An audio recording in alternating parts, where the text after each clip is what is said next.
This shows us that although class struggle is no longer the principal contradiction in our society, it still exists and cannot be neglected.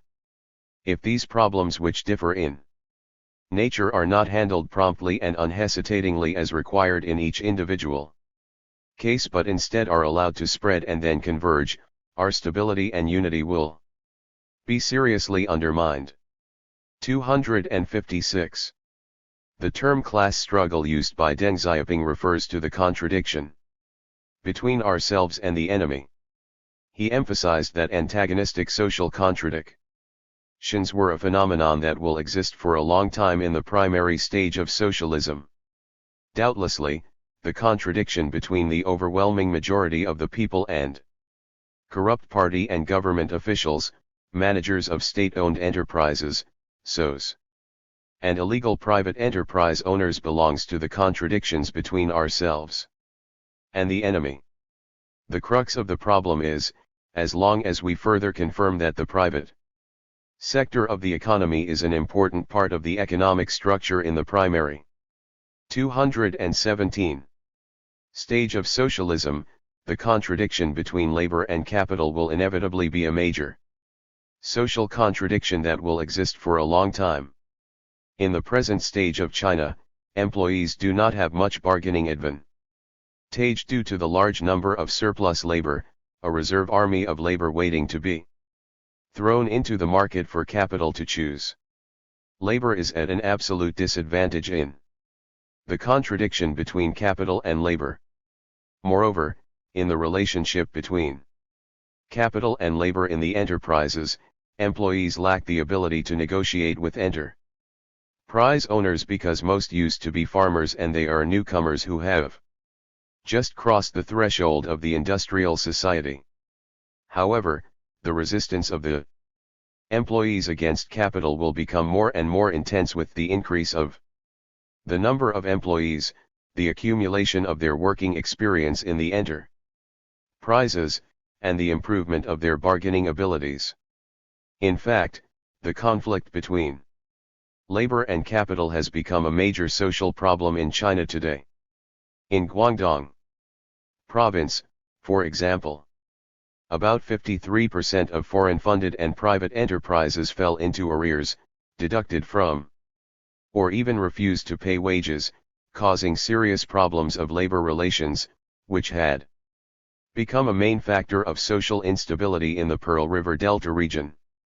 257. In 2004, labor disputes increased rapidly in Shenzhen, with 346,300 people involved in a petition for labor and security issues.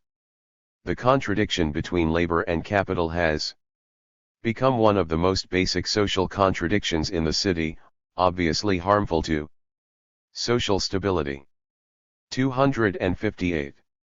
A survey made by the Chinese Academy of Social Sciences Institute between 2002 and 2004 on current social contradictions shows that the most serious contradiction in today's society is that between labor and capital, and the most bitter conflict between labor and capital in enterprises of all types of ownership is the conflict in private enterprises. 259. Recognizing the rationality of the existence of private enterprise owners in the primary stage of socialism, the CPC must treat the vast majority of the conflicts between 218. Labor and capital as a contradiction among the people. Although class contradiction of this type can be antagonistic, if the proletariat is powerful enough, with the help of the farmers, the antagonism between the proletariat and the bourgeoisie, when properly handled, can be turned into a non-antagonistic contradiction. 260. However, if we fail to handle it properly, rejecting our policy of unity, criticism, and education to the national bourgeoisie, or if they refuse to accept our policy, the contradiction between the working class and the national bourgeoisie may become the contradiction between CPC and the bourgeoisie. We have made serious mistakes in building socialism in the past, causing great damage to the socialist cause. One reason is that the CPC failed to grasp the nature of this contradiction and excessively expanded and intensified it into the contradiction between ourselves and the enemy. Under the new historical condition, the CPC must face up to this contradiction and make proper system and policy arrangements to promote the building of a harmonious socialist society. Chapter 7.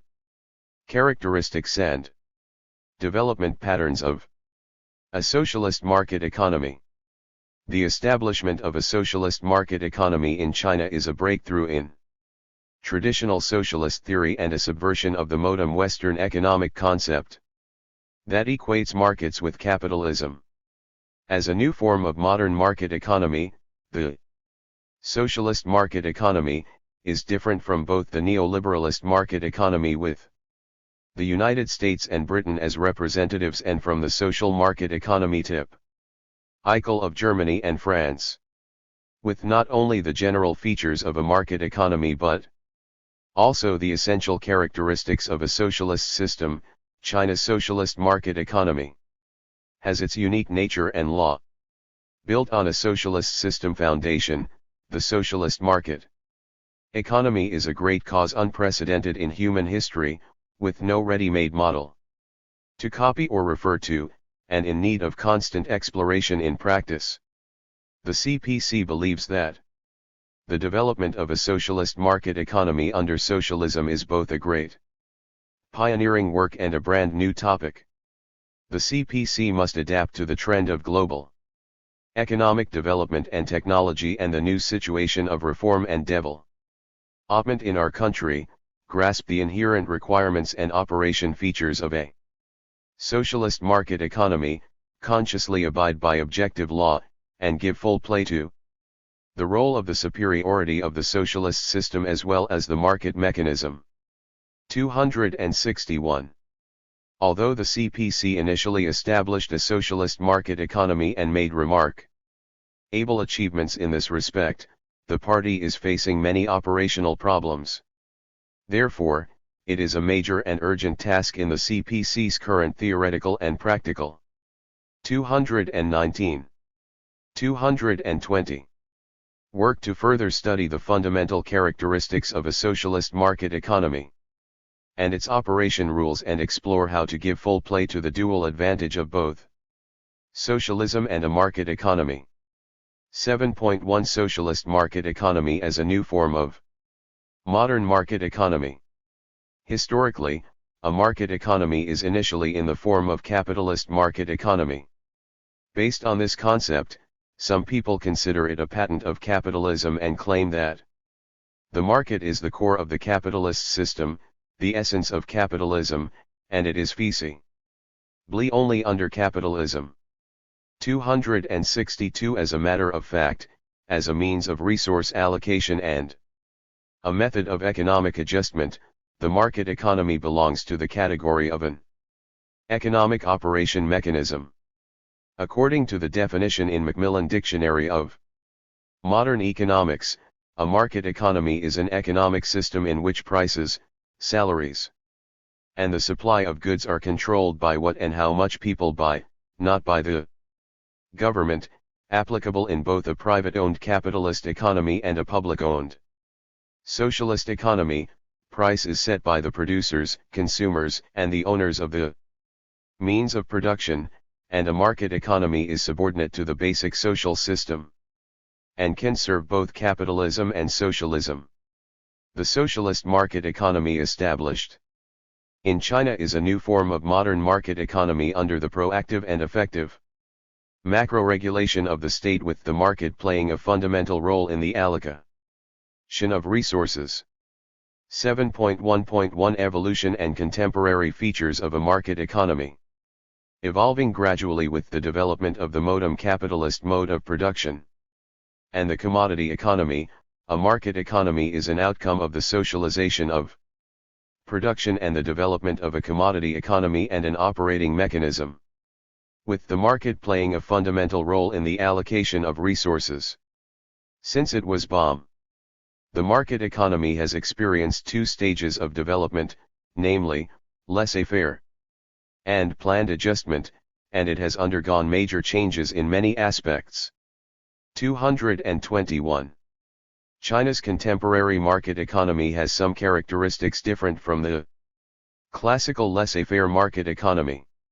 The laissez-faire market economy, the first stage in the development of a market economy, came into being with the emergence of the capitalist system. It was implemented during the period of the capitalist workshop handicraft industry and the period of transition from a workshop handicraft industry to a machine industry.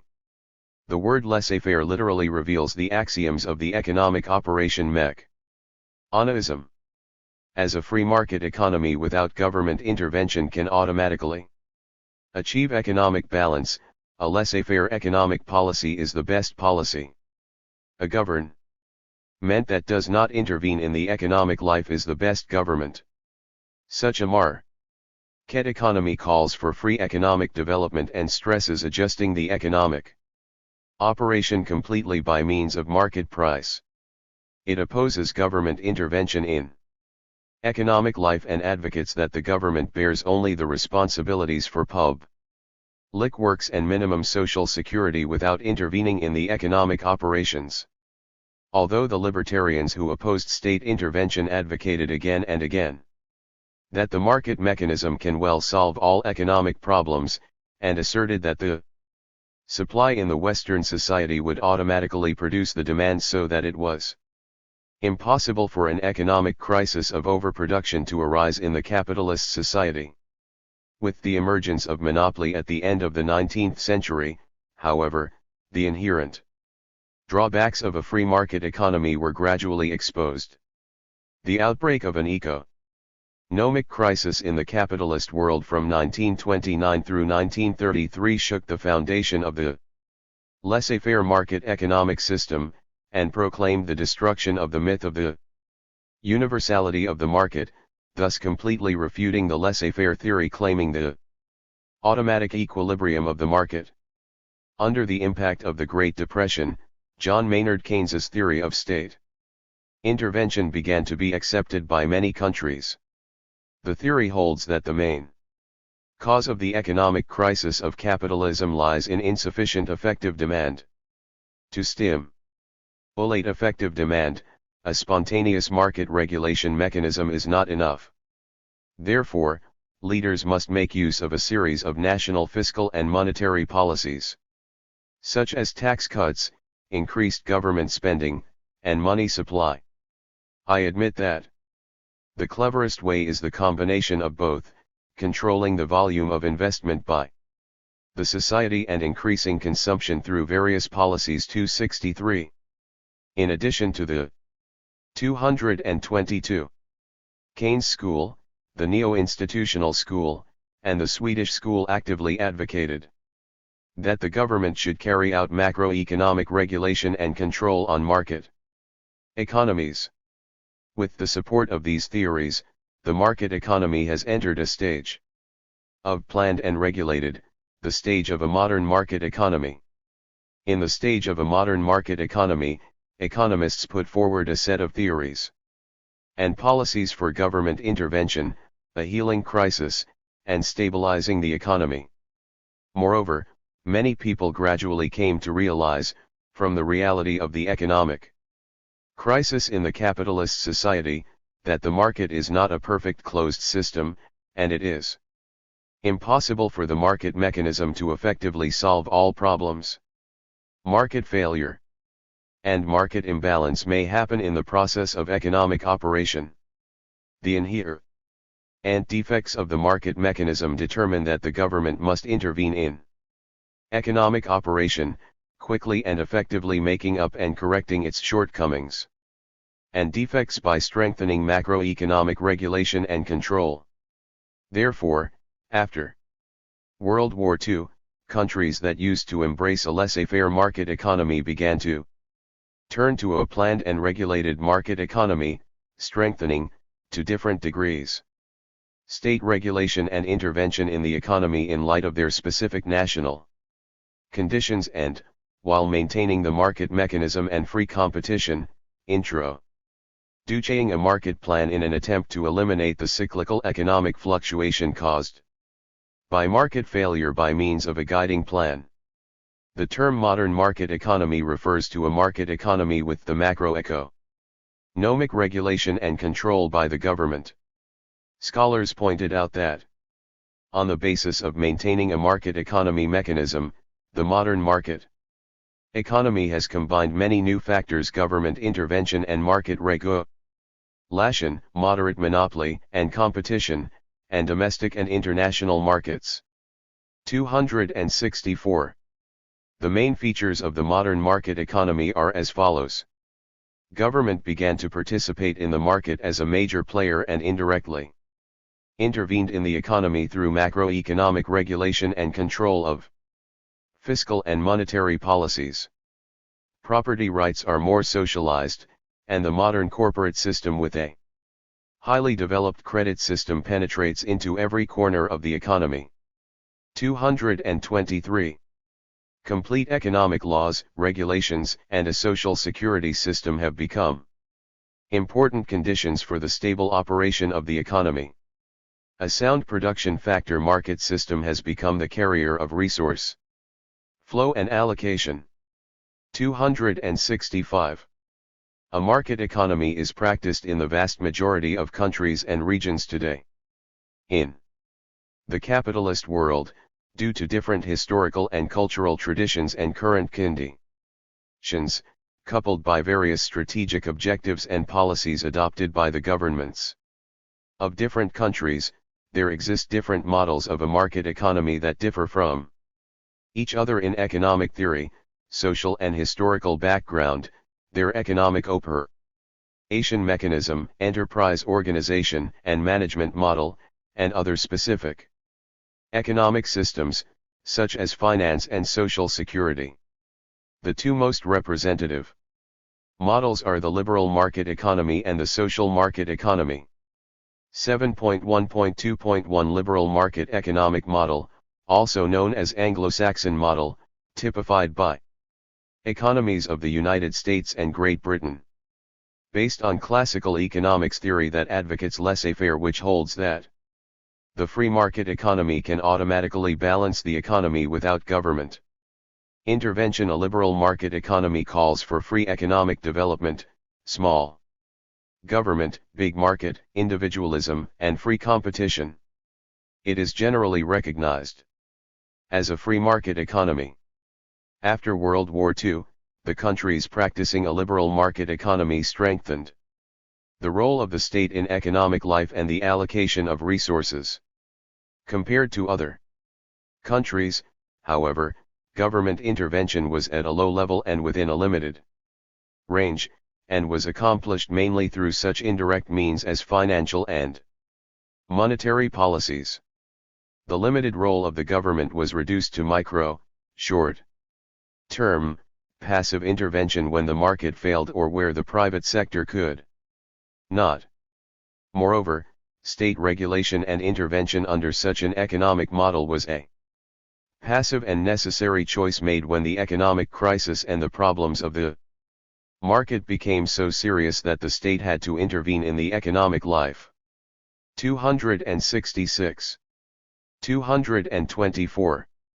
Although equality is valued in the liberal market economy model, the focus is on the equality of opportunity and procedure, while inequality of result is considered the motivation of personal struggle and the driving force of economic growth. Therefore, in most of the countries practicing that economic model, the United States in particular, the distribution was so unfair, as Marx pointed out, accumulation of wealth on one side and accumulation of poverty on the other, that they are known as the most developed but unfair countries in the world. A collaborate study conducted by the Department of Labor and the Department of Commerce in 1994 showed that income distribution of the United States is the most unfair among the developed countries. 267. There, the concept of social justice is considered subversive, almost obscene, and the only alternative is to fight poverty with charity. 268. 7.1.2.2 Social Market Economic Model, sometimes called the Rhine Model, typified by the economies of Germany and other continental countries. A social market economy is a combination of economic liberalism, democratic socialism, and many other social and economic theories and policies. This model advocates respect of social priority and harmony, the importance of social justice and orderly competition, the necessity of government intervention and social constraints, the establishment of an economic and social order based on a market economy, and the order of competition maintained by a powerful nation. The social market economic model involves two important principles, namely, the principle of freedom and the principle of limited state intervention. On the one hand, economic activity is based on the market, and the market mechanism plays a leading role in economic operation. On the other, through legal and economic means, the state conducts limited intervention and regulation in the market to create free and equal competition for individuals and enterprises to facilitate the orderly development of social and economic activities. In essence, a social market economy is a model of market economy under the regulation of the state. Whenever possible, economic operation is regulated by the market. The government plays a role in establishing and maintaining the order of competition and adjusts the deviation of market operation through direct intervention, such as price control, various policies and rules, participation in corporate investment, etc., and indirect intervention.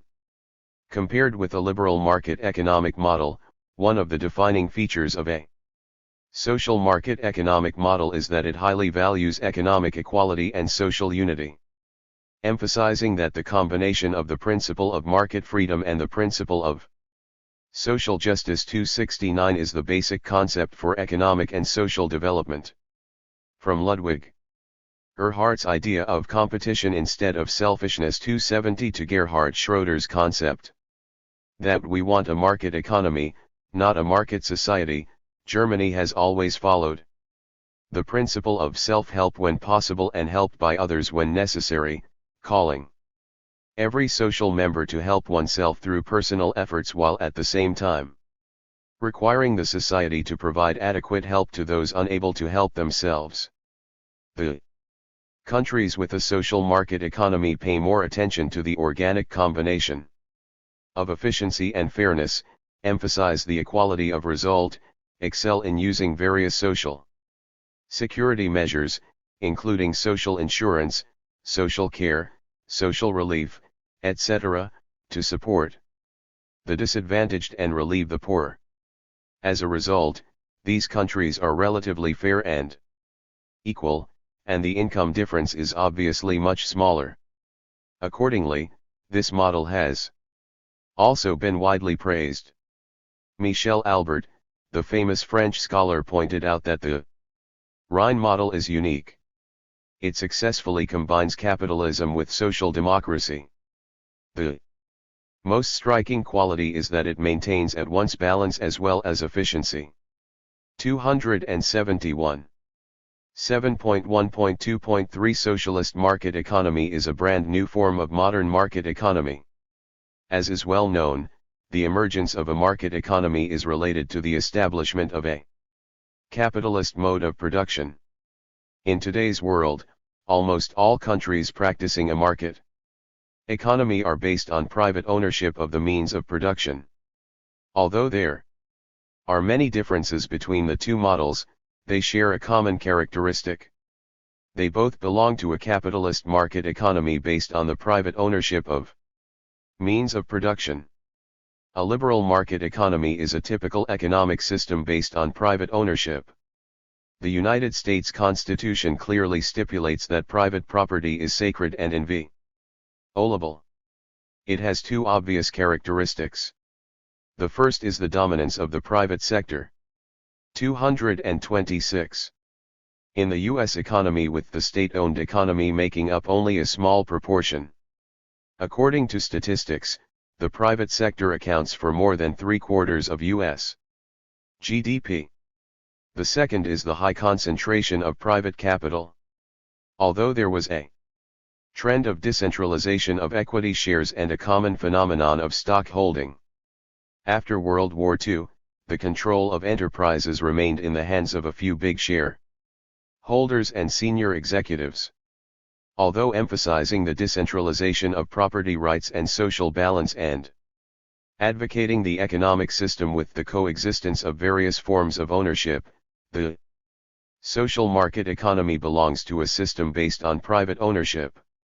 Advocates of a social market system believe that private ownership of the means of production is one prerequisite of the competition system. 272 It is true that through a social market economy that values social fairness and implements welfare policies, many countries have, to a certain extent, narrowed the gap between rich and poor, met the needs of the people for a better life, and mitigated social contradictions. In essence, however, a social market economy is only an improvement on a capitalist market economy because it touches only the area of distribution rather than private ownership and its political structure. Therefore, it is impossible for such an improved capitalism to address the root causes of its polarization. Even worse, it is bound to hinder economic and social development because more and more revenue and capital will be spent on social welfare. At present, the high welfare and high subsidy welfare policy pursued by social market economies has sparked many negative effects, especially in the era of economic globalization when a large number of jobs will be cut and the welfare policy sinks into the inextricable mire and faces serious crisis. It is also known that socialist countries pursuing public ownership of the means of production chose a highly centralized planned economy at the primary stage. As a result, over a long period of time, many people tend to define a planned economy as a basic characteristic of socialism and the market as a patent of capitalist private ownership, thus regarding a market economy and socialism as incompatible as water and fire. Naturally, whether and how socialism can be integrated with the market economy has become a major problem in socialist economic theory and practice. For nearly 100 years, foreign scholars have made an arduous exploration into this difficult global historical problem. A variety of theoretical models of market socialism have been produced or even put into practice. All, however, ended up in failure or fantasy due to the fact that they were divorced from reality. 273. 227.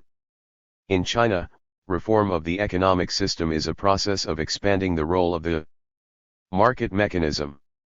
Since market-oriented reform was officially launched in 1978.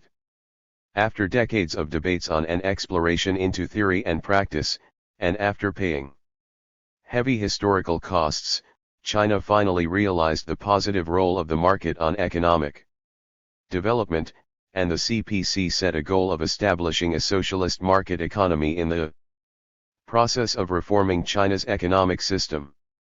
As is pointed out in the report to the 14th National Congress of the Communist Party of China, numerous facts show that the market is an effective way to allocate resources and provide incentives, and to bring pressure and power to an enterprise. Moreover, the market response to various signals is also sensitive and rapid.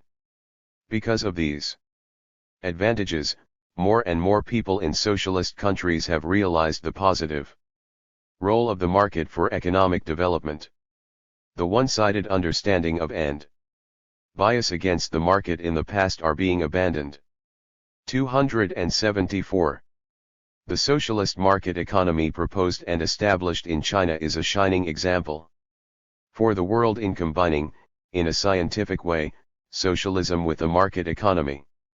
In this sense, we can say proudly that the 14th National Congress of the Communist Party of China held in October 1992 opened up a new era in Chinese history. The report to the 15th CPC National Congress clearly pointed out that it is a great pioneering undertaking to combine socialism with a market economy, making public ownership of the means of production the mainstay is the basic feature for such a combination, the essential difference between a socialist market economy and a liberal market economy, and is the root cause for it to become a brand new form of modern market economy. 7.2 General features and laws of a socialist market economy. As a unique and new model of modern market economy, the socialist market economy, like other models, must reflect the general features and laws of the market and a market economy. Of course, these features and laws must be adapted to the requirements of the socialist system while functioning in the system of a socialist. 228. Market economy. To sum up, the general features and laws of a socialist market economy are as follows. 7.2.1 The market plays a fundamental role in the allocation of resources under the macro control of a socialist country. There are two ways to allocate resources and regulate the economy, plan and market, each with advantages and disadvantages. After the establishment of a socialist system, China built a highly centralized planned economic system in accord with the blueprint of the Marxist classical writers for a future society, with deepening reform of the economic system. However, China gradually realized that the market is an effective way to achieve the optimal allocation of resources. Through competition and price leverage, it can allocate scarce resources to the most profitable links, thus stimulating economic development. Based on this recognition, the CPC began to stress the advantages of a planned economy and market, and gradually established a socialist market economy as the goal of economic system reform. A market economy is a kind of economic model with the market as the basis of resource allocation. It is the sum of a series of market factors such as competitive price, market supply and demand, market system and its mutual relations, featuring equality, competition, openness, and rule of law, as is defined by some scholars. A market economy is an economic model that takes the market as the center link in the economic process, allocates the main resources, distributes productive forces through the role of the law of value, regulates the types and quantity of social production with the price, and distributes the national income in accord with the relationship between demand and supply and the competition mechanism of survival of the fittest to achieve a balanced and stable development of the national economy. 275. In a market economy, all economic activities are linked through the market, all factors of production enter the market, and the market mechanism is the basic regulator, promoting the flow of factors of production and facilitating the optimal allocation of resources. It can be said that the fundamental role of the market in the allocation of resources is a prerequisite for and a basic feature of a market economy. A socialist market economy is no exception.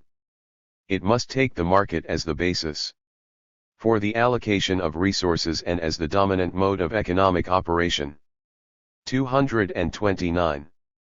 Therefore, as the CPC sets the establishment of a socialist market economy as the goal of the reform of China's economic system, the party must clearly emphasize that by establishing such an economic structure, we mean to let market forces, under the macroeconomic control of the state, serve as the basic means of regulating the allocation of resources.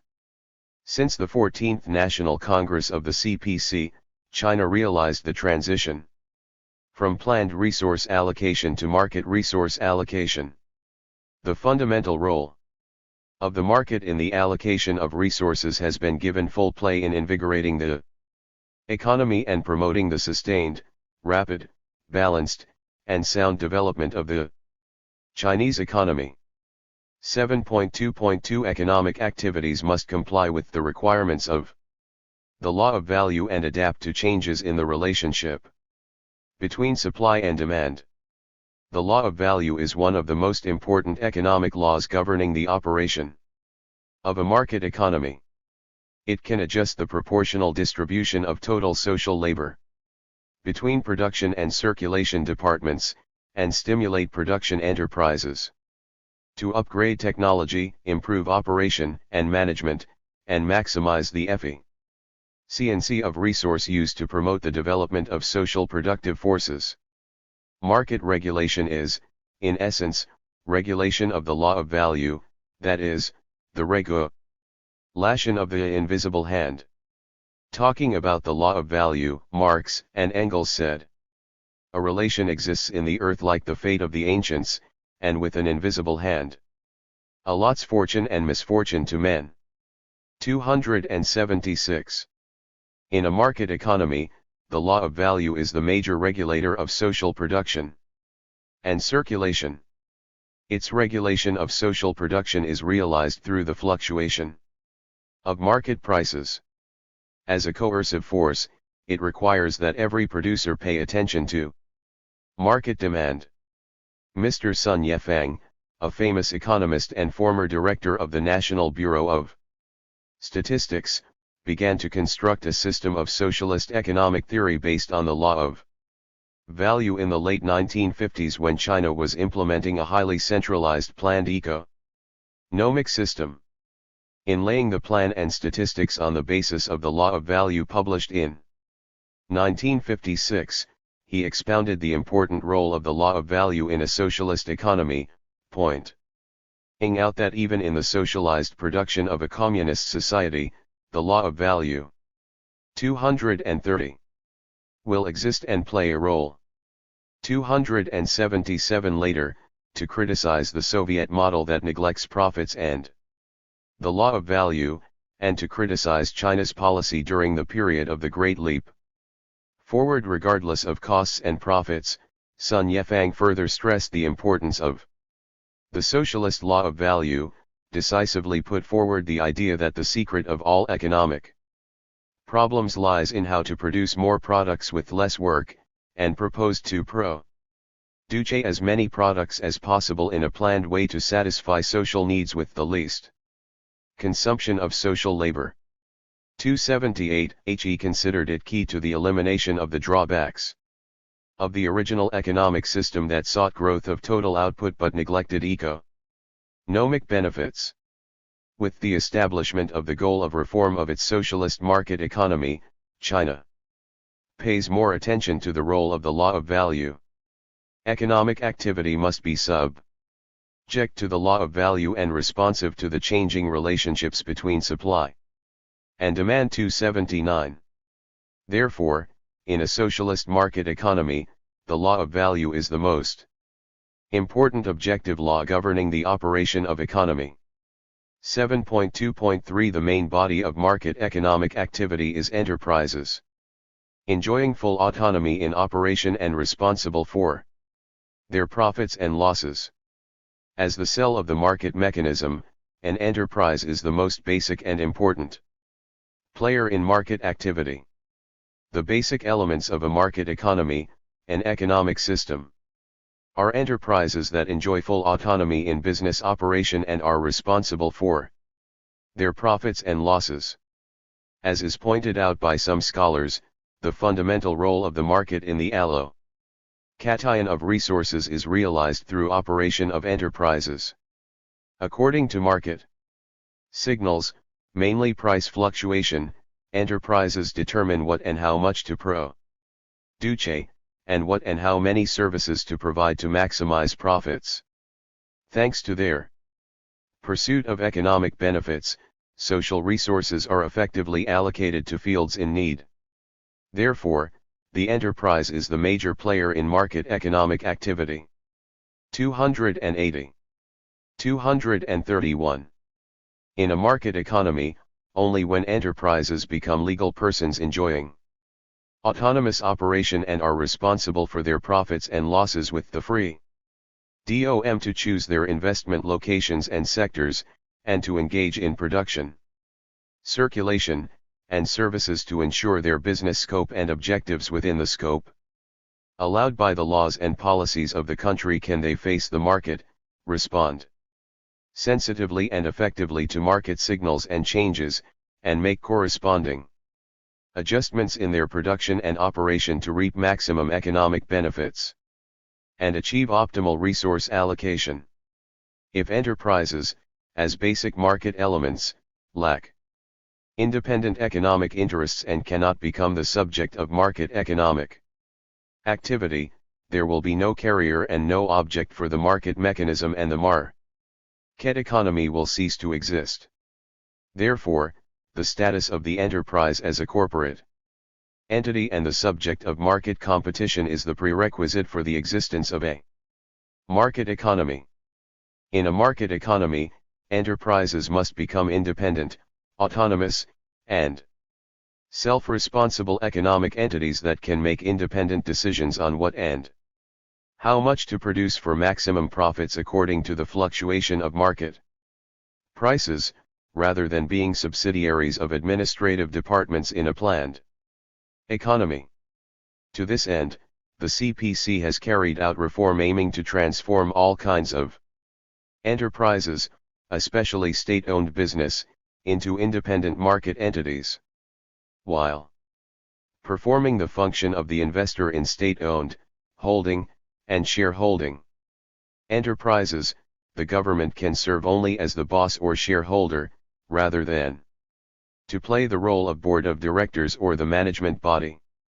This separates the function of the government in public management from its function as a state-owned property investor. 7.2.4 Sound legal system. The practice of a market economy at home and abroad proves that the performance of a market economy is difficult to guarantee by the market operation itself. Only under rule of law can the negative effects caused by the spontaneous adjustment of a market economy be reduced. This is because the diversity of interests, the decentralization of decision-making, and the complexity of the restrictive factors of a market economy determine that a sound and perfect legal system is a prerequisite for the orderly operation of a market economy. In this sense, a market economy, in essence, is a legal economy built on the basis of credit and contract. The law can protect the interests of the 232 market players, regulate their behaviors, guide the operation of the market mechanism, and maintain order in the market economy. Jiang Zemin said, "The legal system is the basis of the operation of the market economy. Without a sound socialist legal system, there will be no healthy development of a socialist market economy. Economic development is inseparable from protection by a sound legal system. Social and economic order maintained by a perfect legal system is a prerequisite for rapid economic growth, substantial benefits, and strong competitiveness in the fierce international market." 281. As a law-based economy, the socialist market economy can maintain healthy development only on the track of rule of law. Therefore, while setting the objective of establishing a socialist market economy, the CPC also put forward the objective of improving the legal system for the economy. This included speeding up economic legislation, further improving civil law, criminal law, and laws relating to the national institutions and administrative organs in accord with the principles stipulated in the Constitution to establish a legal system suitable for the socialist market economy at the end of the 20th century. China has always attached great importance to improving its legal system in establishing a socialist market economy, regarding it as the important content and the system guarantee of market-oriented reform. In decision of the CPC Central Committee on some major issues on improving the socialist market economy, the CPC put forward the task of promoting overall improvement of the legal system, and the requirements of focusing on establishing the system, clarifying rights and responsibilities, and protecting rights and interests in improving economic legislation. In addition, laws concerning the market players and intermediary organizations must be enacted to guarantee the full capacity and responsibility of all types of market players. 7.2.5 Perfect Macroeconomic Control System.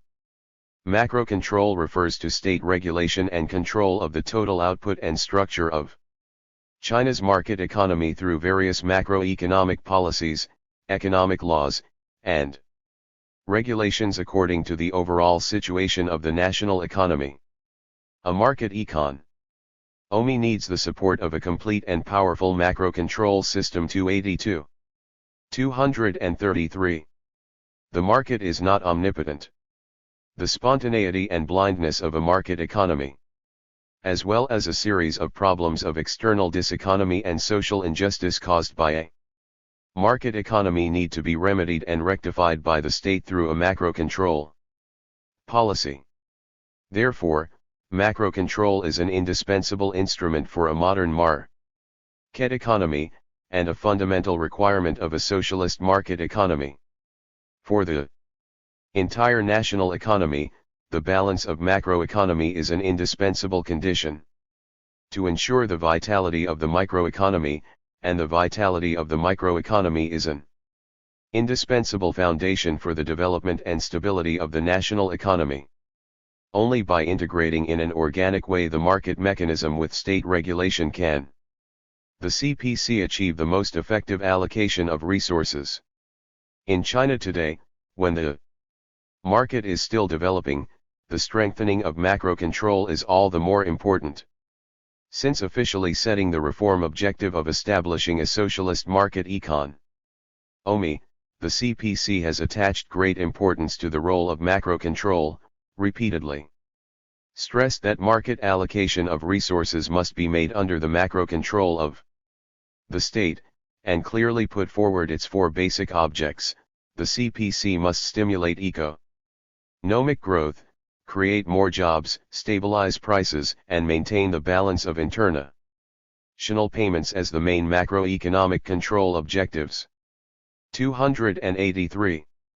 Targeting the objectives, the CPC has formulated corresponding economic policies, including a state plan, financial policy, and monetary policy.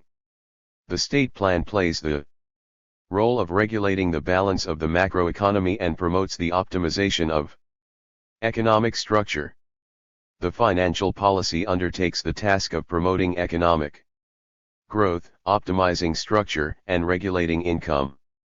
The monetary policy performs the function of maintaining the stability of the RMB and its total amount. The three macro control instruments constitute China's macro control system. In addition, the CPC has strictly limited the scope and mode of macro control. It has restricted the function of the government in economic administration to serving the market players and creating an environment conducive to market development. This shows that China's macro control system and government functions have changed fundamentally in line with the requirements of a market economy. It is repeatedly stressed in the report to the 17th National Congress of the CPC that we should improve the macro control system, which is of great significance to the healthy development of the macro economy and the rational prosperity of the capital market. 234. 7.2.6 A unified and open modern market system that allows orderly competition. It was pointed out by scholars that a market system is an interrelated and interdependent unity and the sum of all the markets: financial market, labor market, real estate market, and technological information market based on the consumer goods market, production goods market, and other commodity markets. 284.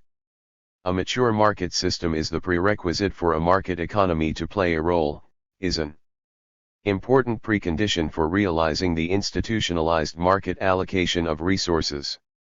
and is a key link in the establishment of a socialist market economy. To give full play to the fundamental role of the market in resource allocation, China must have a unified, open, competitive, and orderly modern market system.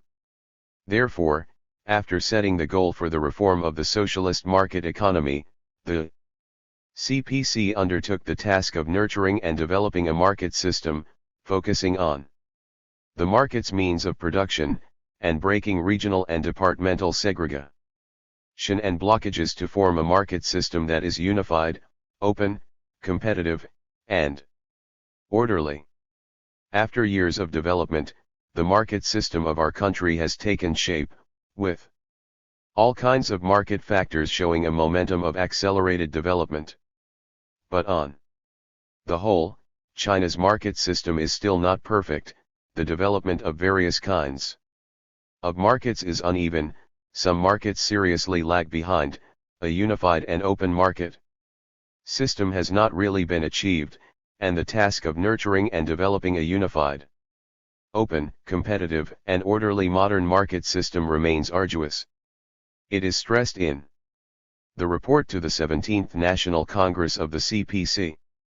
We will accelerate the formation of a modern market system that is unified and open and that allows orderly competition, develop markets for factors of production, improve the pricing mechanism for factors of production and resources to reflect changes in market supply and demand, resource scarcities, and environmental costs. Regulate and develop industry associations and market-based intermediaries, and improve the social credibility system. To sum up, these are the 6 features and laws reflected in the market economy of all social systems. Of course, in different social systems they have different forms of expression. 235. Moreover, they are the defining features that differentiate a socialist market economy from the traditional planned economic model. 7.3 Institutional features and laws of a socialist market economy. As a new form of economic model in the history of market economy development, the socialist market economy has both the features of a market economy and the socialist system. If the general features of a socialist market economy reflect a basic difference from the traditional planned economy system, then its institutional features show its essential differences from a capitalist market economy. As is mentioned above, a market economy is subordinate to, restricted by, and dependent upon a basic social system. Integrated with the basic system of socialism, a socialist market economy must meet the requirements of the socialist system and fully reflect its BA. To sum up, the institutional features and fundamental principles of a socialist market economy are mainly embodied in the following aspects. 7.3.1 A market economy features the dominance of public ownership. As the foundation of the social and economic system, ownership determines not only the other 2 aspects of production relations, i.e., distribution relations and human relations, but also the nature of the social and political system. Public ownership is the basic feature of socialism and the foundation of a socialist economic system. As a socialist country, China must adhere to the dominance of public ownership in establishing and improving its socialist market economy. 236. In the process of building a socialist market economic system, what the Chinese leaders emphasized most was the dominant position of public ownership. Jiang Zemin said, "Predominance of public ownership and common prosperity are the 2 fundamental socialist principles that we must adhere to." 286 Adhering to the dominant position of public ownership is a fundamental principle of socialism and a basic symbol of the socialist market economy. The objective of reform of the economic structure will be to establish a socialist market economy, not a capitalist market economy. The most important thing is to ensure that the state-owned economy and the whole public sector of the economy will continue to grow and develop in market competition, will always maintain a dominant position in the national economy, and will play a leading role in the socialist market economy. 287. It can be said that ownership is the core of the theory about the socialist market economy and reform of the socialist economic structure of China. The key issue in establishing and improving the socialist market economy and reform of the economic system, and the most disputed and ambiguous theoretical problems in the formulation of the theory about the socialist market economy is the problem of the ownership structure. Since reform and opening up, our party has made unremitting efforts to explore the ownership structure in the primary stage of socialism, and it has made some major ideological breakthroughs. First, the CPC got rid of the old concept that the more public ownership the better, and established a new concept that the ownership structure is determined by the nature of the productive forces. Second, the party got rid of the old idea that the more unified ownership the better, and put forward a new idea of separation of ownership and management rights. Third, the CPC got rid of the traditional concept that the more pure the ownership the better, and embraced a new concept of the domination of public ownership with the coexistence of various forms of ownership. These breakthroughs were made after a process of deepening the party's understanding of the position and role of the non-public sector of the economy. At the beginning of reform and opening up, the state-owned economy and the collectively owned economy were regarded as China's basic economic forms, while the individual economy of the workers in a certain scope were a necessary complement to the public sector of the economy. The third plenary session of the 14th Central Committee of the CPC established the basic policy of the public sector remaining dominant, and diverse sectors of the economy developing side by side. At the 15th National Congress, 237 of the CPC, for the first time, this basic policy was defined as a basic economic system in the primary stage of socialism with Chinese characteristics. The 16th National Congress of the CPC further stressed to encourage, support, and guide the development of the non-public sectors of the economy, and to improve the services and supervision of the non-public enterprises. Made through summarizing the practice of our socialist economic development and reform of the socialist economic system, these are the breakthroughs in the development of the Marxist theory about ownership. In fact, a certain degree of development of the non-public sector of the economy in the primary stage of socialism is in line with the productive forces of this stage, and conducive to promoting production, aiding the market, expanding employment, and meeting various needs of the people. Therefore, establishing S policy of remaining dominant and diverse sectors of the economy developing side by side as a basic economic system in the primary stage of socialism is a scientific summarization of the practice and experience of our party in building socialism, as well as an inevitable choice for China's economic and social development and prosperity. 7.3.2 A market economy adheres to the principle of distribution according to work. The theory of distribution according to work was put forward by Marx and Engels as a critical inheritance of the idea of distribution according to work of the utopian socialists. Marx mentioned the issue of distribution according to work for the first time in the form of an assumption in the first volume of Das Kapital. We will assume, but merely for the sake of a parallel with the production of commodities, that the share of each individual producer in the means of subsistence is determined by his labor time. Labor time would, in that case, play a double part. Its apportionment in accord with a definite social plan maintains the proper proportion between the different kinds of work to be done and the various wants of the community. On the other hand, it also serves as a measure of the portion of the common labor borne by each individual, and of his share in the part of the total product destined for individual consumption.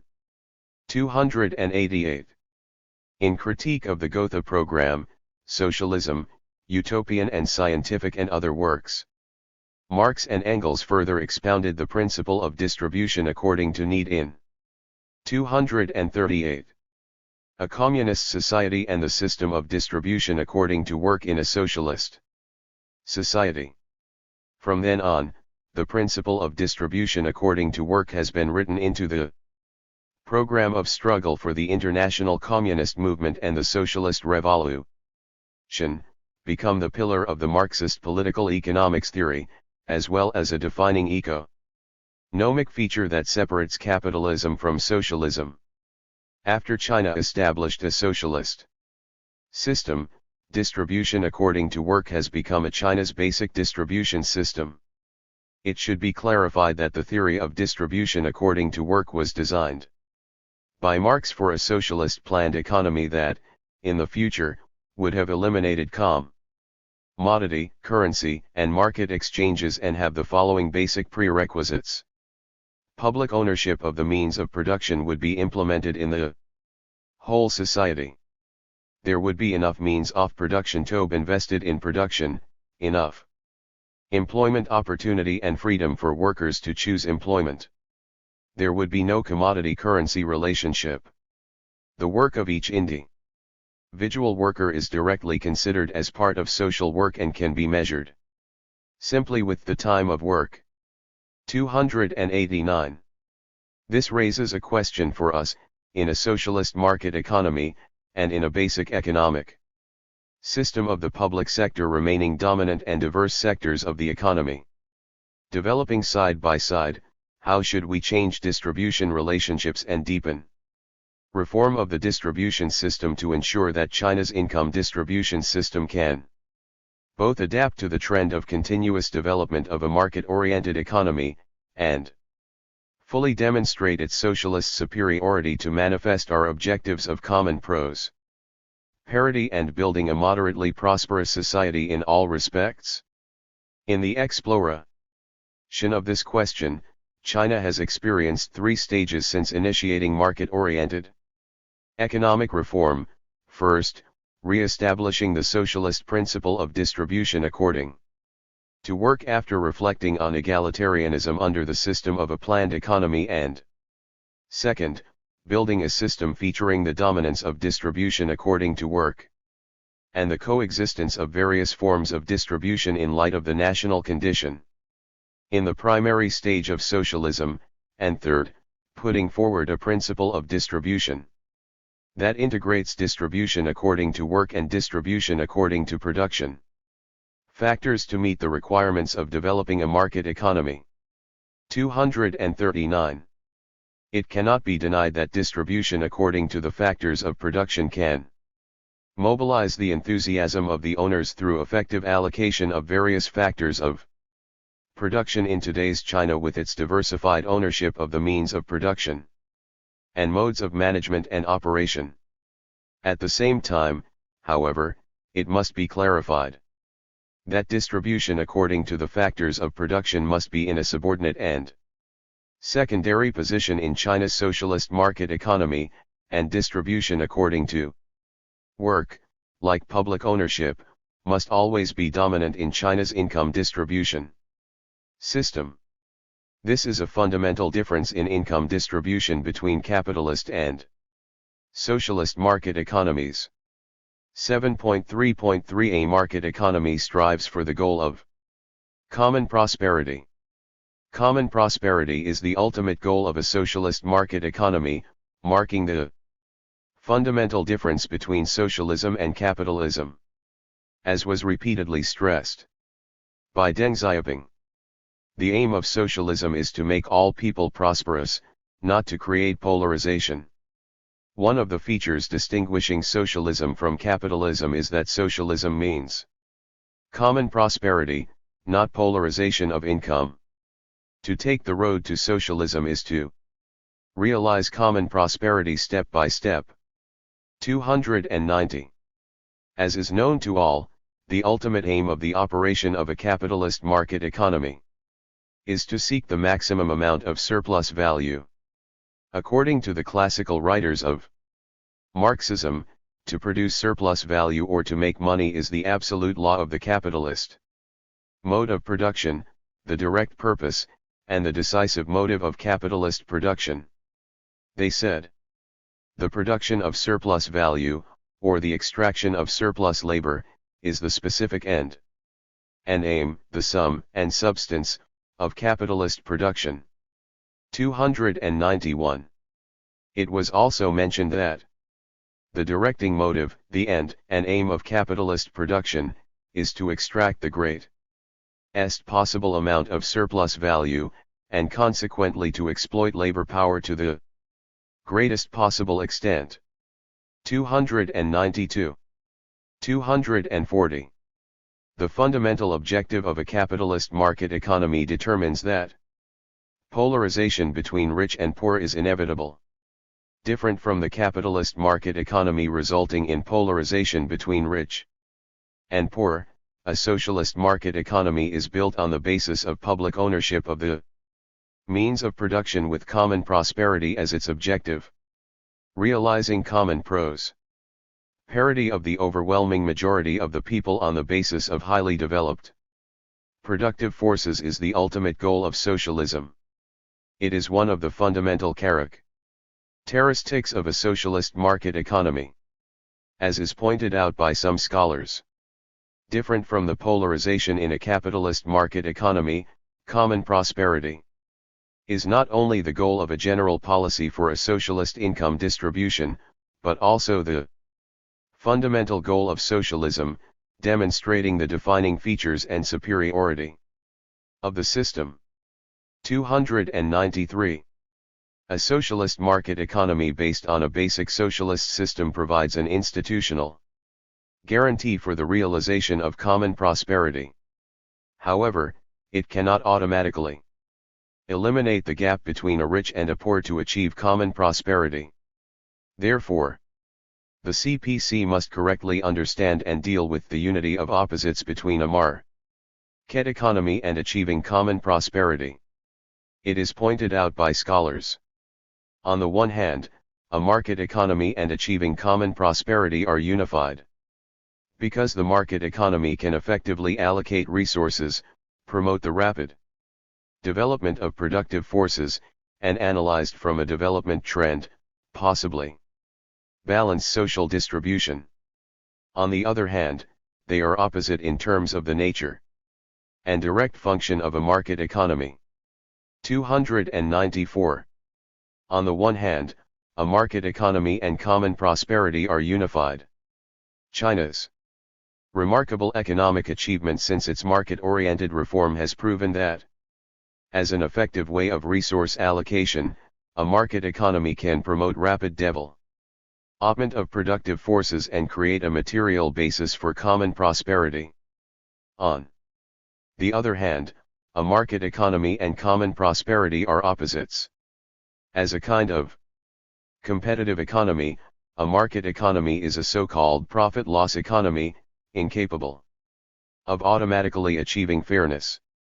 A pure market regulation competition mechanism continues to divide market players into winners and losers, profit and loss makers, thus 241. Exacerbating social differentiation and leading to a serious gap, or even polarization, in income distribution. This is proved by the recent widening of the gap between rich and poor in China. Thus it can be seen that the ultimate goal of common prosperity of socialism can not be achieved automatically through the development of a market economy. While promoting the development of social productive forces and lifting the society out of poverty, a socialist market economy must redistribute social wealth and narrow the gap between rich and poor through a series of fiscal, taxation, social relief, and securities policies and measures to ensure the well-being of all workers and citizens, and ultimately achieve common prosperity. 7.3.4 A market economy with people as masters of the country. The principle of the people are the masters of the country is the essence and core of a socialist democracy, as well as another fundamental difference between a socialist and a capitalist market economy. Based on the private ownership of the means of production, the capitalist system is aimed at safeguarding the interests of the bourgeoisie, especially the minority monopoly capitalist class. The working class, without the means of production, has to engage in wage labor subject to exploitation and oppression. It has been pointed out that capitalist production is the production of surplus value with the capitalists and the proletarians as its necessarily representatives. However, they occupy a completely opposite position, exploiter and exploited, in the system of capitalist production. 1 possesses the work of a lot of people, while the other obtains whole or part of the means necessary for the maintenance of the reproduction of the labor force. 295. Correspondingly, the decision-making power of the allocation of resources is in the hands of a small number of capitalists in a capitalist market economy. It is the unfair allocation of power that gives priority to the personal interests of the capitalists, with the working class increasingly subordinated, resulting in depriving them of their survival, exchange, and many other rights. The socialist system established the equal status of the working people as the masters of their country. A socialist market economy established and developed on such a 242 basis is one with various property right bodies making independent decisions, and the working people are seen as the masters of their country. Ensuring the rights of the working people in running the country is both the basic content of our socialist democracy and the aim and outcome of our political and economic reform. As was stressed in a report to the 17th National Congress of the CPC, we must always make sure that the aim and outcome of all the party and state work is to realize, safeguard, and expand the fundamental interests of the overwhelming majority of the people. In a socialist market economy, the purpose of social production is to meet the ever-growing material and cultural needs of the people. That is to say, in a socialist market economy, the workers are the masters of the means of production, and the purpose of social production is to safeguard their fundamental interests and meet the basic needs of the overwhelming majority of the working people. To this end, the CPC always stresses its fundamental purpose of serving the people wholeheartedly. Just as Hu Jintao pointed out in his report to the 17th National Congress of the CPC, every endeavor of the party is for the well-being of the people. We must always make sure that the aim and outcome of all party and state work is to realize, safeguard, and expand the fundamental interests of the overwhelming majority of the people. We must respect the principal position of the people in the country's political life, give play to their creativity, protect their rights and interests, take the path of prosperity for all, and promote their all-around development to ensure that development is for the people, by the people, and with the people sharing in its fruits. In China's socialist market economy, the principle of the working people as the masters of their own country is reflected in the following aspects. First, the working people have the right to elect representatives to participate in the formulation of policies for the basic framework and reform of the socialist market economy through the National People's Congress. Second, the working people have the right to choose their own jobs, and they have equal opportunities to engage in various economic activities. Third, while clearly recognizing and giving full play to the mechanism for individual interests, the Communist Party of China, the political party representing the interests of all working people, put the common interests of all people in a prominent position and struggle for the common political and economic interests of all people. Fourth, working people have the right to participate in decision-making on public policy and on the public capital operation, as well as decision-making in the operation of their own working units in accord with their social status and their responsibilities. 243. 7.3.5 A market economy with an organic integration of market mechanisms, with macro control. A significant feature of China's contemporary market economy is the implementation of planned regulation, that is, the combination of a market regulation mechanism with government interference in the macroeconomy on the basis of the market economy. As Swedish economist Claes Eklund pointed out, a pure market economy does not exist in reality. The market has always been supplemented or restricted, to various degrees, by the intervention or regulation of cooperative enterprises and monopolies, or government organs and various groups. 296. As modern market economies, both the socialist economy and the capitalist market economy advocate the integration of a market mechanism with macro control, but differ significantly in the scope, degree, means, and results of regulation and intervention. In a capitalist market economy, the role of macro control and planned regulation is relatively minor, while in a socialist market economy, the organic integration of market mechanism and macro control is repeatedly stressed. The CPC believes that by establishing such an economic structure, the CPC means to let market forces, under the macroeconomic control of the state, serve as the basic means of regulating the allocation of resources, to subject economic activity to the law of value and to make it responsive to the changing relations between supply and demand. Nevertheless, we must be aware that the market has its own weaknesses and negative aspects. Macro control of the economy by the state is therefore very important, and the way in which it is exercised must be improved. 297.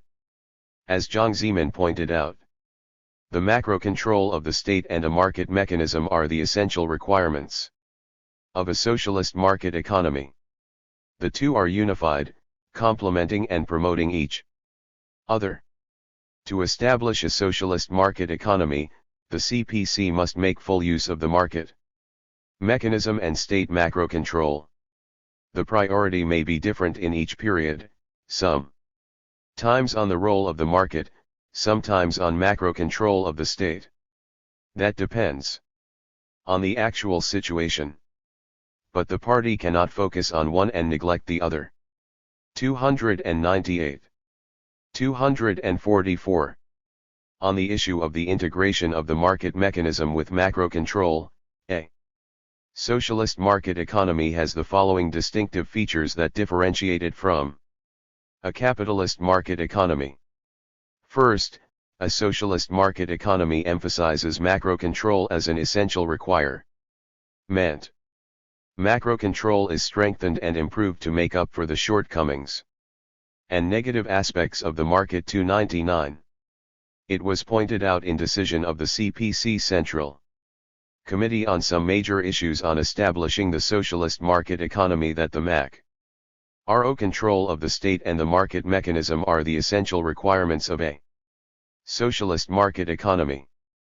The two are unified, complementing and promoting each other. 300. Therefore, the socialist market economy has not ignored the function of macro control because of its emphasis on the market mechanism, but rather, it has provided more emphasis on strengthening and improving state macro control. Second, a socialist market economy has given new functions to macro control. In a capitalist market economy, the main purpose of macro control is to overcome and make up for market failure caused by the market's spontaneity, blindness, and hysteresis. In addition to providing guidance, rectification, supplements, and services for the market mechanism, the most important function of macro control in a socialist market economy is to ensure that the operation of a market economy is in line with the essential requirements of socialism. There are three major functions for this macro control. First, to maintain a basic balance in total economic output. Second, to promote the optimization of the industrial structure. And third, guide the coordinated development of the national economy and society. That is to say, in China, macro control is not only an important aspect of but also a guarantee for the healthy development of its socialist market economy. 7.3.6 A market economy with an organic integration of socialist democracy and rule of law with socialist cultural ethical progress. The socialist market economy is a legalized and civilized economy subject to regulation by the socialist legal system and the guidance of socialist spiritual civilization. 301. 245. June 1, 73. A socialist market economy, as a perfect legalized economy, must operate on the track of the legal system. Competition in the operation of the market economy needs to be regulated, guided, and guaranteed by a sound legal system. The legal system has a multifaceted role in a market economy, which, in essence, is a legalized economy.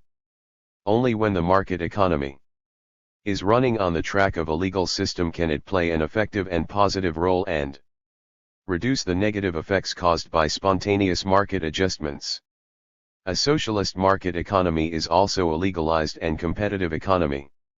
Only when market players operate legally can we ensure the sound development of China's socialist market economy and consolidate the system of socialist democracy. Jiang Zemin said, "The legal system is the basis for the operation of a market economy. Without a sound socialist legal system, there will be no healthy development of a socialist market economy. Economic development is inseparable from the legal system. Only with a sound legal system in an ordered society and economy can we achieve rapid economic growth, substantial benefits, and strong competitiveness in the fiercely competitive international market." 302. In the process of establishing and improving China's socialist market economy, the CPC needs to build and improve the relevant laws, regulations, and systems that consolidate China's socialist economic and political systems. This is because a market economy is a diversified economy with diversified interests and values which will inevitably affect our socialist democracy and political life. The development of a socialist market economy must consolidate rather than undermine our socialist political system. At the same time, China's socialist legal system must restrict the negative impact of the market economy and prevent it from eroding socialist politics and corrupting cadres. In a sense, the serious corruption in China at present is closely related to the market economy. Only by strengthening the legal system can the CPC reduce the breeding and spread of corruption. Scholars pointed out that the establishment of a socialist market economy will undergo a process of transformation from the old to a new system. In the process, the loopholes and weak links in the system and mechanism may provide opportunities for corruption. Therefore, we must continue to establish and improve the legal system to control and prevent all kinds of corruption. 303. 246. 7.3.6.2 A socialist market economy must be organically integrated with socialist cultural and ethical progress. Socialist ethical and cultural progress is the inherent requirement of the development of a socialist market economy. As is pointed out by scholars, ethical and cultural progress is the prerequisite for the establishment of a new system and order of the socialist commodity economy and market economy. Its healthy and stable development is indispensable. 304. Academic and other relevant fields. In fact, the problem of the spread of decadent ideas, such as benefiting oneself at the expense of the others, seeking nothing but profits. And money worship, induced by the market economy, has become very serious. The existence of this phenomenon is directly related to the CPC's work in the ideology field, especially the promotion of a mainstream ideology. The negative effect of the market economy is pervasive everywhere and at all times. If the party does not take strong and effective measures to resist and struggle against it, it will gradually disintegrate. China's socialist culture and morality destroy its mainstream ideology, and consequently undermine China's social economy and politics. Thus, the CPC must enhance mainstream ideology, and strengthen the study and fostering of core socialist values, to guide and regulate the operation of the socialist market economy and build one that is coordinated with socialist ethical and cultural progress, featuring integrity, civilization, and socialist morality. 7.4 Important issues in establishing and improving China's socialist market economy. Since the initiation of the market-oriented reform of the economic system, the entire economic structure of China has undergone extensive and profound transformation. With the evolution and development of the theory and practice, the socialist market economy has brought about miraculous achievements in promoting economic development, improving the living standard of the people, and enhancing China's 247 overall national strength.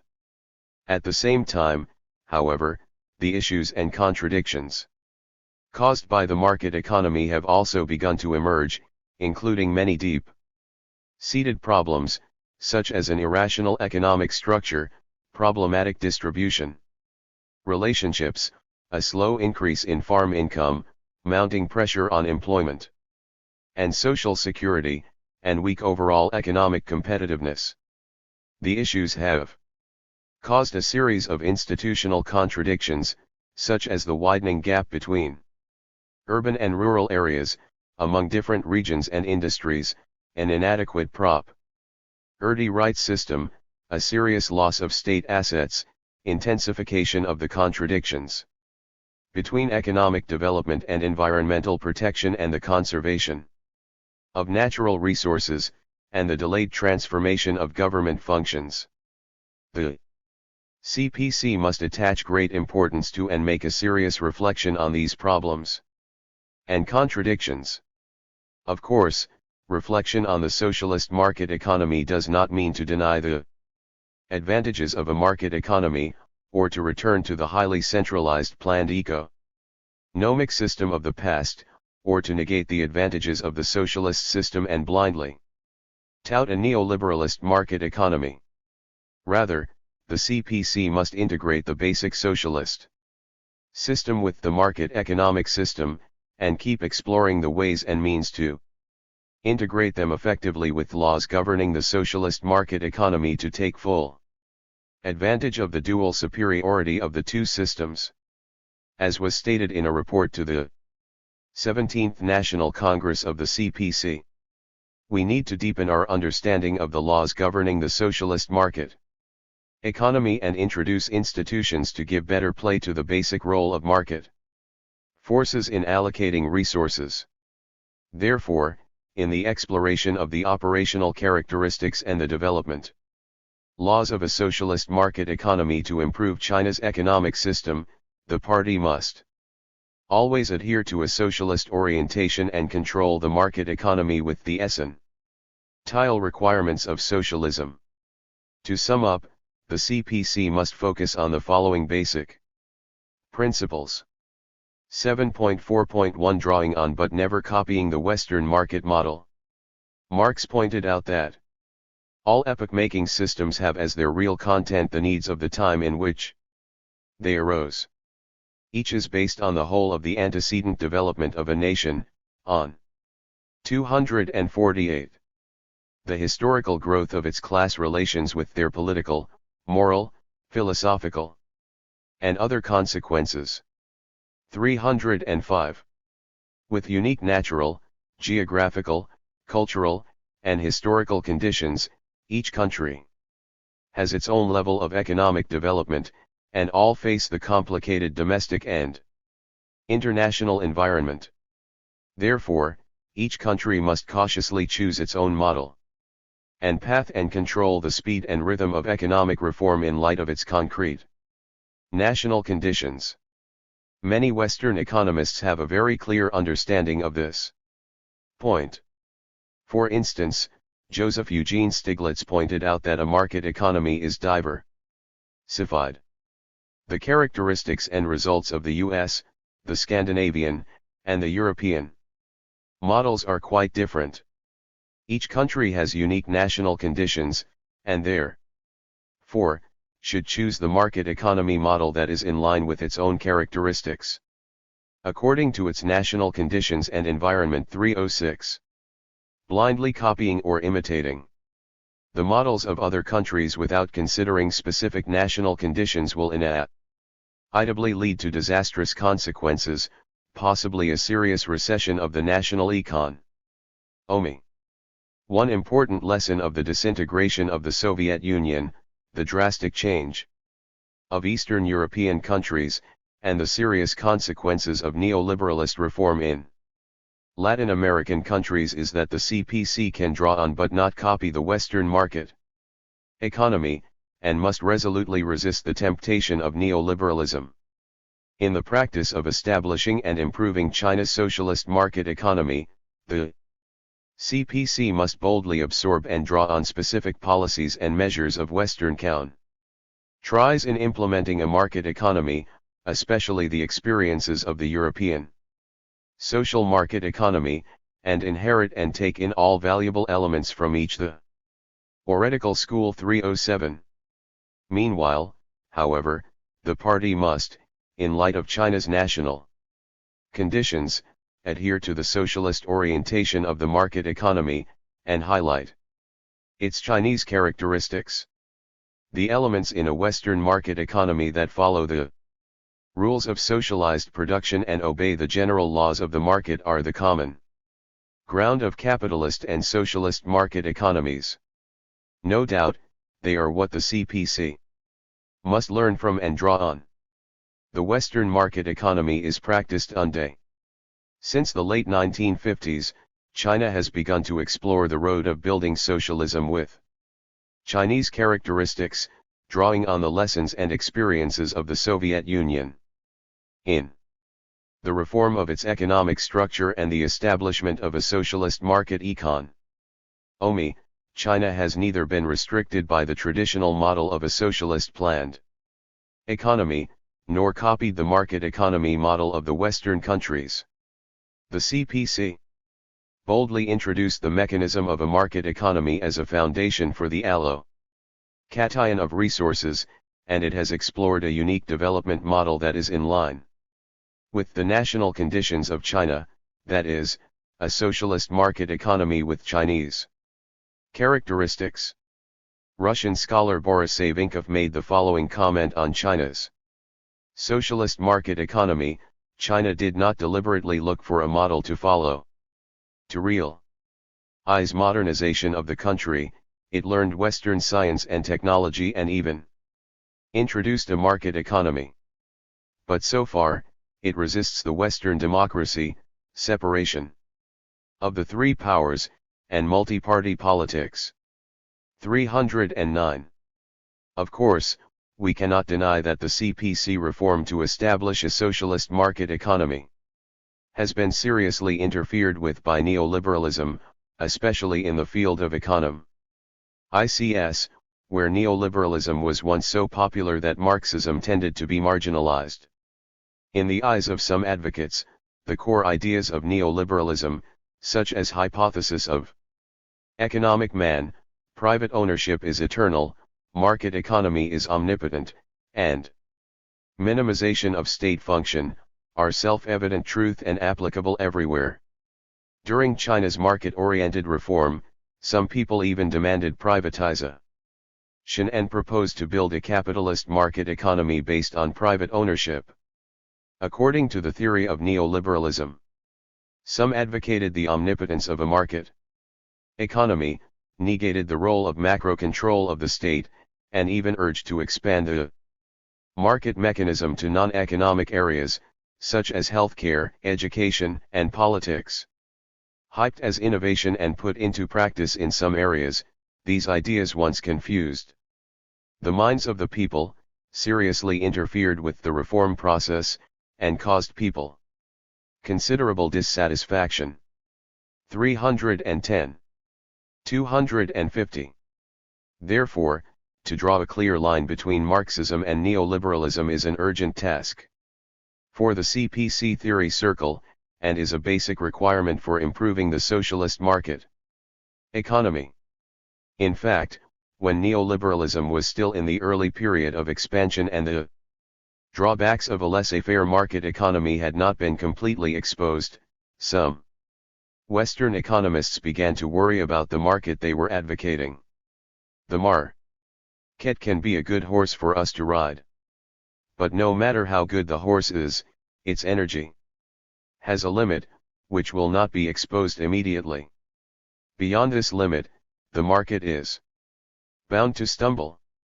311. At present, with the deepening of the financial crisis triggered by the U.S. subprime mortgage crisis and the rapid spread of a comprehensive economic recession, neoliberalism is faced with worldwide criticism stronger than ever before.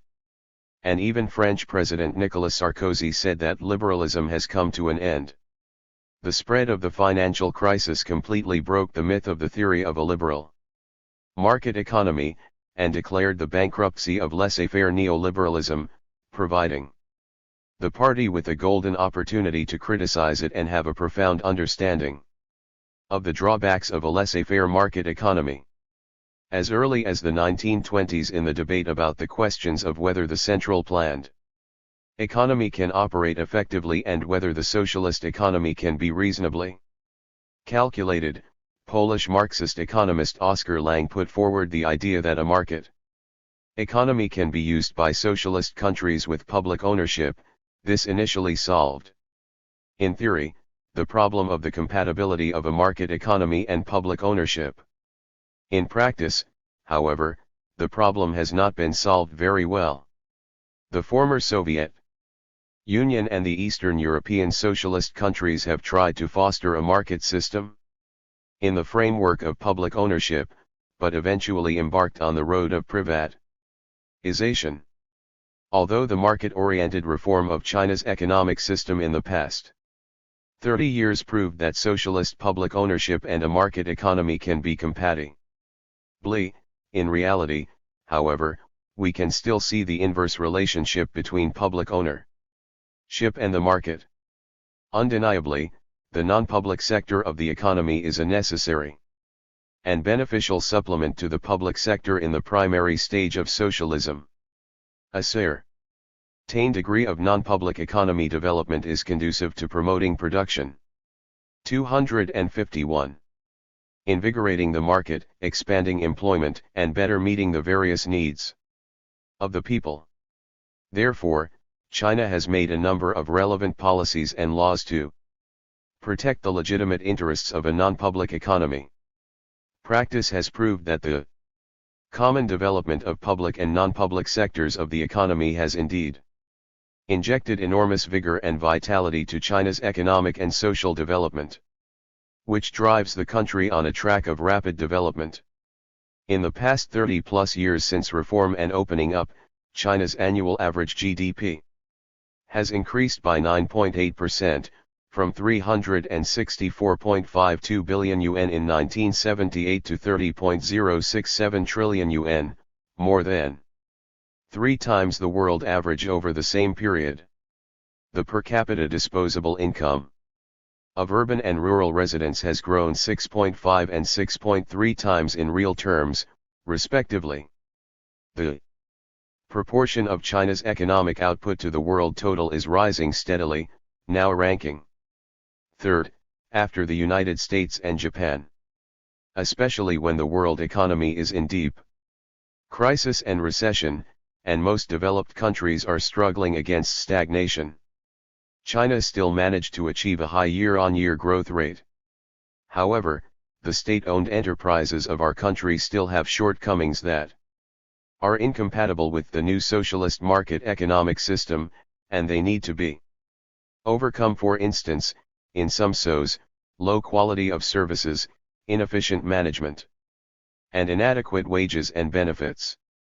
Some people took the problems as an excuse to ask for a predominant non-public sector of the economy, arguing that the withdrawal of state-owned enterprises is the essence of restructuring the national economy, a necessary requirement of deepening the economic reform, and the strategic objective of the reform is in the most difficult areas of the state-owned enterprises.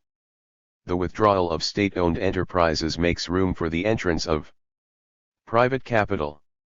It is actually the replacement of state capital by private capital, with the former playing its role in due areas, and the latter becoming the basis of a market economy.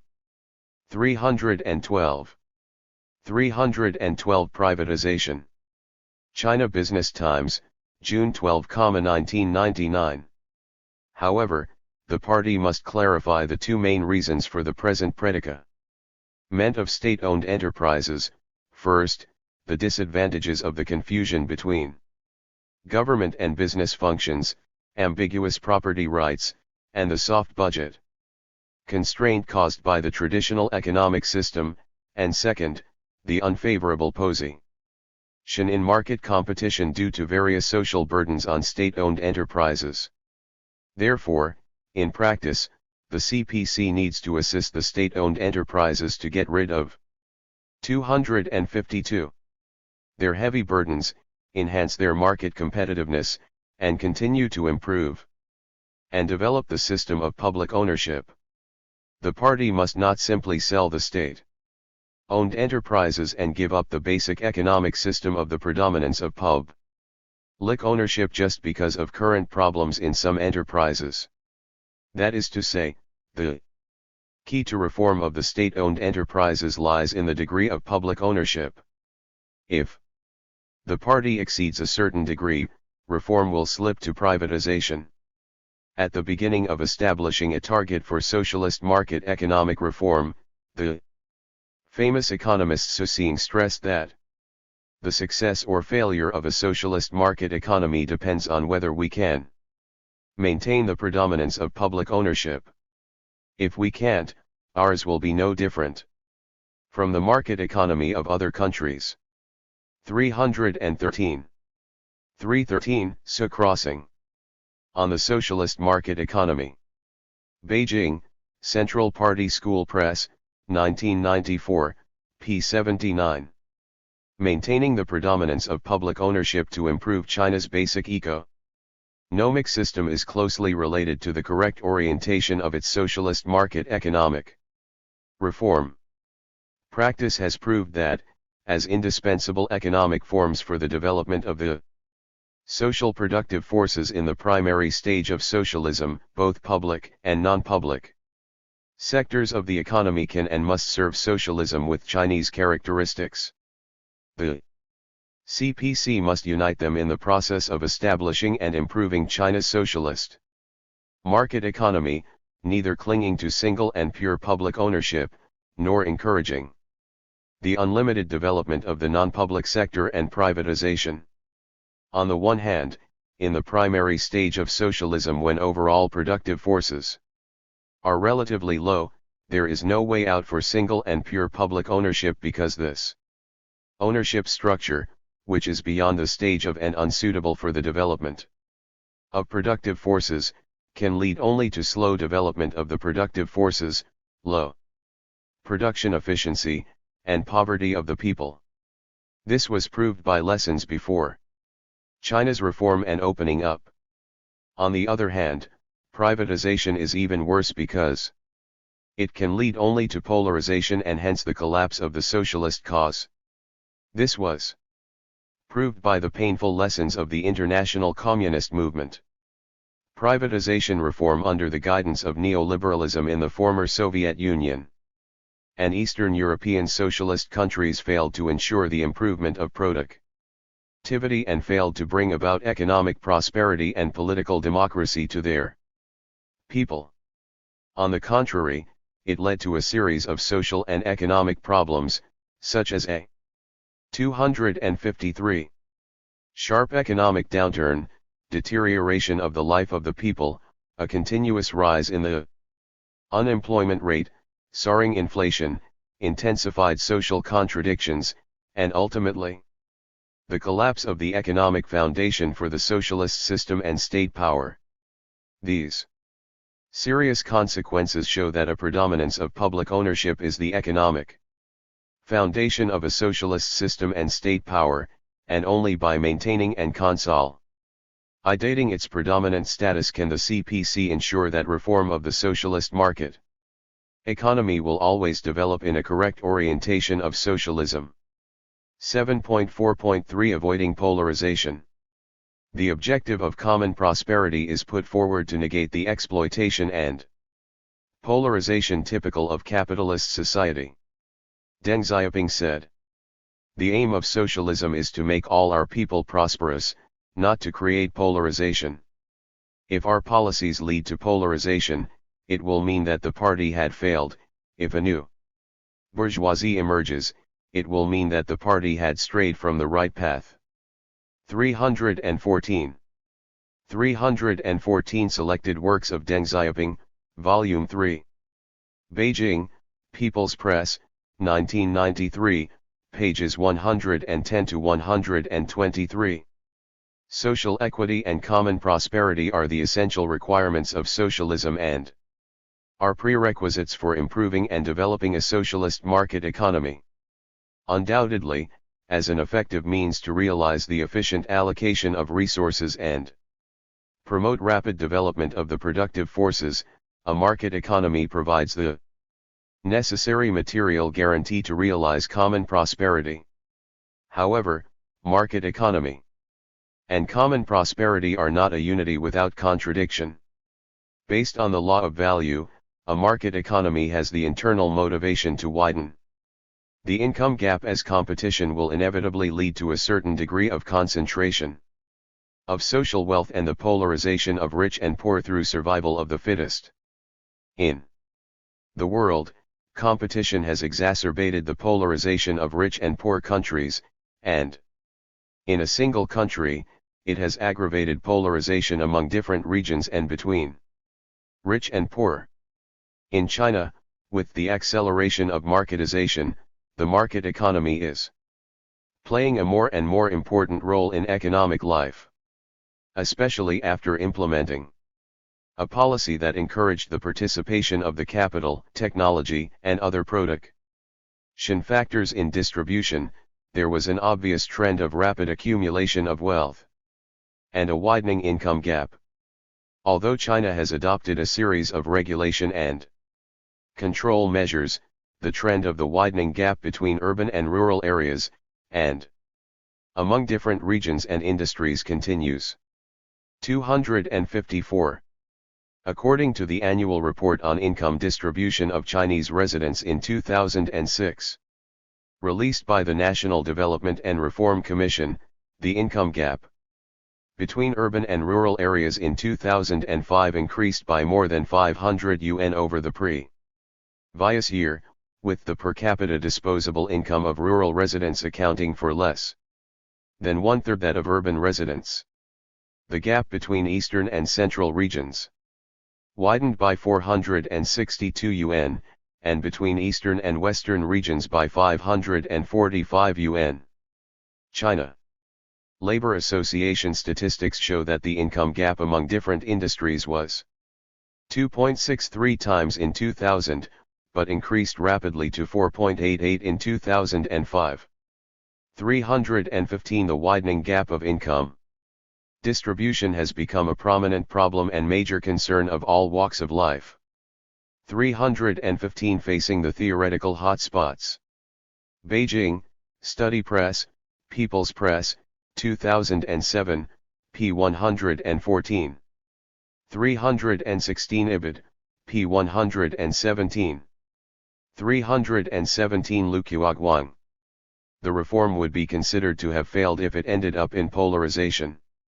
http://www.cnfol.com, November 25, 2005.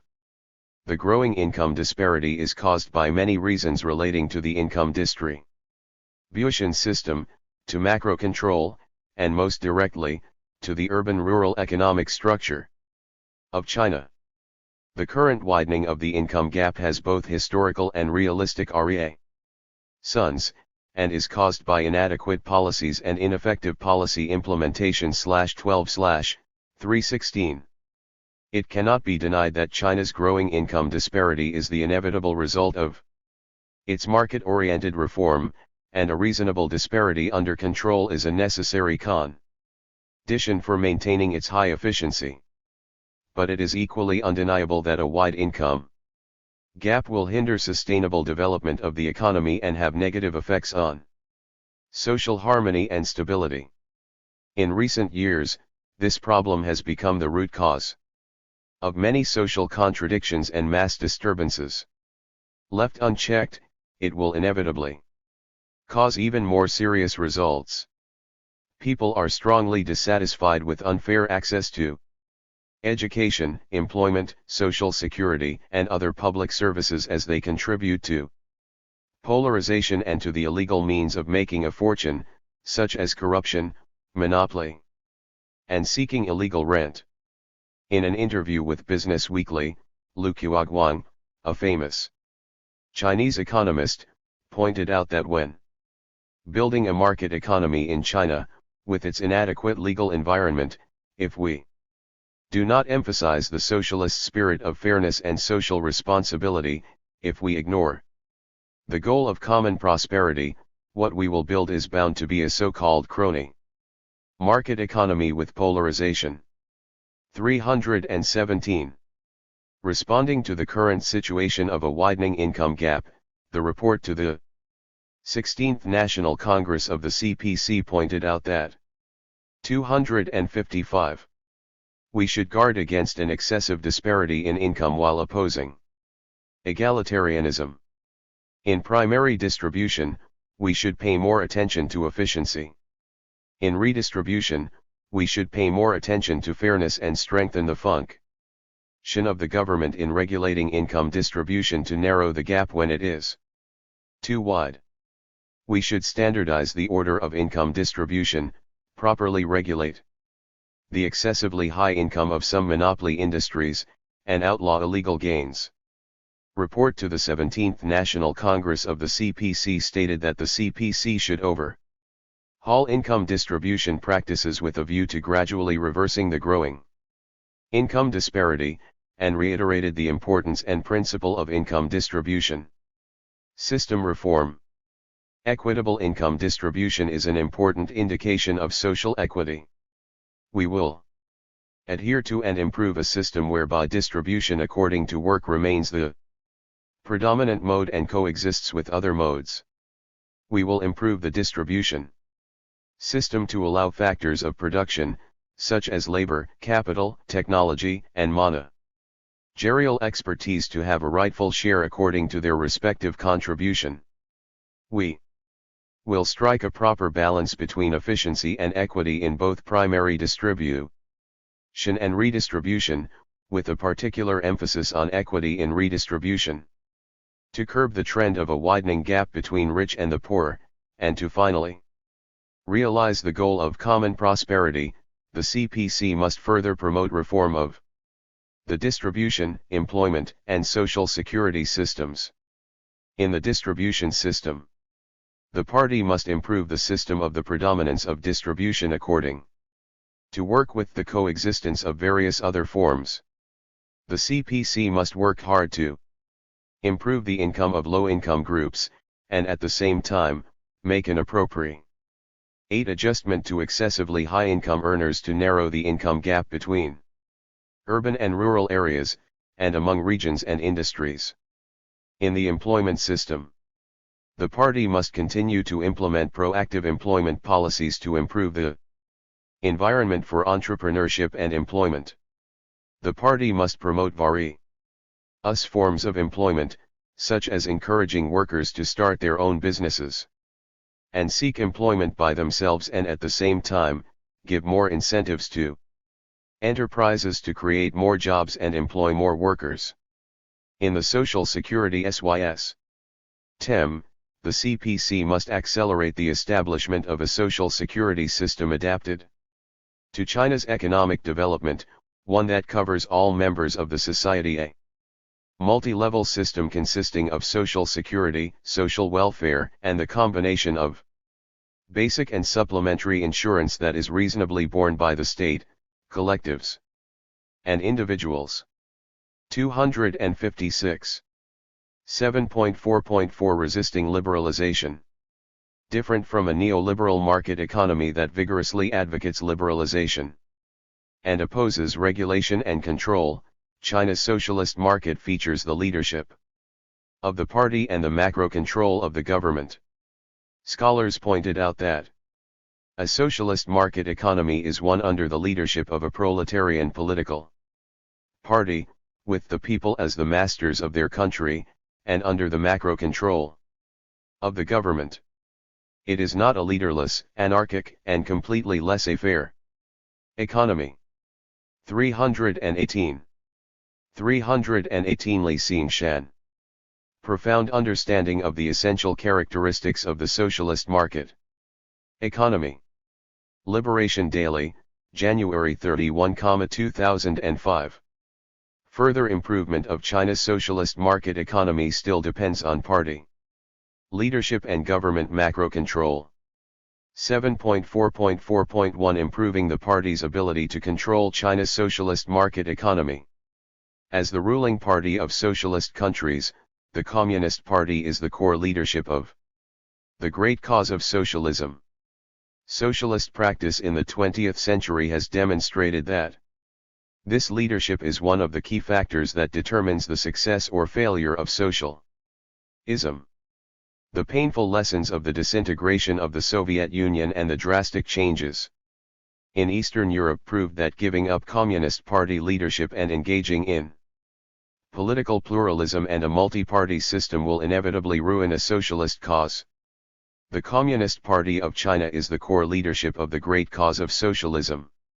With Chinese characteristics, only under the leadership of the party can Chinese people follow the correct orientation, draw up a blueprint, and realize the goals of social and economic development. To build a perfect socialist market economy, party members must adhere to the firm leadership of the party. To exercise correct leadership, the party must constantly improve its art and capacity of leadership. The Communist Party of China has always attached great importance to self-improvement.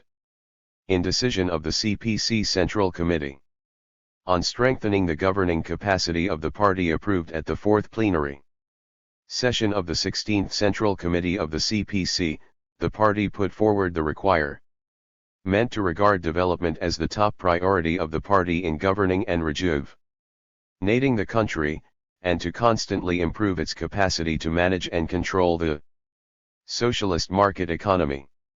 This clarified the correct orientation of the economic work. 257. Of the party to grasp the direction, plan the overall situation, map out the strategy, formulate policies, and promote legislation to create a favorable environment for the socialist market economy. To effectively strengthen the leadership of the party and constantly improve the capacity of the party to lead and control the development of the socialist market economy, the CPC must meet the following requirements. First, the party must constantly improve the art of leadership and the capacity of party governance, as well as enhance members' ability to resist corruption and various risks in accord with the principle that the party must supervise its own conduct and run itself with strict discipline. Second, the party must reform and improve the way it exercises leadership and governance to enhance party solidarity and capacity. Third, the party must give full play to its role as the core of leadership, and make all around efforts to strengthen the party ideologically and organizationally and to improve its conduct. 7A.2 Establishing a perfect, effective macro control system. A socialist market economy establishes a market economy under the macro control of the state. A neoliberalist market economy embraces marketization and liberalization for a laissez-faire market economy. Marketization and liberalization are the basic concepts in the theory of neoliberalist market economics. The neoliberalist economists argue that the market is a panacea, and that the market mechanism can produce a natural order. The intervention of the state in the country's economic life cannot maintain stability and promote economic growth, and even worse, restrict the self-improvement and self-adjustment of the market. Neoliberalists tend to attribute all serious problems such as decreased growth, rate of productivity, reduction of capital accumulation, intensification of the economic crisis, increase in unemployment, and rising inflation to the policies of state economic intervention. Of course, the neoliberals are also very clear that it is impossible to fully restore 19th century economic liberalism.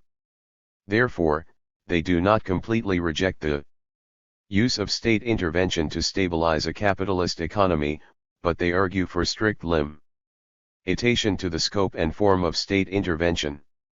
Neoliberalism regards the role of market rules and individual liberalism as the supreme creeds 319. Of course, the economic, political, and social problems caused by a neoliberalist reform in some Latin American countries sounded the alarm for the CPC to properly deal with the relationship between a market economy and macro control. Since the very moment that the Communist Party officially set the establishment of a socialist market economy as the objective of China's economic reform, it has attached great importance to the role of macro control. The party believed that only by integrating a market mechanism with a state regulation mechanism can the CPC achieve the most effective allocation of resources. In the past decades, the transformation of government functions to enhance and improve macro control has always been a particularly important issue for the CPC in giving full play to the role of the market. The party has argued over the necessity and importance of macro control, and how it is different in socialist and capitalist market economies. The key lies in the problem of how to achieve ideal effects.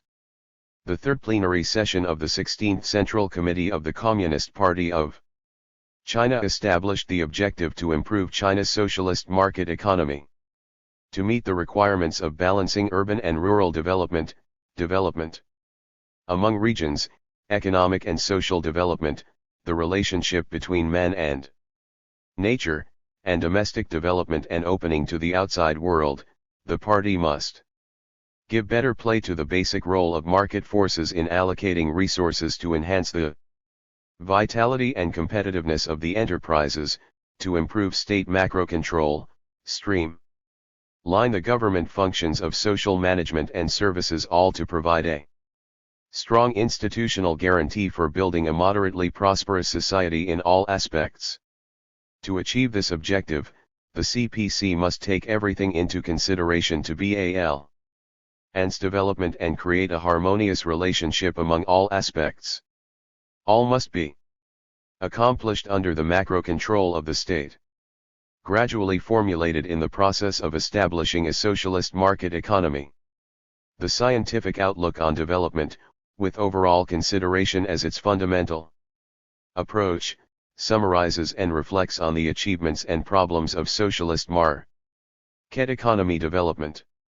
Reflecting the deepening understanding of our party of the laws governing a socialist market economy, the scientific outlook on development actually presents the guiding ideology, direction, requirements, and principles for further development and improvement of China's socialist market economy. 320. 259. The CPC must thoroughly apply this scientific outlook to balance the development of all aspects to achieve the stable and rapid development of China's national economy. To sum up, with the establishment of a socialist market economy, China has made great achievement in economic development. However, it is not yet perfect. As is pointed out in report to the 17th National Congress of the CPC. The socialist market economy is basically in place, but there remain structural and institutional obstacles slowing development, and further reform in difficult areas is confronted with deep-seated problems. To improve the socialist market economy, the CPC must not only have a clearer understanding of it in theory to find the answer to a series of theoretical questions, but it must also reveal the laws governing the development of a socialist market economy. In practice, at present, existing socialist countries are actively exploring the development path that truly integrates socialism with a market economy, communist parties in the United States, Japan, and other developed countries also put forward the idea of realizing socialism through a market economy. The success of our practice in China's socialist market economy will be a great contribution to the international socialism. Chapter 8. Socialist Democracy and the Dictatorship of the Proletariat. Democracy and dictatorship are two interrelated functions of any state power, of which the former is the core and the latter the guarantee. Dictatorship is realized through democracy and guarantees its practice.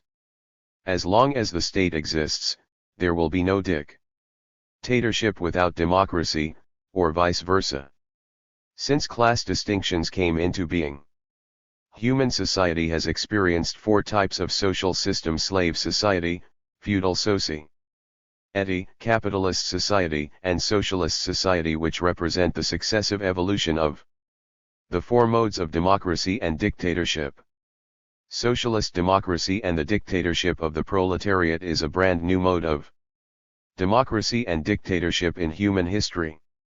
Socialist democracy means that the PLE are true masters of the country, and the dictatorship of the proletariat serves as a tool to safeguard the practice of a socialist democracy.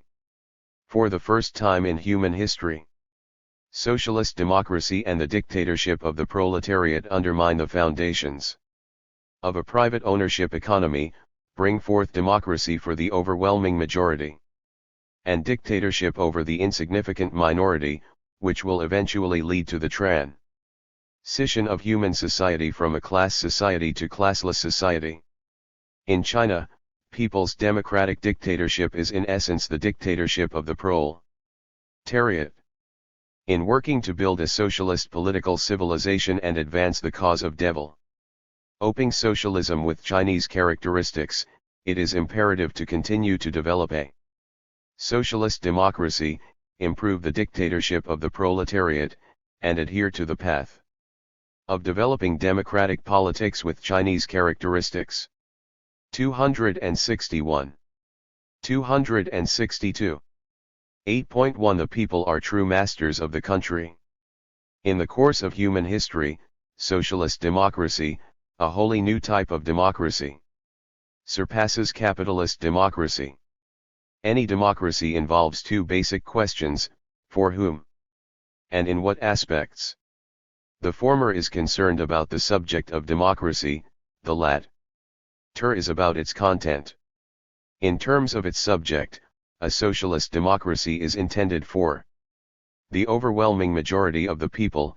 In terms of its content, socialist democracy ensures that the overwhelming majority of the people can comprehensively enjoy their economic, political, cultural, and other rights. The two questions reveal two characteristics of a socialist democracy: extensiveness and comprehensiveness, making it truly worthy of a people's democracy. 8.1.1 The scope of a socialist democracy. Which groups of people enjoy democracy, or who is the subject of democracy, is a case that must be answered first by any democratic system. Cohen, an American scholar, called it the scope of democracy. 321 In socialist society, the scope of democracy is greatly expanded. The subject of democracy for the first times extends from a particular class to the broadest masses of the people, a great leap in the development history of people's democracy, on that gives first expression to the authenticity of a socialist democracy. 8.1.1.1 The class nature of democracy in all class societies. Democracy has a distinctive class nature. In class society, it invariably belongs to the ruling class, to slave owners in slave society and to landlords in feudal society. In a capitalist society, though democracy for the first time acquired the form of superclass and universality, it is still the privileged right of the bourgeoisie who monopolize and manipulate it. The word democracy comes from ancient Greece and means that people are the masters of their country and rule by the people. However, people never enjoyed democratic rights in the strict sense until the coming of a socialist society. The Greek historian Herodotus, 484-430-420 BC, first named the Athenian political system as 263 democratic politics in his book The Histories.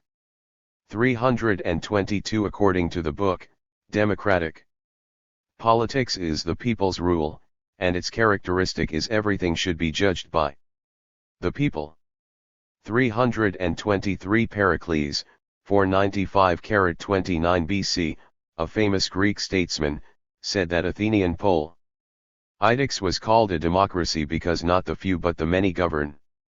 324 It is recorded that Athenian democracy started in 508 BC and ended in 323 BC. Athenian democracy was made up of three important institutions: assembly, council of 500, and popular courts. Through these institutions, people can, to a large extent, ensure their own decision-making power. 325. But the Athenian democracy, a system deeply rooted in slavery, operates in fact for the interests of slave owners and is not democracy for the majority of the people. At its most prosperous time in Athens, there were about 168,000 citizens. Athenian citizenship was limited to men and women whose parents had also been Athenian citizens. 32,000 metoikoi, Greek word, or resident foreigners, and 200,000 slaves. Out of all those people, only about 40,000 citizens could participate in the democratic affairs, 10% of the population. 326 Since slaves and resident foreigners were excluded from Athenian citizenship, its democratic rights were only a slave owner privilege. This indicates that Athenian democracy in the beginning was a form of democracy that featured class distinction. In ancient Chinese classics, the word democracy first appeared in Shangshu, also known as the Book of History, and originally meant Lord of the People. 327 However, the word doesn't denote people being the Lord but being the Lord of the people. So, the meaning is inverted compared with the modem concept of democracy. Moreover, the idea of people-oriented in ancient China was also inverted in its subject and object, opposite from its present-day meaning. There are two underlying reasons. First, the ruler regarded the people as the source of social wealth, but the people here is not an active subject but a passive object. Second, democracy was not an institutional system, but, at the most, it was a moral standard. The people as an object could not become the cornerstone in reality and were still seen as the vulgar people or the lower class people. 264. In feudal society, feudal lords and serf owners occupied the dominant position. They enjoyed democratic rights and formed the feudal dictatorship. The laboring people, however, were left in a totally powerless position and suffered from ruthless exploitation. and oppression. Therefore, whether we view the issue from the perspective of democratic development or of systematic arrangement, feudal society is a dark period in the whole democratic progress. In the bourgeois revolution, Enlightenment thinkers upheld the principles of liberty, equality, democracy, and human rights, all of which have a positive impact on social development. They criticized theocracy, monarchy, and class privileges. The English philosopher John Locke, 1632–1704, in his essay Two Treatises on Civil Government, refuted the views of the divine right of absolute monarchy, and expounded theories of social contracts and natural law, believing that the right to rule came from consent of the governed.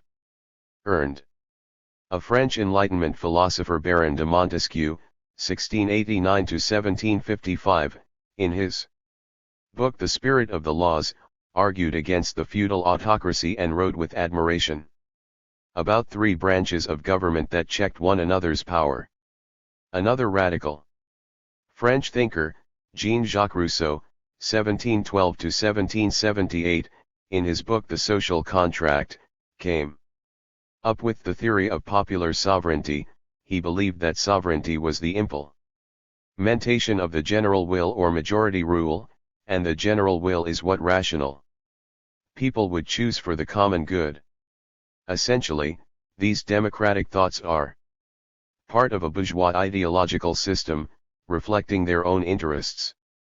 However, they played a significant role at that period under the condition that the chief task for all revolutionary classes, including the bourgeoisie and peasants, is anti-feudalism.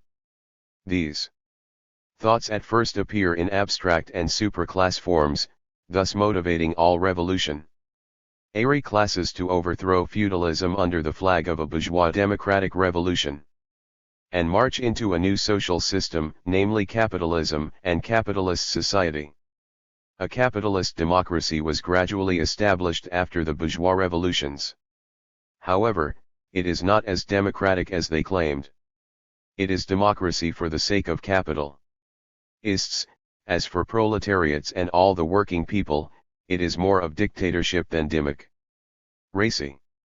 Vladimir Lenin pointed out that in a capitalist society, providing it develops under the most favorable conditions, we have a more or less complete democracy in the democratic republic.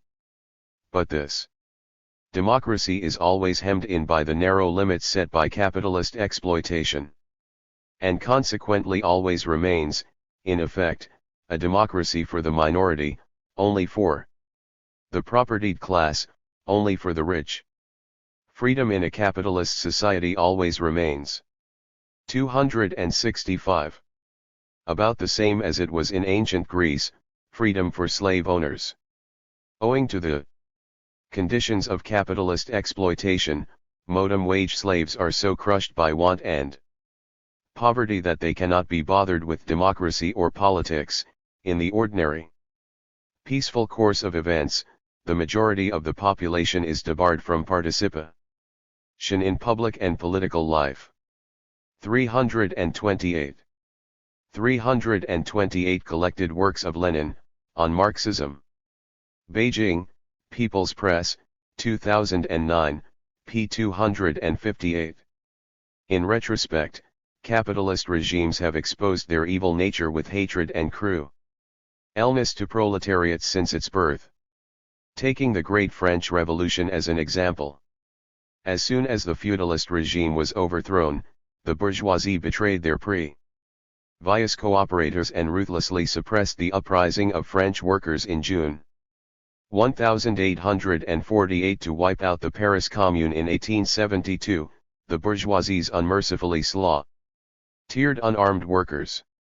These facts reveal that their hypocrisy and ruthlessness are no less than that of the feudalists.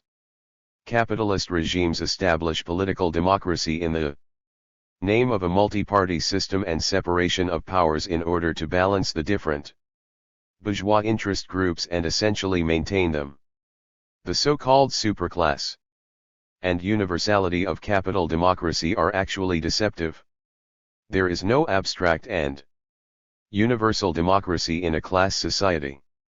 A capitalist democracy is aimed to protect the fundamental interests of the bourgeoisie. 8.1.1.2 Socialist democracy for the immense majority of people. In a socialist society, the proletariat acquires a dominant position over the bourgeoisie and remnants of other exploiting classes. Therefore, a socialist democracy refers to the democracy of the proletariat. However, proletarian democracy still possesses a class nature other than universal and transcending democracy. Since the proletariat's fundamental interests are consistent with those of other masses of people, a proletarian democracy is also the democracy of the overwhelming majority of the people, a people's democracy. In socialist society, the broadest masses of people become the master of the country and society, jointly enjoying democratic rights and practicing dictatorship over the enemy and its remaining forces. For the first time in human history, the scope of democracy is extended into the broadest masses of people, a qualitative leap for democracy. Socialism is in essence democratic, and its economic base is socialist public ownership of the means of production. Socialism is not only a new economic system based on socialist public ownership of the means of production, but also a new political system of 266, which the working class and laboring people are the master. Under socialist conditions, the establishment of socialist public ownership ensures the shared interests of the overwhelming majority of the people, and equality of political status and common needs of cultural life.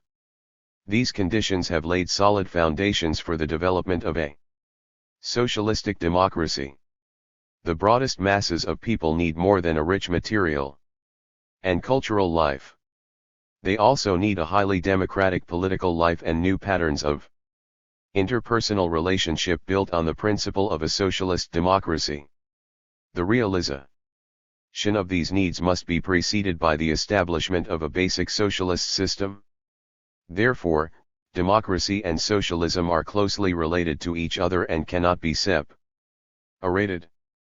What we call socialistic democracy is to let the overwhelming majority of the people become masters of the country. Without this point, it cannot be called a socialist society, nor can we say socialism has been established. In a socialist system, the fundamental reason democracy can be extended to the overwhelming majority of the people lies in the fact that the masses established an economic system of public ownership after they seized power by means of revolution, and they exerted economic expropriation on the bourgeoisie by political power. Without this premise, the people will be deprived of political power, and the people's democracy will degenerate into capitalist democracy. Reform is the only solution for the self-perfection and development of a socialist system. To do this, the CPC must adhere to the path of socialism. In the first place, the party must safeguard the dominant position of socialist public ownership, and develop a socialist market economy by adhering to the system of public ownership of the means of production. As an important part of a socialist market economy, an individual or private economy can exist and be better developed on the condition that it is in a subordinate status lest it harm China's basic economic, political, and cultural, ideological, socialist system.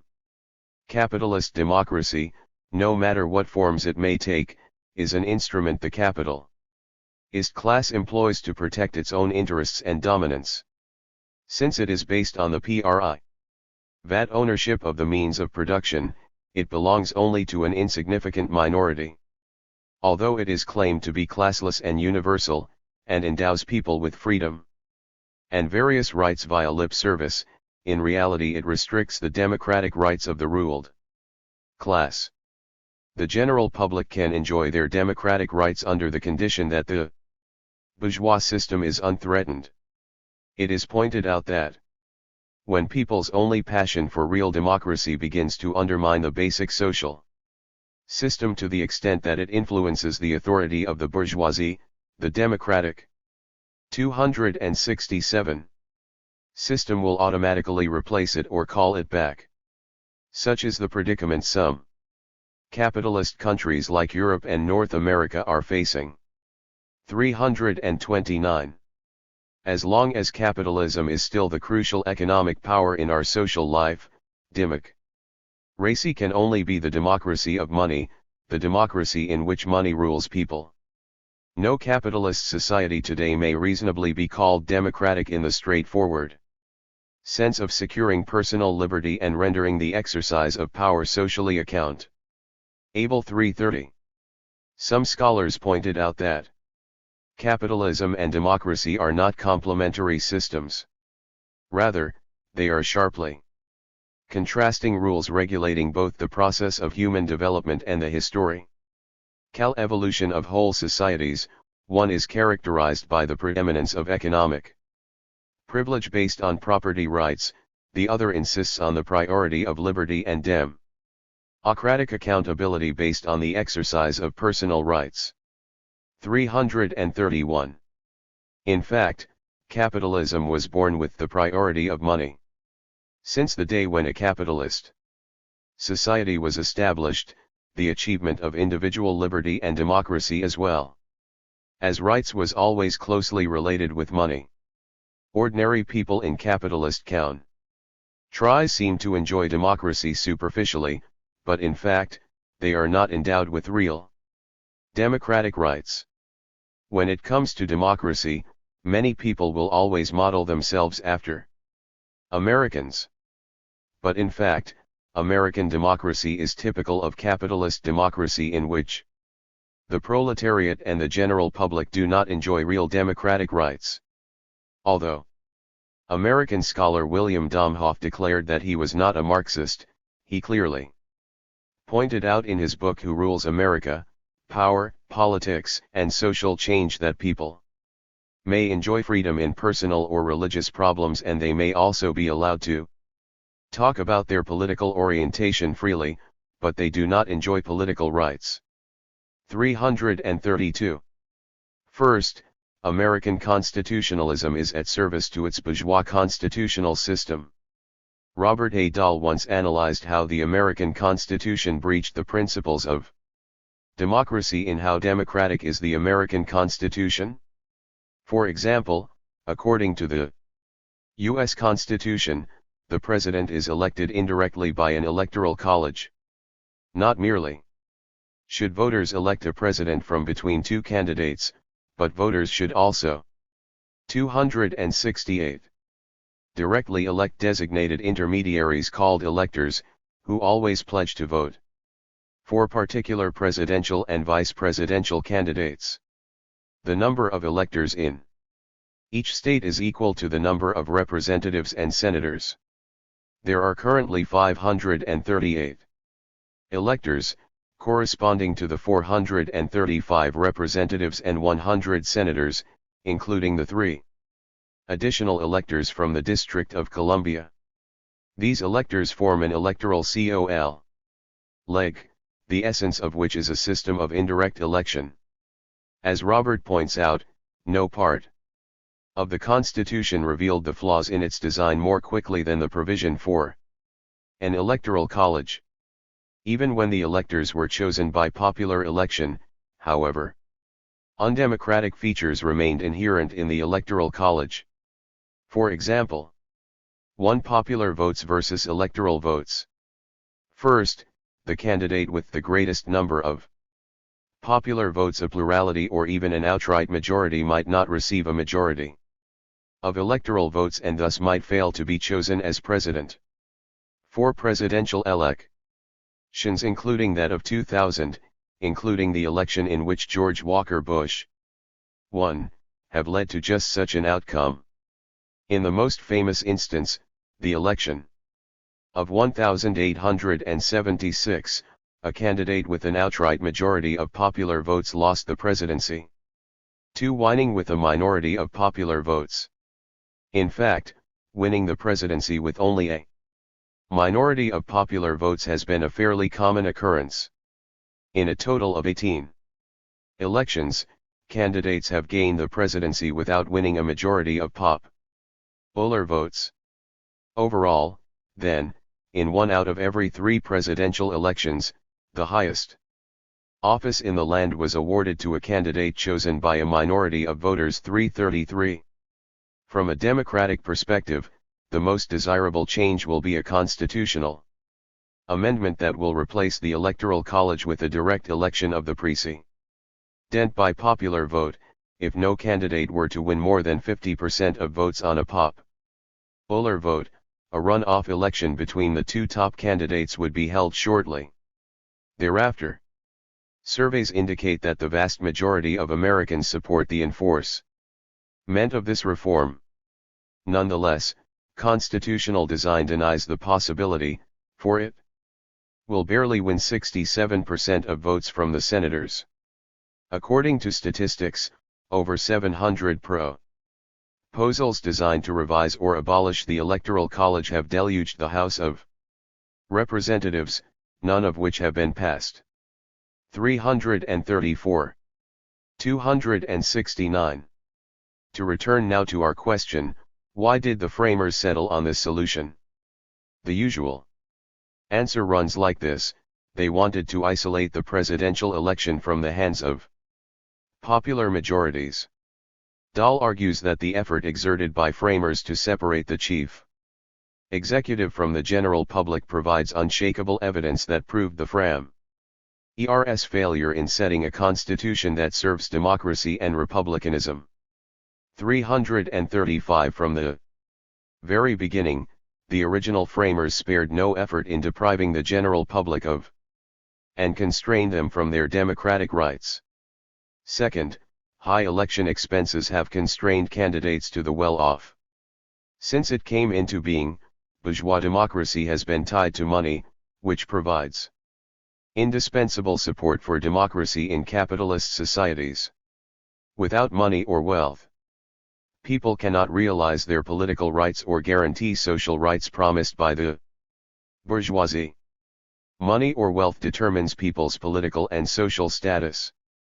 Under a capitalist regime, an election is an important reflection of exercising democratic rights.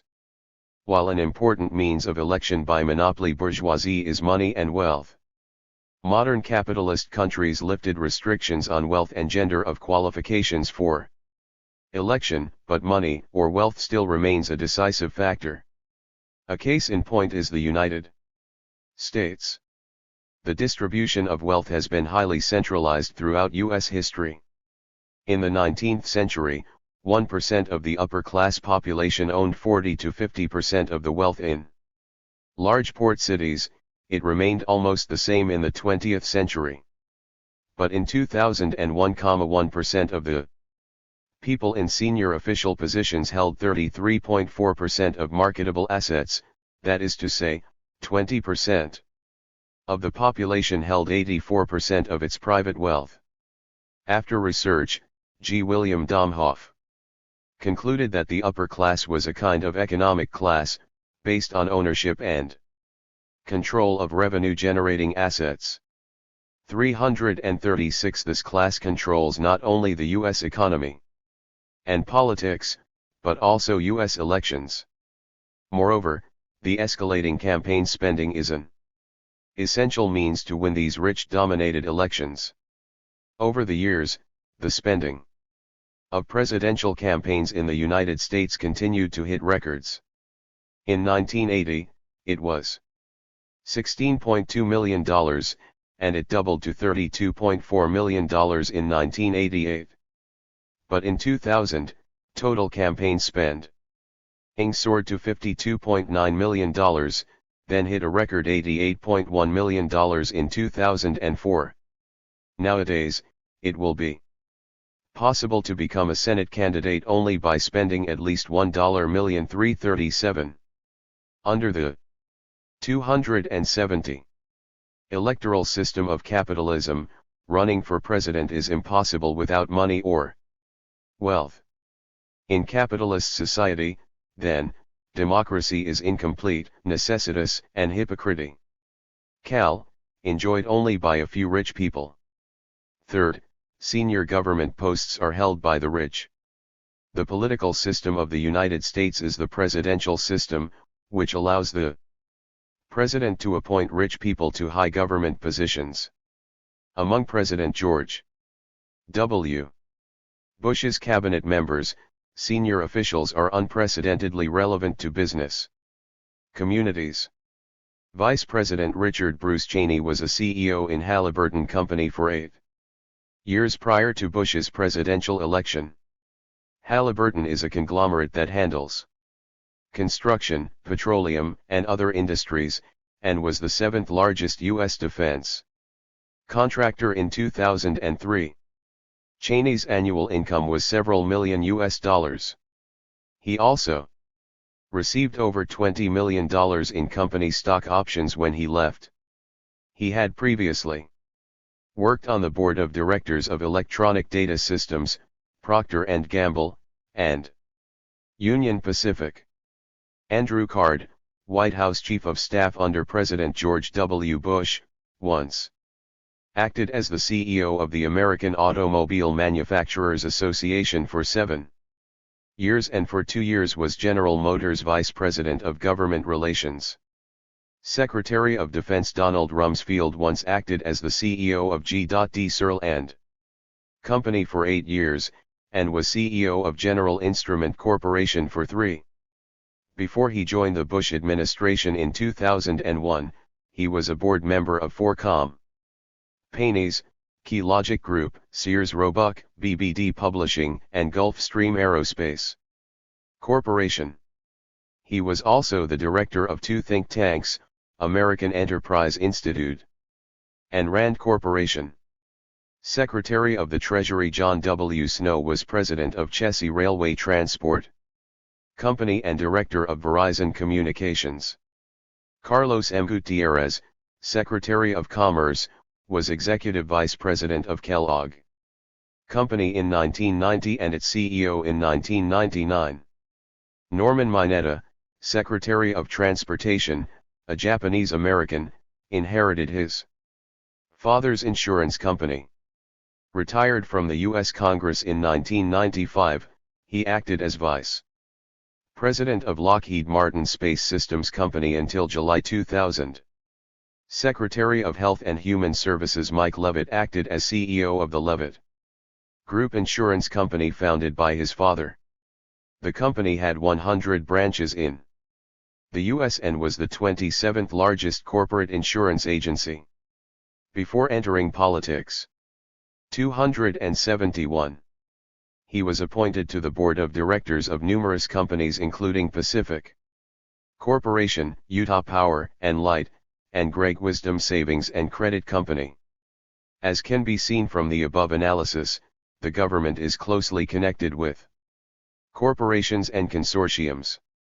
Scholars pointed out that the general picture that emerges from this information on the overrepresentation of members of the corporate community and policy network in appointed governmental positions is that the highest levels of the executive branch, especially in the state, defense, and treasury departments, are interlocked constantly with the corporate community through the movement of executives and corporate lawyers in and out of government. Although the same person is not in governmental and corporate positions at the same time, there is enough continuity for the relationship to be described as one of revolving interlocks. Corporate leaders resign from their numerous directorships to serve in government for 2 or 3 years, then return to the corporate community. 338. Their interests are closely tied together. 8.1.2 The comprehensiveness of socialist democracy. In what aspects people can enjoy democracy is the second question that any democratic system should answer. Cohen referred to this issue as the scope of democracy. In a socialist society, the overwhelming majority of the people work as masters of the state and society, and fully enjoy the rights of economy, politics, culture, and more bipartic iPadding in state and social affairs, which shows that socialist democracies are inclusive. The scope of democratic rights widely ranges from political democracy to economic, cultural, and social fields, which is another giant leap in the human history of democratic development. The comprehensiveness of democracy is another reflection of the authenticity of a socialist democracy. 8.1.2.1 What do comprehensive democratic rights mean? The intrinsic meaning of democracy is manifold. It includes democratic rights, democratic systems, democratic style, and so on. Democracy should first mean democratic rights. Democratic systems are the embodiment of democratic rights, which stipulate what kind of people can enjoy democratic rights and make sure they are available. 272. Democratic style is a kind of thought, with characteristics of behavior and habits formed in the long enforcement of democratic rights. All are closely related. Democratic right is the basis, democratic system the guarantee, and democratic style the manifestation of democracy. Democratic styles seem like individual behaviors, but in fact are a reflection of democratic rights and democratic institutions formed in democratic practices. Only under a true democratic institution can they happen. In short, real democracy is the combination of rights, institutions, and styles. From the perspective of democratic rights, economic, political, cultural, and social rights are built on the basis of socio-economic, political, cultural, and other social relationships, which make up an integrated and organic system of democratic rights. Economic right is the basis and core of the system, political right the key and fundamental guarantee, cultural right the ideological reflection, and other social rights are attached to the system. There are different systems of democratic rights in different social modes. Accordingly, social systems form ones that reflect and guarantee those particular rights. In a word, any social system is for the sake of the content, range, and degree of rights of different classes, and it guarantees specific rights. Democracy means that people become the masters of the country, which implies that they should enjoy economic, political, cultural, and other rights. Social systems and institutions must guarantee these rights. When a social system is democratic, the principle that people are the masters of the country must be put into effect and embodied in its economic, political, ideological, cultural, and other fields.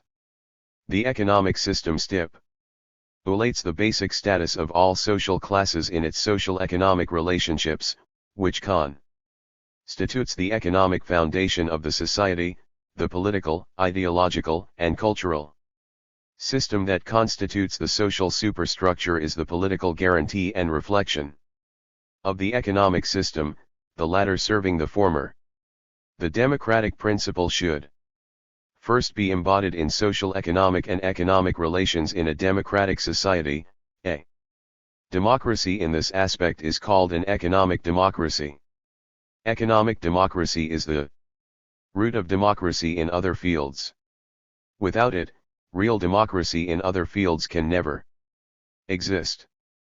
Human rights, according to Marxism, are not inherently entitled by nature, but are interpersonal relationships shaped in the process of a changing nature, society, and man himself. They are concrete, historical rights that change over time and can be enriched with societal development. Human rights are related to nature, society, and man himself, including the right to life and development, or more specifically, to economic, political, 273, and cultural rights and so on. Capitalist democracy represents one stage of development of human rights, a bourgeois democracy in nature. A capitalist democracy aims to serve the rights of the bourgeoisie, while the general public cannot enjoy full human rights. Under this system, capitalists have absolute economic hegemony over others. Political and cultural rights are conferred to the public on the premise that they do not impede the function of capitalist ownership and the capitalist society. From the perspective of human liberation, capitalist democracy has not erased personal dependence. In primitive society, people suffered from nature but were freed of social oppression. Although barbarity still largely remains in human beings, each was an independent individual and had no right to dominate others.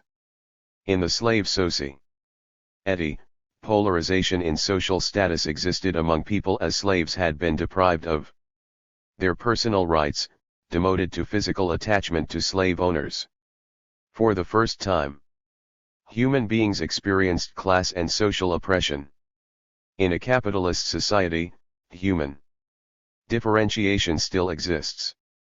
It seems that people had obtained personal rights, but their rights had to give way to money's rights.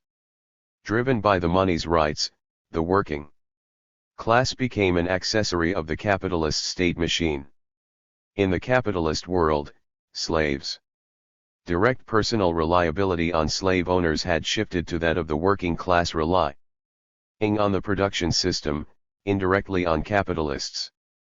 Slavery hadn't been ended, just transformed. Therefore, capitalist society is far away from a democratic society. Only in a socialist society does the social system guarantee elimination of human rights deprivation and enable people to build a communist society where a person's free, independent, and all-around development can be truly achieved. 8.1.2.2 Political democracy is the precondition for comprehensive democracy. The practice of socialist democracy proves that political democracy is a precondition of comprehensive democracy. The democracy and social formation of human society are the same in nature. Socialist social formation is a historical inevitable outcome. Before that, socialist democracy cannot be gained. After that, nothing can stop it. During the process of building a socialist democracy system by keeping with the trend of history, the people should first gain a political democracy, then build a comprehensive socialist democracy. From the perspective of transformation of a social system, the emergence of a new social form follows a universal law, from the birth of new economic relations, rudimentary stage, and theoretical reflection, to the emergence of a political revolution. 274. Revolutionary transformation of the state power, and finally to economic revolution. The formation of a new economic mode. In other words, this law means that in the beginning, the factors of new economic relations are bred in the old social formation.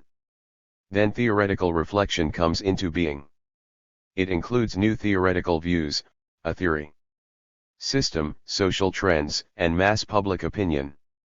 These new economic relationships and the theoretical reflection reflect the demand of advanced productive forces and have great vitality and a disintegration influence on the old economic mode. But this influence has a too weak effect to change the old economic mode in order for it to be replaced with new economic relationships. The birth of new economic relationships must be based on the intermediate link political revolution. It can help to build a country's new state power to change the social economic relationships from the ground up. Social formation transition has been following this universal law since mankind entered a class society. From the perspective of a static analysis of social structure, the core of democracy is that it can be the master in the economic sphere. But the most important thing is for the CPC to create a political democracy. To become a political democracy, the party must first build a political institution. From what is mentioned above, democracy belongs to the Category of political institutions, meaning that the CPC can make a confirming orientation for democracy and hold its core only in this category. Especially under the socialist system, the party must hold this core even if democracy exists extensively within many aspects, such as economic, politics, culture, and more. In essence, democracy in all aspects must be based on political democracy. It functions as the extension of political democracy. Democracy is a form of the state, it is one of the structures of the state, said Lenin. 339 The democracy of a country mainly refers to its political system. As a kind of state system, the political system belongs to the category of superstructure in the social structure, and, in the final analysis, it is determined by and serves a certain economic base. As mentioned by Lenin, any democracy, just like any political superstructure, political superstructure must exist until the classes are eliminated, serves production and is determined by the relationships of social production. Thus, after obtaining state power by revolution, the proletariat must also carry out a fundamental transformation in social-economic relationships to control the economic lifeline of the country and to create an economic foundation for proletarian democracy. Otherwise, the bourgeoisie, taking advantage of the economic forces they hold, will 275 have a chance to resist, which can harm and even subvert the proletarian regime. This important lesson is what Marx and Engels learned from the failure of the Paris Commune.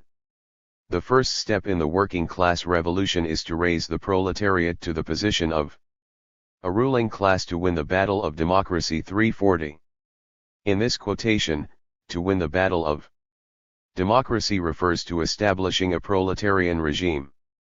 Based on this, it is proposed that the proletariat will use its political supremacy to wrest, by degree, all capital from the bourgeoisie, to centralize all instruments of production in the hands of the state, i.e., of the proletariat organized as the ruling class, and to increase the total productive forces as rapidly as possible.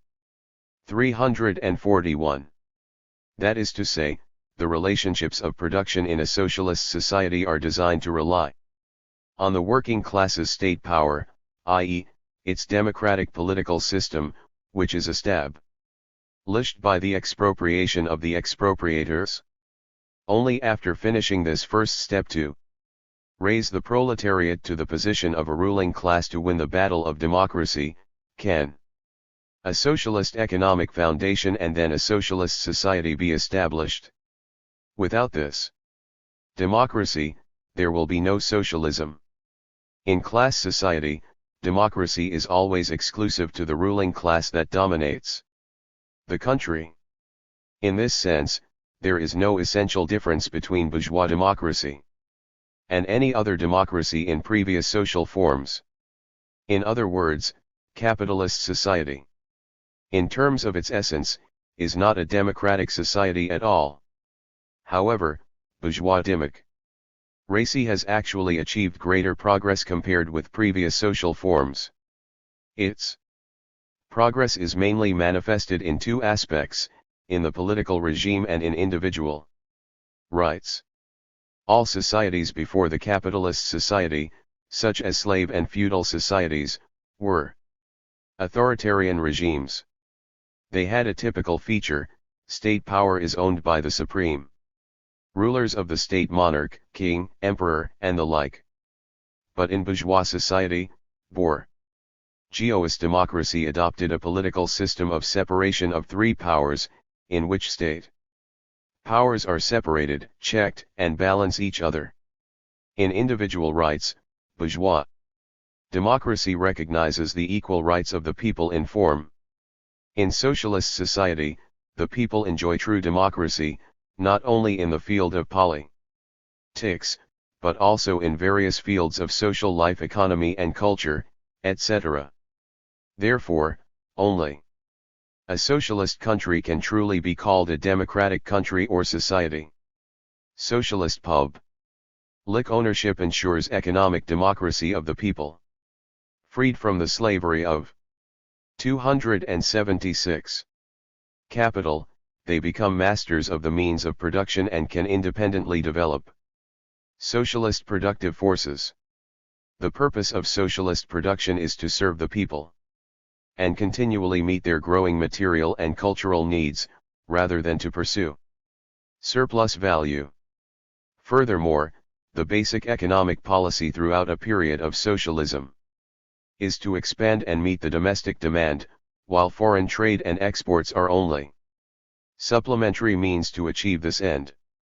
Democratic rights are available to people under a socialist political system, which is a powerful tool for people to govern the country and to execute a dictatorship over the enemy. Similarly, rights of education, cultural consumption, and freedom of speech are available. The cultural right of the people is a powerful tool to develop a socialist cultural career. Of course, socialist democracy is still in its primary stage, and there is much space for improvement in democratic form, system, and procedure. These defects can be remedied by means of a harmonious development.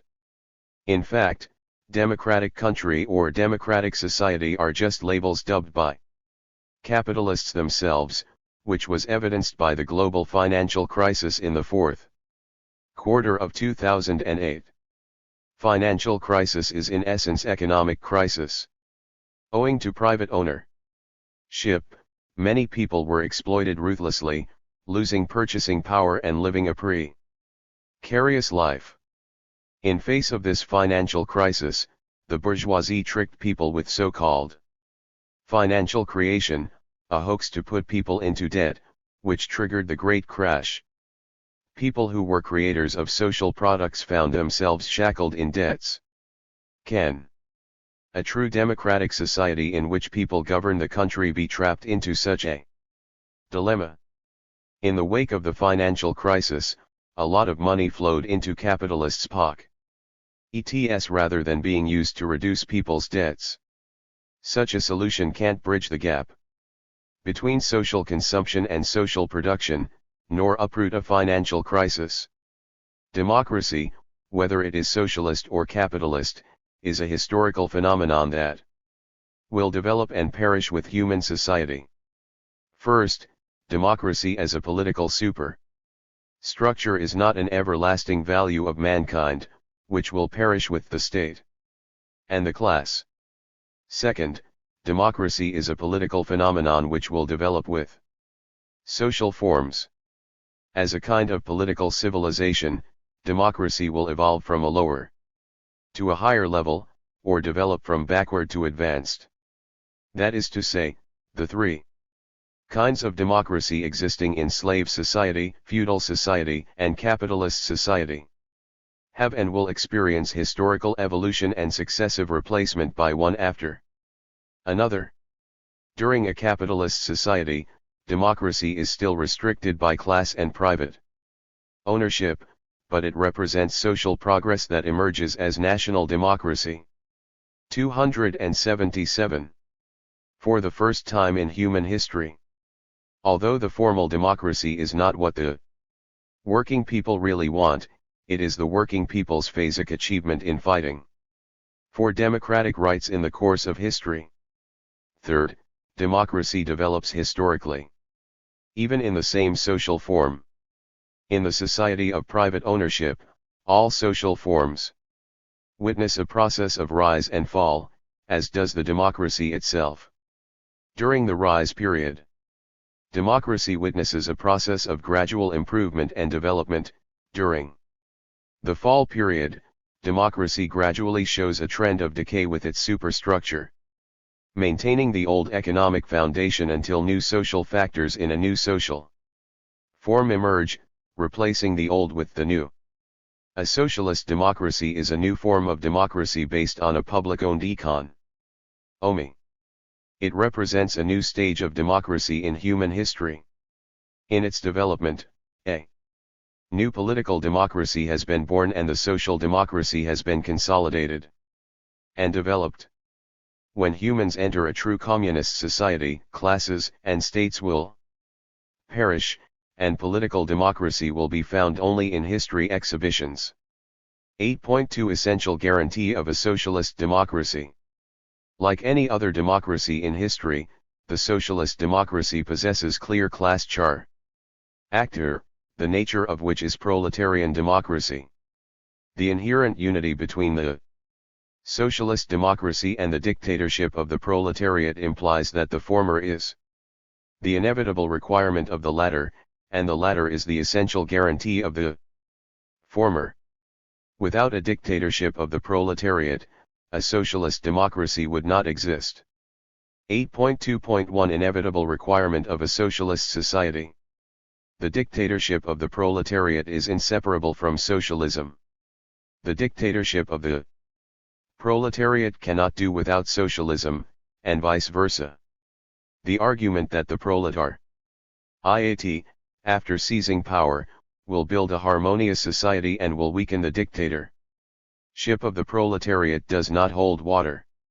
As the essence of Marxism, the dictatorship of the proletariat, or the dictatorship of the working class, means that the people exercise state power under the leadership of the proletariat, which does not share political power with any exploiting class.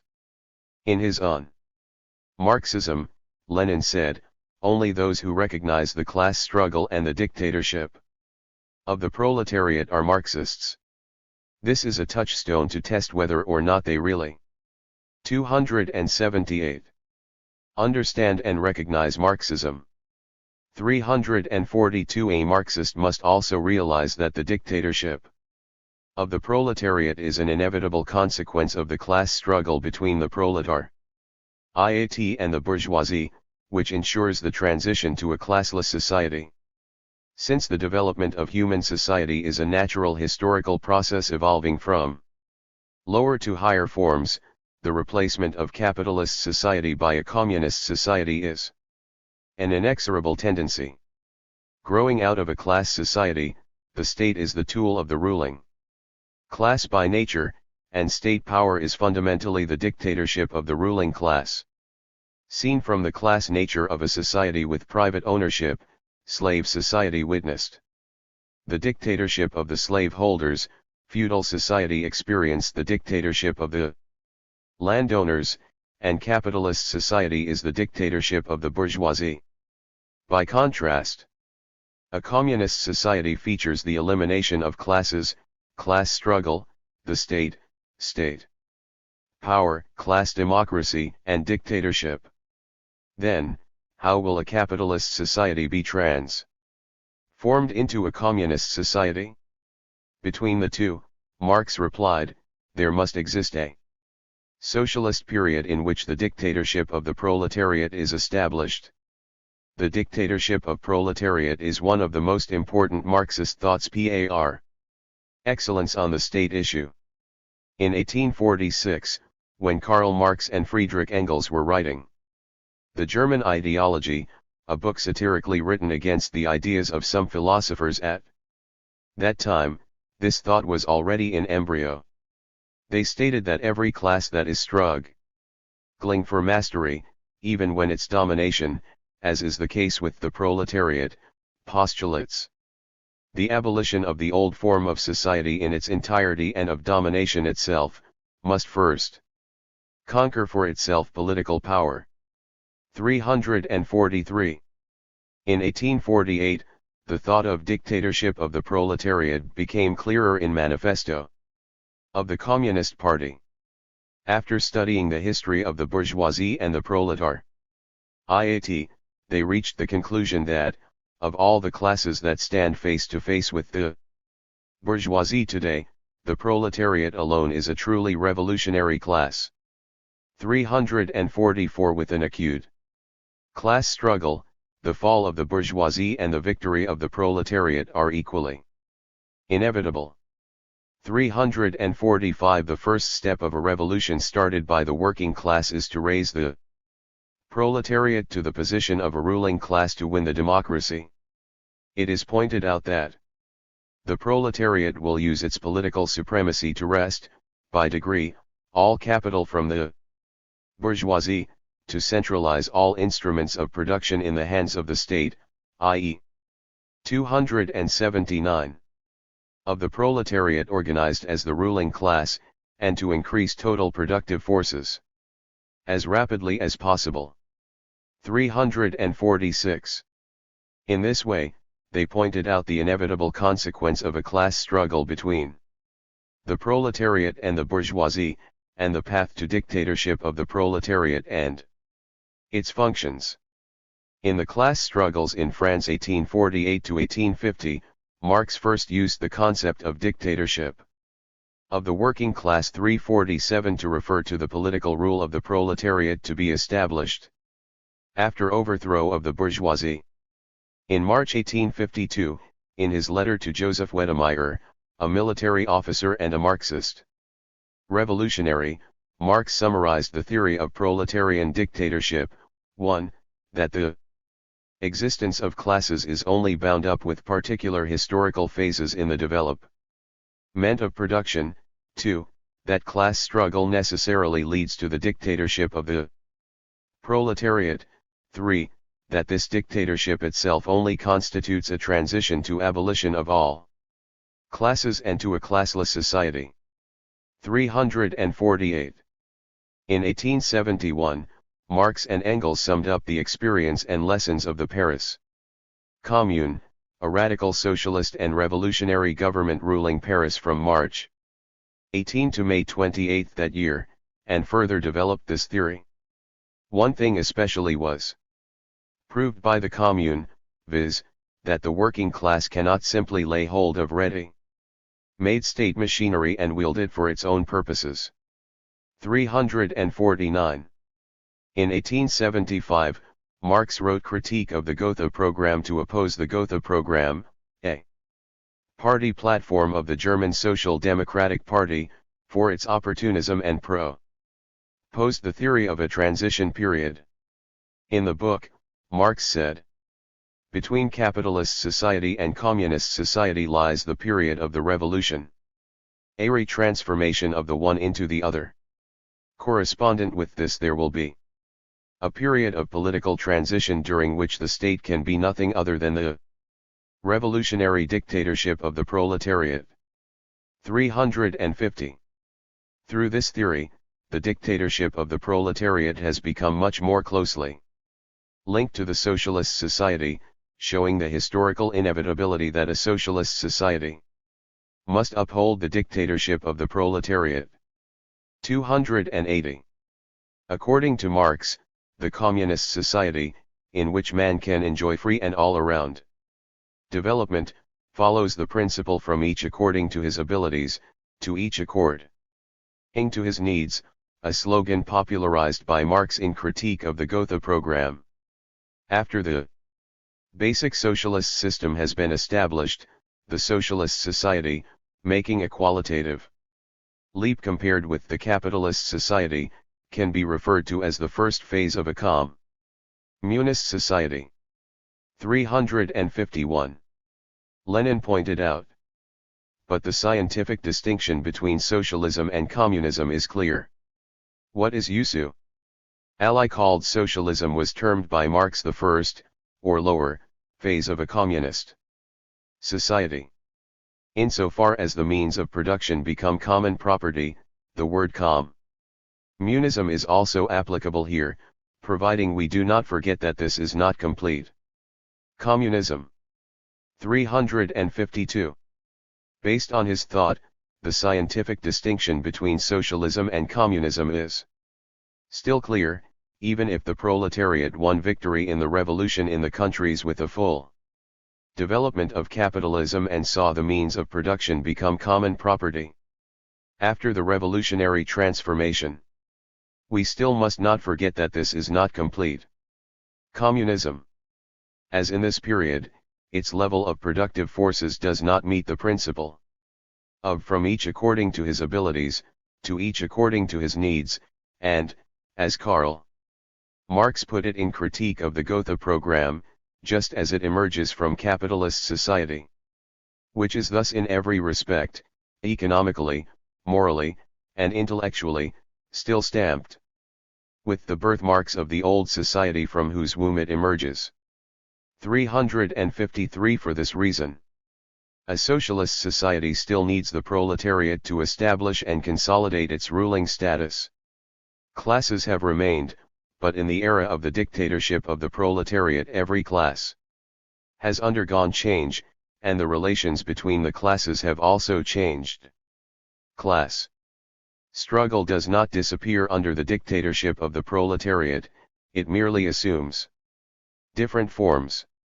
In The State and Revolution, Marx said, in reality, this period inevitably is a period of an unprecedentedly violent class struggle in unprecedentedly acute forms, and, consequently, during this period the state must inevitably be a state that is democratic in a new way, for the proletariat and the propertyless in general, and dictatorial in a new way, against the bourgeoisie. 354. 281. The essence of Marx's theory of the state has been mastered only by those who realize that the dictatorship of a single class is necessary not only for every class society in general, not only for the proletariat which has overthrown the bourgeoisie, but also for the entire historical period that separates capitalism from a classless society and from communism. Bourgeois states are most varied in form, but their essence is the same. All these states, whatever their forms, in the final analysis, are inevitably the dictatorship of the bourgeoisie. The transition from capitalism to communism is certainly bound to yield a tremendous abundance and variety of political forms, but the essence will inevitably be the same, the dictatorship of the proletariat. 355. In light of international communist movement practice, the big transition period from capitalism to communism actually contains a small transition period from capitalism to socialism. In the latter period, the proletariat with state power carries out a socialist transformation, which allows the state power's economic base to transfer from private ownership to public ownership and brings about great changes in social economy, politics, ethics, and culture. In talks at the Qingshu Conference, March 1958, Mao Zedong said that capitalism leads to socialism, socialism leads to communism, in which the first half refers to the small transition period. 356. Owing to the extreme backwardness and petty bourgeois character of Russia, in which the basic forces are the bourgeoisie, the petty bourgeoisie, the peasantry in particular, and the proletariat, Lenin mentioned Russia's economic and political features. In this period, this transition period has to be a period of struggle between dying capitalism and nascent communism, or, in other words, between capitalism that has been defeated but not destroyed and communism that has been born but is still very feeble. 357. The functions of the dictatorship of the proletariat are reflected in economic, political, cultural and other aspects of social life. Since a socialist society is historically heterogeneous from any society with private ownership, the functions of the proletarian dictatorship have their own distinct characteristics compared with that of the dictatorship of exploiting classes. In history, all regimes of the exploiting class, slaveholders, landowners, and the bourgeoisie are based on an economy with private ownership and with intent to 282.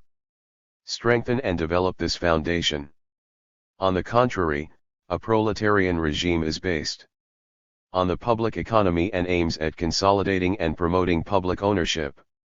After seizing political power, the proletariat will transform the economic foundation from private to public ownership, and put down the resistance of the bourgeoisie by using political power. On the other hand, the proletariat needs to develop its productive forces to give full play to all sources of social wealth, and to carry out transformation in the fields of politics and culture, creating conditions for the transition to communism. The dictatorship of the proletariat is the inevitable conclusion of a Marxist world view, especially the Marxist concept of history that indicates that a specific mode of production gives rise to specific classes. The slaveholder class and its opposite, the slave class, emerged from the slave mode of production. In the process of a slave revolution, the slave and the slaveholder classes evolve into the peasant class and into the feudal landlord class respectively, with the appearance of a feudal mode of production. Then, during a peasant revolution, the two sides transform into the proletariat and then bourgeoisie owing to the capitalist mode of production. Therefore, all classes before capitalist society have disappeared on the one hand, due to the change in their class identities. On the other, they have not disappeared because their class status has not fundamentally changed. The reason is that the social productive forces have not entered the stage of mass production, and the social mode of production remains in private ownership. Since modern times, with the emergence of mass production and the revolutionary change of the mode of production, the proletariat, a new class of laborer, came into being. Socialized mass production provides the proletariat with the material and technological conditions to change its social status, and the scientific theory of Marxism provides the proletariat with an important spiritual weapon. Thanks to material and spiritual conditions, the proletariat will grow into a conscious class for the first time, and people can change their social status. In the history of class struggle for thousands of years, the laborer will unprecedentedly acquire the conditions and possibilities to abolish private ownership. However, a socialist society, as the lower phase of a communist society, still lacks the competence to destroy the class and the state.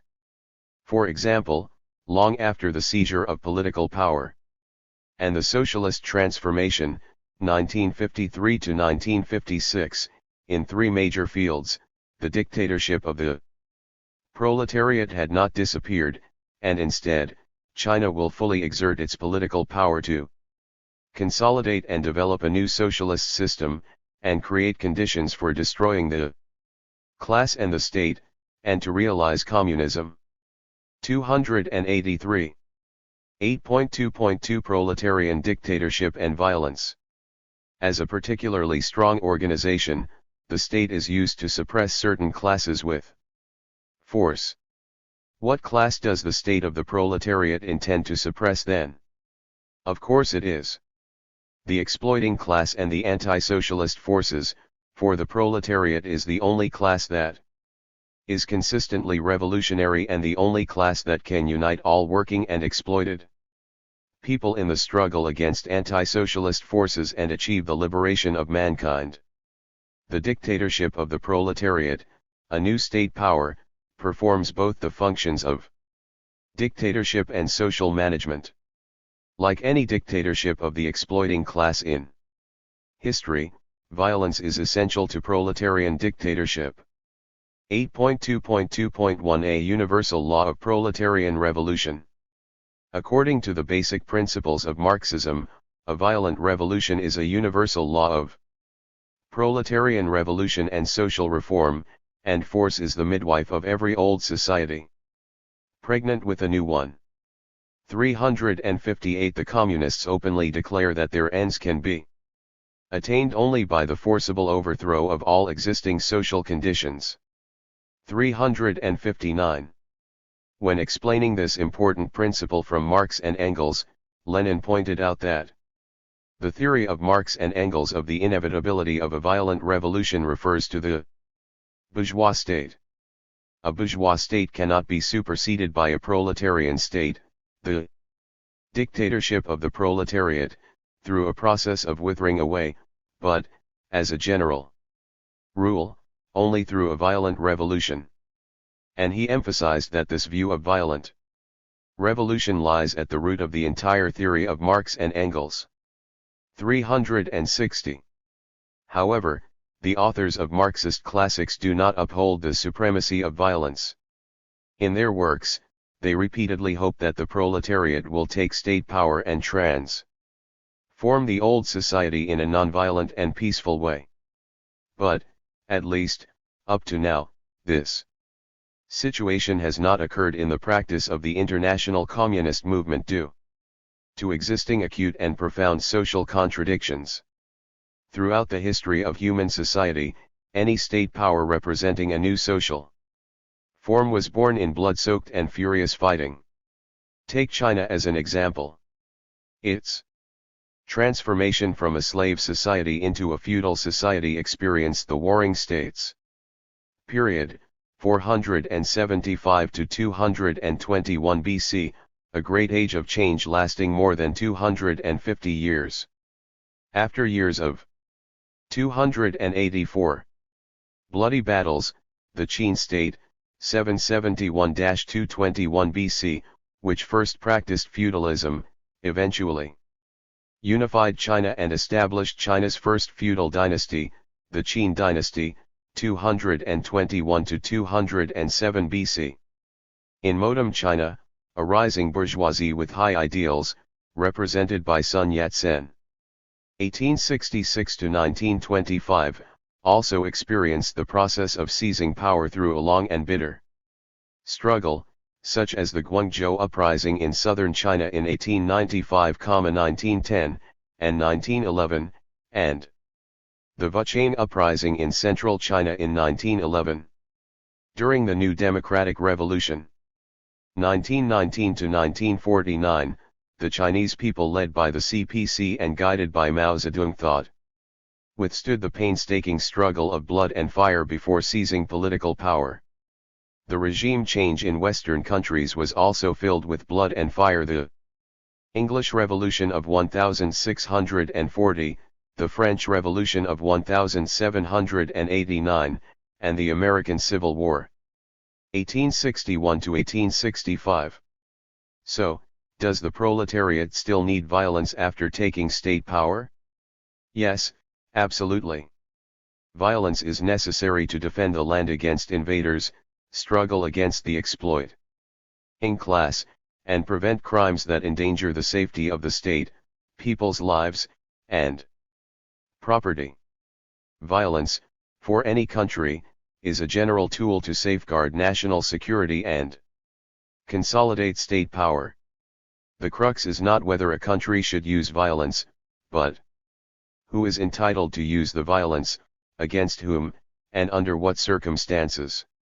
In developed capitalist countries that regard themselves as democratic states, violence is also a tool used to protect their bourgeois democracy.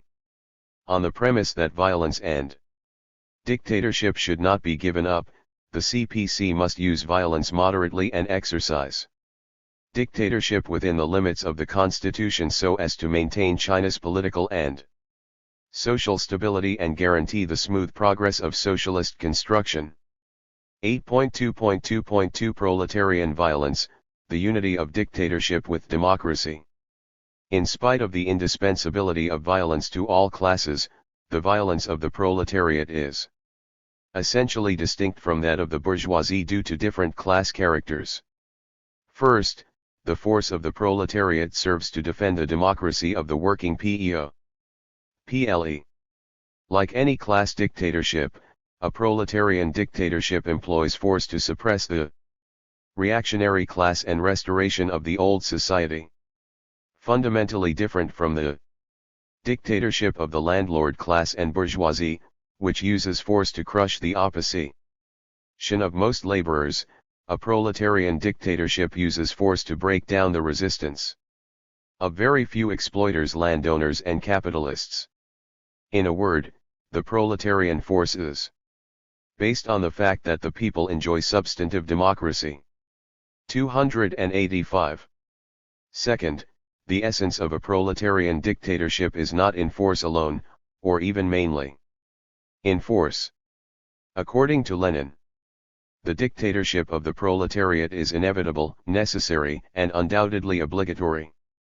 In order to escape from capitalism, dictatorship means not only force, though it is impossible without force, but also a higher level of labor organization than before. The essence of a proletarian dictatorship is not in force alone, or even mainly in force. Its chief feature is the organization and discipline of the advanced contingent of the working people, of their vanguard, of their sole leader. 361. 361 Selected Works of Lenin, Volume 3. Beijing, People's Press, 1995, p. 830. 362 Selected Works of Deng Xiaoping, Volume 3. Beijing, People's Press, 1993, p. 379. That is to say, force is indispensable but not a must for the dictatorship of the proletariat, and it is far less important than to practice democracy among the people and exercise functions of the dictatorship. On the basis of socialist practice in the 20th century, the most critical problem is how to handle the relationship between democracy and dictatorship. The two constitute a dialectical whole, and neither can exist without the other. Dictatorship guarantees democracy, and democracy in turn consolidates the dictatorship.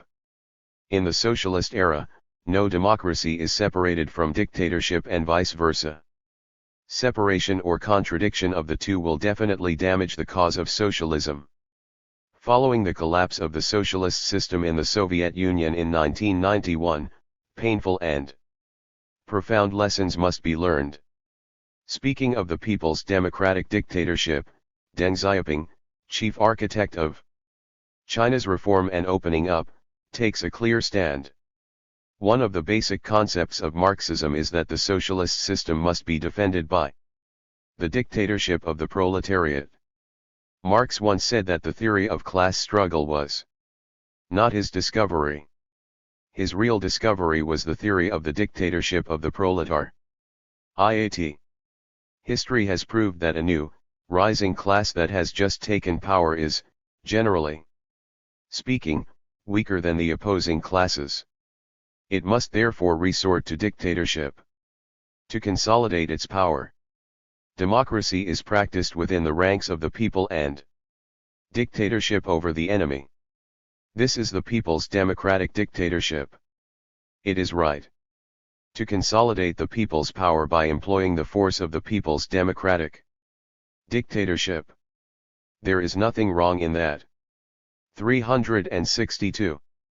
286. 8.2.3 Relationship with the CPC. The dictatorship of the proletariat must be realized with the leadership of the Communist Party, which in the socialist stage must be emphasized, recognized, and adhered to. Otherwise, the proletarian dictatorship is bound to fail and the proletariat will inevitably lose political power. First, the dictatorship of the proletariat exists to establish proletarian leadership. In the socialist stage, the class struggle still focuses on seizure of state power, especially on the leadership struggle. The practice of class struggle inside and outside the socialist country since its establishment, and the collapse of the proletarian state power in some countries show that class struggle is extremely ruthless. Therefore, a proletarian dictatorship is important. Several decades onwards after the proletariat takes state power, leadership remains the core issue. Provided that social productivity is developed into a stage that can abolish classes and states, and that forms of ownership of different natures inevitably exist. Classes and class struggle cannot be neglected. Seen from the perspective of the social mode of production, the peasantry, representing the traditional mode of production, agricultural production and non-main stream patterns like the handicraft industry, is bound to exist in the form of class before industrialization. On the one hand, Private ownership of land, class exploitation, and oppression have been abolished in agricultural production relations under socialist conditions. Since the ultimate goal of agricultural production is to realize industrialization, socialization, and modernization, the peasant class shares the same goal and interests of social development with the proletariat. Therefore, a worker-peasant alliance becomes necessary for a proletarian dictatorship. On the other hand, the relative backwardness and conservatism of Chinese peasants and their mode of agricultural production determine that the worker-peasant alliance must be under proletarian leadership. Before socialist society, the peasant class never wielded political power in any historical period, from feudal society to capitalist society. The establishment of a socialist society enables the peasant class for the first time to become masters of the country, which is the basis of a proletarian dictatorship. Any autonomous peasants in grassroots politics and leading social lives must be preconditioned and guaranteed by the proletarian dictatorship, and guided by proletarian theories and thought. Abandoning proletarian leadership by the worker-peasant alliance will lead to fatal mistakes. 287. Throughout the entire socialist period, especially the primary stage of socialism, it is historically inevitable to let diverse forms of ownership coexist side by side. Correspondingly, different social classes and strata come into being and will put forward demands of sharing political power. Seen from the relationship between economic base and superstructure, their demands are reasonable to a certain degree and must be satisfied to some extent. However, any social class that participates in political power must adhere to proletarian leadership and uphold the orientation of socialism, or else political stability will be in danger and the interests of peasants and other classes and strata will not be guaranteed. Second, the dictatorship of the proletariat must be realized under the leadership of the Communist Party. Since the birth of class dominance, and the seizure of political power have not been directly achieved by the class. Before modern times, exploiting class rule was achieved with a bureaucratic system of administration represented by imperial power and kingship at the helm. In the modern era, the political party gradually became a core tool to protect class rule. Whether in a socialist or a capitalist country, class dictatorship is exercised with a political party in power. In other words, to take the helm of the state, politics, and a class dictatorship always take the form of party politics and party administration, which is a historical progression. The Communist Party is the political organization and the vanguard of the proletariat, and will exercise leadership in the proletarian dictatorship, manifesting as the leadership of the Communist Party in socialist countries. The proletariat must rely on its own political party to seize and control political power. The direct ruling of the proletariat will just be the development trend of a proletarian democracy rather than a realistic choice for a long period in the future. The grassroots autonomy of the proletariat and other laborers must also be carried out under the leadership of the proletarian party. Without this leadership, the proletariat will fail to be in power and have effective autonomy at the grassroots level. It is unrealistic to directly establish a proletarian dictatorship without the leadership of the party and the operation of the party's departments. The leadership of the Communist Party in socialist states determines the nature of political power and the fate of the proletarian dictatorship. To insist on this point of view is of great importance for improving the dictatorship of the proletariat. It is worth stressing that the Communist Party must address the relationship between the party and state power. All decisions, orders, and laws must be formulated under 288. The leadership of the Communist Party. But it is inappropriate to confuse or equate the Dictatorship of the proletariat with the party's leadership. For example, the National People's Congress, NPC, China's highest organ of state power, legislative body, and organizational form of this proletarian country, makes key decisions and legislations for all state organs to follow. The NPC and the government discuss, examine, amend, and approve the party's resolutions and decisions, and its legally binding decisions, orders, and laws that are to be promulgated and put into force throughout the country. The party cannot go beyond the government and exercise a dictatorship that disregards the will and determination of the proletariat and the people leading the country. The party is not an organ of political power and could not perform its functions either.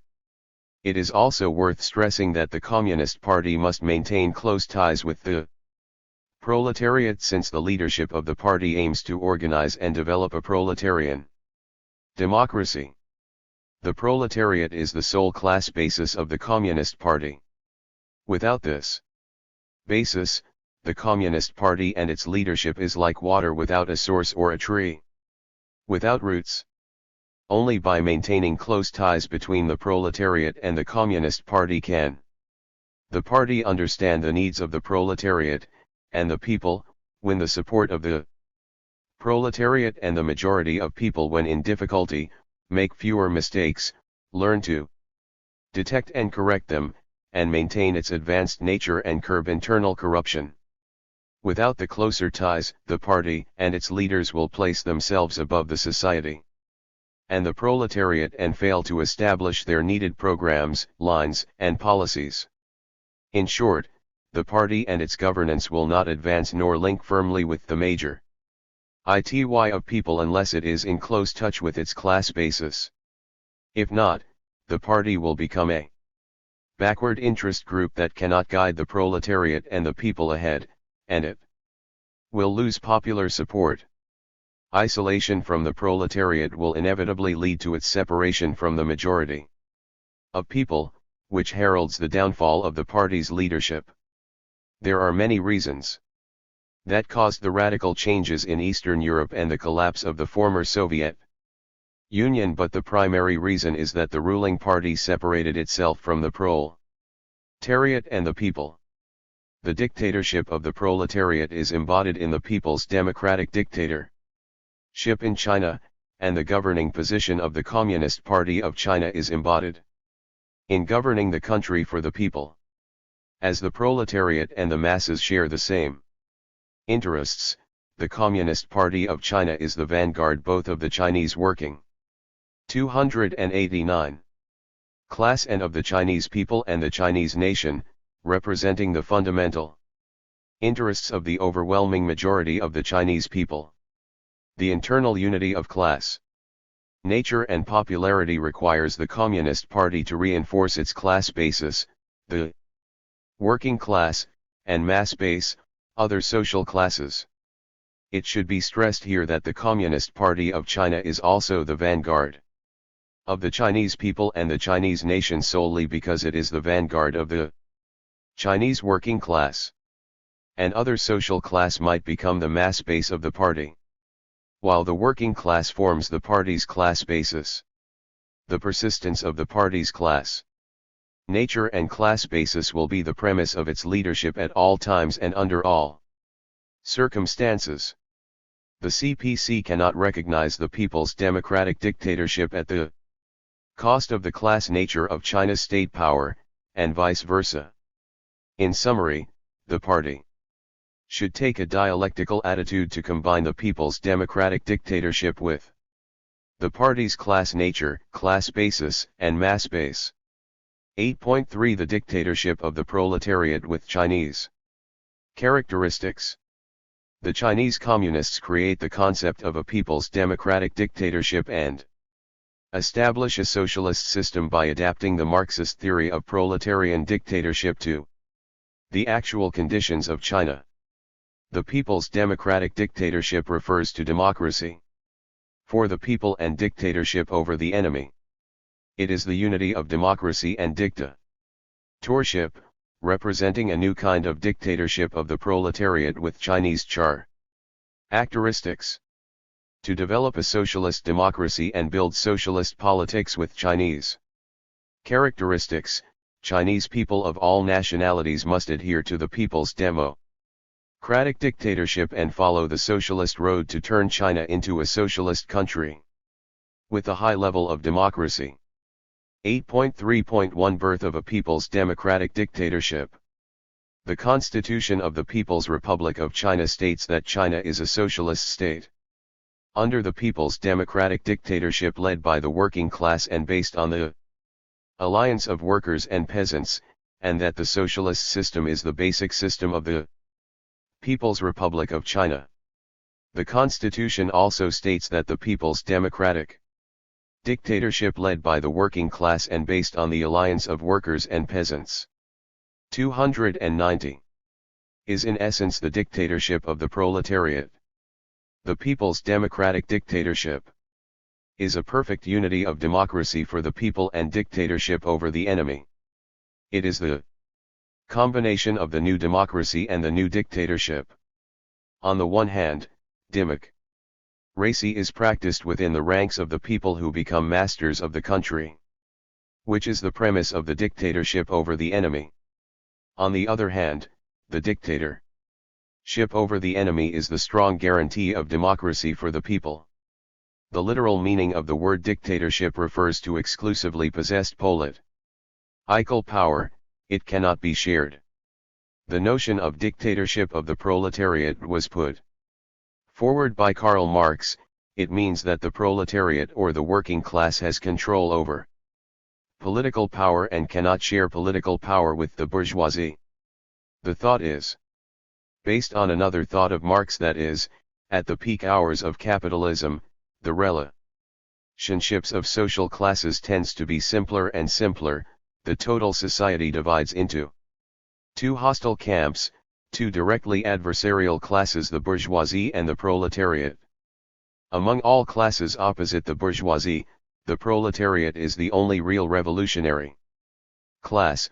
Others tend to decline and perish with the development of industry. As a result, the proletariat emerged as a revolutionary class. Class struggle in modern times mainly refers to the conflict between the bourgeoisie and the proletariat with a focus on political power. Under this circumstance, the proletariat wages a revolution, especially a violent revolution, to capture political power. Thus it is not possible for the proletariat to share political power with other classes. However, the Chinese Revolution has its distinctive characteristics. The social background of the Chinese Revolution is that China was then a semi-feudal and semi-Colorado Nile country.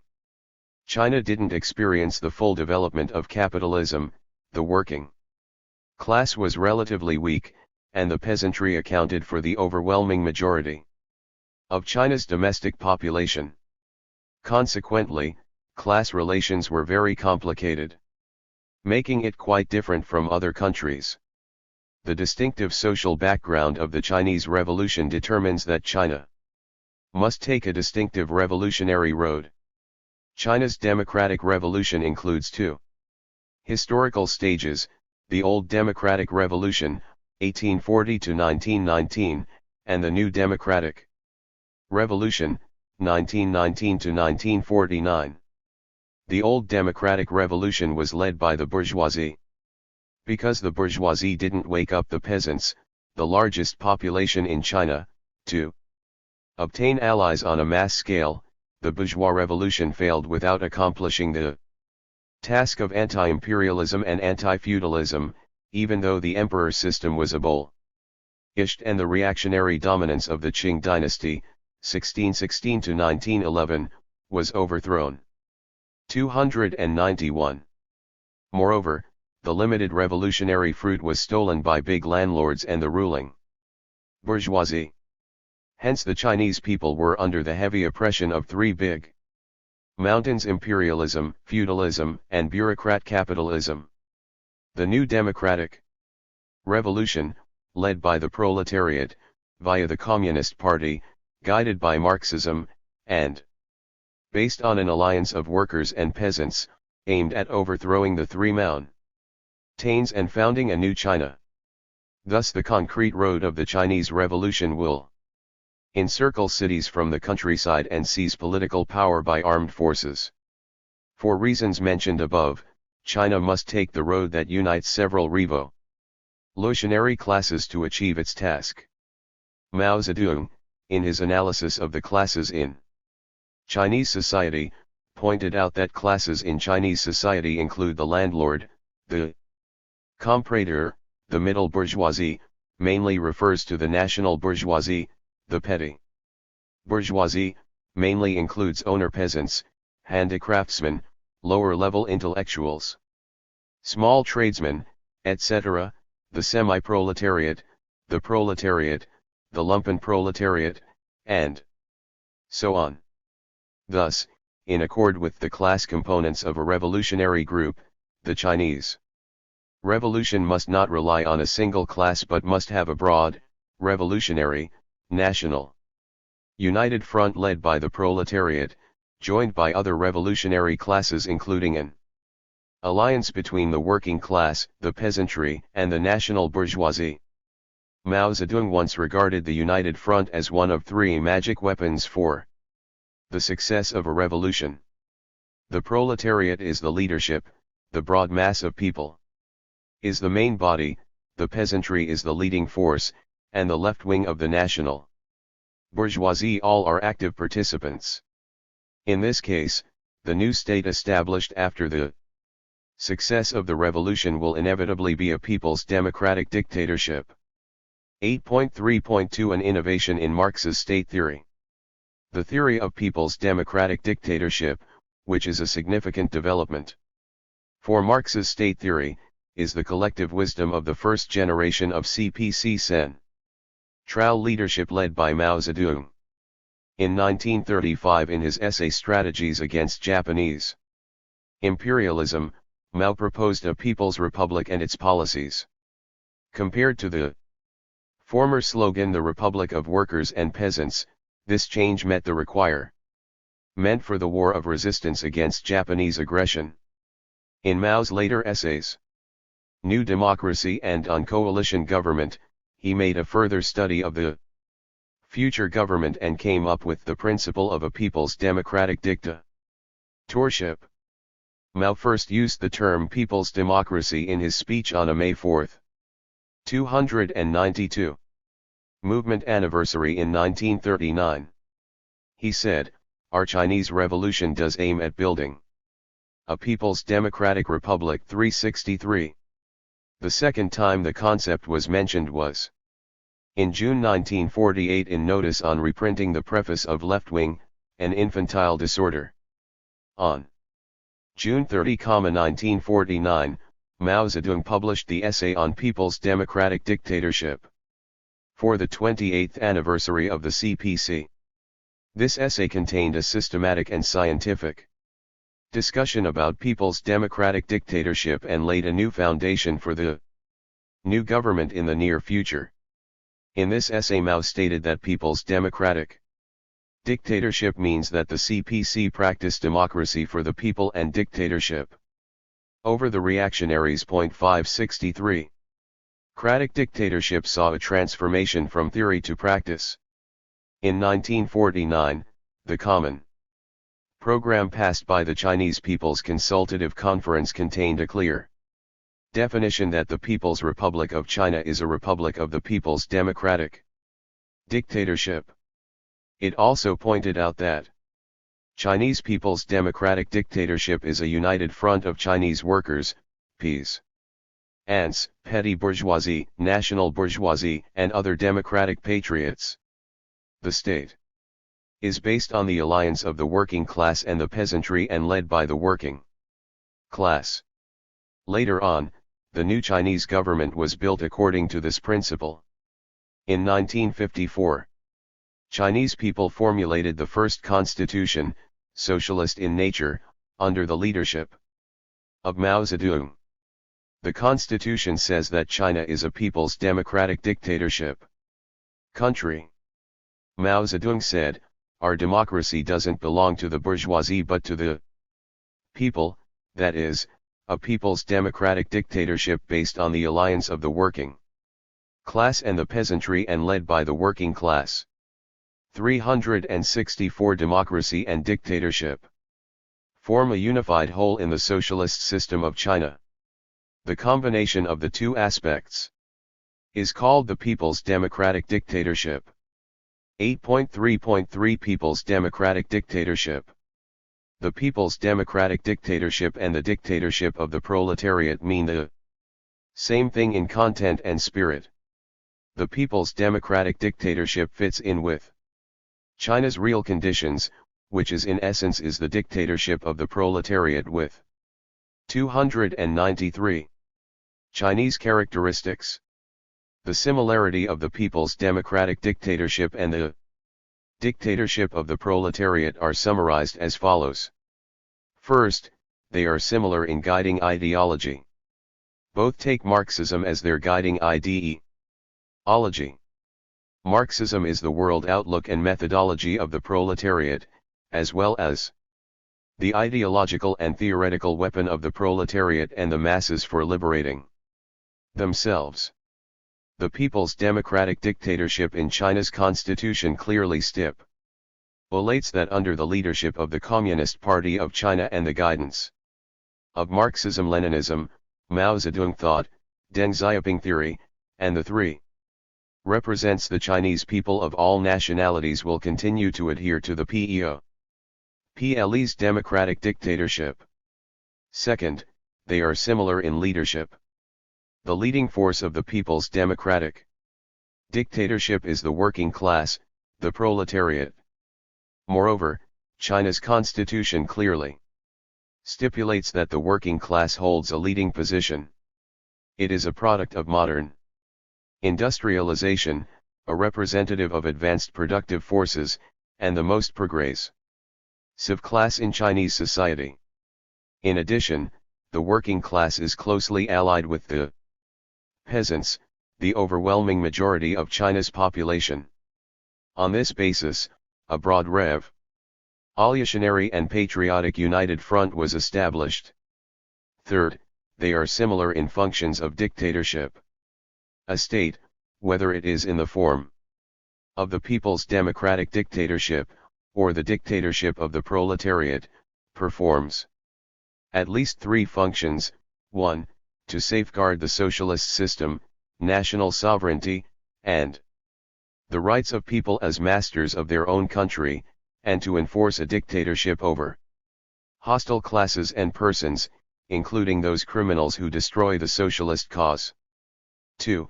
To strengthen and develop a socialist system by promoting its political, economic, cultural, social, and ecological progress in an all-around way. 3.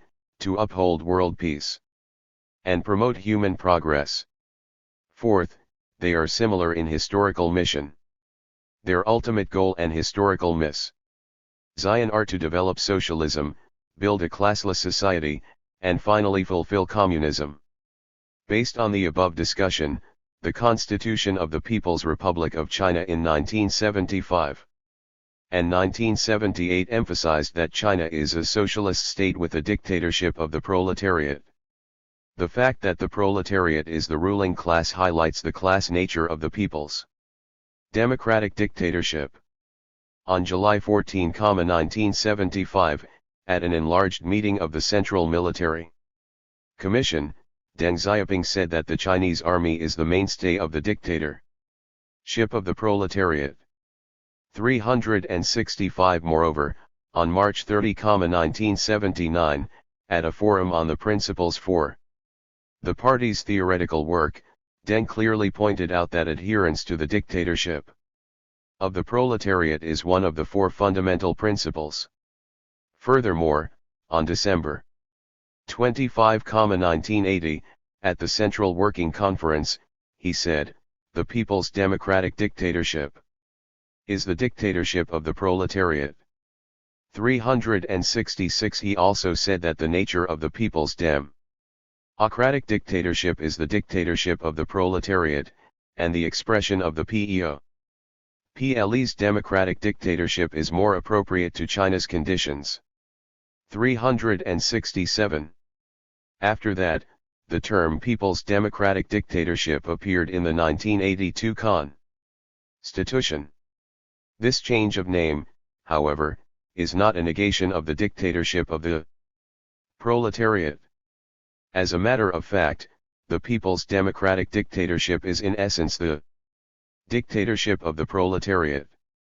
Deng Xiaoping on December 24, 1990, when he spoke with several Chinese chief leaders, said, "We cannot abandon the People's Democratic Dictatorship. The proletariat, as a rising class that has just seized power and established a socialist system, will be weaker than capitalism for a long time. To keep to the socialist road, we must uphold the dictatorship of the proletariat, which we call the People's Democratic Dictatorship." 368. During his inspection of South China in 1992, Deng said, "It is a basic idea of Marxism to uphold the dictatorship of the proletariat to keep to the socialist road." Marx once said that the theory of class struggle was not his discovery. His real discovery was the theory of the dictatorship of the proletariat. In addition, history has proved that a new, rising class that has just taken power is in general weaker than the opposing classes. Therefore, it is necessary to resort to dictatorship to consolidate its power. The People's Democratic Dictatorship is a system that practices democracy within the people and dictatorship over the enemy. 369. A study of Deng's remarks on several occasions shows that he not only pointed out the class nature and the great historical significance of the dictatorship of the proletariat, but also developed the theory by combining Marxism with the actual situation of China. 8.3.4 Chinese proletariat in a new situation. The dictatorship of the proletariat is based on the premise that there exists a proletariat, or a working class. Now there is an idea that the Chinese working class has already 295 taken power and possession of China's production materials, so they are therefore a propertied class rather than proletariat. Actually, this is not true. Under socialist conditions, the proletariat still exists, and it continues to grow. Under the new situation, great changes in social status have taken place in the working class, and the CPC must clarify some misunderstandings. The party must make it clear that in understanding the concept of bourgeoisie and proletariat, the major difference lies in whether they have money rather than wealth. Seen from its connotative meaning, property is much like material wealth. Money is something that can bring wealth. That's why we also call the bourgeoisie capitalist. Seen from its denotative meaning, wealth is broader than money. Money is a kind of wealth, while wealth is not always money. If wealthy people can be called capitalist, then the slave owners and the landlords are all capitalists. China has established the relations of production under ownership by the whole PLE, in which the working class is in the leading position. However, the CPC still cannot say that the working class is a propertied class or say there is no proletariat in China. On the one hand, state-owned assets under ownership by the whole people are different from the capital under a capitalist system, and they have totally different attributes. The function of capital is to seek surplus value, thus the working class is enslaved, exploited, and oppressed. But the function of assets under socialist ownership, on the contrary, is to expand production.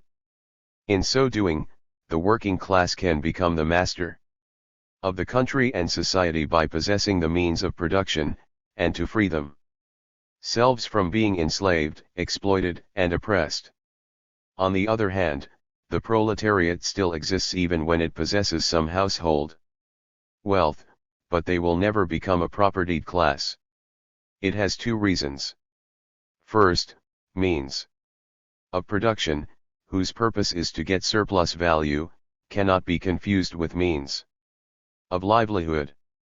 The CPC must make it clear whether or not the property possessed by the proletariat can bring in surplus value. Second, what the proletariat lives on is also a key point for the party to judge this question. When a man mainly lives on his labor, he still belongs to the working class. If the property he possesses has become capital, and he lives by exploiting others' labor rather than his own labor, he becomes part of the capitalist class. In Analysis of the Classes in Chinese Society, Mao Zedong says, in China, though not very numerous, the industrial proletariat represents China's new productive force and is the most progressive class in modern China. One important reason for this is that they have been deprived of all means of production, having nothing left but their hands, having no hope of ever becoming wealthy. 370. Here the standard that Mao established to judge the proletariat is that they have lost means of production, and cannot rely on means of production to become rich. The working class still exists in socialist society. What's more, the historical mission of this class has never changed. This class still manages to create the material conditions to eliminate classes and realize communism by their fight and labor.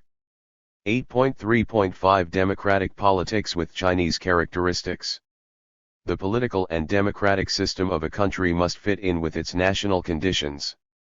The socialist democracy of China, rooted in Chinese history and a culture thousands of years old, originated from the practice of the Chinese Communist Party and Chinese people striving for national independence, people's freedom, and the country's prosperity, conforms to China's national conditions and requirements of social progress.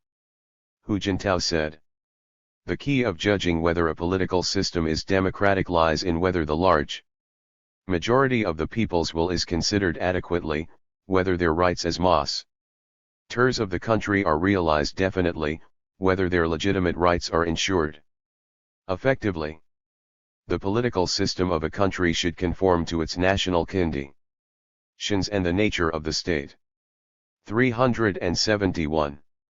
The main characteristics of China's political system are reflected in China's National People's Congress system, multi-party cooperation under CPC leadership, the ethnic regional autonomy system, one country, two systems, a community-level self-government system, and so on. The CPC must take the democratic road of political development with these characteristics to promote reform of the political structure and improve the socialist democracy system. Consequently, the party must handle several significant relations well. 8.3.5.1 Relationships among the CPC leadership, the people, and the law. The CPC must ensure the unity of the leadership of the party, the position of the people as masters of the country, and law-based governance to promote socialist modernization and develop the dictatorship of the proletariat. The CPC's leadership and people being masters are unified. Governance by the Communist Party means that it leads and supports people on a most extensive scale to 297. Manage state and social affairs as well as economic and cultural undertakings in accord with the law, safeguarding and realizing people's fundamental interests. But without people, the party's leadership is like a withered tree or a pond of dead water. Therefore, the party must continuously reform and improve its style of leadership and governance to vigorously promote people's democracy. Party leadership is the fundamental guarantee that the people are the masters of the country. The party represents the fundamental interests of the overwhelming majority of the Chinese people. People's interests are the party's utmost interests and the people's cause is the party's cause. The party cannot deny CPC leadership because of its class nature. Without its leadership, the status of the Proletariat and of people being masters will be lost together. People being masters and law-based governance are unified. People's democracy is the core of law-based governance and, in turn, law-based governance is the guarantee of people's democracy. Deprived of people's democracy, law-based governance may contribute to a dictatorship. Deprived of law-based governance, people's democracy may lead to anarchism. For these, we have already learned great lessons from the Cultural Revolution, the political turmoil in China from 1966 to 1976. CPC's leadership and law-based governance are unified. Law-based governance is a fundamental principle by which the party leads the people in running the country and a legal guarantee and basic way to ensure that the people determine their own destiny. The policy of the party must observe the constitution and the law, and the party and its members must follow them. Party leadership that does not follow the rule of law is unreliable. Law-oriented governance without party leadership will lose the correct way and is doomed to failure. The three dialectical relationships come from long-term practice and experience. Their unity calls for scientific leadership and a sound mechanism, which need to be explored and resolved during the process of promoting a political system with Chinese characteristics. 8.3.5.2 Relationship between the state system and the government form. The socialist state system must be realized by its government form. The state system of the people's democratic dictatorship and the government form of the national people's Congress are the fundamental political system of China. It is necessary to correctly understand the relationship between the state system and the government form to develop a socialist democracy and improve the people's democratic dictatorship. A scientific political system is the base from which to realize and guarantee people's democratic dictatorship. 298. The state system decides the form of government, and the form of government in turn can deconstruct the state system. The state system is built on the basis of its government form. The transformation of social forms is a natural historical process. Human society cannot transcend a certain social form. After a new social system is set up in a country, its form of government must reflect the nature of its state system and satisfy requirements of the system in order to consolidate it. Otherwise, the form of government will collapse the state system. A case in point is Soviet Union and Eastern Europe. Of course, there are many reasons for their disintegration and radical change. However, the most important reason is that the form of government failed to reflect the nature of the state system and satisfy its requirements. People lost confidence in the system and upheaval occurred. It is a historical fact that Eastern Europe once chose a socialist system, but its collapse was inevitable. Nevertheless, a form of government that reflects the nature of its state system and adapts to its requirements of a new social system can gradually mature after exploration and a practice of several decades, perhaps hundreds of years. After the founding of the People's Republic of China, political centralization was adopted under particular circumstances.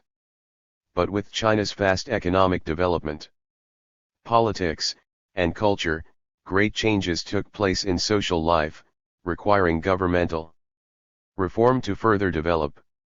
The reform the CPC embarked on for 3 decades is not a fundamental alteration of the existing state system, it is innovation in the economic and political forms incompatible with the basic state system manifested to consolidate fundamental policy.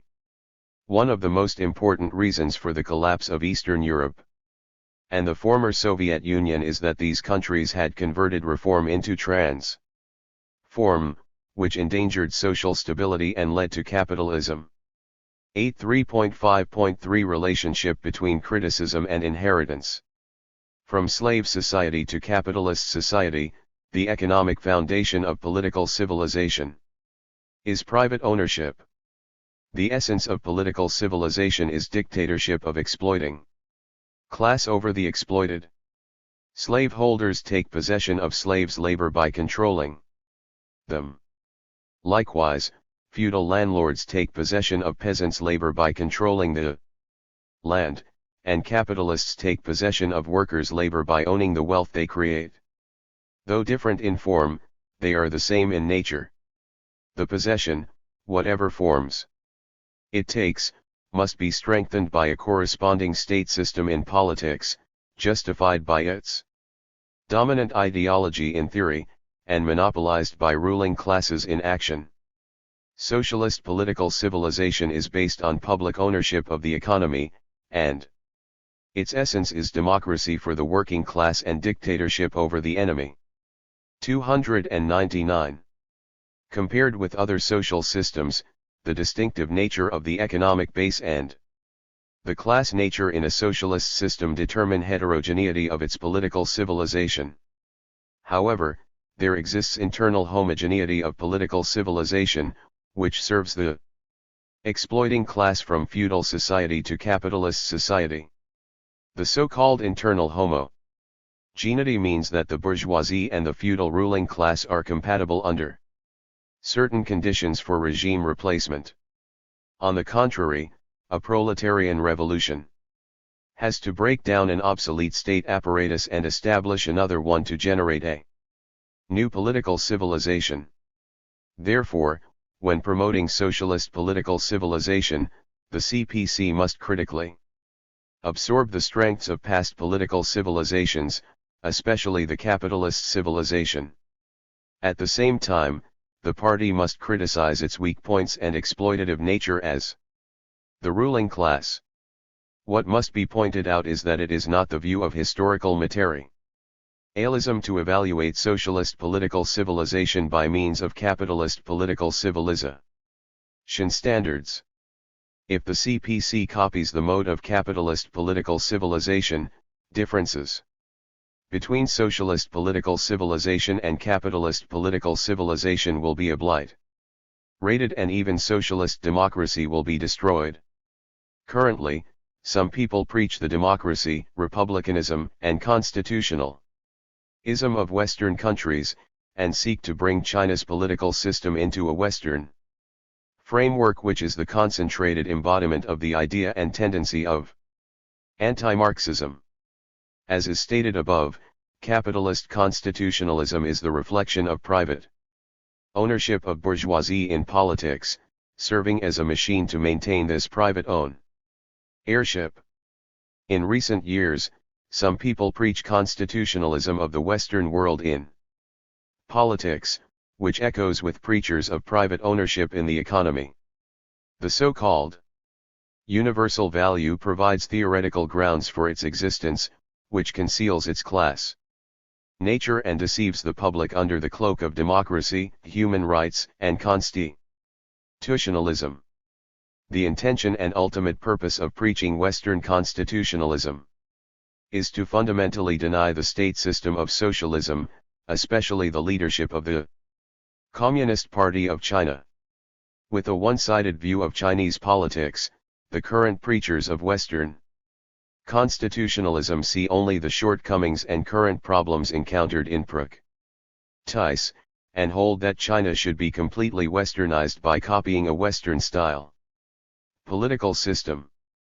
Specifically, those preachers aim to completely change China's state system and government form, abolish the people's democratic dictatorship and people's Congress system, and practice a presidential system, bicameralism, and separation of powers.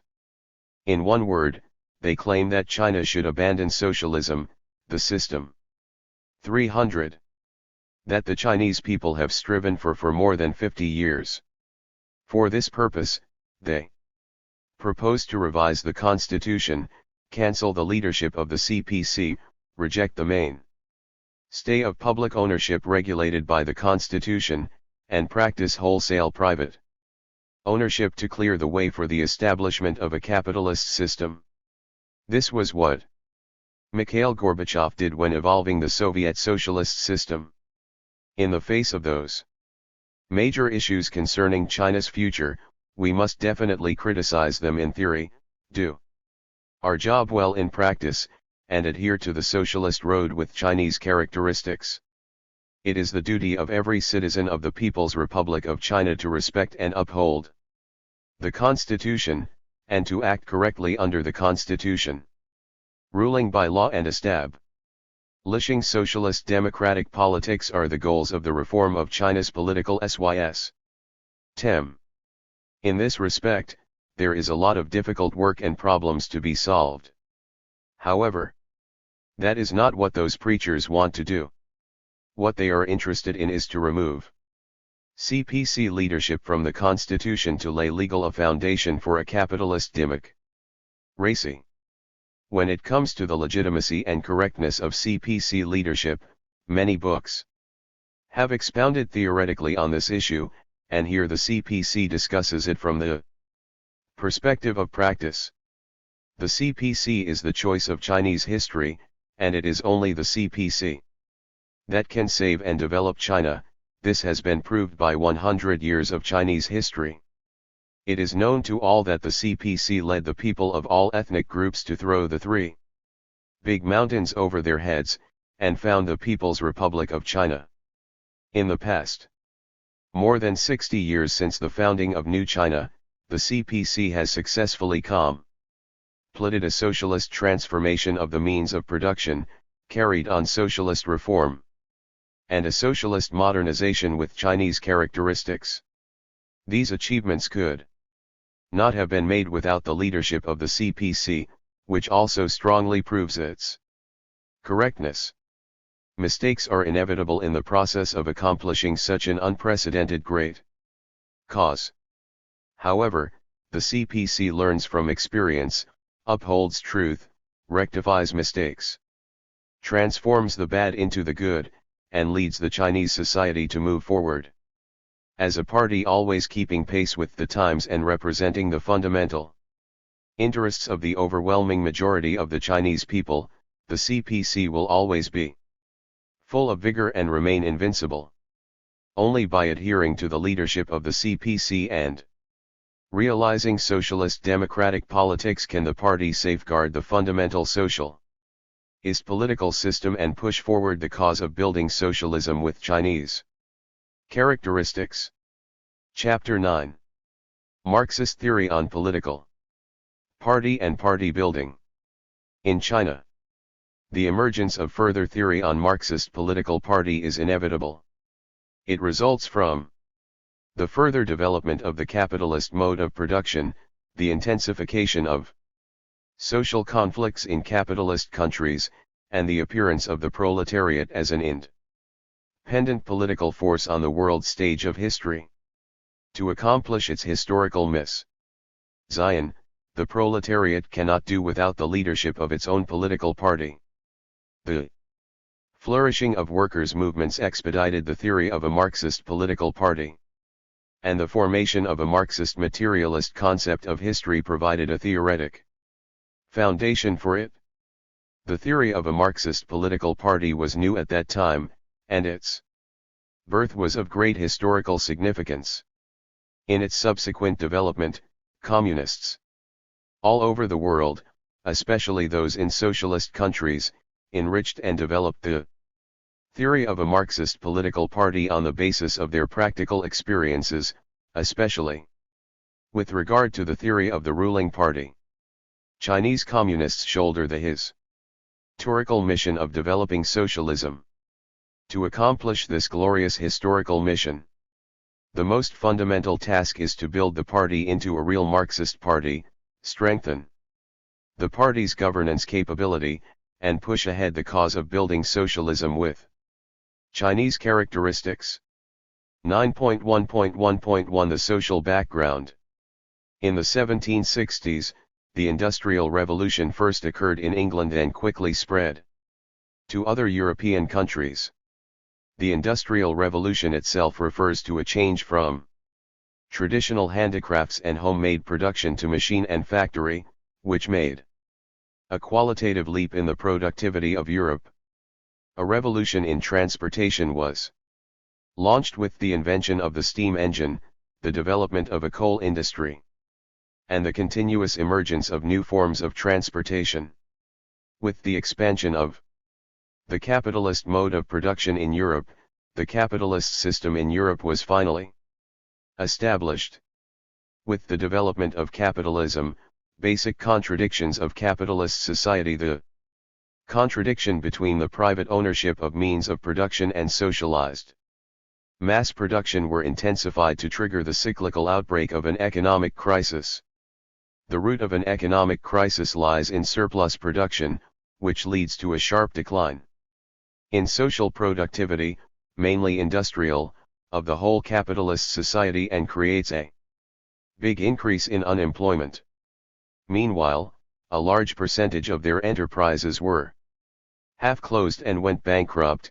The productivity and products suffered severe damage and loss, social economy were paralyzed or even reversed, all of which brought about greater trouble to proletariat and all working people, making life unbearable. Under the impetus of the Industrial Revolution, the capitalist society gradually split up into two classes, the industrial bourgeoisie and the industrial proletariat. These two classes were antagonistic to each other, and the contradictions between them became increasingly acute. Exploited cruelly by the capitalists, the proletariat in Europe started to revolt by organizing workers' uprisings, for example, the two Canet revolts in Lyon 1831 and 1834, the Chartist movement in Britain, 1838 to 1842, and the textile workers' uprising in Silesia, 1844. With these typical uprisings, the labor movement reached its climax, and the working class, through these movements, clearly demanded their political and economic rights and fought directly against capitalist exploitation. Though they failed, these movements nonetheless had a huge impact on the basic capitalist system.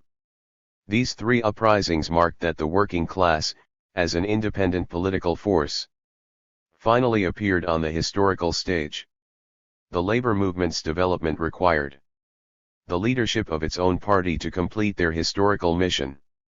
These are the historical conditions for the formation of a Marxist political party theory. 9.1.1.2 The theoretical foundation. The formation and development of basic Marxist theory laid a solid theoretical foundation and provided important guiding ideology for the theory of a Marxist political party. Marxist theory is mainly composed of three parts: Marxist philosophy, Marxist political economy, and scientific socialism. German classical philosophy was the main ideological source of Marxist philosophy. After studying it, Marx and Engels absorbed its useful thoughts and solved its unsolved problems. Borrowing ideas from Hegel's dialectics and Feuerbach's materialism, Marx and Engels applied materialism and dialectics to the complicated social and historical phenomenon, and established the theoretical fulcrum of Marxist theory: historical materialism. Surplus value theory forms the core of a Marxist political economy. It originated from the labor value theory of British classical political economy and represented another theoretical fulcrum for Marxist theory. Marx and Engels explained it from the respect of labor value theory, and on this basis revealed the basic motivation and inherent contradiction within the capitalist economic system. Utopian socialism was an important ideological source of scientific socialism. Based on people's awareness of capitalist primitive accumulation, it created a wonderful vision of a future non-capitalist society. The highest achievements of utopian socialism are represented by the utopian socialists Henry de Saint-Simon, Charles Fourier, and Robert Owen. Guided by historical materialism and surplus value theory, Marx and Engels took in the positive ideals of utopian socialism, overcame its impracticality, and built socialism over the scientific foundation.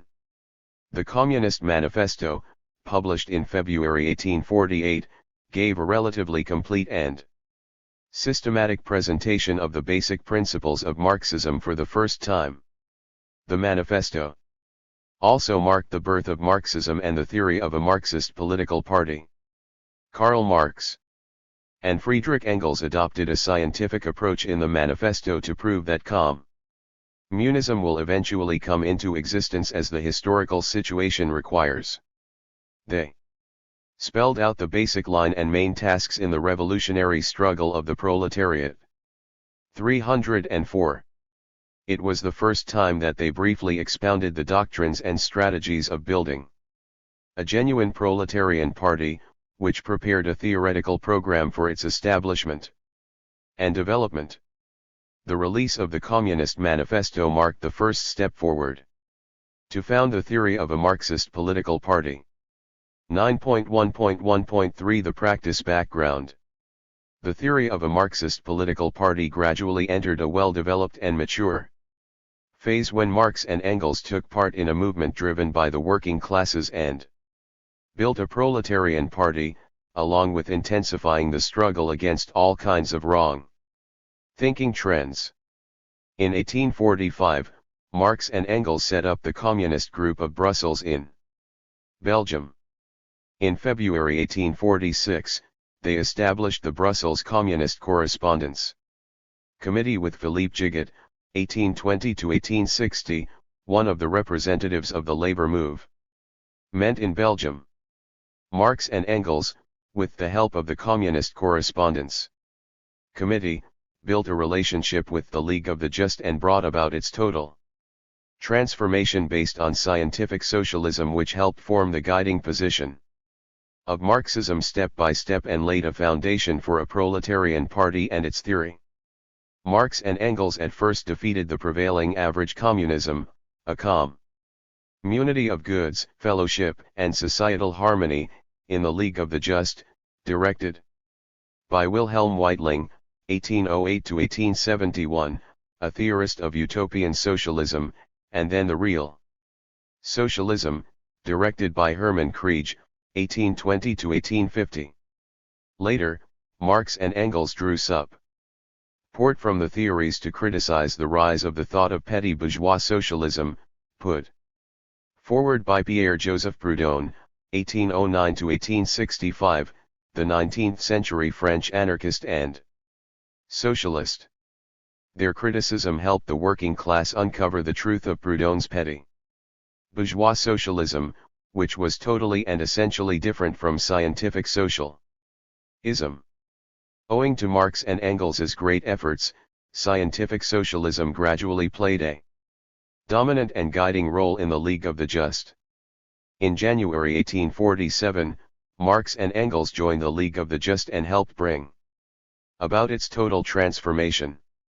In June of the same year, its first Congress took place in London and Engels attended.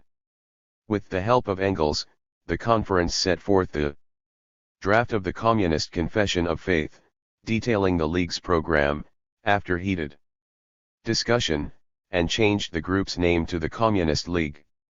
In November, the Communist League had a second Congress, also in London, and both Marx and Engels attended.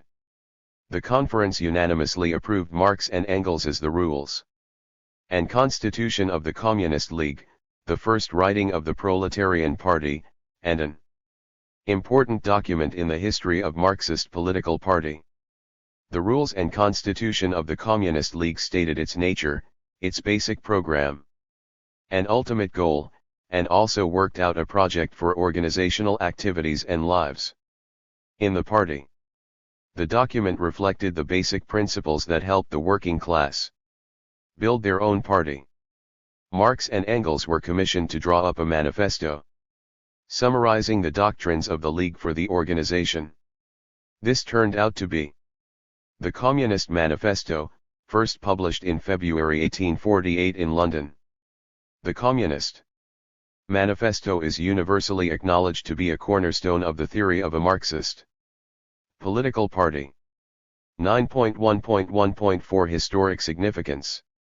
First, the birth of the theory of a Marxist political party is a great revolution in the history of political thought.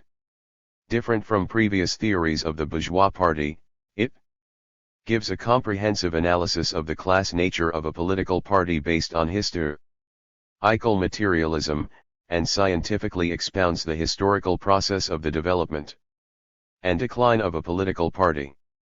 Second, the theory of a Marxist political party provides the proletarian party a powerful ideological weapon for party building. Under the guidance of scientific socialism, the theory of a Marxist political party waged a resolute struggle against various opportunist thoughts to eliminate or weaken the influence of various erroneous ideological trends of the proletariat to ensure the healthy development of a proletarian party. Finally, the theory of a Marxist political party promotes the establishment and development of a proletarian party, and contributes to the development of international workers' movements. The widespread of the theory not only promoted the development of the proletarian party in Europe, but also had a huge influence on the establishment of a proletarian party in colonized and semi-colonized countries. As a result, proletariat parties were widely founded around the world, which laid a foundation for a global alliance of proletarians. The theory of a Marxist political party is also the ideological basis for the construction of a ruling party in today's socialist countries. 9.1.2 Main content and features of the Marxist party theory.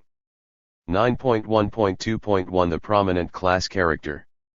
According to Marxist party theory, the theory of any particular party expresses its class interests. The nature of a party depends on the character of its classes. The Marxist party is the vanguard of the proletariat, serving as an effective tool for the advanced intellectuals. 306. Among proletarians to overturn the capitalist system and liberate themselves. In the joint charter of the International Workers' Association, Karl Marx said, "In the struggle of the proletariat against the combined forces of the propertied classes, only when the proletariat has constituted itself and created a political party that is different from and opposite to any other previous bourgeois party can the proletariat take action as a class." 372. The Proletarian Party was established during the course of proletarian movements, with intent to better organize and mobilize its broad masses, hence it must be stamped with the class nature of the proletariat. Lenin also expressed that a proletarian party is an advanced class with high political consciousness, the vanguard of classes.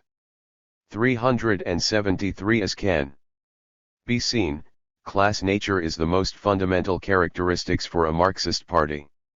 However, the bourgeoisie denies the class nature of political parties and describes their nature from their practical function, form, and cause. Some believe that a party results from the reformation of the modern parliamentary system and electoral system. Some think that a party arises from the arguments about the legitimacy, territorial integrity, and political participation during the process of replacing the old system with the new one, as well as in national wars. These opinions are not unreasonable, but they don't reveal the internal relationships of parties, class, and class struggle, and therefore conceal the class nature of the bourgeois party. With the development of the times, some political parties, especially left-wing parties in Europe that label themselves the All People's Party to enhance their social base and improve their own legitimacy. The so-called All People's Party mainly refers to a party with a universal nature in contrast to a party with a class nature. In the 1960s, Khrushchev was eager to declare at the 22nd Congress of the Communist Party of the Soviet Union to change the CPSU into the All People's Party in order to advance toward communism and prove that class distinctions had been eliminated in the Soviet Union. Some proletarian parties in the former Soviet Union and some countries of Eastern Europe also abandoned their class character and highlighted the universality of their parties, which finally transformed them into bourgeois or reformist parties. It can be seen that the so-called All-People's Party completely denies the existence of the class stratification of political parties and neglects the fundamental difference between a 307 proletarian party and a bourgeois party under current social and historical conditions. Theoretically speaking, the All-People's Party cannot exist at all in the course of social development because any political party is an organization with a class nature.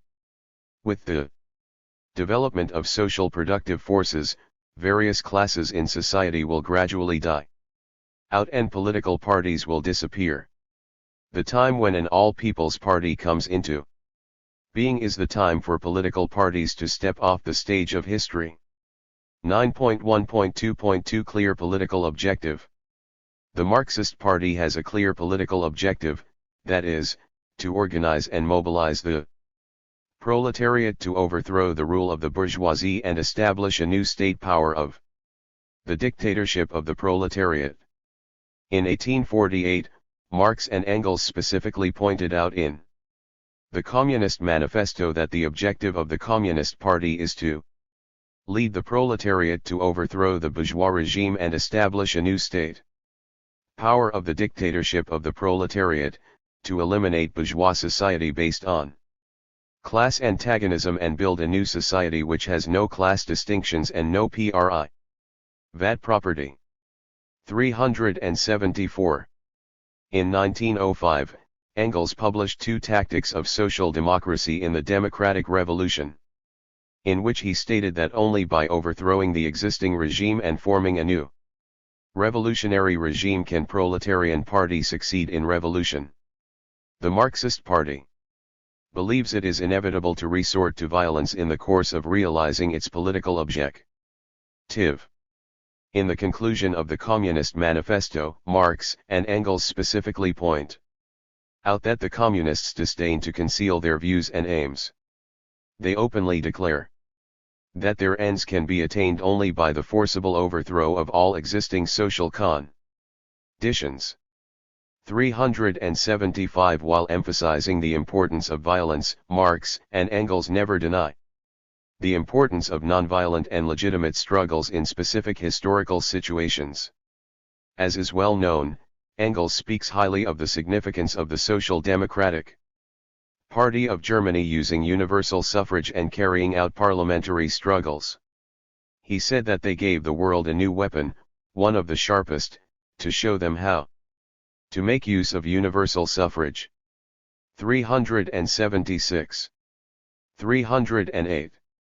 Western capitalist parties were born of their existing political environments, serving the needs of a bourgeois regime. Bourgeois party and bourgeois regime, though divided on labor, are interdependent of each other. The ultimate goal and the premise of the existence of Western capitalist parties are to maintain and support the existing social system and social values. Their main roles are to represent the interests of their social classes and groups, propose reform policies, and improve their existing social system. A Marxist party can't directly intervene in specific matters of state power when it comes into power, but can participate in macro leadership of the state and society by organizational forms. Among many ruling parties in some proletarian states, there is no separation between party and government. In real political life, the party assumes too many functions of the government, which makes the party stuck in daily affairs, unable to perform its due leadership function, which is unfavorable to its healthy development. Moreover, these phenomena will make the administrative department and the highest organ of state power fail to play their roles fully, thus, they will hamper the instruction and development of socialist democracy and undermine long-term social stability. So, in the process of instructing the proletarian party, the government must correctly balance the relationship between itself and the party. At the same time, the government must rationally divide power between the government and the party. It must do its best to make each perform its own respective function better and make them operate harmoniously as one. 9.1.2.3 Strict organization. Rigid discipline and a strict form of organization is the most fundamental principle of Marxist parties. Their historical mission is to put an end to the old relationships of production, overthrow the system of exploitation, and establish a communist government. In this process, a Marxist party will confront the fierce resistance of the exploiting classes. The struggle of the proletarian party will be full of tribulations. If the proletarian party wants to accomplish its historical mission, it must rely on strict organization and rigid discipline. After summing up the experience of the Paris Commune, Marx and Engels said that the failure of the Paris Commune is due to lack of centralization and authority. 377 Lenin believed that unconditional centralization and rigid discipline is one of the basic conditions to defeat the bourgeoisie. In addition, he stated that, in the process of struggling for power, the proletariat has no other weapon except for the party's organization. 378 Lenin also thought that the proletarian party should have iron-like discipline and organization not only in the process of struggling for power but also after it comes into power. He added that, without iron-like discipline and organization, we can't persist for even 2 months, let alone 2 years. 379. Different from the proletarian party, the bourgeois party has no strict discipline and a loose organization. Their organizations at the grassroots level always exist in the form of a club. The main organizing principle of the bourgeois party is democracy, thus it has a low requirement for its members. The members have considerable autonomy not only in ideology but also in activities, and some parties don't even have fixed members. These organizational characteristics are for the purpose of its participation in elections. Democratic centralism is the fundamental organizational principle of the Marxist Party. In March 1906, Lenin put forward in policies and programs submitted to the Congress of the Russian Social Democratic Labor Party that currently, the principle of democratic centralism within the party is unanimously acknowledged. 380 Following Lenin's proposal, the principle of democratic centralism was written into the party constitution for the first time as the party's fundamental organizational principle during the Fourth Congress of the Russian Social Democratic Labor Party held in April 1906. In the present process of building a proletarian party, the CPC must correctly handle the relationship between democracy and centralization by combining centralism on the basis of democracy and democracy under centralized guidance on the premise of democratic centralism. First, it is necessary to bring into full play the enthusiasm and initiative of all party members to participate in party affairs to promote the vigorous development of inter-party democracy. Promoting democracy within the party can contribute not only to the survival and development of the proletarian party, but also to governance by law and scientific administration. Democracy within the party can promote the self-improvement of the proletarian party and advance the orderly development of democracy in socialist countries. Second, in the process of building democracy within the party, the CPC must uphold the party's discipline and principle of organization, maintain the party's solidarity and unity, and resolutely oppose any form of extreme democracy. 310.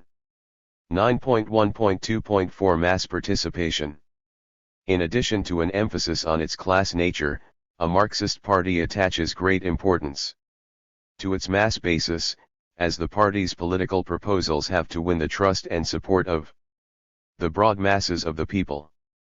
Marx and Engels emphasized in the Communist Manifesto that all previous movements were movements of minorities, or in the interests of minor itas.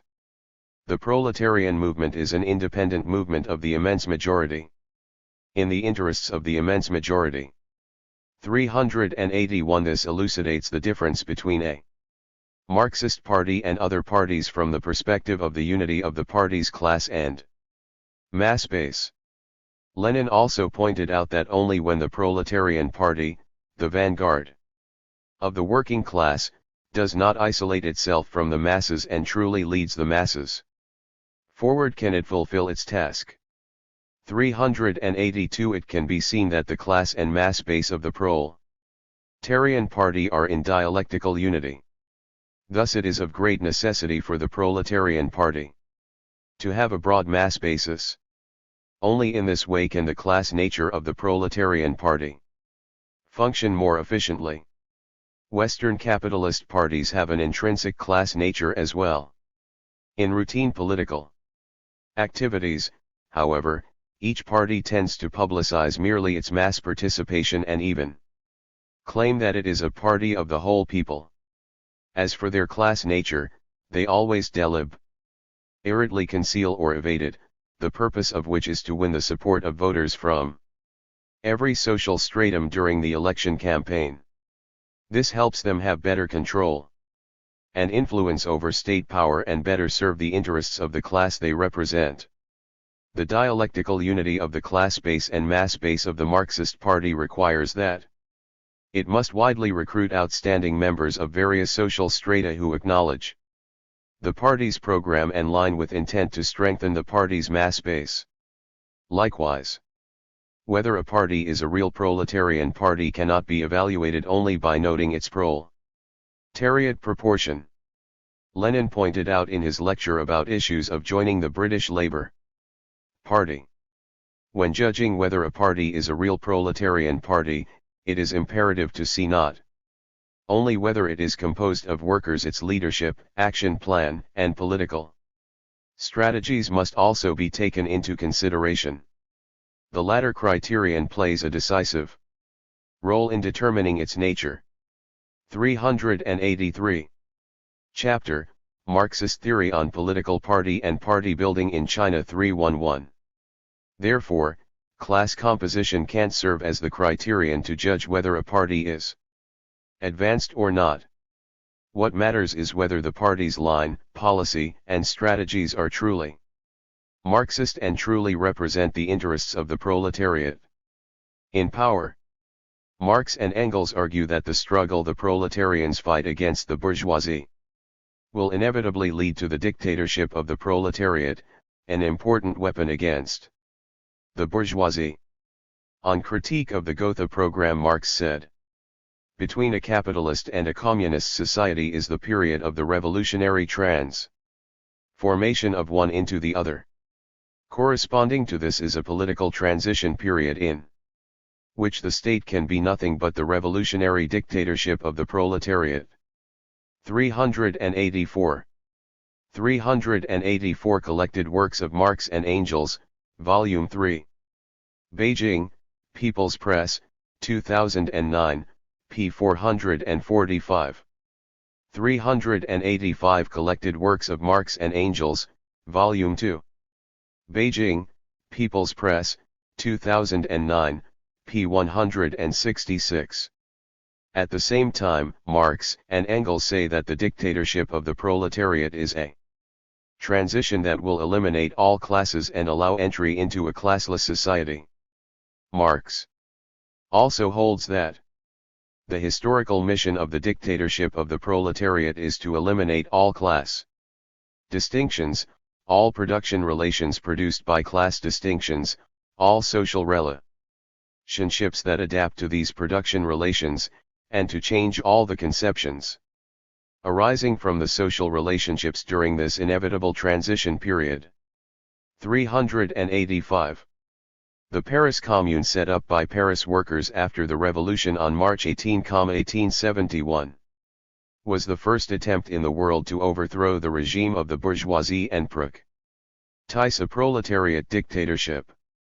Due to various complicated historical reasons, the struggle of the Paris Commune lasted only 72 days. Marx and Engels emphasize one point when summarizing its historical experience: a commune must thoroughly destroy the old bourgeois state machine and set up the new regime of the proletariat. Marx wrote in the Civil War in France that the working class cannot simply lay hold of ready-made state machinery and wield it for its own purpose, because the political tool that enslaved 312 them cannot be used as their political tool for liberation. 386 Therefore, to achieve complete liberation, the proletariat must break the existing bourgeois state machinery and establish the new national political power of the dictatorship of the proletariat. Marx and Engels provide valuable historical experience for the proletarian party of today by summing up the basic experience of the Paris Commune. The significant experience gained from the Paris Commune reads as follows.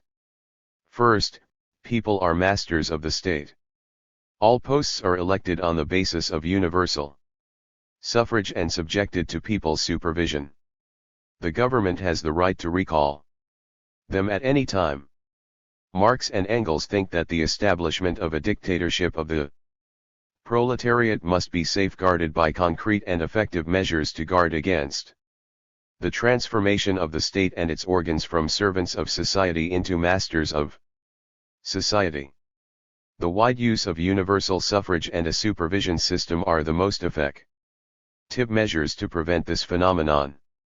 Second, a proletarian party must oppose privilege and eliminate the income gap between different classes. A low-wage system was adopted after the Paris Commune was founded to eliminate bureaucracy and privileges. The Paris Commune stipulated that the highest salary paid by the commune to anyone must not exceed 6,000 francs per year. This is equivalent to a skilled worker's pay. Engels believed that a low-wage system was an important measure that can prevent government and civil servants becoming masters of society from being its servants.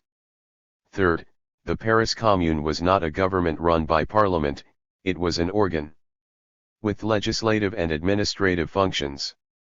The leaders of the Paris Commune not only exercised the supreme power of the legislature as representatives of the people but also implemented various laws and regulations created by the Commune Committee as executives of specific administrative departments.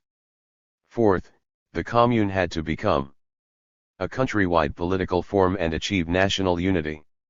Here Marx mainly focuses on the state power of the proletariat, but these principles are also applicable to a socialist party. 9.2.2 Lenin's contribution to the theory of a proletarian party in power. A number of important theories of a proletarian ruling party put forward by Marx and Engels are not based on their personal experience in revolutionary struggles. Lenin, however, living under historical conditions different from Marx and Engels, witnessed 313 the practice of the proletariat party in power, and presented his theory in this respect by summarizing the experience of the Bolshevik party. Lenin actually founded the theory of a proletariat party in power.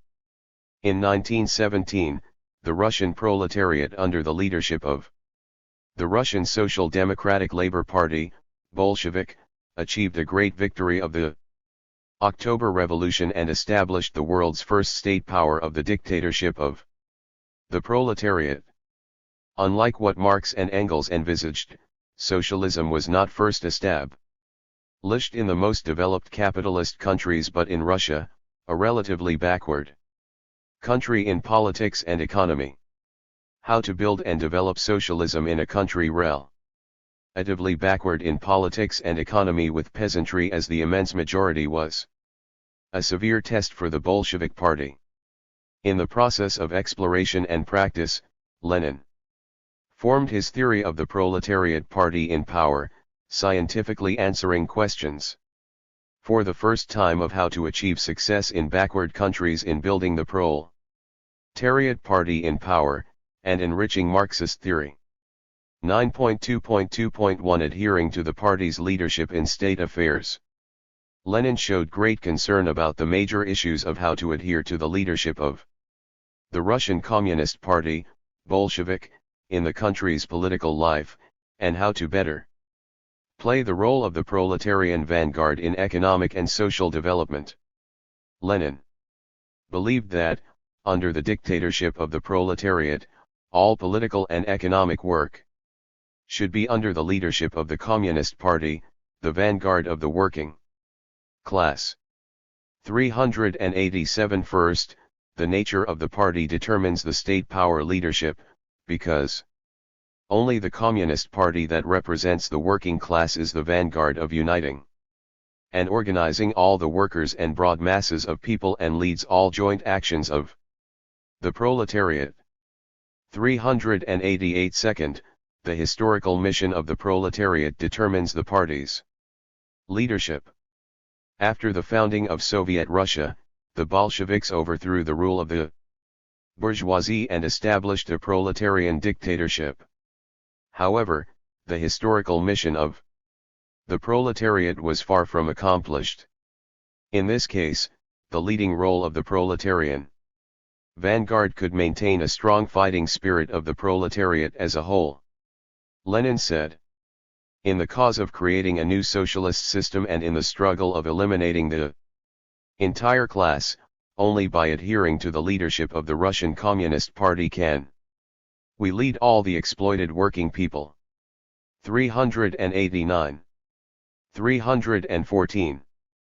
Third, upholding the party's leadership is the experience of summarizing the struggle of the Russian Revolution. In 1903, the Second Congress of the Russian Social Democratic Labour Party marked the birth of the first Marxist party of the proletariat. Since then, the Russian Social Democratic Labour Party, Bolshevik, led the Russian proletariat in undertaking arduous struggles to achieve their own emancipation, and ultimately established their own leadership. Party leadership is an important guarantee for the healthy development of the cause of a proletarian revolution, so only this party can lead the working class in profoundly changing society. 390. Lenin, in his discussion of upholding the party's leadership, also put forward the idea of correctly handling the relationship between party and government. He said the party is the leader of state power, but the party cannot replace state power. There must be a very clear separation of responsibility between the party and central and Soviet power. The task of the party is to provide overall guidance over the work of all state organs to enhance the sense of responsibility and independent spirit of the Soviet workers and Soviet institutions, rather than make frequent, irregular, often trivial, excessive intervention. 391. By overall guidance here, Lenin refers to the party's leadership in political, ideological, and organizational fields. Lenin believed that in terms of the issue of the party's leadership, only by correctly handling the relationship between the party and government, clarifying the main function of the party's leadership, implementing the separation between party and government, can the party do the good work and achieve the victory of the socialist cause step by step. 9.2.2.2 Economic development as the top priority. After the victory of the October Revolution, Lenin stressed the importance of shifting the central task of the party and the state to economic development, and explored the roads and concrete methods in accord with the real conditions of Russia. After the founding of the Soviet regime, Lenin believed that only by taking economic development as the central task, could they consolidate the new proletariat regime and effectively deal with the revolt of the domestic reactionary class and their joint suppression from imperialist countries. After shattering the combined intervention of domestic and 315. Foreign reactionary forces and in the face of war damage and the serious collapse of the national economy, Lenin stressed the importance of consolidating the new state by taking economic development as the central task and comprehensively improving labor productivity. He said, in any socialist revolution, after the proletariat seizes power and basically finishes the task of depriving exploiters and suppressing their revolt, it is bound to give priority to the fundamental task of creating a social structure higher than that of the capitalists and improving labor productivity. 392. In the process of socialist economic development, Lenin combined the basic principles of Marxism with the actual conditions of Russia, explored the roads and concrete methods of socialist economic development in practice, and formed a set of new thoughts different from those of Marx and Engels.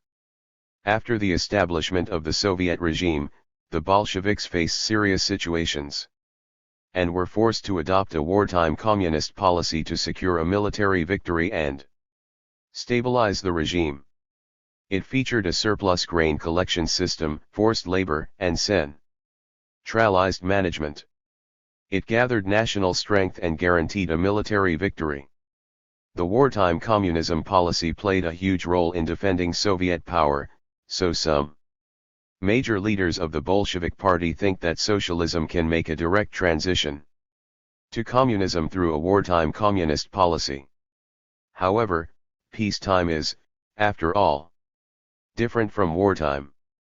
Its continual implementation caused multifaceted conflicts, especially a serious rift in the alliance between workers and peasants.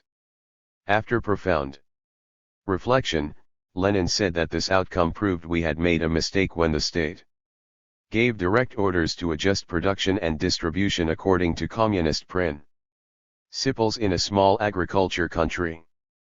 393. To change the conditions and achieve a smooth transition to communism, it is necessary to combine the basic principles of Marxism with the actual conditions of Russia and, as Lenin said, go through the transitional phases of capitalism and socialism. We should not directly rely on enthusiasm, but on the combination of personal interests and economic accounting to build a bridge in the small country first and walk toward socialism through capitalism, otherwise we can't achieve socialism. 394. 316. Thus, in the 10th Congress of the Russian Communist Party, Bolshevik, that was held in March 1921, the General Assembly discussed and adopted the historic new economic policy on Lenin's proposal and once again emphasized the importance of economic development. 9.2.2.3 Close ties with the people. Lenin deemed that the party held state power after the victory of the revolution and became the ruling party. During that period, there was always the risk of the party isolating itself from the people in the party's ideological style. In October 1921, Lenin regarded illiteracy, arrogance, and corruption as the party's three enemies, which emphasized the importance of keeping close to the people and improving the party's work style. Lenin pointed out, the most serious and terrible danger for a small communist party for this vanguard of the working class who were leading a major country, for a communist party going through the transition to socialism temporarily without the direct assistance of more advanced countries was isolation from people. The vanguard is running too far from its people, failing to maintain a close tie with the immense majority of workers and peasants. 395. Lenin often tells communists that among the masses, we're just a few, only when we correctly express people's ideas can we govern them. Otherwise, the Communist Party cannot lead the working class, and the working class cannot lead the people. Consequently, the state machine will fall apart. 396. In order to keep close contact with people and improve the party's work style, Lenin put forward the slogan that we should do well to maintain a close relationship with people. He said, to win the people's absolute trust, leaders of the party must not be isolated from people, and the vanguard must not be separated from the broad mass. To meet these ends, first of all, a system of complaints and appeals must be established, through which people can express their ideas to the party and the government timely and effectively. Second, top leaders and high officials of the party must take the lead in going to the grassroots and the people so as to know their views. Therefore, a resolution.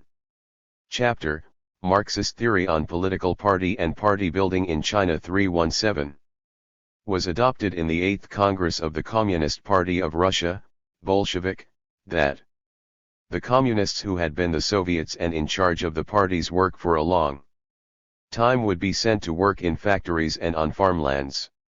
In addition, Lenin also held that the personal privileges of party members and cadres, in performing the party's day-to-day work, must be firmly opposed so as to keep a positive image of the party and the government in the people's minds.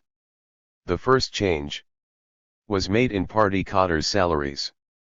In November 1917, the Soviet People's Committee issued a resolution that the most effective measures will be taken to reduce the rise of the officials of state-owned and public institutions, as well as the senior staff of private enterprises under Lenin's initiative and leadership. 397 Second, Lenin deemed that those party cadres who had made mistakes must not escape punishment or receive mitigated punishment just because they are communists. To keep close ties with people, the Soviet government strongly opposed bureaucracy, a big problem that had plagued the government. In the late 1920s, the Soviet government was called a country with a heavy bureaucracy. Lenin was fully aware of the danger of bureaucracy. To get rid of it, Lenin proposed specific and effective measures, including streamlining agencies, selecting more talented people, establishing a system of personal responsibility, a system of inspection, and a system of supervision. 9.2.2.4 Democracy and supervision within the party. In daily activities of the party, Lenin not only emphasized the centrality of party organizations but also stressed democracy within the party. Lenin stated that once there are conditions for public events, it is high time to make a transition to a democratic organization of the Workers' Party. 398 Lenin believed the Russian Social Democratic Labor Party was a democratic organization, rather than a religious one. The Democratic Labor Party is democratically organized. That is to say, everything, without exception, is handled by all members of the party, either directly or through a representative under equal conditions. Moreover, all leaders and organizations of the party are openly elected, and they have a responsibility to report to ordinary party members, and they are subject to the right of recall. 399. 318. In 1920, the 9th Congress of the Russian Communist Party put forward more than 20 specific measures to promote democracy within the party.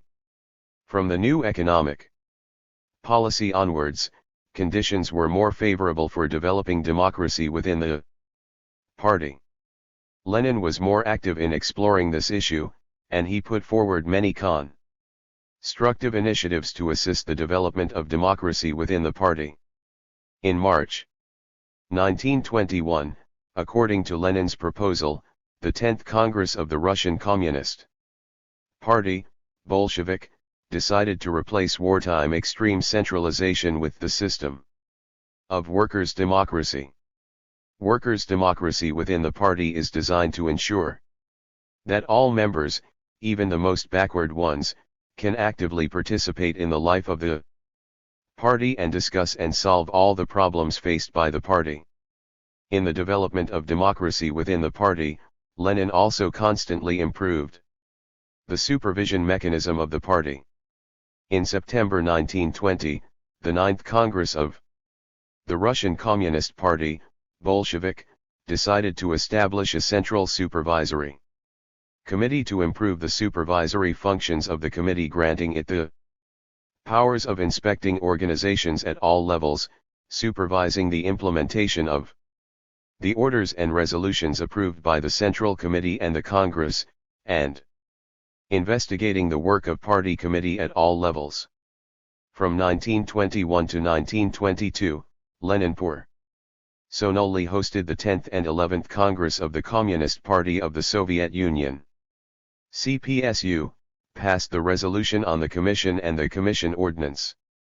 In 1922, after the 11th Congress of the CPSU, Lenin, in his late years, dictated 8 articles, known as his political testament, the central idea of which was to prevent excessive concentration of power, strengthen democratic decision-making, and to maximize the separation of powers, checks, and balances.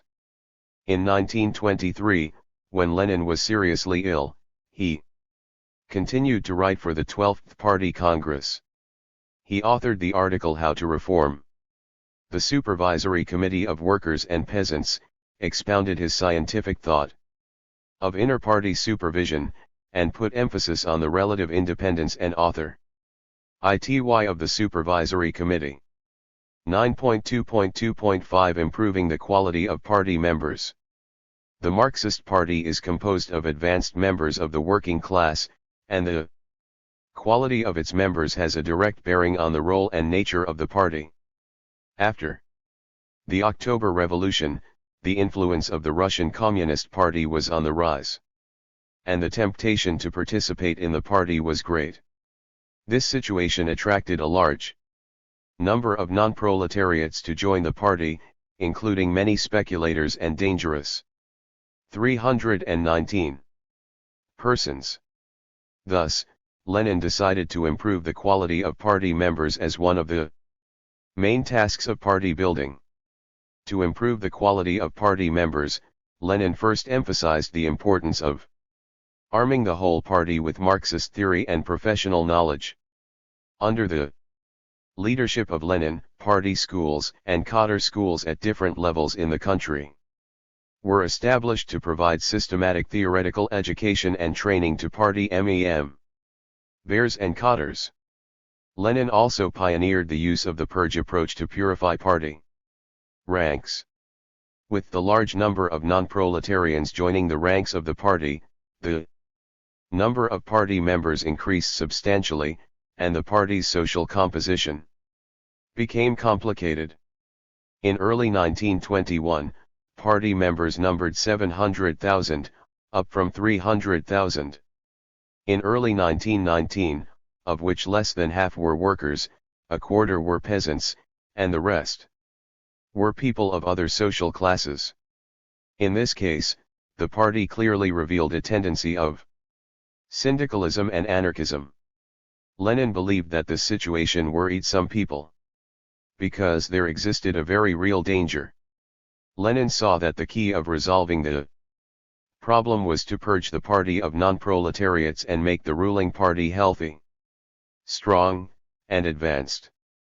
400 In Lenin's view, party members in name only are good for nothing. No other ruling party but ours, namely, the Revolutionary Party of the Working Class, aims at increasing the number of party members and instead focuses on improving their quality and purging the impostors. 401. Under the correct leadership of Lenin, the Russian Communist Party, Bolshevik, carried out 2 purges of party members in 1919 and 1921. In 1921 alone, 170,000 members were expelled, about 1/4 of the total number at that time. The decrease of party members implied that the strength and role of the party was greatly increased. 402. The purge consolidated the strength of the party's organization, improved its social composition, and further enhanced its fighting capacity. In short, Lenin's exploration together with his valuable experience and ideas under the new historical conditions provided very important references for the ruling parties in socialist countries today. 320. 9.2.3 Mao Zedong's theory of a proletarian party. The Chinese Communists represented by Mao Zedong enrich and develop the theory of the ruling party of the proletariat during the process of adopting Marxism to the real conditions of China.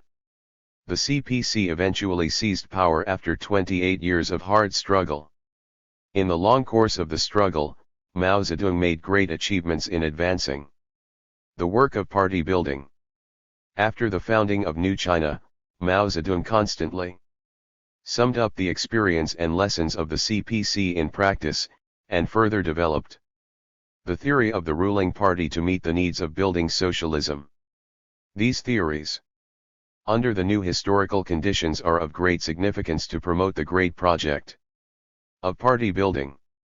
9.2.3.1 Strengthening ruling party work style.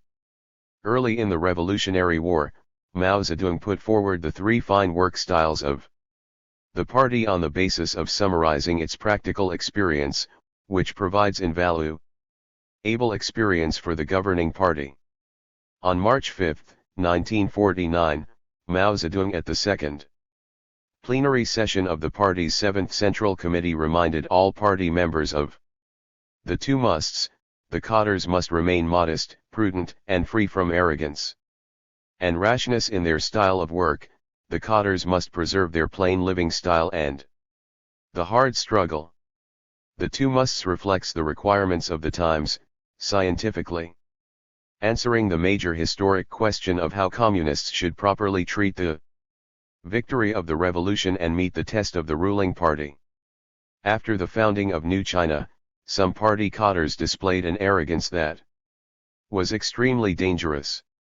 Mao sharply criticized the danger of arrogance and warned the party, "Do not play the braggart. Our cause depends on the many for its success. The few play only a limited role.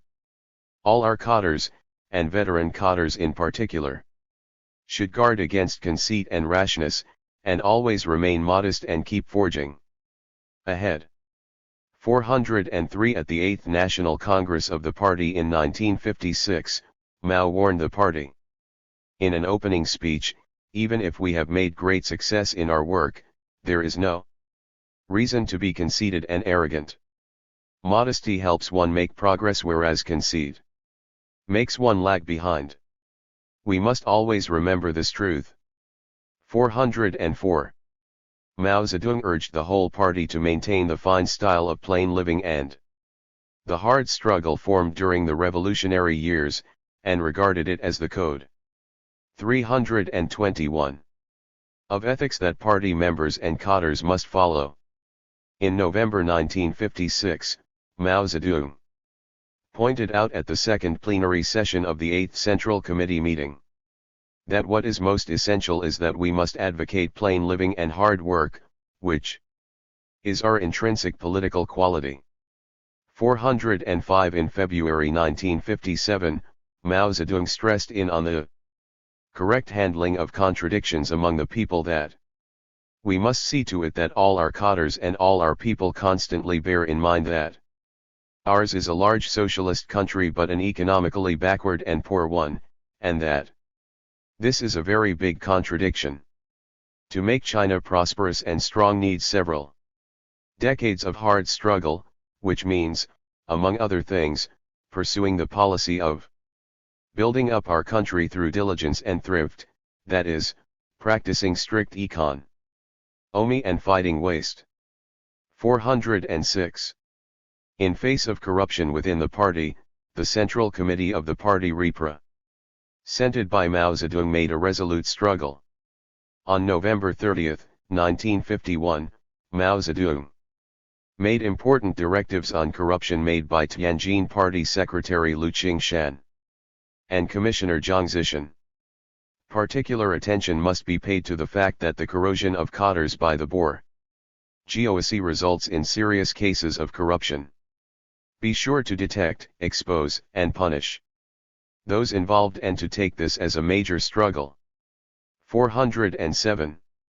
To effectively curb the spread of corruption, the CPC Central Committee launched a massive anti-corruption, anti-waste, anti-bureaucratic movement throughout the country in 1952. Hard work, thrift, anti-corruption, honesty, and integrity are Mao's consistent stand, and the important guarantee for the Chinese Communists to remain invincible. We must adhere to these important principles and improve the ability of the governing party by means of building a clean and honesty governance. 9.2.3.2 Combating bureaucracy. To consolidate the position of the CPC as the ruling party, Mao Zedong attached great importance to combat bureaucracy. After the founding of the PRC, bureaucracy within the party was on the increase.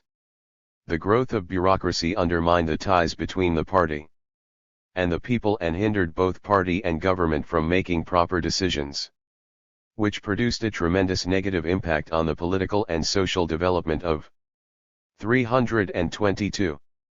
The country. In January 1953, Mao Zedong profoundly pointed out that bureaucracy and commandism in our party and government is a big problem not only in the present time but also for a very long time to come. 408. At the second plenary session of the 8th Central Committee, Mao Zedong criticized some party members and cadres who were divorced from the masses and made blind decisions. Mao sternly warned that the masses will have good reason to remove from office whoever practices bureaucracy, makes no effort to solve their problems, scolds them, tyrannizes over them, and never tries to make amends. To effectively overcome bureaucracy, Mao Zedong also did extensive research and accumulated a great deal of valuable experience. First, he proposed to streamline the party and government organs to get rid of bureaucracy. In 1956, Mao Zedong mentioned this strategy on the 10 major relationships in which he said, "The dictatorship of the proletariat cannot but be highly coercive. Still, the CPC must oppose bureaucracy and a cumbersome apparatus. I propose that the party and government organs be thoroughly streamlined and cut by 2/3 provided that no person dies and no work stops." 409. The downsizing of the party and government organs not only saved financial costs, it also improved party and government efficiency, which effectively inhibited the bureaucracy. To effectively overcome bureaucracy, Mao Zedong also improved the party's leadership to strengthen cadres' ideological and political work. In February 1953, Mao commented on a bureaucratic inspection report, emphasizing that the extreme lack of ideological and political leadership in many sectors is totally intolerable, which explains why bureaucracy can exist and grow. Therefore, it is imperative to research how to strengthen the ideological and political leadership in the process of fighting bureaucracy. 410. 9.2.3.3 Preventing peaceful evolution. After World War II, two opposing camps were formed, and the imperialist countries gave up the use of force and adopted a peaceful evolution strategy to infiltrate and 323. Subvert socialist countries. Especially after the mid-1950s, Western countries stepped up this strategy. Its consequences began to appear in some socialist countries, which aroused the attention of Mao Zedong. After a long-term exploration in theory and practice, he put forward a series of important ideas against peaceful evolution. In 1956, at the 20th Party Congress, Khrushchev made a secret speech to denounce Stalin, which caused serious ideological confusion in socialist countries. Imperialist countries took this opportunity to accelerate peaceful evolution to change the color of socialist countries. John Foster Dulles, then United States Secretary of State, was ecstatic, believing that the time had come for implementation of peaceful evolution. Mao Zedong was very vigilant about the policy of peaceful evolution. At a November 1959 meeting in Hangzhou, 3 speeches about peaceful evolution delivered by Dulles were printed for top party members and officials. Mao Zedong made a profound analysis on them and pointed out the purpose and nature of the policy. To prevent peaceful evolution, Mao Zedong pointed out that socialist countries must not only have a clear understanding of the nature and changing policies of imperialism, but also make an objective analysis on their domestic situations and thus be able to work out a correct policy against peaceful evolution. To this end, the CPC must first of all develop socialist productive forces and promote socio-economic development. Second, the party must strengthen education about socialist ideology to prevent the invasion of capitalist ideology. Mao Zedong pointed out that it will take a very long time to resolve the issue of who can win the struggle between socialist and capitalist ideologies, the class struggle between the proletariat and the bourgeoisie in the ideological field is long, tortuous, and sometimes intense. Mao Zedong's thought of resisting peaceful evolution made an important contribution to the theory and practice of China's proletarian party. 9.3 The ruling party of contemporary China. 9.3.1 Historical mission of the CPC in the new era. 9.3.1.1 Challenges facing the world's socialist movement. On the evening of December 25, 1991, the national flag of the Soviet Union with the red star, hammer, and sickle, flying over 70 years, was slowly lowered from the Kremlin for the last time, replaced with the new tricolor Russian flag in blue, white, and red. Thus, the Soviet Union, the world's most powerful socialist country, stepped off. 324. The stage of history. Due to the radical change of the Soviet Union and Eastern Europe, the Communist Party of the Soviet Union, with its 90-year history of ruling the country for more than 70 years, once with 19 million party members, collapsed in a flash. Fundamental changes have taken place in the world power structure due to socialism's failure in Eastern Europe and the Soviet Union. The World Socialist Movement, WSM, suffered a heavy blow, marking it a historic low tide.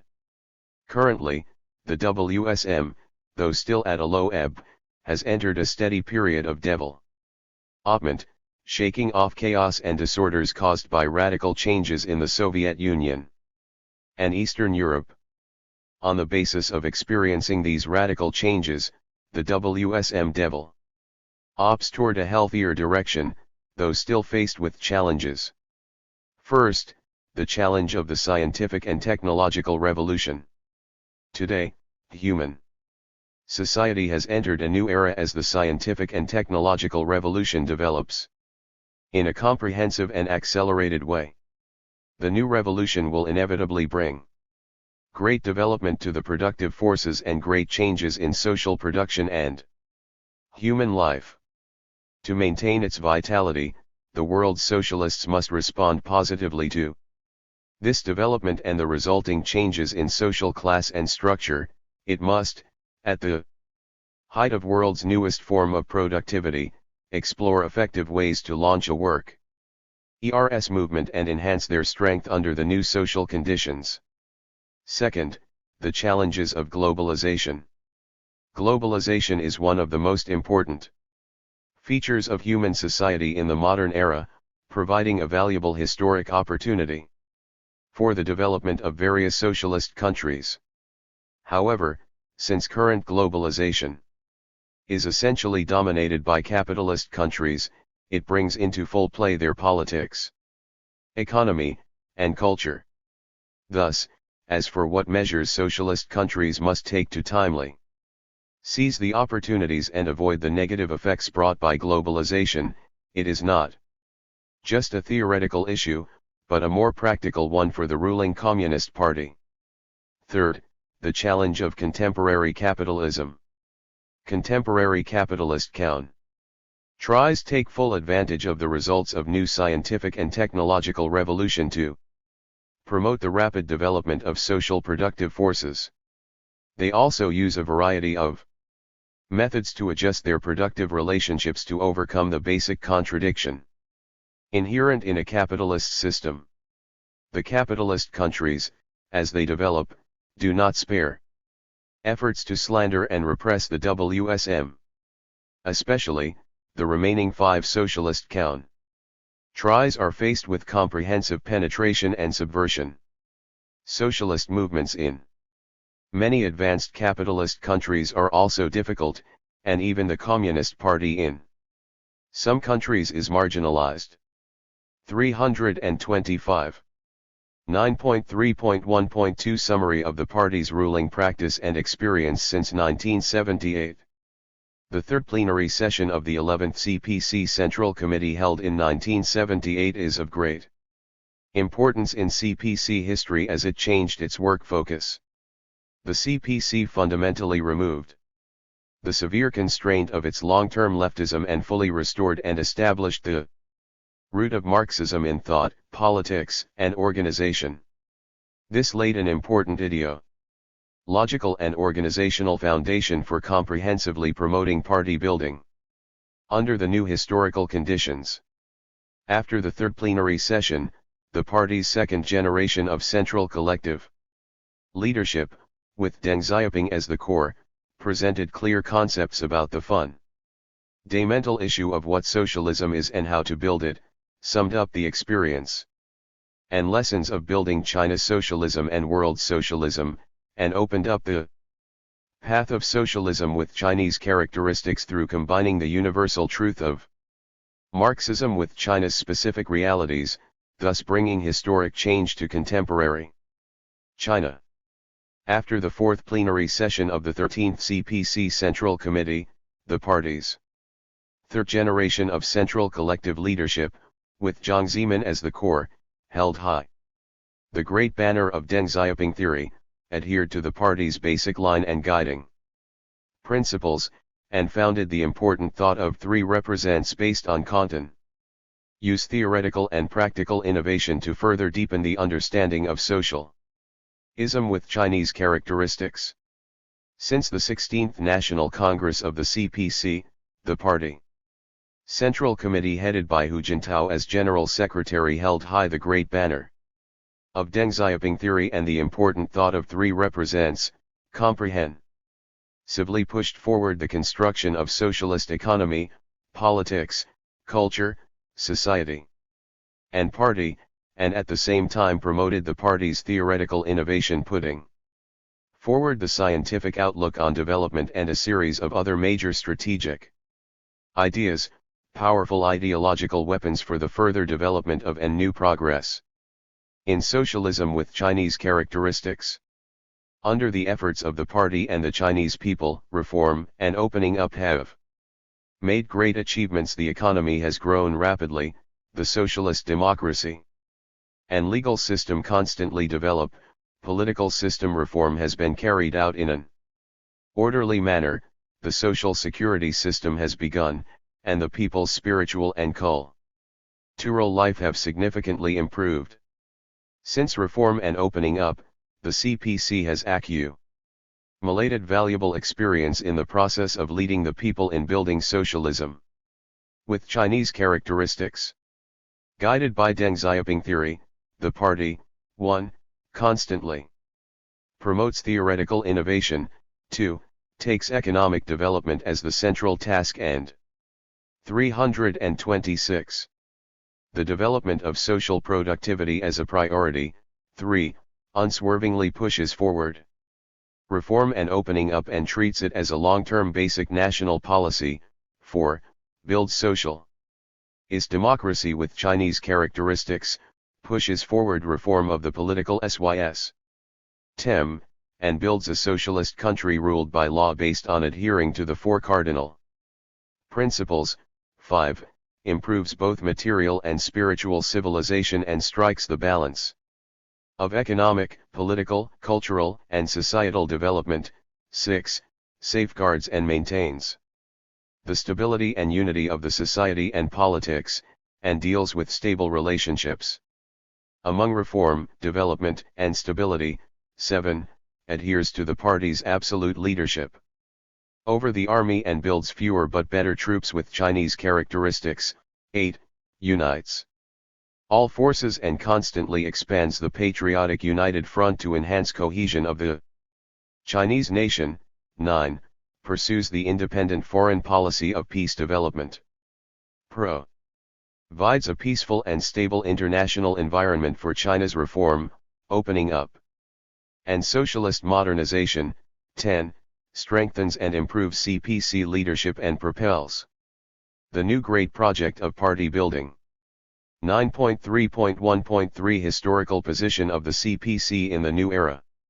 Historical experience proves that it is essential to recognize the party's historical position.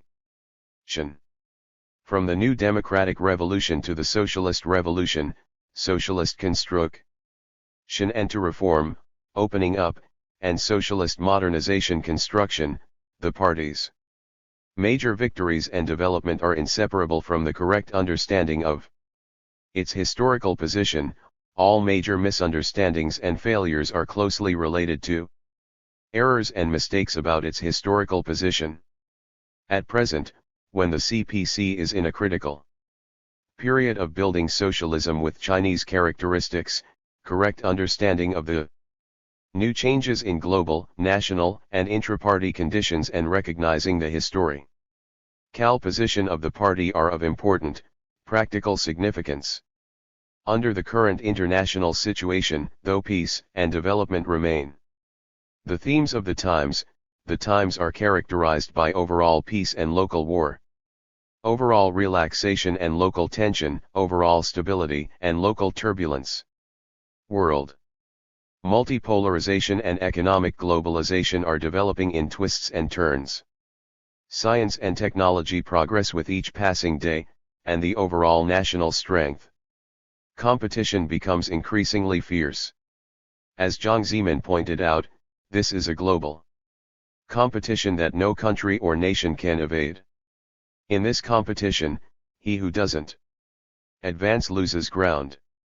411. In terms of national conditions, since reform and opening up, great achievements have been made in China's socialist modernization. However, in reality, China's reform has entered a crucial stage and faces prominently emerging deep-seated contradictions and problems of economy, politics, and culture. Thus the task of reform and development and stability remains arduous. China is still in the primary stage of socialism and will long remain so. The overall level of productivity, science and technology, and edu cation are still relatively backward. The contradiction of people's ever-growing real and cultural needs and China's backward social production has not changed. All these tell us that there is still a long way to go. As for party building, many changes have taken place. 1. The party's historical position. The CPC transformed from a party that led the people in fighting for national independence to a party that governs the country to lead the people in reform, opening up, and achieving common prosperity. However, some party members and cadres forget their duties. Corruption and other undesirable phenomena appear within the party. 2. The party's external governing environment. As reform deepens and the socialist market economy develops, economic sectors, interest groups, social organizations, and social lifestyles are becoming more diverse and many party members and cadres waver in their beliefs. 3. A large increase in the number of new party members. By the end of June 2007, China's party members reached 73.363 million, increasing by 6.422 million compared with 2002. This large increase makes the party more difficult to manage. In addition, many new social classes joined the party. The composition of the party changed greatly, and many new members nurtured all sorts of non-proletarian ideas. Therefore, it was necessary to strengthen party building in the spirit of reform, and to constantly enhance party leadership and ruling capability. 9.3.2 Contemporary China's ruling party. 9.3.2.1 Establishing the goal of the ruling party. The CPC is a proletarian party guided by Marxism, so its ultimate goal is to realize communism. Currently, the goal is to build socialism with Chinese characteristics, laying a solid foundation for achieving the ultimate goal in the future. Currently, the goal of the CPC is very specific with various focuses in different areas. First of all, the party must take the scientific outlook on development as the first important task, always take economic development as the central task, and constantly improve the level of China's productivity. Current productivity remains relatively backward with 328. An underdeveloped commodity economy, and many people have not completely shaken off poverty. Under such historical circumstances, the most essential goal of the party is to make the country prosperous and powerful. Second, the party needs to improve socialist democracy and fully mobilize the enthusiasm and initiative of the people to participate in national management. As the basic characteristic of the socialist society, socialist democracy reflects the superiority of the socialist system. Deng Xiaoping brilliantly pointed out that, without democracy, there would be no socialism and no socialist modernization. This important statement accurately expresses the position of democratic politics in the socialist construction. Third, the party must promote a socialist spiritual civilization to provide powerful ideological and intellectual support for building socialism with Chinese characteristics. Socialist spiritual civilization development includes cultural and ideological development. As for cultural development, the party needs to strive to improve the whole nation's fine cultural traditions and adhere to the policy of letting 100 flowers blossom and 100 schools of thought contend to develop a thriving socialist culture. As for ideological development, the CPC must vigorously strengthen the education of patriotism, collectivism, a socialist ideology, citizen morality, professional ethics, and the rule of law and discipline so that party members and the people can set up a correct outlook on the world, life, and values. Fourth, the party must continue to build a harmonious socialist society and to create a harmonious and stable social environment for the development of other undertakings. As the pace of China's industrialization, urbanization, and adjustment of economic structure is quickening, contradictions of unbalanced development become increasingly prominent and social interests tend to be more diverse, hence the contradiction and problems faced by China's economic and social development in the next period may be more complex and more prominent.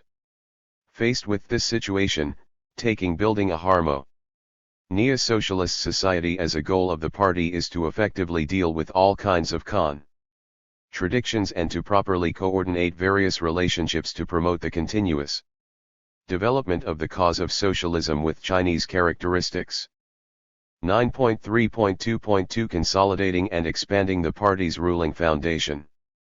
At present, the diversified social structure becomes obvious, and the new social stratum is emerging, which have a great impact on the ruling foundation of the CPC.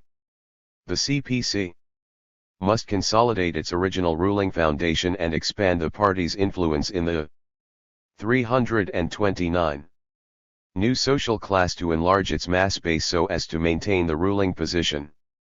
Jiang Zemin gave his speech during the celebration ceremony of the 80th anniversary of the founding the CPC, to carry out the demands of 3 represents, we must maintain the vanguard of the working class and the party's progressiveness, as well as enhance the class basis and expand the mass foundation and constantly improve the social influence based on the reality of the economic and social development. 412. As the proletariat ruling party is the vanguard of the working class, consolidating a class basis is essential to maintain its ruling position. In contemporary China, the connotation of the working class has been deepened and extended. The traditional concept is out of use. It used to mean that the working class consists of industrial workers, even manual workers. As a matter of fact, it is because of these changes that the progressiveness of the working class and the party's class basis keep growing, creating a very vital condition for maintaining the party's progressiveness. Consolidating the class basis of the party actually refers to a working class undergoing change.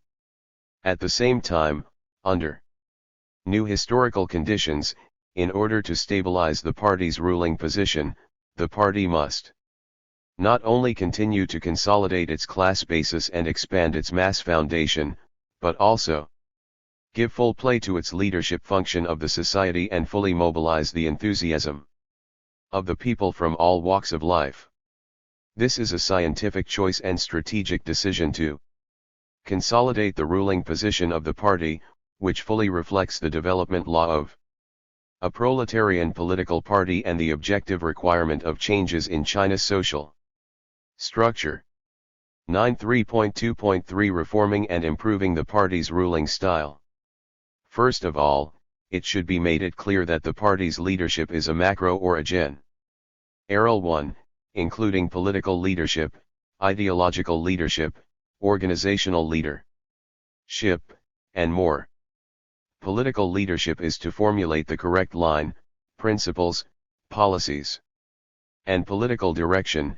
Ideological leadership is to arm party members and cadres with Marxism-Leninism, Mao Zedong thought, and the theoretical system of socialism with Chinese characteristics to guide the work.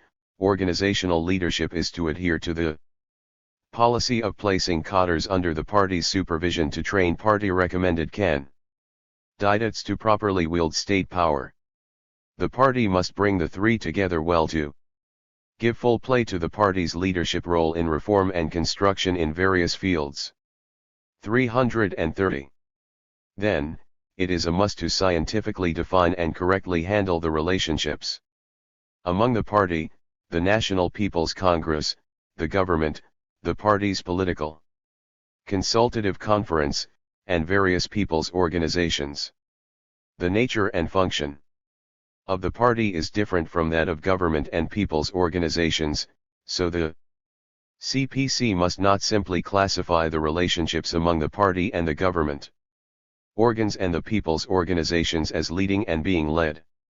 Party leadership of government organs and people's organizations is to be done in an indirect way through the party members' involvement, ideological communication, guidance, policy persuasion, legal support, and more.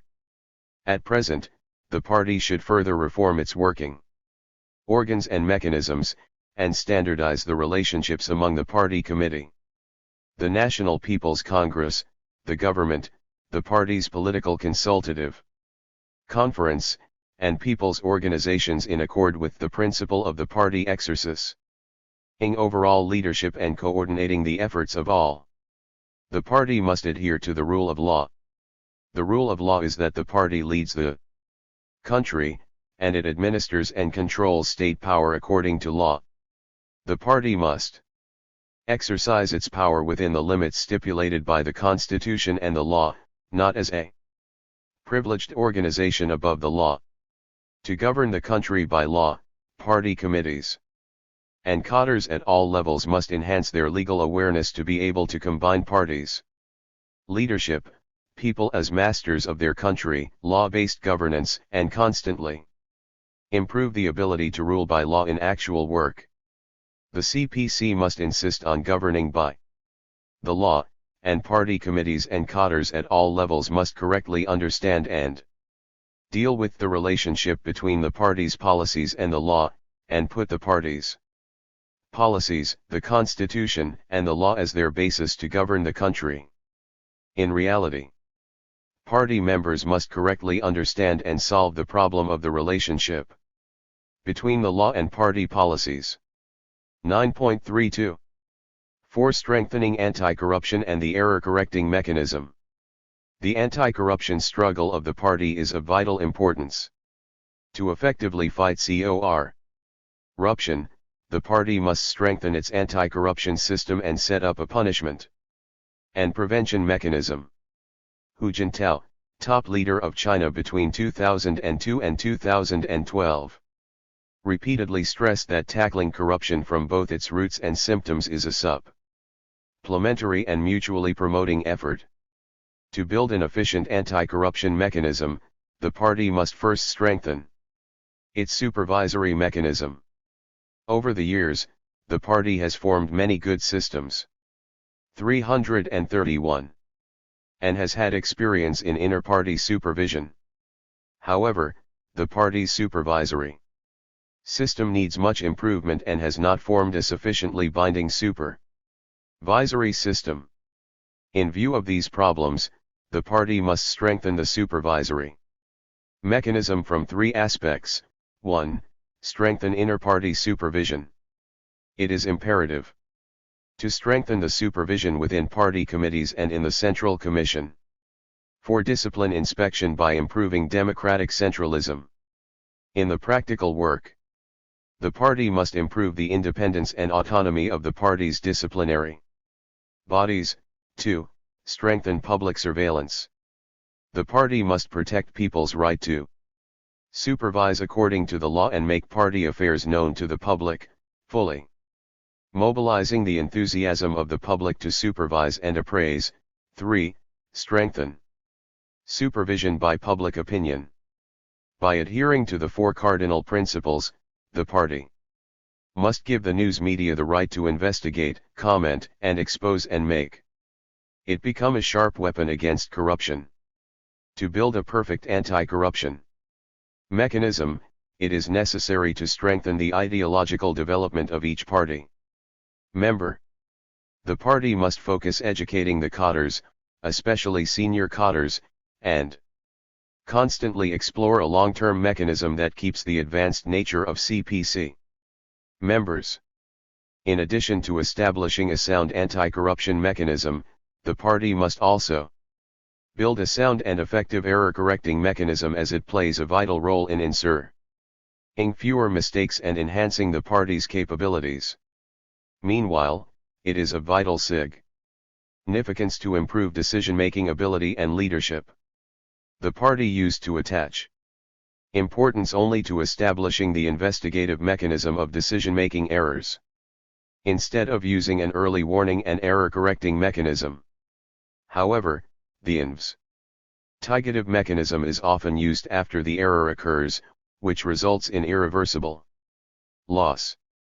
Therefore, the 4th plenary session of the 16th CPC Central Committee explicitly proposed improving the error-correcting mechanism to correct errors made by the party's decision-makers to avoid unnecessary losses before they produce negative consequences.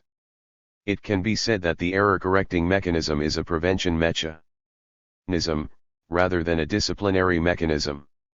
In a sense, it is more urgent and important to improve the correcting mechanism to reduce mistakes and avoid losses than to investigate or punish the decision-makers for the errors. 413.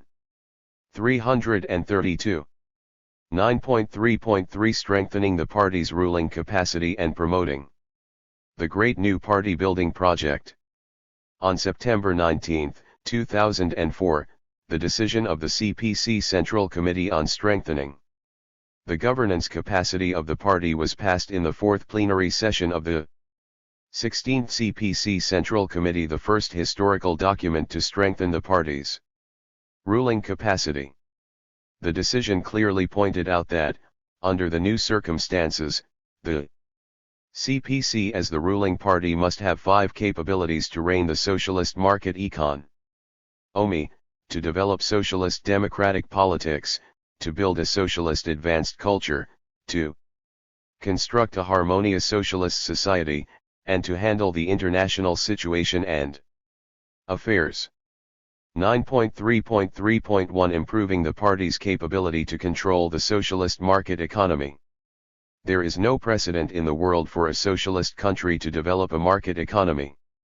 This is a great creation, and there are many things we are not familiar with and a lot of unsolved problems. All require the CPC to improve its capability to control the market economy by exploration and practice.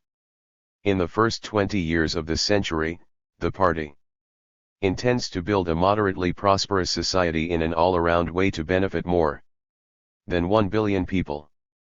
By mid-century, China will achieve modernization and turn the country into a socialist country that is prosperous, strong, democratic, and culturally advanced. To accomplish this glorious and arduous historical task, the CPC, in the practice of modernization, must grasp well the inherent demands of a market economy and Chinese law, and constantly enhance its ability to control the market economy. The party must first learn to follow more closely the law of the market. A market economy has its own inherent characteristics and operating rules, making it necessary for the CPC to require cadres at all levels to deepen their understanding of the laws of a market economy to improve China's socialist market economy. Only in this way can the CPC promote a healthy and rapid development of the socialist market economy, and make right decisions in the practice of a market economy. Second, the CPC must adhere to putting people first and implementing the scientific outlook on development in a comprehensive, coordinated, and sustainable way. As the market economy deepens, there exist different interests and conflicts in which the gap between rich and poor is more and more obvious, polarization is emerging, and unstable societal factors are on the rise. In addition, the blind and disorderly development has resulted in a huge waste 333 of resources and done serious damage to the natural environment. Faced with these problems, the party must change the economic development strategy, follow the GUID and of the scientific outlook on development, give full play to the advantages of a market economy, and overcome the existing shortcomings and deficiencies to promote the coordinated and orderly development of China's economy, society, and environment. Third, the CPC must solve problems arising during reform and construction practice. Through development. In the process of establishing and improving the socialist market economic system, there will inevitably be contradictions and problems in economic and social life that are solved only with intent to speed development. Continuously promoting societal development can lay a solid material foundation for the party and the government to improve its ability to control a market economy. Thus development is an important basis and a fundamental way to solve contradictions and problems arising in economic and social life. 9.3.3.2 Improving the party's capability to develop socialist democratic politics. Improving the capability to develop the socialist democratic politics is the essential requirement of socialism. The report of the 17th CPC National Congress clearly pointed out that people's democracy is the lifeblood of socialism, and developing socialist democratic politics is the unswerving goal of the party. Improving the party's ability to develop socialist democratic politics is an important part of the socialist modernization drive. First, Chinese people must adhere to the party's leadership. In China, CPC leadership is the core of the socialist political system and the fundamental guarantee to real socialist modernization. The constitution and the law is formulated by the party and the people, embodying the unity of the party's views and the people's will. The administrative and judicial organs are under the leadership of the party, and the broad masses of the people exercise democratic rights under the party's leadership and organization. Without the correct leadership of the CPC, socialist democratic politics would not have been established and developed. Second, we must adhere to the essential requirements of the people being the masters of the country. During the process of its political construction, the party has always led and supported the people to be the masters, the starting point and ultimate goal of the party. It is the party that widely organizes the people to manage the country, social affairs, and economic and cultural undertakings, all based on law, to ensure that the people are the masters of the country. 334. The key is to strengthen socialist democratic politics, institutionalize and standardize the socialist democracy, promote its procedures, and ensure that the people fully exercise their democratic rights. Third, we must stick to the basic strategy of ruling the country by law. This means that the broad masses of the people, under the leadership of the party, in accord with the provisions of the Constitution and the law, manage such state affairs as economic and cultural undertakings and social affairs, and gradually realize the institutionalization and legalization of democratic socialism. To implement the basic strategy of ruling the country by law, we must adhere to the rule of law and improve administration according to law. Rule of law is a basic way of the ruling party under the new historical conditions as well as the objective requirement of developing socialist democratic politics. 9.3.3.3 Improving the party's capability to develop an advanced socialist culture. The socialist advanced culture of contemporary China is modernization-oriented, world-oriented, and future-oriented, as well as being a scientific national culture of the populace. The culture can better hold together the will and strength of the people of all ethnic groups to unite as one to achieve the grand goal of building a moderately prosperous society in all respects and continue to provide a powerful ideological spiritual motivation and intellectual support for reform, opening up, and the modernization drive. Thus, the CPC must work to improve its ability to build a socialist advanced culture. First, the CPC must adhere to the guiding role of Marxist theory in ideology. Marxist theory is the core of advanced socialist culture, and the basic premise to maintain a socialist advanced culture. Only by sticking to the guiding role of Marxism can the party ensure that the whole society has a common ideal and belief. Marxism provides the spiritual motivation and ideological guarantee for reform, opening up, and the socialist modernization drive. Second, the CPC must consolidate its cultural leadership. The CPC is the leading core of the cause of socialism with Chinese characteristics. Only under the party's leadership can the party ensure that construction of the new culture is in line with the basic principles and objectives of socialism, and serve socialism with Chinese characteristics. When building a socialist advanced culture, the CPC members must emancipate their minds, seek truth from facts, keep pace with the times, and constantly enhance the appealing force and influence of the advanced culture against the background of the socialist modernization construction. Third, the CPC must adhere 335 to the principle of the party controlling the media. The CPC must improve its ability to guide public opinion correctly and effectively, and to direct the development of public opinion by the correct ideological theories, action programs, and values. The party must also supervise public opinion and correctly guide social hotspots. In the end, the CPC must attach great importance to the impact of the Internet and other new media on public opinion and use new channels and new technologies to actively seize the command ing heights of the publicity fronts. 9.3.3.4 Improving the party's capability to build a harmonious socialist society. Currently, as reform continues, China's social and economic composition, its forms of organization, interests groups, and employment modes are showing a trend of diversification. The social interest structure and ways of finding new interests have also changed. All these have worsened the contradictions and conflicts of the social interests, and have seriously harmed the social stability.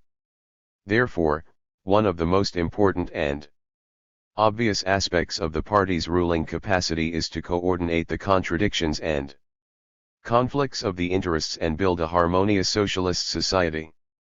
First, the CPC must balance the interests of all parties.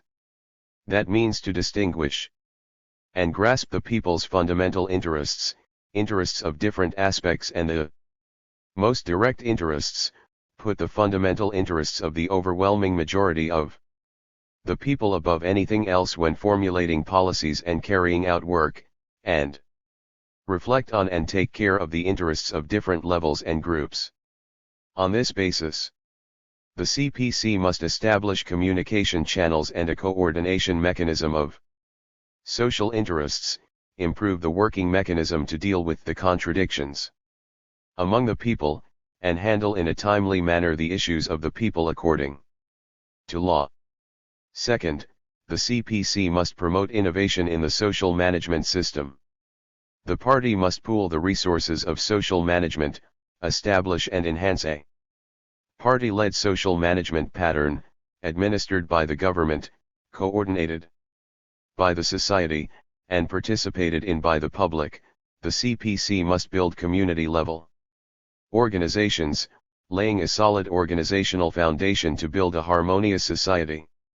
The party must give full play to the role of social organizations such as associations, to work with local authorities in urban and rural areas, and with industry societies in social management. Third, the CPC must build up a sound social crisis warning system and enhance its ability to protect public safety and handle emergencies. The CPC must establish channels to reflect social conditions and public opinion to handle 336 people's problems according to the law, set up a sound social warning system to form an emergency response mechanism that has unified command, complete function, quick reaction, and effective operation. Further put in place a sound emergency response system, a complete emergency management system, and related laws and regulations. 9.3.3.5 Improving the party's ability to deal with the international situation and affairs. In today's world, the trend of political multipolarization and economic globalization is more and more evident, accompanied by breathtaking advancement in science and technology, conflicting thoughts and cultures, and intense comprehensive national strength competition.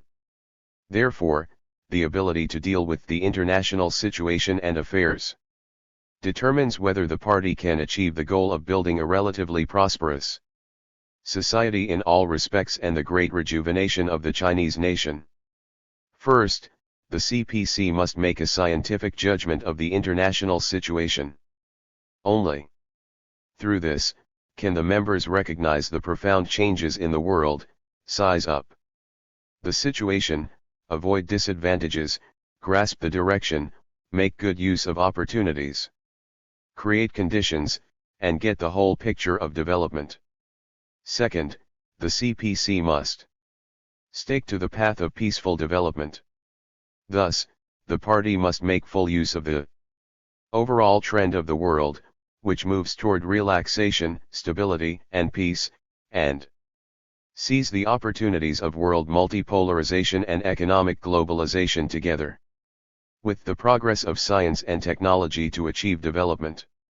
The CPC advocates the peaceful settlement of international disputes, resolutely opposes hegemonism and power politics, and agrees to develop friendly relations with all countries on the basis of the 5 principles of peaceful coexistence.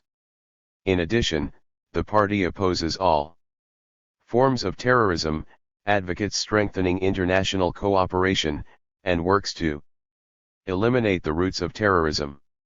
Third, the CPC must also continue to improve its ability to maintain national security. Now, traditional and non-traditional security threats are intertwined, and new threats from the international community are emerging. China, as the world's largest socialist country, faces new external pressure. The struggle between penetration and anti-penetration, division and anti-division, subversion and anti-subversion. The CPC must always put national safety in first place and enhance the awareness of risks, improve China's national security strategy, and establish a sound national security mechanism to ensure the security of national politics, economy, culture, and information. 337. The CPC shoulders the historical task of advancing the cause of socialism.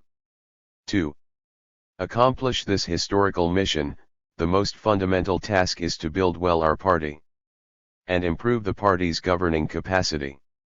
The founders of Marxism laid a theoretical foundation for party building.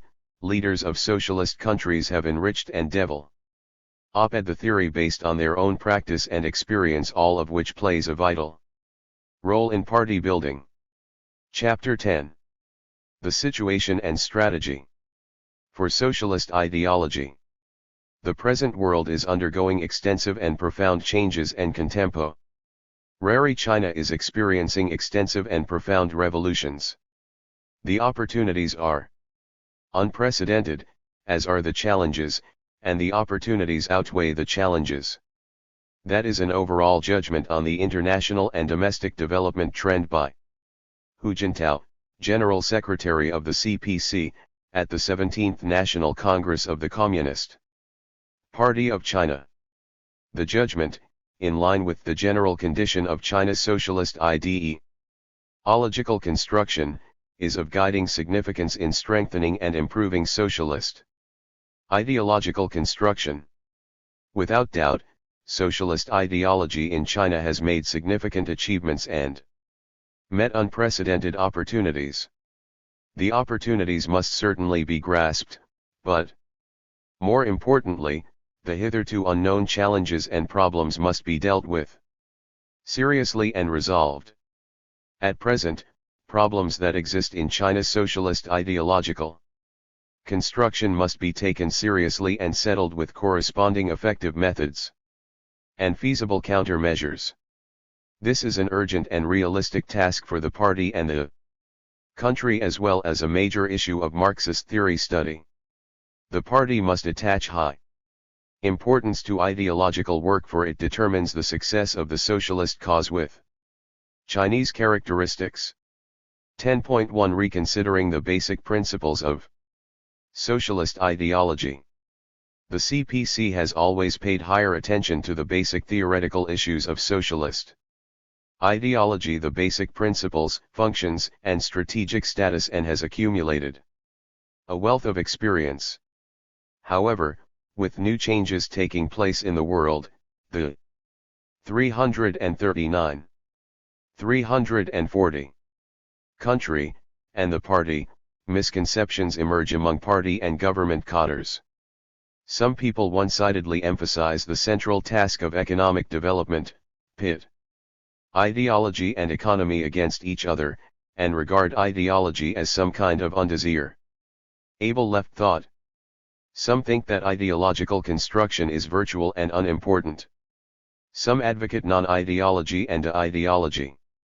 They think little of socialist ideological construction, lay socialist ideology aside, give it a wide berth, or treat it as a dreadful monster, the source of disaster, and even attack it with malicious remarks. These Situations are due to many reasons. Today, to strengthen and improve socialist ideological construction, the party must adhere to the standpoints, views, and methods of Marxism, correctly understand the basic principles, functions, and strategic status of socialist ideology, and deepen the understanding of the significance of socialist ideological construction. It is basic common sense and a basic principle of historical materialism that men's social existence determines their consciousness, and the mode of production of material life conditions the general process of social, political, and intellectual life. Ideology is superstructure part determined by its economic foundation, so when discussing ideology, economic foundation must be considered. In January 1859, Karl Marx pointed out in the preface to a critique of political economy that, with a change in the economic foundation, the entire immense superstructure is more or less rapidly transformed. In considering such transformations, a distinction must always be made between the material transformation of the economic conditions of production, which can be determined with the precision of natural science, and the legal, political, religious, aesthetic, or philosophic transformations in short, the ideological forms through which men become conscious of this conflict and fight it out. 414. 414 Collected Works of Marx and Engels, Volume 2. Beijing, People's Press, 2009, p. 592. In the preface, Marx also set forth the fundamental principles of historical materialism. In their social existence, men inevitably enter into definite relationships that are independent of their will, namely relations of production appropriate to a given stage in the development of the material forces of production. The totality of these relations of production constitutes the economic structure of society, the real foundation, on which arises a legal and political superstructure and to which correspond definite forms of social consciousness. The mode of production of material life conditions the general process of social, political, and intellectual life. It is not the consciousness of 341 men that determines their existence, but their social existence that determines their consciousness. 415. 415 Collected Works of Marx and Engels, Volume 2. Beijing, People's Press, 2009, p. 592. 416 Ibid, p. 591. In the view of Marx, ideology is the totality of various forms of social consciousness that reflect social existence. These forms of social consciousness with different natures, covering law, politics, religion, art, or philosophy are regarded as social existence. In a capitalist society, the bourgeoisie must create the ideology of its own class, by all means, to spread it widely in society, and to intellectually influence and control the social life, and the members of the whole society to safeguard its dominance and social existence. The proletariat, who appears on the historical stage as the gravedigger of capitalism, must criticize the bourgeois ideology. However, the arms of criticism cannot replace the criticism of arms. Only when social existence that ideology depends on is destroyed can ideology be destroyed. All the forms and products of consciousness cannot be eliminated through intellectual criticism, and only actually overthrowing all social relationships produced by idealism can wipe them out. According to Marx and Engels, class character is the nature of ideology. The ideas of the ruling class are in every epoch the ruling ideas, i.e. the class that is ruling the material forces of society is at the same time its ruling intellectual force. The class that governs the means of material production at its disposal also has control at the same time over the means of mental production, so that thereby, generally, speaking, the ideas of those who lack the means of mental production are subject to it. Ruling ideas are nothing more than the ideal expression of dominant material relationships, dominant material relationships grasped as ideas, hence of the relation ships that make the one class the ruling class. 416. Though determined by social existence, ideology is relatively independent. First, social consciousness reacts with social existence. Advanced social consciousness promotes social development, the backward or reactionary one hinders social development. Second, ideology is out of step with social development. Sometimes it falls behind social existence when huge changes take place both in social existence and economic foundation, and the old ideology fails to immediately give way to the new. Sometimes it pulls ahead when advanced ideology guides society. For example, both the French and German philosophy in the 18th and 19th centuries exerted great influence on the European Revolution. 342. The discovery of the theory of surplus value and historical materialism has made socialism change from utopia to science. Marx and Engels created the ideology of scientific socialism. Under the leadership of Lenin, the Russian working class successfully carried out the October Revolution of 1917, set up the first socialist country in the world, and opened a new era of a worldwide socialist movement. Lenin highlighted the significance of arming the working class with socialist ideology. He believed that a spontaneous labor movement couldn't produce socialist ideology. History has proved that the working class, when all on its own, could only develop the ideology of trade unionism. 417. Lenin also emphasized the contrariety of proletariat and bourgeois ideologies, and put stress on adhering to the principle of a party character of Marxist philosophy, pointing out that the party struggle seen from the perspective of philosophy, in the final analysis, shows class tendency and ideology of the hostile class in modern society. 418. The ideological theory of Marxism-Leninism exerted a significant impact on the CPC's historical process of adapting Marxism to China's real conditions. The Communist Party of China attaches much importance to ideological construction, no matter whether in the period of the New Democratic Revolution or in the time of Socialist Revolution, construction, and reform. In October 1949, New China was founded. Under the leadership of Mao Zedong, New China entered into a transition period from new democracy to socialism. Until August 1956, when the 8th National Congress of the CPC was convened, the task of the transition period was basically completed.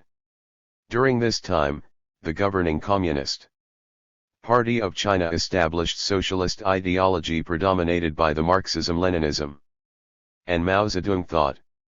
Mao Zedong highlighted that our socialist cause is led by the Communist Party of China as the core force and is guided by Marxism-Leninism as its theoretical basis.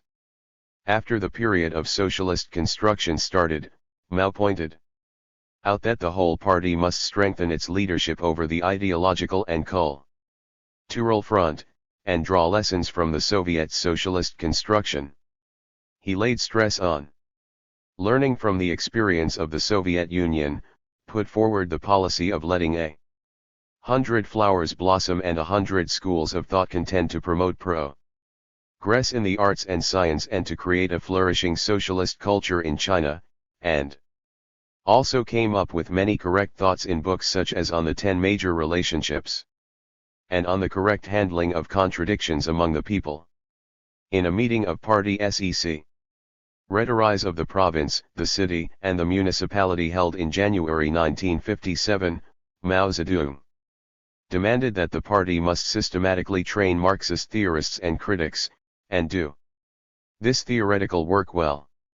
In the early stage of New China and socialist construction, Mao led the construction of China's socialist economy, politics, and culture in a correct direction, making socialist ideology deeply rooted in the Chinese people and solidifying the leading role of Marxist-Leninist ideology. In the 10 years from the 8th National Congress of the CPC in 1956 to the time of overall socialist construction in 1966, China made remarkable achievements in socialist construction, including that of an ideological field covering law, religion, art, education, philosophy, social science, and more. Through these achievements, the CPC accumulated experience in socialist ideological construction, was enriched by the theory of the party's socialist ideology, and formed a fine tradition of consciously and actively constructing the ideology. However, the party also made some serious mistakes in its guidelines for work, for example, the overexpanded anti-rightist campaigns, 1957 to 1958, the Great Leap Forward Movement, 1958 to 1960, and the campaign against rightist opportunism in 1959, which caused significant losses to the national economy.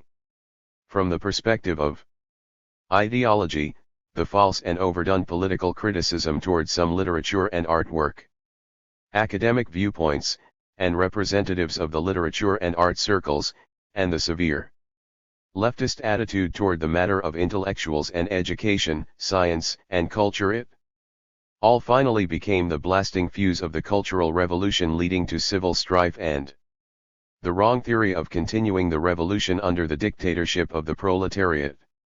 Therefore, it became the mission of the party to seriously rethink and end these lessons of China's socialist ideological construction.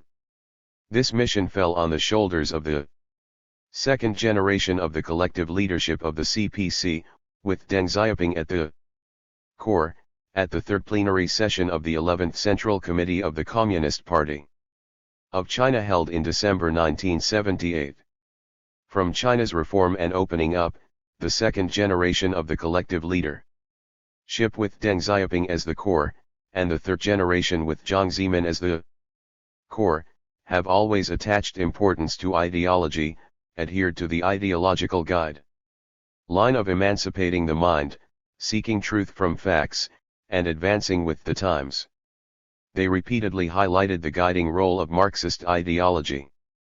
Since the 16th and 17th CPC National Congresses, the Party Central Committee, with Hu Jintao as the 344 General Secretary, put forward the scientific outlook on development and the idea of building a harmonious socialist society. They delivered many important speeches on the topic of socialist ideology, underlined the significance of socialist ideological construction and the guiding role of Marxism in the ideological sphere. On the matter of how to correctly comprehend and handle socialist ideology, there is some ambiguous understanding inside the party. Some blame the Cultural Revolution on Mao's theory of socialist ideology.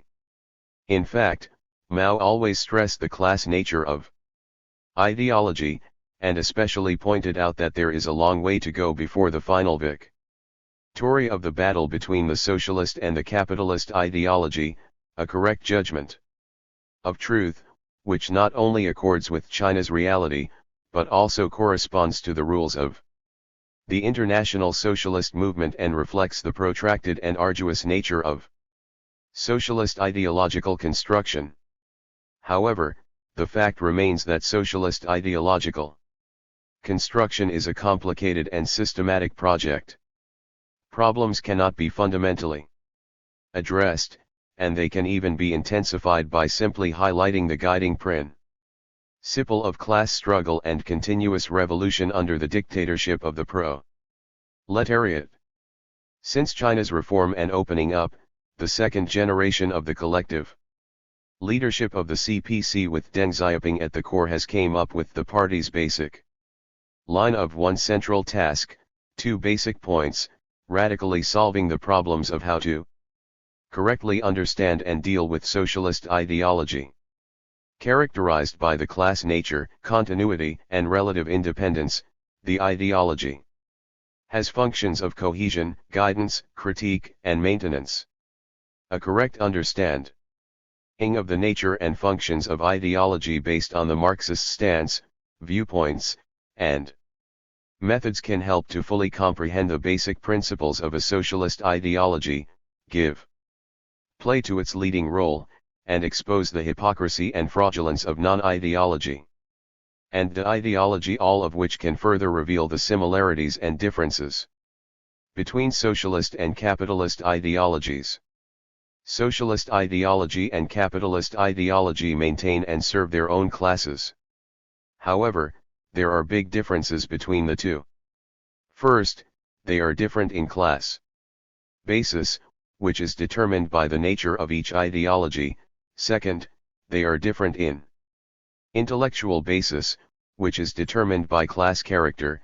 Third, they are different in the interests each represents, also determined by class character. Fourth, they are different in basic content, which either reflects or falls behind, or even acts opposite to the spirit of the times of a nation. Fifth, they are different in orientation and goal, which also shows distinct class character. Thus it can be seen that the class character of an ideology is an objective truth only with a clear understanding of the similarities and differences. 345. Between the two ideologies can the CPC confidently fulfill its function and correctly hold the strategic position of China's socialist ideology? To understand the basic principles of socialist ideology, we must establish the dominant position of Marxism and lead the social revolution in a correct direction to resist the peaceful evolution of capitalism, enhance the comprehensive national strength and soft power of culture to consolidate the common intellectual basis, and carry forward the national spirit and the spirit of the times to strengthen China's national cohesiveness. All these are determined by the class character of the socialist ideology. To understand the basic principles of the socialist ideology, we must always insist on the unity of the class character and its scientific nature, theory and practice, criticism and inheritance, inclusiveness and exclusiveness. Therefore, some theoretical issues must be clarified. For example, some people mistakenly think that a socialist ideology cannot boast a scientific nature due to its class nature, that the policy should be to let 100 flowers blossom and 100 schools of thought contend, and that Marxism should not occupy a leading position, to name just a few.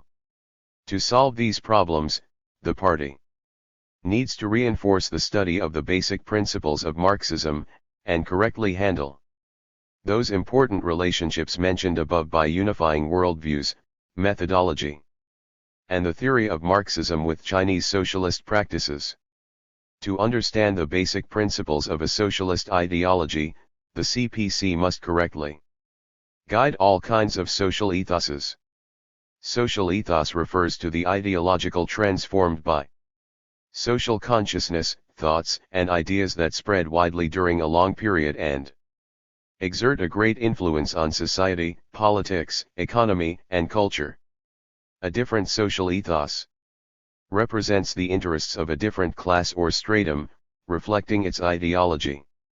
The complex and various reasons for a country's social ethos are fundamentally sourced in and mirrored by its economic base. Just as Marx said, in the social production of their existence, men inevitably enter into definite relationships, independent of their will, namely relations of production appropriate to a given stage in the development of their country's material forces of production. The totality of these relationships constitutes the economic structure of society, the real foundation, on which arises a legal and political superstructure and to which correspond definite forms of social consciousness. The mode of production of material life conditions the general process of social, political, and intellectual life.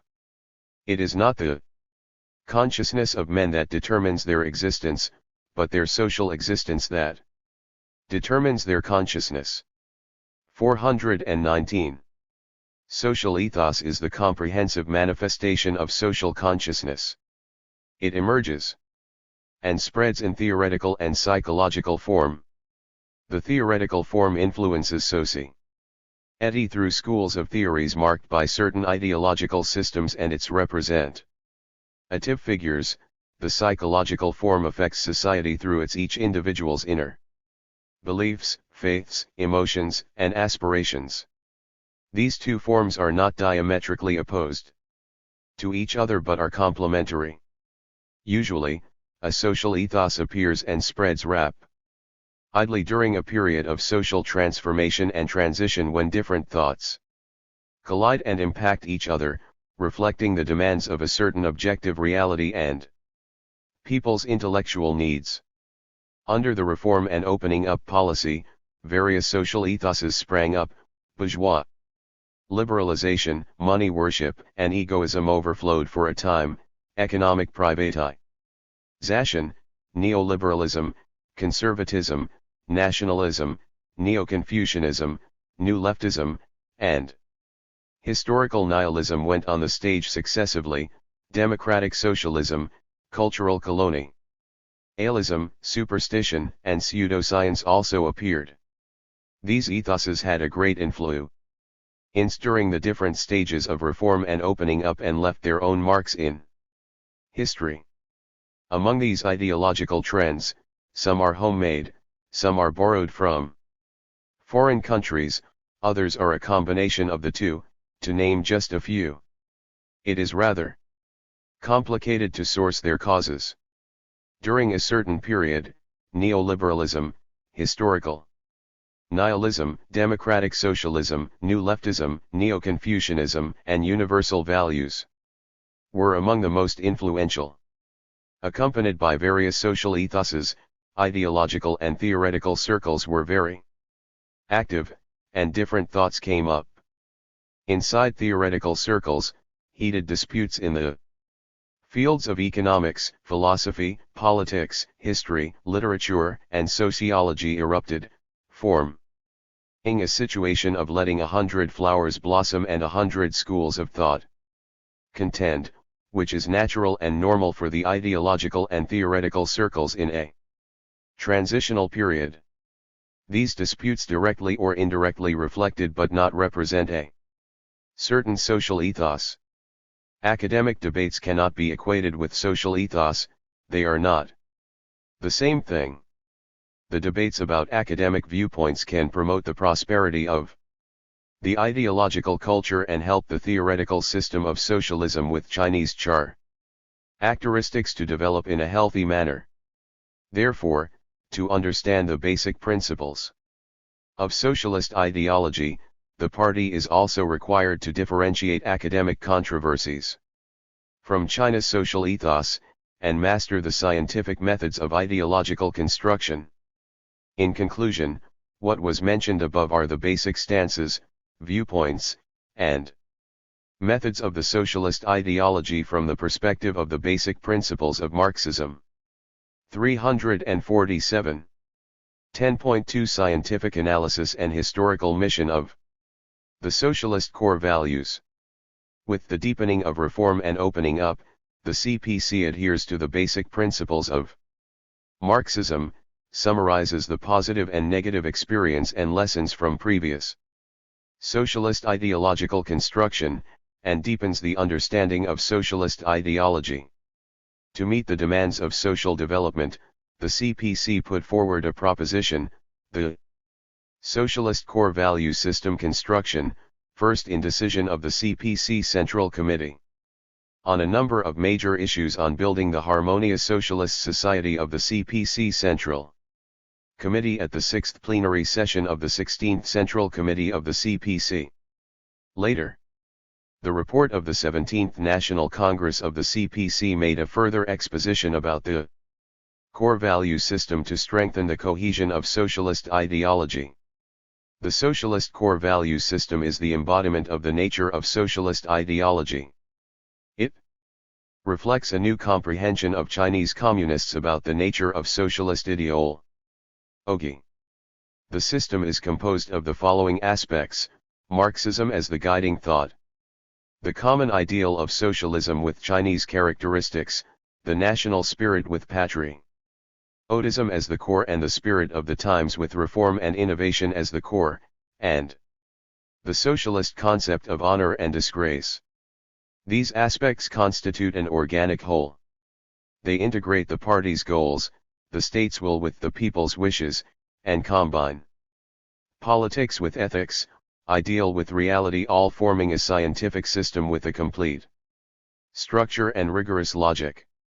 The system boasts four basic characteristics: scientific, historical, national, and openness, the purpose of which is to unify and mobilize the party and the Chinese people of all ethnic groups to be devoted to building China into a prosperous, strong, democratic, civilized, and harmonious modern socialist country. The reason the socialist core value system reveals the nature of socialist ideology is that the four united aspects embody the theoretical basis of socialism with Chinese characteristics, the common ideological basis of the united efforts of the party and all Chinese people, the intellectual support of the Chinese nation, the intellectual basis of the spirit of advancing with time, and the ethical basis of the standard concept of honor and disgrace. In the new era, therefore, the socialist core value system as the mainstream ideology is bound to gain more and more popularity and play an increasingly important role. The socialist core value system is an ideological system that provides protection and service for its own class. It clearly reflects the class nature of socialist ideology, shows 348. The will of the party as the vanguard of the working class and the Chinese nation, and represents the views of the proletariat and the wishes of the overwhelming majority of the people in China. The socialist core value system is an important component of the theoretical system of socialism with Chinese characteristics, a scientific theoretical system that includes major strategic thoughts such as Deng Xiaoping theory, the three represents, and the scientific outlook on development. The theoretical system of socialism with Chinese characteristics is an open and constantly developing system that condenses the wisdom and efforts of several generations of Chinese communists. Based on Marxism-Leninism and Mao Zedong thought, the system is the newest achievement of adapting Marxism to the real conditions in China, the most valuable political and spiritual treasure of the party, and the shared ideological basis of all nationalities. The socialist core value system is a further development of the theoretical system of socialism with Chinese characteristics, showing that the theory of socialist ideology can keep pace with the times. The socialist core value system is the banner of socialist ideological construction in the new age and era. Our cause is led by the CPC as the core force, and our thoughts are guided by Marxism-Leninism as the theoretical basis for 20. The unified thought is the premise of unified action and is an important guarantee for the party to unite people, pool strength, and mobilize all positive factors to achieve common goals.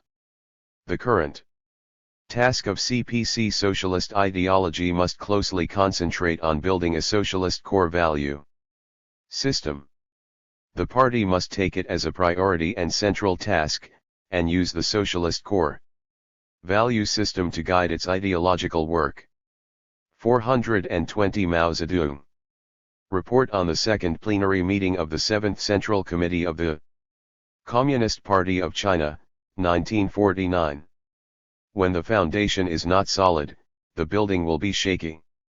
The socialist core value system, as the common theoretical, ideological, intellectual, and ethical basis of the party and the people, is not formed spontaneously, but gradually takes shape in the practice of adapting Marxism to the real conditions in China, and is consolidated and developed in the course of socialist revolution, construction, and reform. It reflects the great power of Marxism, the spirit of the current world and China, and the common will of the overwhelming majority of Chinese people. It will become the backbone of the party, the country, and people. With this banner, the party can solve any problem with great confidence, otherwise, the party and the country will get lost going in the wrong direction, which will cause ideological confusion, disrupt the minds of the people, and 349. Shake the political stability and unity of the country. Therefore, the CPC has always given top priority to solidifying the shared ideological basis with concerted efforts of the whole party and all the people, especially under the current circumstances that various ideological cultures around the world interact with each other and people's ideological activities become more and more independent, selective, changeable, and diverse. The socialist core value system is the soul of the advanced culture of socialism with Chinese characteristics. With the soul, the socialist ideology can be more attractive and cohesive, displaying its strong sense of the times and the mission. The socialist core value system must be rooted in a socialist advanced culture with Chinese characteristics, and must integrate the excellent traditional Chinese culture with the valuable culture of contemporary Western societies. The socialist core value system by way of the CPC has the function of cohesion, guidance, critique, and maintenance to strengthen the guiding position of Marxism, to arm the party and educate the people with the newest achievements of adapting Marxism to the real conditions in China, and to pool the strength of the Chinese people with the common ideal of socialism with Chinese characteristics. To inspire morale with a national spirit with patriotism as the core and the spirit of the times with reform and innovation as the core, and to lead the society with the concepts of honor and dishonor. The historical mission of the socialist core value system is determined by the requirements of building a moderately prosperous society in all aspects and continuously deepening reform and opening up, and is defined by the great goal of building China into a socialist modernized country that is prosperous, strong, democratic, civilized, and harmonious. It is neither a rhetorical speech nor an empty slogan, it is a feasible and effective action. At present, the important task of socialist ideological construction is to lead China's social ethos with a socialist core value system. 10.3 Fundamental measures on how to strengthen socialist ideology. According to Hu Jintao, former president of China, the ideological field has always been an important arena for China to compete with hostile forces. Any problem that occurs in this field would result in social unrest and even loss of political power. Any hostile force that wants to cause social unrest or overthrow a government would first destroy its ideology. The radical changes in Eastern Europe and the disintegration of the Soviet 350 Union told us that it was ideological pluralism and the glasnost put forward by Mikhail Gorbachev, who claimed to abandon the guidance of Marxism, that led to rampant non-Marxism and anti-Marxism.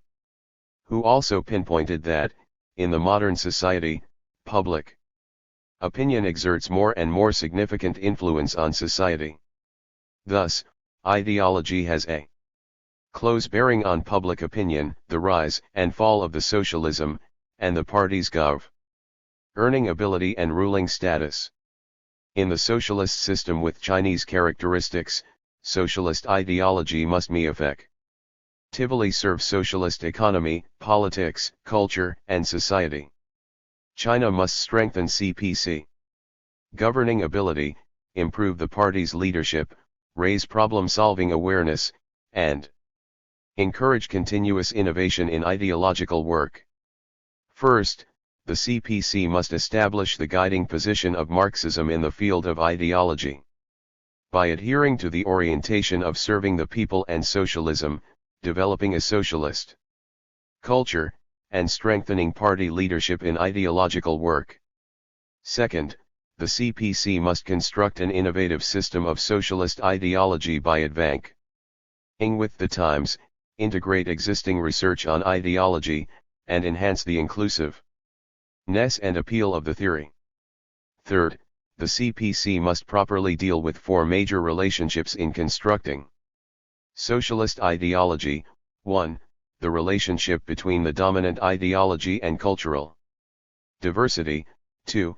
The relationship between ideology and economic development, especially the market economy. 3. The relationship between ideology and opening to the outside world, and 4. The relationship between scientific and non-scientific ideology. Fourth, the CPC must strengthen the mainstream ideology of socialism, construct a core socialist value system, and explore the basic principles of socialist ideology. 10.3.1 Letting core socialist values lead the ideological trend. At the beginning of reform and opening up in 1978, Deng Xiaoping, 1904 to 1997, stressed that China must uphold Mao Zedong thought and adhere to the ideological line of emancipating the mind and seeking truth from facts. During the period of setting things right, which means correcting the ultra-left trend of thought after the Cultural Revolution, Deng put forward the four cardinal principles in response to the various thoughts occurring in society and within the party. At the turn of the century, with deepening reform and opening up, Jiang Zemin stated that the CPC must comply with advanced social ideology and combine the study 351 of social ideology with China's cultural and ethical progress. In the new era, Hu Jintao emphasized the importance of ideology work and pointed out that problems either in economy or in political thoughts would have serious consequences.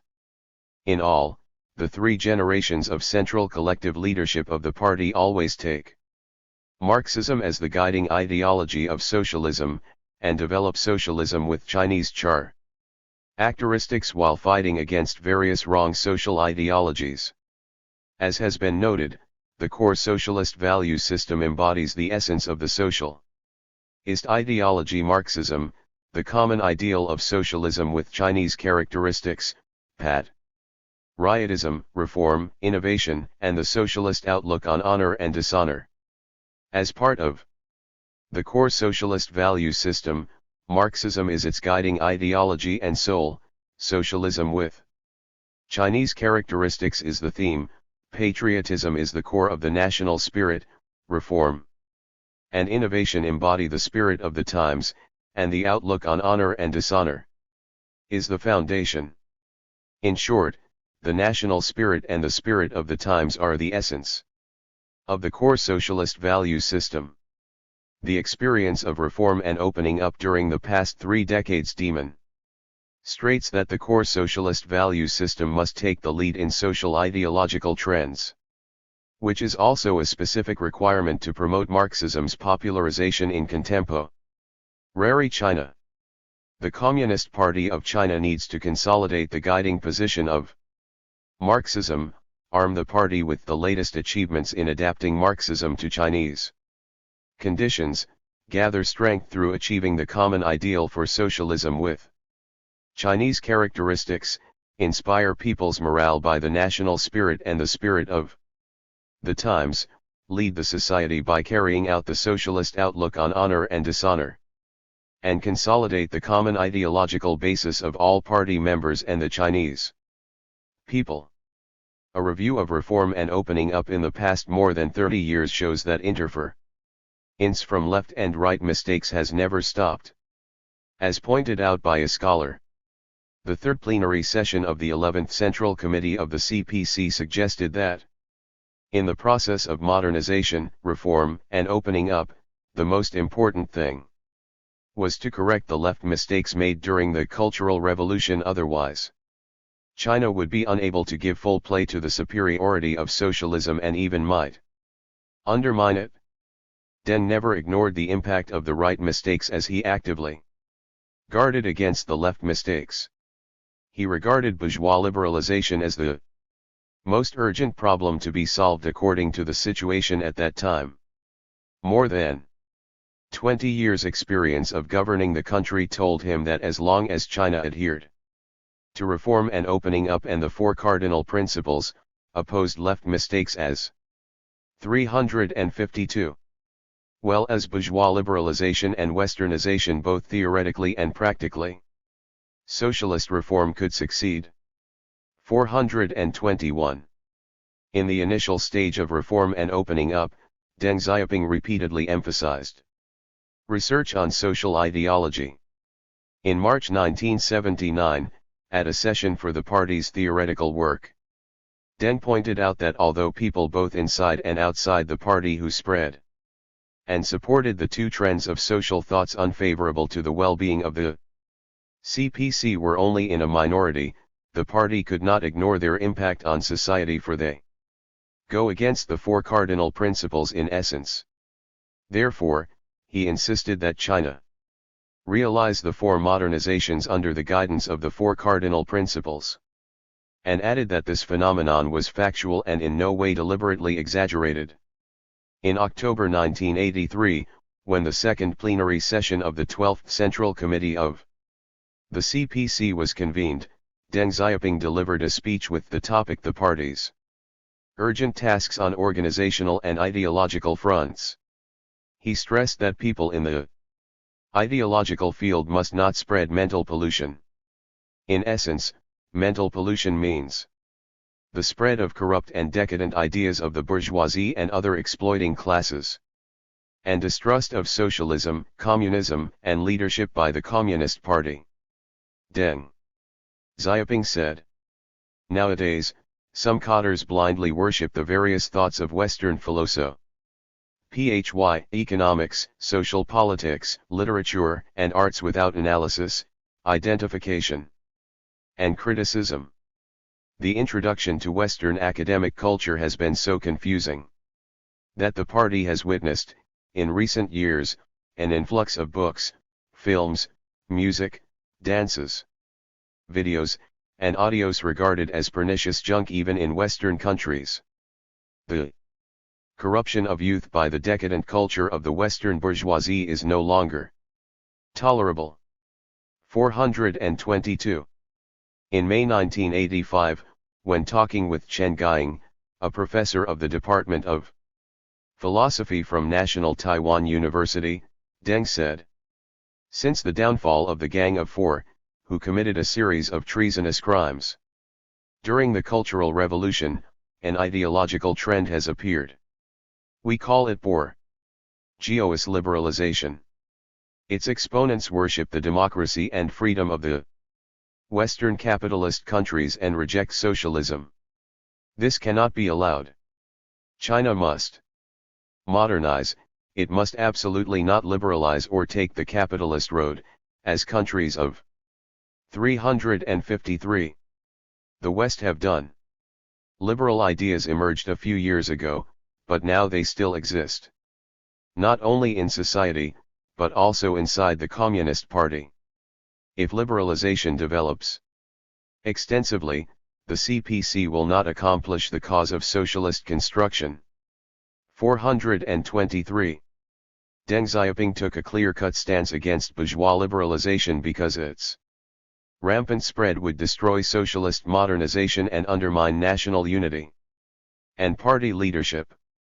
At the same time, different views within the party made him worry about the overall interests of China's modernization drive.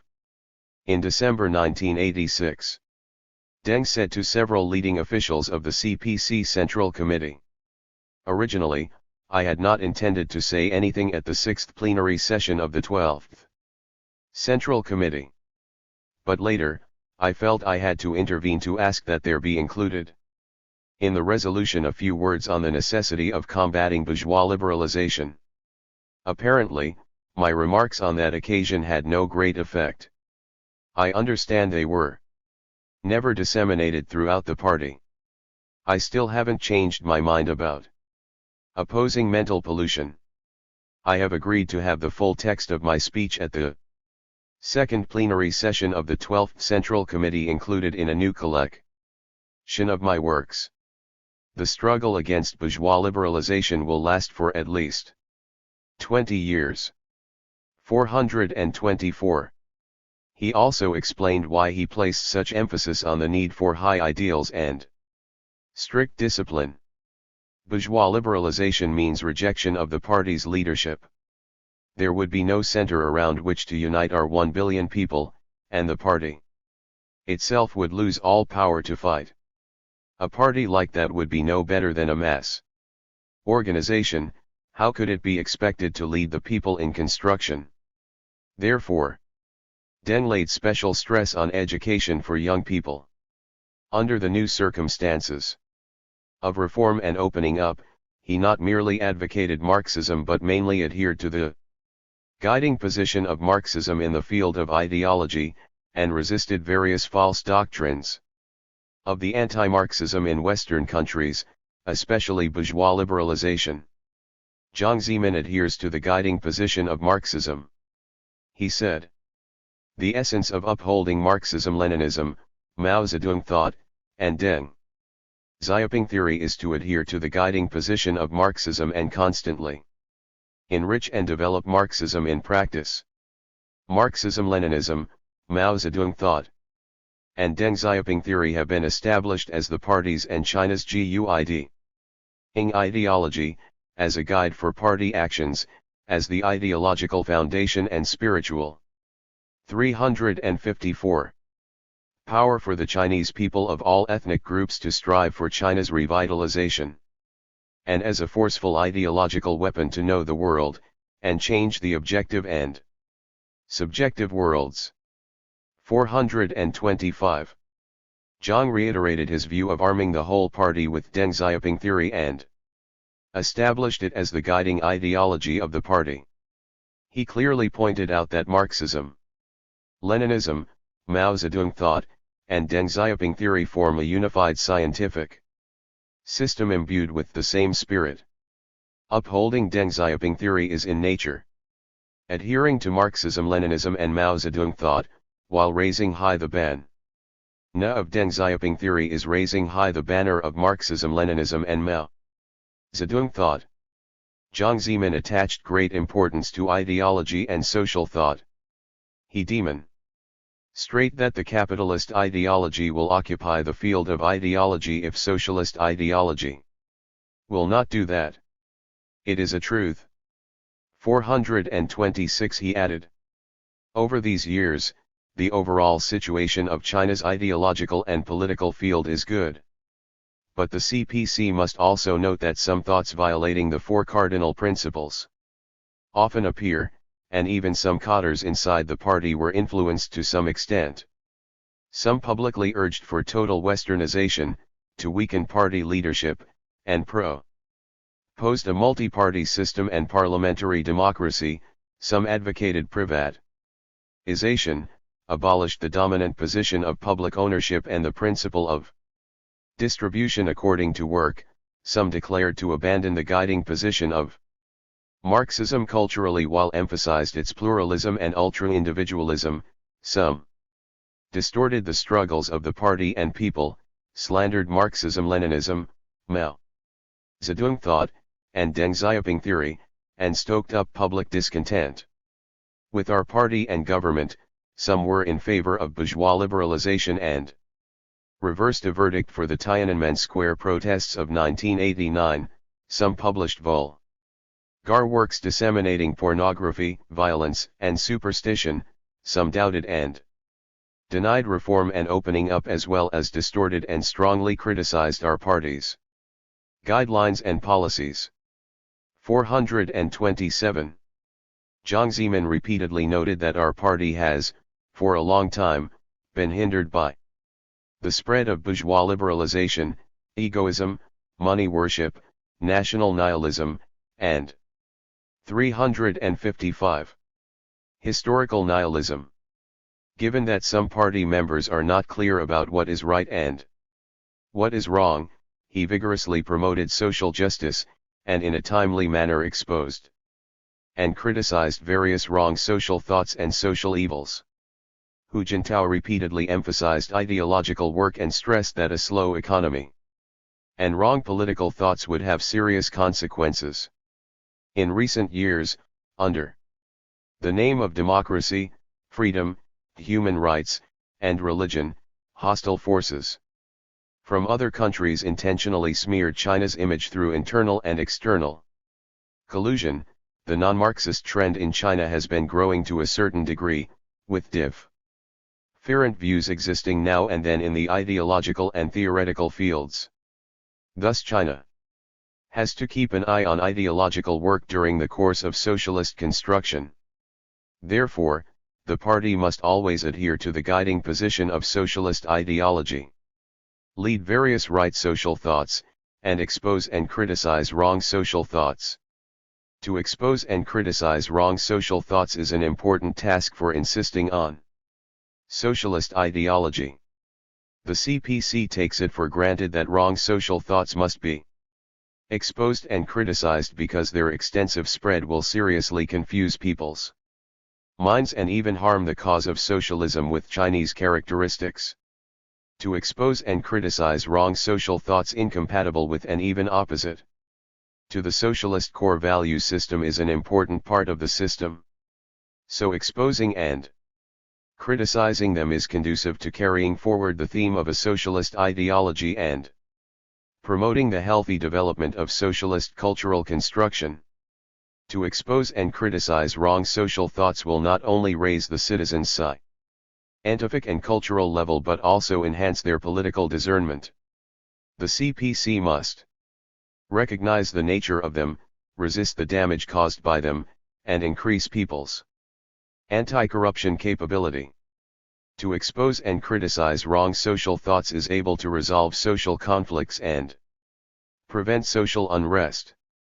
With the function of predicting social unrest, a social ideology can resolve social conflicts and crisis. These tend to awaken those who are confused by wrong social thoughts and crack down on the few troublemakers who take advantage of wrong social thoughts to achieve their political purposes. In a word, persisting in the guiding position of a socialist ideology requires the party to study, criticize, and resolutely fight against wrong social thoughts, a work more important in the current society that features economic globalization, world multi-polarization, information networks, and conflicting cultures. 356. 10.3.2 Strengthening Party Members' Marxist Education. All party members need to learn dialectical materialism, entrench the concept of historical materialism, and have the idea that people are the basic power to create world history deeply rooted in their minds. The CPC cannot completely rely on the concept of Marxism and dogmatism, but must study, exercise, develop, and innovate Marxism in combination with people's social practices and constantly test the scientific nature and truth of the localization of Marxism in China. One of the most urgent tasks facing China is to guide over 73 million party members, especially millions of leading party cadres, to effectively study and apply Marxist theory and oppose subjectivism, sectarianism, and bureaucracy. China also needs to educate, persuade, and unite the members to help them better play their roles as a core among people. Once trained, they will unite with all forces that can be united with to serve the construction of socialism with Chinese characteristics. Now, the proportion of Communist Party members among Chinese people is 1/18. The degree to which party members and cadres, especially leading party cadres, play their central roles determines the party's governance capability. After the Cultural Revolution, our party abandoned the idea of following the crowd. However, it has been found that for all party members, leading cadres, the party, and the government in particular, it is absolutely necessary to re-educate, relearn, and rethink Marxism. There is no shortcut to solve this issue other than proceed step by step. While constantly promoting inter-party democracy, the CPC must allow some acute and sensitive issues to be discussed and not avoid big problems that challenge the basic theory of Marxism. Under the guidance of Marxism, we can discuss any question without fear of weakening the guiding role of Marxism in the field of ideology. Marxism presents scientific truth, and can stand up to criticism. It is criticism and struggle that produces and develops Marxism and makes it more scientific. Marxists are to temper and develop themselves as well as win new positions in criticism and struggle. Fighting against wrong thoughts is like being vaccinated. A man develops greater immunity from disease as a result of vaccination. This immunity from ideology is part of our party's ruling ability.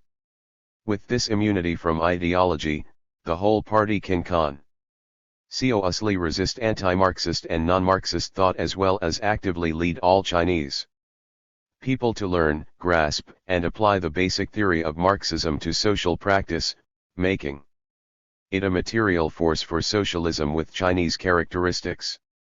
With this immunity from 357 ideology, those who are loyal to Marxism can more actively grasp the right to lead ideology and improve the party's leadership in other aspects.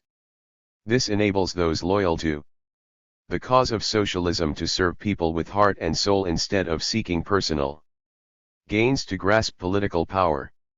According to Deng Xiaoping, to guarantee the stability of our country and realize the four modernizations, the party must formulate a correct organizational line, cultivate successors who can truly uphold Marxism-Leninism and Mao Zedong thought, and serve as qualified educators of party members and youth. If any problem arises in China, it will arise from the inner party. Thus, China must be clearly aware of this problem and pay attention to talent cultivation. Here, education and talent cultivation mainly refer to educating and cultivating the general party members, the leading cadres, and the government. 10.3.3 Improving the party's ability to lead ideologically.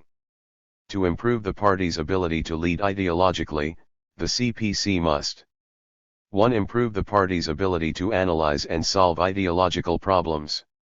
Only by investigating and analyzing does the CPC have the right to speak and seize the initiative. Identify right from wrong, figure out the problems, and truly know the party and its opponents. Whether the party can control ideological leadership depends on its comprehensive analysis of the current situation of domestic and international ideologies. On the basis of surveys, the CPC must thoroughly analyze the realistic factors that affect socialist ideology, and find out the inherent logic and mechanism of each ideology. By exploring its cause-effect relationship and historical development. Through survey and analysis, the party can understand the spiritual needs, interests, demands, and value orientations of people at different levels, know about the new mechanism, method, and content of socialist ideological construction, and constantly enhance political sensitivity and discernment. Only by understanding and analyzing ideological problems in detail can the CPC deal with them more easily. The party must take the initiative to grasp the long-term and overall situation and control its development trends so as to nip conflicts in the bud better and faster. Without this initiative, wrong thoughts will grow and spread widely, which will influence the party's governance capability. 358. To improve the party's strategic vision of ideological problems. This vision refers to the ability to thoroughly perceive and understand the essence and development Trend of ideology in a complicated social reality. With the guidance of Marxism, the CPC must have deep insight into a variety of social thoughts, such as outdated ideas and practices, wrong and dogmatic understandings of Marxism, subjectivism and metaphysics, and the party must have insight into the degenerate ideology and foreign dogmatism that slowly penetrated into China since reform and opening up. Therefore, the CPC must correct people's misunderstanding and guide them in the right direction with the value orientations of patriotism, collectivism, and socialism.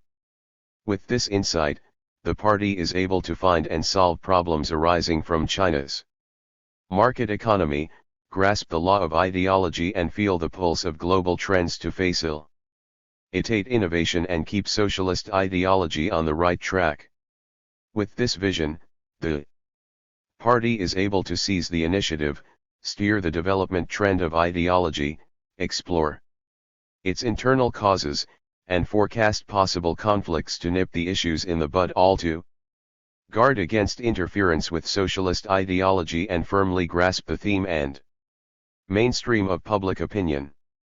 With this insight, the party is able to adjust its ideological strategy and promote the cause of socialism with Chinese characteristics, inspire a greater sense of responsibility and innovative spirit, and guide people to establish the value orientation of socialism and the goal of realizing communism.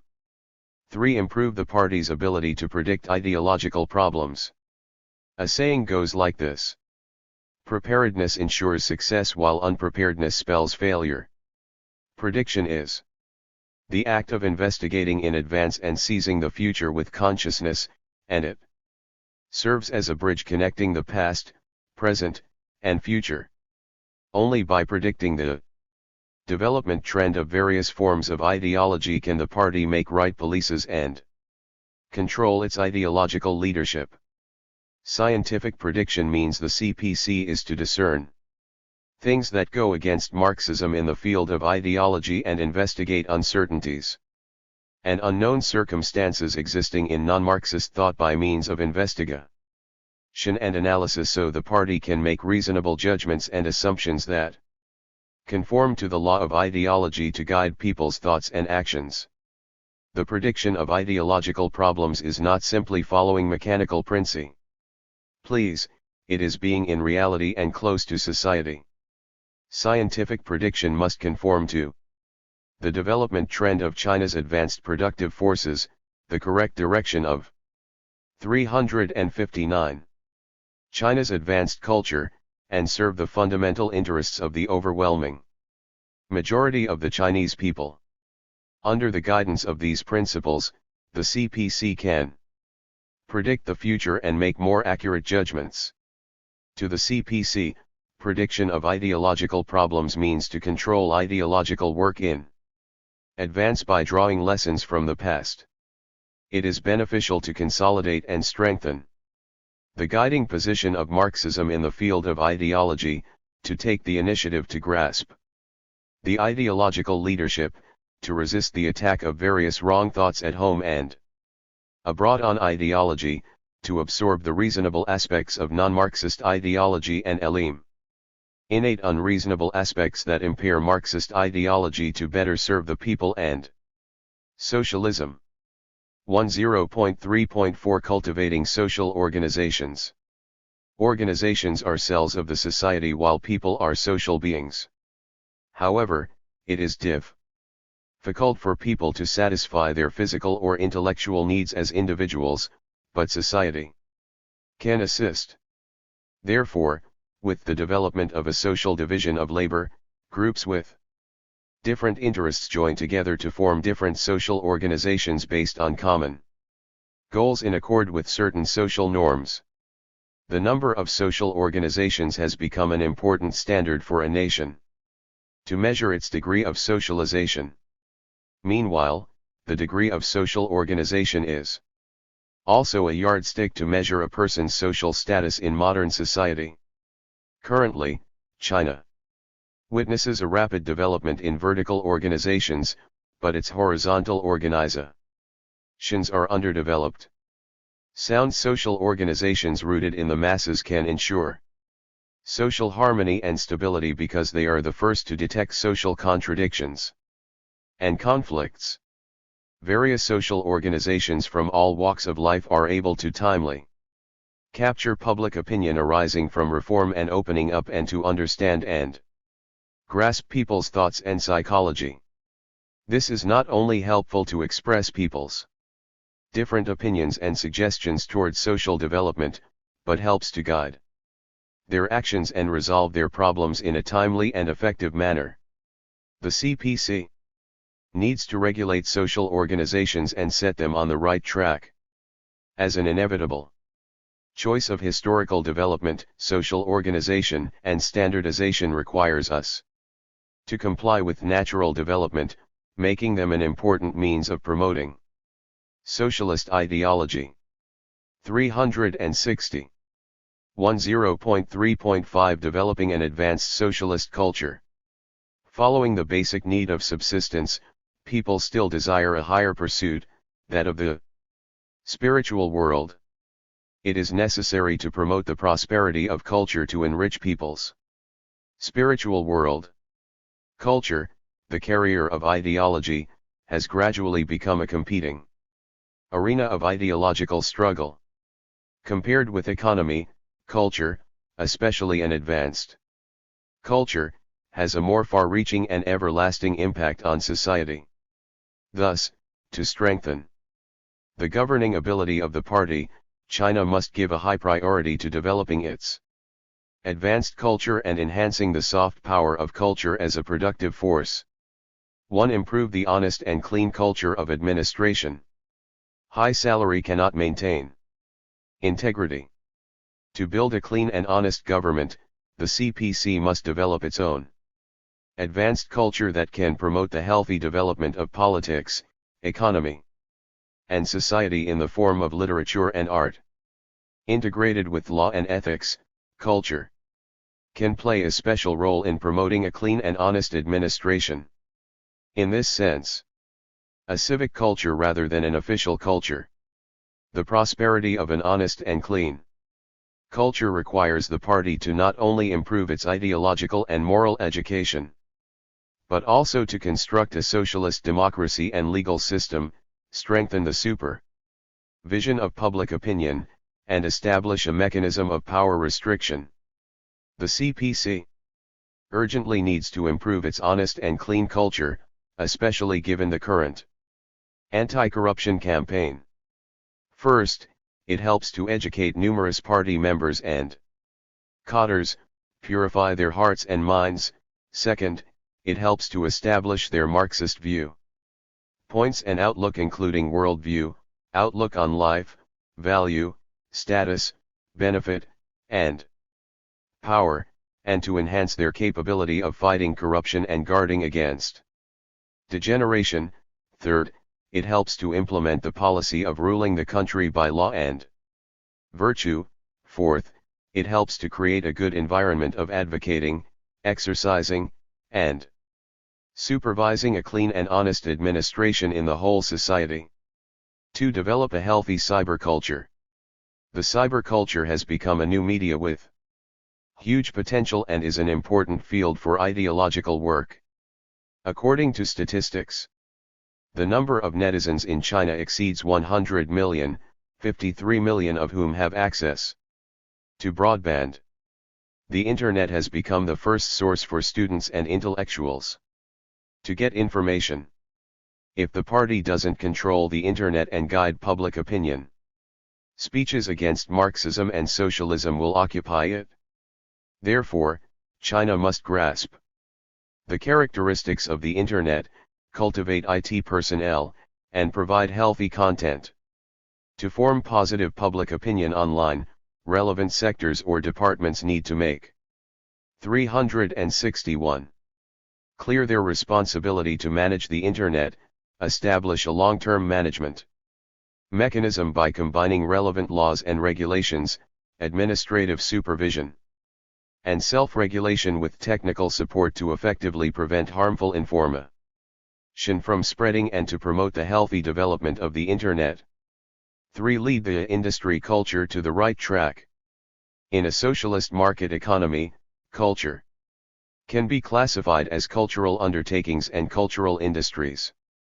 In terms of China's cultural industry, it aims to pursue both social and economic benefits.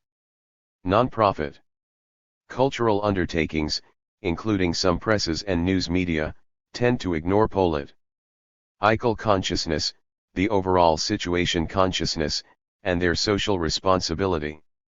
To some extent when they pursue economic benefits, to say nothing of those cultural industries aiming directly at economic benefits. Given this, the party must regulate market access and eradicate decadent ideas against socialism and Marxism. The CPC must encourage the cultural industry to show more concern about social benefits and provide guidance and supervision instead of allowing them to spread decadent thoughts and values, and to weaken socialist ideology in the name of neutral value, anti-tradition, and anti-mainstream. 10.3.6 Improving the party's ability to resolve contradictions. In the new period of the new century, contradictions among the people are mainly embodied in the interests of various groups. Failing to resolve these contradictions will evolve into psychological and ideological confrontation, and then the socialist ideology will be shaken. To ensure social stability and unity, the CPC must give full play to the social integration function of ideology, which in turn requires the party to improve its ability to manage social affairs, coordinate interest relationships, resolve contradictions among the people, and maintain social stability. High priority must be given to the party's ability to resolve contradictions among the people. Only when the leading officials of the party and government correctly handle contradictions among the people can the mass and class basis of socialist ideology and the unity of society be increasingly strengthened. First of all, the CPC must properly handle contradictions in the interests of serving the people, which refers to the gradual differentiation of individual interests under the condition of obeying state and collective interests. The market economy stimulates people to pursue interests, resulting in increasingly diversified and complicated relationships among people. According to Marx, what people fight for is closely related to their interests. 362. Theories and facts show that interest is the essence of social relationships and contradiction is the impetus of social progress. In a class society, to prevent interest contradictions among the people from being converted to class contradictions, the party must always represent the fundamental interests of the overwhelming majority of people, safeguard the basic interests of the working class, and also take the interests of other groups into account and coordinate these various relationships. This foundation will improve the governing ability of the party and play the role of ideology. In addition, the party needs to develop a scientific and effective mechanism for coordinating diverse interest groups, and to formulate reasonable and fair policies to transfer, compensate for, and balance interest gaps. Only in this way can the interest contradictions among the people be resolved effectively. Next, the CPC must solve ideological contradictions and controversial issues among the people. The ideological contradictions or questions involving the distinction between right and wrong can be completely solved by a democratic method, one repeatedly proved correct by the CPC's historical experience. According to Mao Zedong, the only way to settle questions of an ideological nature or controversial issues among the people is by the democratic method, the method of discussion, criticism, persuasion, and education, not by the method of coercion or repression. 428. 428 Selected Works of Mao Zedong, Volume 5. Beijing, People's Press, 1999, p. 325. The people are the creators of history, so the development of a socialist economy can only rely on the people. Understanding this point, leading officials will give priority to the living conditions of the overwhelming majority of the people, especially peasants, laid-off workers, and migrant workers. In this way, the party and government need fear no ideological problem or contradiction. 10.4 Strengthening socialist ideology in an all-around way. While strengthening and improving socialist ideology, the party must see not only its challenges and problems, but also China's new historical opportunities and the brilliant achievements during more than 30 years of reform and opening up. 363. China has made remarkable achievements during the more than 30 years of reform and opening up. The party shifted its work focus from class struggle as the guiding principle to economic development as the central task. The economic development pattern witnessed a change from a highly centralized planned economy into a socialist market economy. The country, no longer closed and self-sufficient, began to go global.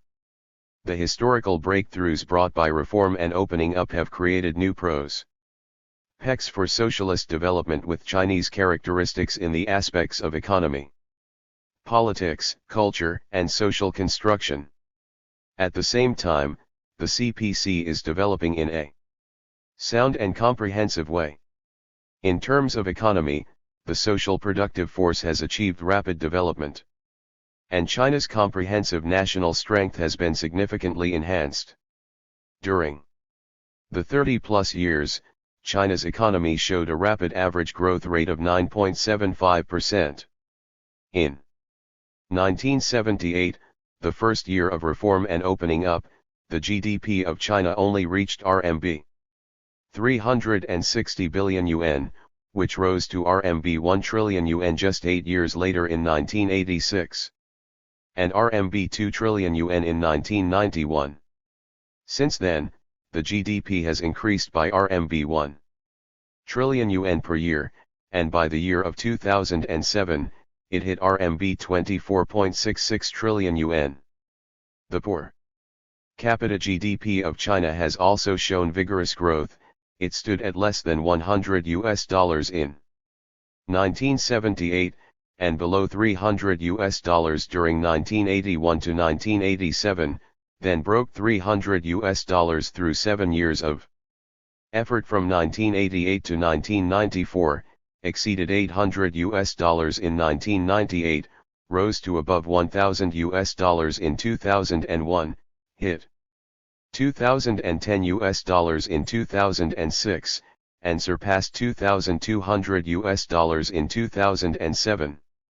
The per capita GDP of China, paired with that of other countries in the world, still holds a lower rank in the World Bank. Nevertheless, for China, the most populous country on the planet, the increasing per capita GDP signified tremendous progress and was a marvelous achievement. For a long time, China has been identified as an agricultural giant. However, through more than 20 years of development from the late 20th century to the early 21st century, China has turned from an agricultural giant to an industrial power. In terms of politics, the CPC has made vigorous yet steady efforts to promote political restructuring, and socialist democratic politics has demonstrated exuberant vitality.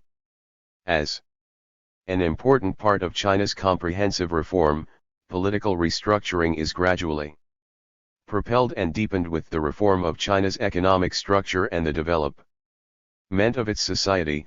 It all conforms with the rising initiatives of People's Political Participation, which exactly demonstrates the vitality of democratic politics.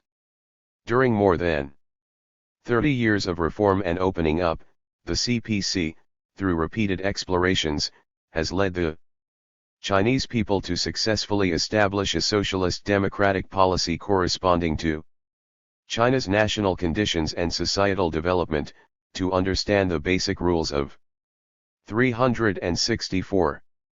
The democratic and political construction in China's contemporary historical and social conditions, and to take the road of developing socialist politics with Chinese characteristics.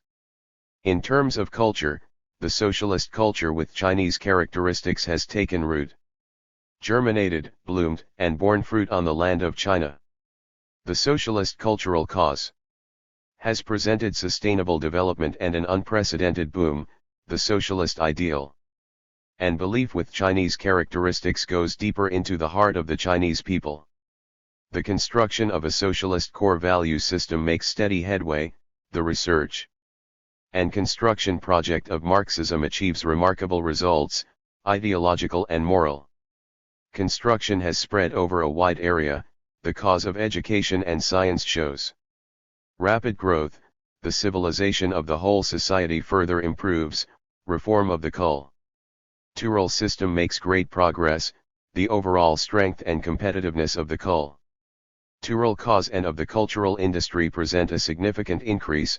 The spiritual and cultural life of the people becomes more abundant, and the level of socialist intellectual civilization rises. In terms of society, the social construction has been carried out in full swing according to the deployment of the CPC Central Committee during the critical period when reform and opening up enters a new phase in the new century, and significant achievement has been made in building a harmonious society. The years from the 16th CPC National Congress in 2002 to the present has seen rapid development of all forms of education at all levels, with full coverage of free compulsory education in all rural areas, an increasing scale of employment, further development of social security system construction, signal victories of the combat against SARS, severe acute respiratory syndromes, the fight against snow and ice disaster and earthquake relief work, and also constant improvement of the public health system, basic medicine service, and people's health. Social management improves gradually, providing a stable society where the Chinese people live and work in peace and happiness. In the report of the 17th CPC National Congress in 2007, Hu Jintao proposed strengthening social construction, with a focus on improving people's livelihoods.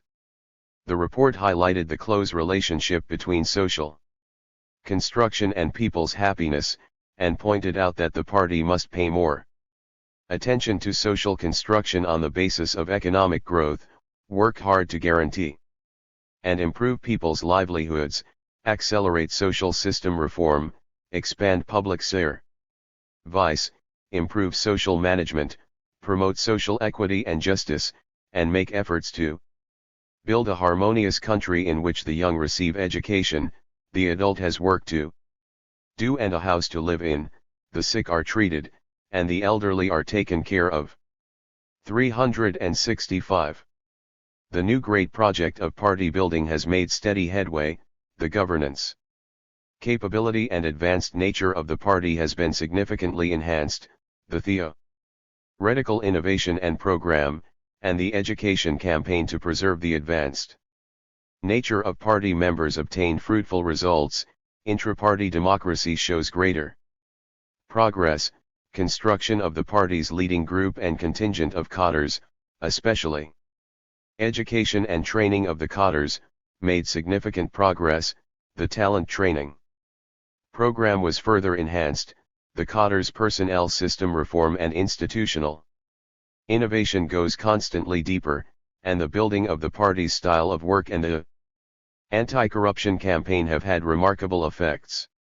The brilliant achievements mentioned above in economy, politics, culture, society, and the party provide new historical opportunities for the consolidation and improvement of socialist ideology, making the socialist ideal and belief and the socialist ideology deeply rooted in the hearts of the Chinese people. Therefore, CPC members must firmly grasp the opportunity to promote socialist ideology with their might and main. At present, the CPC attaches special importance to education and learning of the socialist ideal and belief, and further explores the laws of socialist ideology. For example, over a long period, the party has accumulated much experience in cultivating and carrying forward the national spirit, which can help to further explore and comprehend socialist ideology. The characteristics of national spirit can be summed up as follows. 1. Hard times are more likely to demonstrate a national spirit. The law: the harder the time is, the more the national spirit can be demonstrated, has been agreed on by people, and proved by the history of the Chinese nation and the CPC. During the First Civil War, 1927 to 1937, the CPC experienced very hard times, especially in the Long March. The Red Army traversed over 9,000 kilometers in 370 days to find the way out, and the victory of the Long March marked a turning point for the CPC. During the War of Resistance against Japanese aggression, 1937 to 1945, the Chinese people experienced extremely hard times, but finally defeated the Japanese invaders after 8 years' struggle. Where there is oppression, there is resistance. Just as Mao Zedong said, hardship and oppression don't overwhelm the Chinese nation. On the contrary, it fosters the Long March spirit and the anti-war spirit. Therefore, the raging fire of national spirit bums and sweeps the Chinese land with a blazing force. 366. 2. A successful or victorious period is more likely to raise national spirit. China's national spirit is rooted in the hearts of the people during a victorious period. Because victory brings about peace, security, prosperity, and hope for a better future. Life, which can raise the national spirit and build up people's beliefs and strength. Therefore, it is the best opportunity for the CPC to carry out re-education of the national spirit during this period. For instance, by hosting the 2008 Beijing Olympic Games, China showed the world the remarkable achievements of reform and opening up, while the world saw a friendly, hard-working, and thriving China. The success of the Games also creates opportunities for its economy to develop in a sound and fast way. The 2008 Beijing Olympic Games increased the international influence of China, made the country go global, and also let the world know China better. Successfully hosting the 2008 Beijing Olympic Games earned China the respect and admiration of the whole world, and gave China a good reputation. Another example, the great triumphs of the successful launching of the manned spacecrafts Shenzhou, a poetic name for China, 6, Shenzhou 7, Chang'e, the goodness of the moon in Chinese myth, especially the successful astronaut spacewalk of Shenzhou 7, have shown the world the national spirit of China. Under the leadership of the CPC, China spared no efforts in developing its aviation and space industry, and successfully sent manned spacecrafts into outer space, making it the third country, after America and Russia, that mastered manned aerospace technology. China's aerospace field achievements indicate that the spirit of continuous self-improvement, as the backbone of the Chinese national spirit, has been carried forward greatly. In terms of science and technology, the strategy of rejuvenating China through science and education has achieved remarkable results, contributing to a rapid growth of scientific and technological strength. In terms of national defense, in response to world military innovation, China now is on a fast track of growth in its ability to implement the strategy of building a strong military through science and technology, and to realize leapfrog development in modernization of the army. The achievements also play a positive role in promoting competition in space exploration among Asian countries. multipolarization of the global political structure, and peace and development of the world from the perspective of international relations. It further inspires the national self-respect and pride of the Chinese people, boosts the national spirit, and pools the wisdom and strength of the whole nation to work toward the great goal of building China into a moderately prosperous society in an all-around way. 367. 3. A disastrous period is more likely to summon national spirit. No nation and no country can develop all the way without a hitch. It is normal to meet setbacks along the way.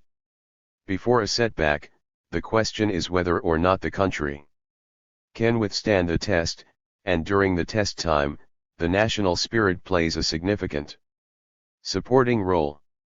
For example, the Chinese national spirit released powerful energy, greatly encouraging the morale of the nation when the SARS virus suddenly swept across China at the end of spring and the beginning of summer in 2003, when the devastating disaster of snow and ice took place in southern China in late January 2008, and when the earthquake, at 8 on the Richter scale, happened in Wenchuan County of Sichuan Province on May 12, 2008. With the support of its national spirit, the Chinese nation gets through difficult periods again and again. 4. Challenging times are more likely to inspire national spirit. The development of objective things always faces both challenges and opportunity. Ties. National spirit plays an important incentive role in dealing with challenges and opportunities, that is to say, it inspires the Chinese nation to face challenges and take advantage of historical opportunities. After entering the new century, the Chinese nation has been confronted with increasing challenges. China's national spirit has always inspired its people to overcome these challenges. The generation after the 1980s and 1990s, who were cause for worry for the Chinese people, stood the test of the major natural disasters. It is comforting to see them inherit an excellent tradition. The cultivation and publicity of China's national spirit is a part of socialist ideology. Cal work. The national spirit shown in different times has had an enlightening effect on the ideological construction that embodies the basic governing capacity of the party. It is also very important to make the best use of circumstances when building socialist ideology. The key thing is to strengthen party leadership over ideology. An object and clear understanding of the achievements and prominent problems in the ideological field of China is of great theoretical significance and practical value for strengthening governing ability and building a harmonious, moderately prosperous socialist society in all aspects. In the new century and new stage, the combination of national spirit and the spirit of the times is important content of the socialist core value system, and an inexhaustible driving force for the Chinese nation to advance with the times and remain invincible. Whoever revolutionary or counter-revolutionary wants to topple one regime and establish another needs to first whip up public opinion and do the ideological work. 368. Under the modern circumstance of economic globalization dominated by Western countries and the socialist market economy of China, the party is required to constantly strengthen its governing ability, adhere to and develop its ideology guided by Marxism, and uphold its leading role in the ideological construction during reform and opening up. The continuous consolidation and development of the socialist ideological front provides an ideological guarantee for the enhancement of the party's governing ability. The strengthening of the party's governing position and governing ability requires protection by and service of socialist ideology. Ideology corresponding to the governing ability can point out the direction and provide theoretical support for the construction of the party's governing ability. In the new situation of changes in global, national, and intra-party conditions, the CPC has given high priority to and taken new initiatives in its ideological construction. Therefore, it is a sacred duty and a glorious mission for Marxist theorists to raise socialist ideological construction to a new level by seizing historical opportunities. Chapter 11. The Scientific Outlook on Development and a Harmonious Society. Scientific development and social harmony are important parts of the theories of Marxism and are essential requirements for smoothly pushing forward the cause of socialism. As China entered a new phase of building a moderately prosperous society in all respects to accelerate socialist modernization, the Central Committee of the Communist Party of China, headed by former General Secretary Hu Jintao, properly grasped the changing situation of the world and its development trend, deeply analyzed the development features of China at different stages, and put forward the great strategic concepts of the scientific outlook on development and building a harmonious socialist society to better guide the development of the CPC and the whole nation. At the third plenary session of the 16th CPC Central Committee, the scientific outlook on development, putting people first and aiming at comprehensive, coordinated, and sustainable development in a bid to promote the overall development of people, economy, and society, was established. At the sixth plenary session of the 16th CPC Central Committee, several important decisions on building a harmonious socialist society were made. At the 17th National Congress of the CPC, the background, content, essence, and requirements of the scientific outlook on development were fully explicated, and much emphasis was placed on applying the outlook to every aspect of economic and social development to enhance the construction of a harmonious socialist society. In every way, the scientific outlook on development is the sole and principal line of the report of the 17th National Congress of the CPC. The two historic decisions made at the 17th National Congress are, 1. Making the scientific outlook on development an important guide to China's economic and social development, and is also a great strategic concept. 369. 370. That must be adhered to and applied in the process of developing socialism with Chinese characteristics. 2. Regarding the concept of building a harmonious socialist society as a great strategic measure to carry out the scientific outlook on development and to map out overall plans to promote social construction with the aim of improving people's livelihood. It is of great significance to deeply study the origins, basis, content, and essence of the scientific outlook on development. 11.1 Historical background and practical basis. The scientific outlook on development and building a harmonious socialist society arise at a historical moment when China, with its backward economy and culture, strives to realize a sound and rapid development of its economy and society in a socialist market economy system and under the policy of opening to the outside world, both of which are a crystallization and distillation of hands-on experience of the nation's socialist modernization. Like any other theoretical system, they are formulated in response to the country's overall development in modern times, and particularly, China's vigorous and large-scale reform and opening up practice as well as its modernization construction. Since the third plenary session of the 11th Central Committee of the CPC laid out a realistic foundation for these two strategies. Only by knowing this can it be possible to correctly grasp the historical inevitability of the scientific outlook on development and building of a harmonious socialist society or understand their content and significance. 1.1.1 Historical experience and scientific summary. In modern times, oppressed by the three great mountains of imperialism, feudalism, and bureaucratic capitalism, China was in an extremely poor and weak condition where its people had no means of livelihood. After the founding of People's Republic in 1949, Members of the CPC headed by Mao Zedong led Chinese people in carrying out a socialist transformation and establishing a socialist system, saving a country hit by years of war from desperate poverty, and starting China's socialist industrialization. Meanwhile, Mao Zedong put forward the idea of taking the Soviet model as a mirror on the way to China's socialist construction. Early in April 1956, Mao Zedong stated clearly in On the 10 major relationships. Of particular note, some drawbacks the Soviet Union had and mistakes it made in its process of socialist construction were laid bare recently. We cannot take the same.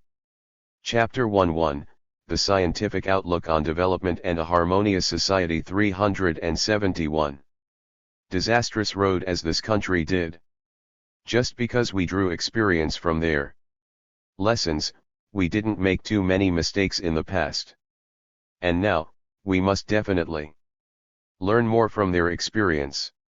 He also emphasized that the 10 major relationships those, 1, among heavy industry, light industry, and agriculture, 2, between coastal and inland industry, 3, between economic and national defense construction, 4, between production units and single producers, 5, between central and local authorities, 6, between Han nationality and ethnic nationalities, 7, between party members and non-party members, 8, between revolution and counter-revolution, 9, between right and wrong, and 10, between China and foreign countries were within the basic principle that all positive factors at home and abroad must be deployed to serve the cause of socialist construction. 429. In the spring of 1957, Mao Zedong stressed that two fundamentally different types of contradictions, those between the enemy and the people and those among the people, in the socialist society must be correctly differentiated and handled, and that correctly dealing with contradictions among the people needs to be regarded as the theme of the nation's political life. Through decades of construction work, the CPC succeeded in leading its people to set up a basic socialist system, a relatively complete industrial system, and national economic system, to improve agricultural productive conditions and capacity, to increase the scale of urban and rural businesses and foreign trade, and to enhance development in the fields of education, science, culture, health, and sports.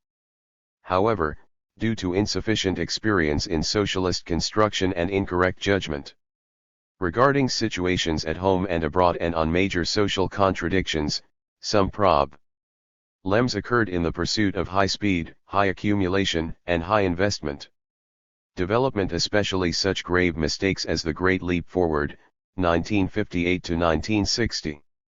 The Great Cultural Revolution, 1966 to 1976, and the Foreign Leap Forward. Since the third plenary session of the 11th Central Committee of the CPC, the party has shifted its focus of work, formulated the basic line of one central task and two basic points, and carried on the three-step development strategy in the nation's modernization construction, thus generating the rapid growth of China's economic and social development. Along with the implementation of the reform and opening up policy as well as modernization construction in an all-around way, the party formally put forward the concept of building socialism with Chinese characteristics in a bid to more consciously help China succeed in building and developing its socialism. Deng 372.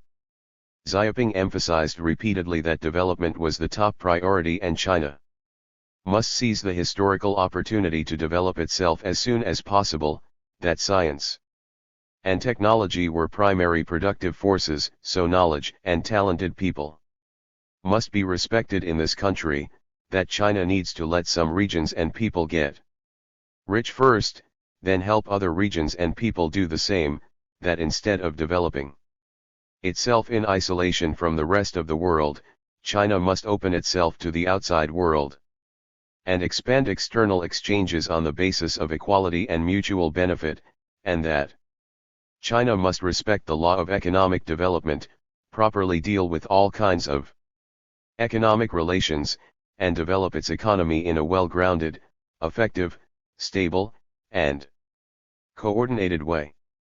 All Deng Xiaoping's creative ideas and strategies helped sweep away obstacles for China's development and opened its journey to reform, opening up, and modernization. After the fourth plenary session of the 13th Central Committee of the CPC, Jiang Zemin summed up the practical experience of the socialist market economy and looked anew at socialist modernization construction. In 1995, he made a keynote speech at the fifth plenary session of the 14th Central Committee of the CPC and emphasized that the 12 major relationships in the socialist modernization program, including relationships among reform, development, and stability, between speed and effectiveness, among economic development, population, resources, and environment, among primary, secondary, and tertiary industries, between eastern regions and central and western regions, between market mechanisms and macro controls, between public ownership economies and other types of economy, among the nation, enterprises, and individuals in income distribution, between the expansion of opening up to the outside world and insistence on self-reliance, between central and local authorities, between national defense construction and economic development, and between the construction of material civilization and spiritual civilization. All must be properly coped with. Meanwhile, he said, we need to stick to a whole idea when coping with these major relationships, that is, we must be certain of what principles to follow when handling new contradictions and problems that arise in the process of this country's modernization construction and touch its overall development. He stressed that by summing up historical experience, it was possible to know objective laws well, reach a common understanding among party members, unify people of all nationalities, and deploy every positive factor to speed China's socialist modernization. Chapter 11, The Scientific Outlook on Development and a Harmonious Society. 373. Construction. 430. On the whole, Jiang Zemin's address carried on and developed Mao Zedong's and Deng Xiaoping's thoughts on socialist construction and reflected that China's communists became more and more conscientious in understanding and using the laws of socialist modernization construction. 430. Selected works of Jiang Zemin, Volume 1. Beijing, People's Press, 2006, p. 460.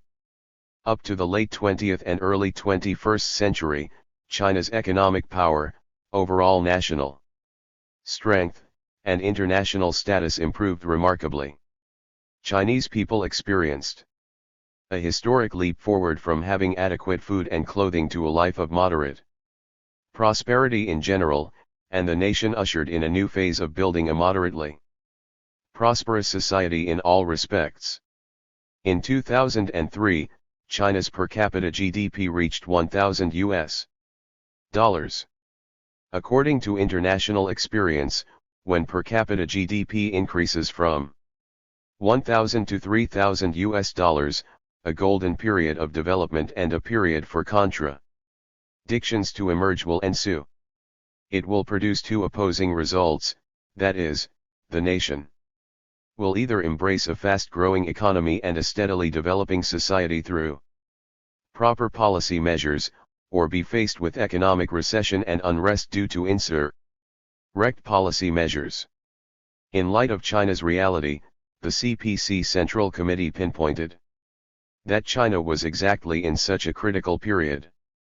In May 2004, Hu Jintao focused on this point during his inspection tour of East China's Jiangsu province and stressed that the characteristics of this period must always be taken into consideration when handling problems. As China just entered the 21st century, contradictions and problems that accumulated for years in the process of its reform, opening up, and modernization gradually became visible.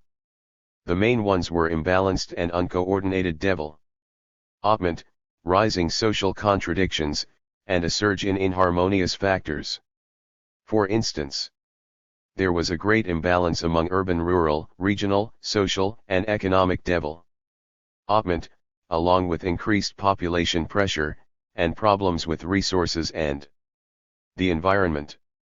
Problems closely linked with public interests like those in employment, social insurance, income distribution, education, medical treatment, housing, production safety, and public security became prominent.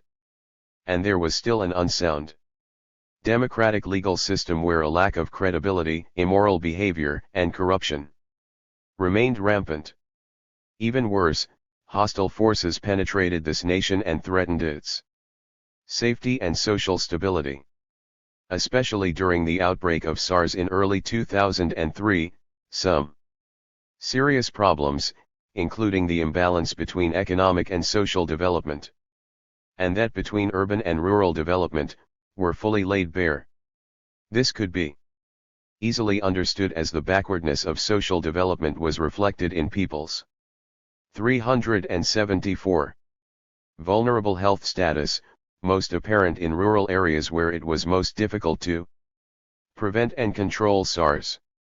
In July 2003, Hu Jintao said, at a national working conference on the issue of SARS prevention and control, through the fight against SARS, we know much more deeply about the lack of coordination between the country's economic and social development and between urban and rural development. We must attach great importance to such problems, take practical measures to solve them, and let the campaign be an important opportunity to improve the work of our government and to push the development of our country. 431. We should better adhere to the outlook on overall, coordinated, and sustainable development, push forward coordinated development among socialist, material, political, and spiritual civilization, enhance individuals' all-around development, and promote harmony between man and nature. 432. To solve problems in imbalanced and uncoordinated development, the party put forward the scientific outlook on development with the 5 overall arrangements as its main tasks and achieving sound and rapid economic and social development as its ultimate goal. To handle rising social contradictions and surging inharmonious factors, the party came up with the strategic thought of building a harmonious socialist society, aiming to create harmony between individuals and between man and nature. Great practice produces scientific theories, and scientific theories guide great causes. The strategic concepts in the scientific outlook on development and building of a harmonious socialist society were put forward to deal with new problems and situations appearing in China's socialist construction in the new phase of the new century. They were established through summing up 2 decades of practical experience, both positive and negative, in the country's reform, opening up, and modernization program.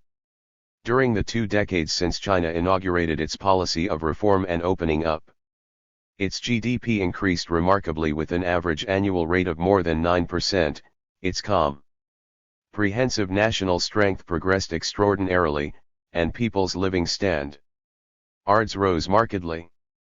On the one hand, China's reform, opening up, and modernization program produced fruitful results and valuable experience. On the other hand, they 375 exposed many grave problems: a widening gap between rich and poor, environmental deterioration, undeveloped social undertakings, frequent safety incidents, and low economic benefits from which lessons must be learned. The practices of reform and opening up showed that to promote socialist modernization construction, China must take economic development as its central task and solve problems appearing in its construction process with development and reform, put people first, truly safeguard and expand the fundamental interests of the overwhelming majority of the Chinese people, and ensure that everyone shares in the fruits of reform and development, elevate real and spiritual civilization at the same time, value political and social construction, and drive all-around social progress and human development, balance urban and rural development, development among regions, economic and social development, relationships between man, nature, and domestic development, open to the outside world, and coordinate and harmonize all links and aspects of economic, political, cultural, and social construction, save energy and resources, protect ecological environment. Stake 2. The path of civilized development featuring the growth of production, an affluent life, and a sound ecosystem, promote the sustainable development of human society in every era, improve social equality and justice, complete management systems of the society, and motivate its creative vitality and make society more harmonious. Standing at a new historical starting point, China is facing new opportunities and challenges as it takes part in economic globalization. China must take on the new tasks of speeding up industrialization, urbanization, marketization, and internationalization, and take on the new problems of unbalanced development and rising social contradictions where social vitality is ignited but the economic and social structure is radically changed.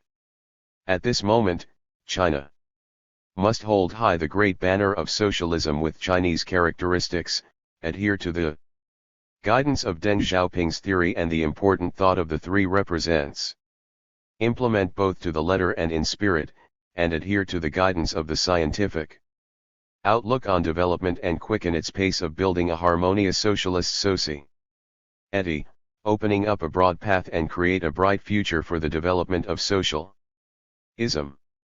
In some way, the scientific outlook on development and building of a harmonious socialist society are theoretical and practical fruits of the party's arduous exploration of socialist construction, a crystallization of wisdom and painstaking labor of generations of China's communists and its people in pursuit of socialism, and are theoretical summaries of experience and lessons drawn in the nation's reform, opening up, and modernization program. 376. 1.1.2 Changes in the global situation and experience of foreign countries. Nowadays, the world is in a situation featuring increasing openness and dramatic changes, where competition is becoming more fierce day by day between countries, aiming to show their comprehensive national strength and in which different thoughts and culture interact with each other. Certainly, China is beginning to enhance its communication and cooperation with other countries, and its future and destiny are more closely linked with those of the whole world. Undoubtedly, drastic changes in the global situation and setup of the world bring unprecedented opportunities and challenges for China's reform and opening up as well as its steady development. On the one hand, peace and development still lead this era, in which the pace of scientific revolution quickens, economic globalization deepens, global and regional cooperation gradually expands, developing countries play more and more important roles on the world stage, and comparisons of comprehensive national strength between different nations' contribution to world peace. On the other hand, unstable and uncertain factors in the international environment increase, external conditions for China's reform and development remain complicated and changeful. To be specific, huge imbalances in world economies and politics exist, gaps between the Earth's southern and northern regions widen, trade and investment protectionism arise, pressure on energy and resources increases, and climate change, natural disasters terrors, the spread of diseases, and international crime cause more damage to the world.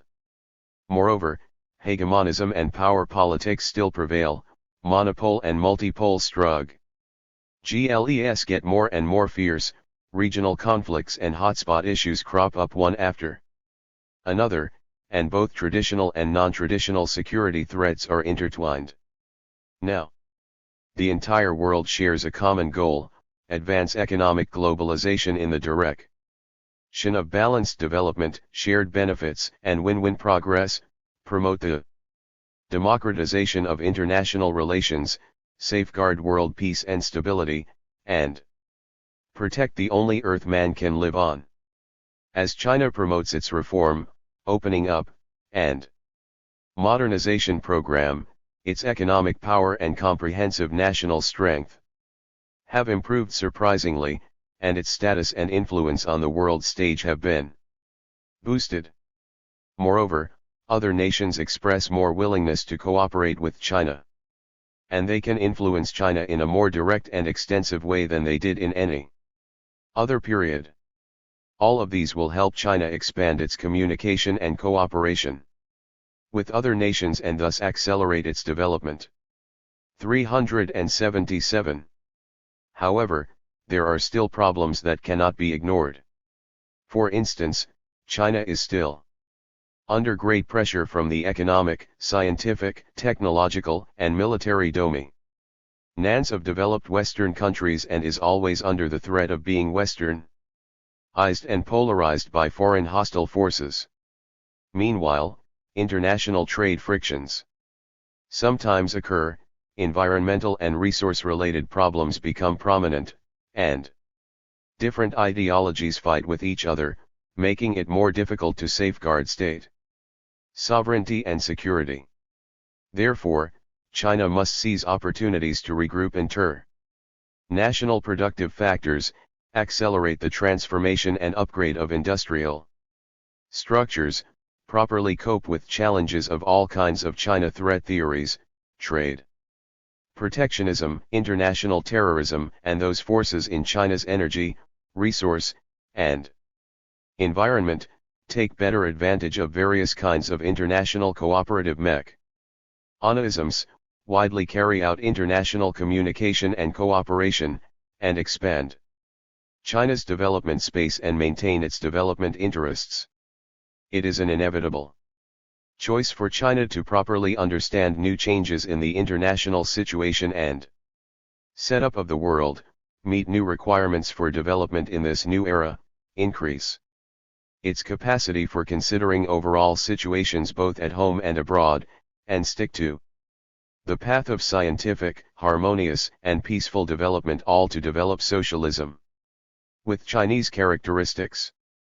It proves again that the scientific outlook on development and building of a harmonious socialist society were put forward based on analysis of the new changes in the international situation and setup of the world, as well as the relationship between China and other countries in the world. In addition, the scientific outlook on development and building of a harmonious socialist society were advanced through taking lessons from the development practices of other nations and drawing upon their outstanding achievements of concepts and ideas on development. After World War II, driven by an urgent need to secure the recovery of national economies and improving people's living standards, international communities, developing countries especially, generally came up with an outlook on development that put one-sided emphasis on economic growth, that is, aimed at improving GDP and per capita national income without valuing social progress and environmental protection. This outlook indeed generated positive influence on promoting economic growth and accumulating material wealth. However, it caused many dire problems like unbalanced economic structures, tight energy and resources, a worsening ecological environment, political corruption, and turmoil, and intense social conflicts. After 1970s, facing increasingly prominent economic 378 and social problems and global environmental pollution, far-sighted personages in the world began to reflect on and criticize this outlook with the material as its kernel and economic growth as its yardstick. They raised successively the concepts of comprehensive development, sustainable development, and human-centered development.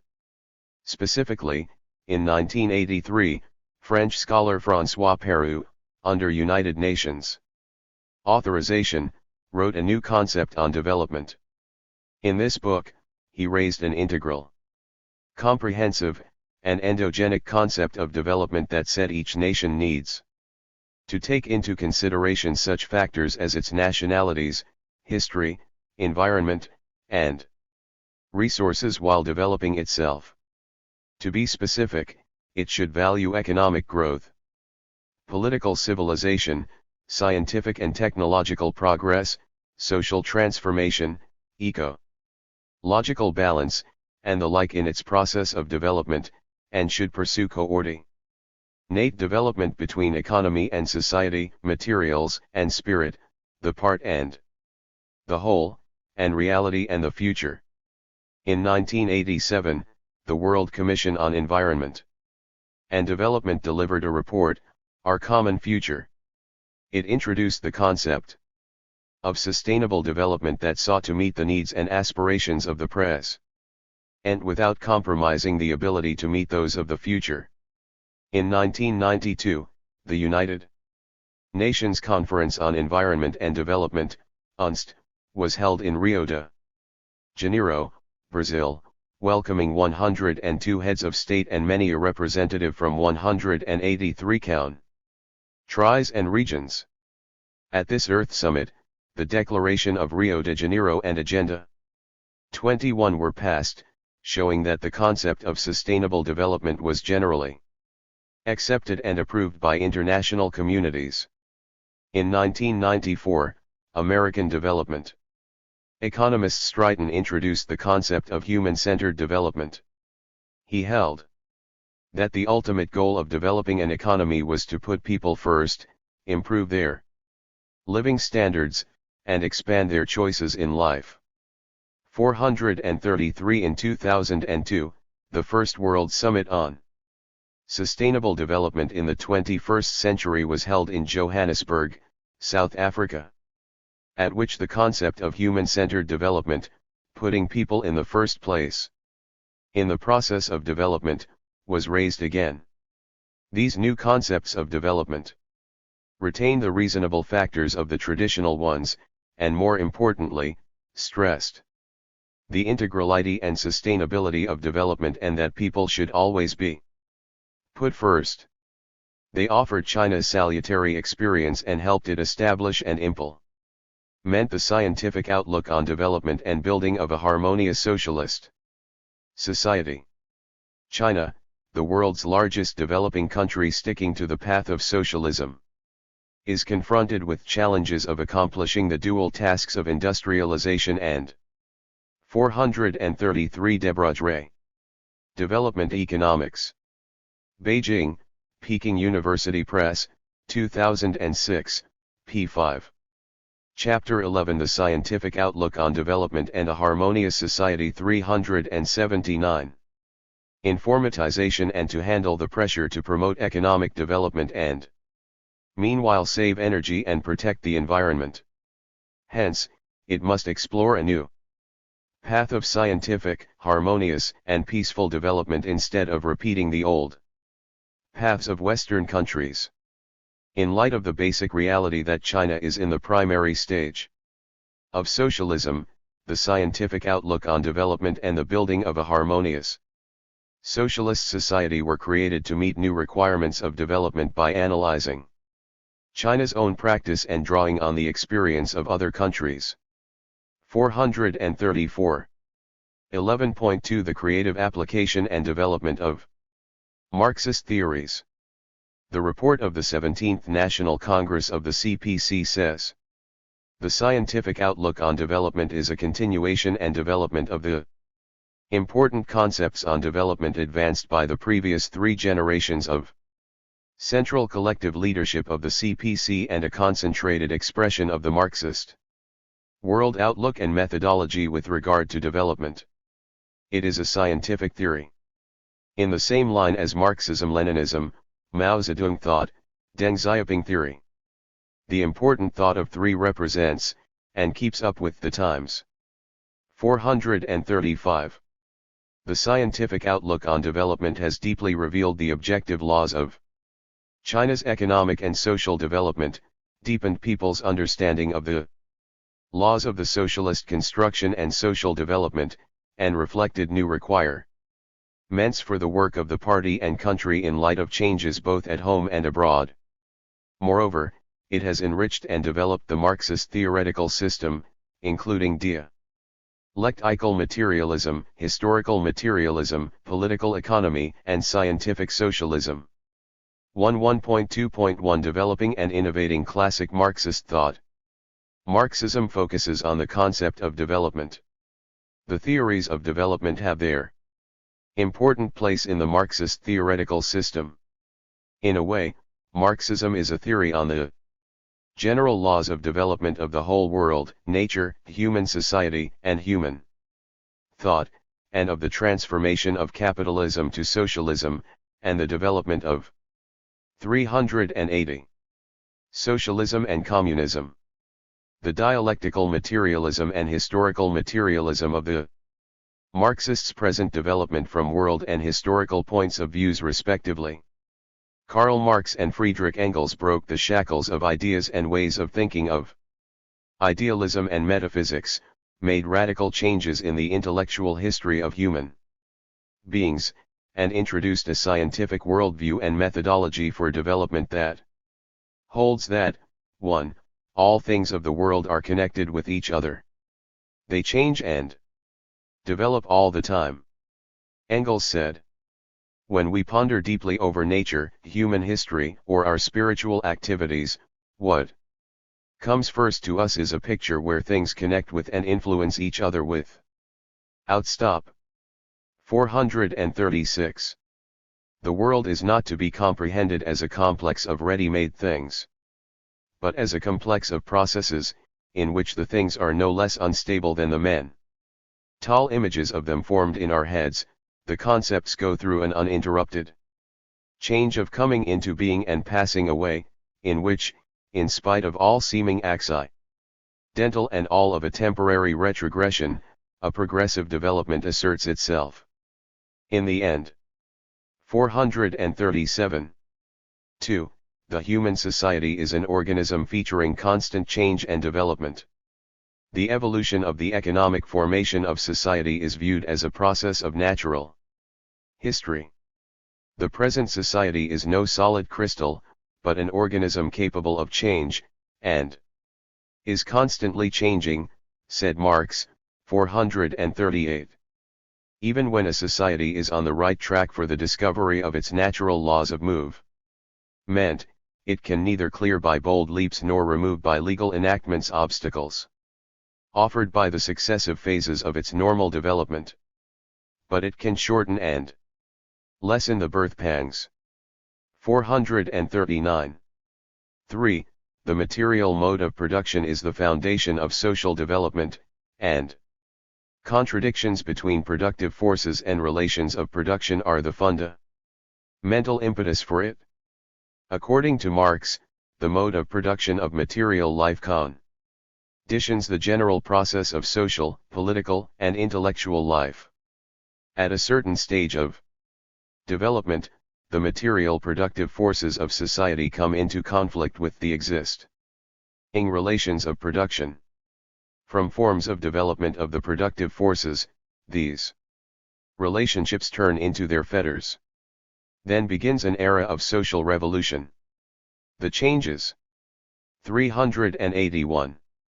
In the economic foundation lead sooner or later to transformation of the whole immense superstructure. 440. 4. The masses of the people are the creators of history. According to Marx and Engels, historical activity gives rise to the action of the masses, and with the deepening of historical events, the team will be expanded. 441 The proletariat can and must liberate themselves on their own and fulfill their historic mission of eliminating private ownership and bringing about liberation for mankind. 5. People must respect objective laws and pursue harmony between man and nature. Engels warned. Let us not, however, flatter ourselves overmuch on account of our human conquest over nature. For each such conquest takes its revenge on us. 442 Thus, at every step we are reminded that we by no means rule over nature like a conqueror over a foreign people, like someone standing outside nature, but that we, with flesh, blood, and brain, belong to nature, and exist in its midst, and that all our mastery of it consists in the fact that we have the advantage over all other beings of being able to know and correctly apply its laws. 443. 6. Achieving an individual's free and all-around development is the basic principle for a new society. Marx stated that in place of the old bourgeois society, with its classes and class antagonisms, we will have an association in which the free development of each is the condition for the free development of all. 444 In a new society, the full and free development of every individual is the ruling principle.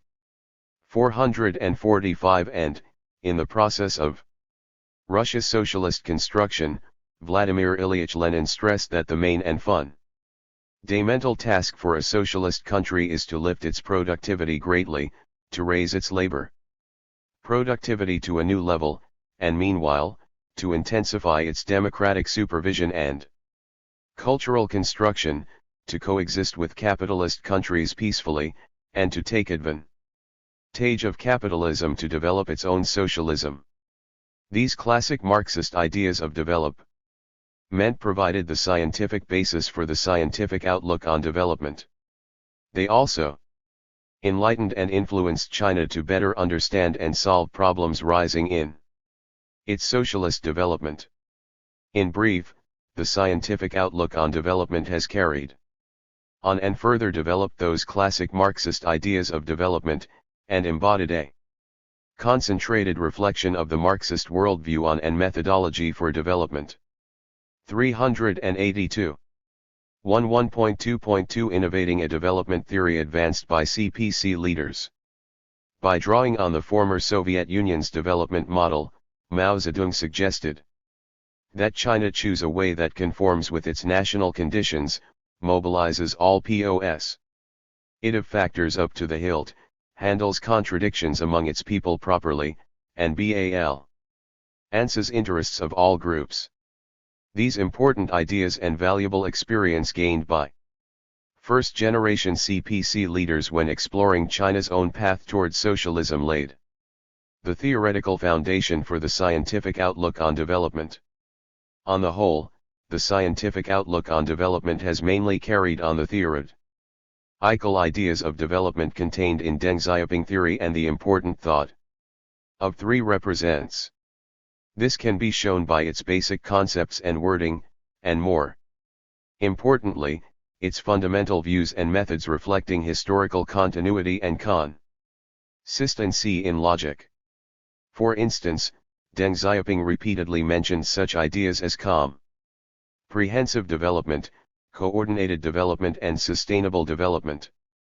As far as sustainable development is concerned, it was used 17 times by Deng according to the book Chronicle of Deng Xiaoping's life.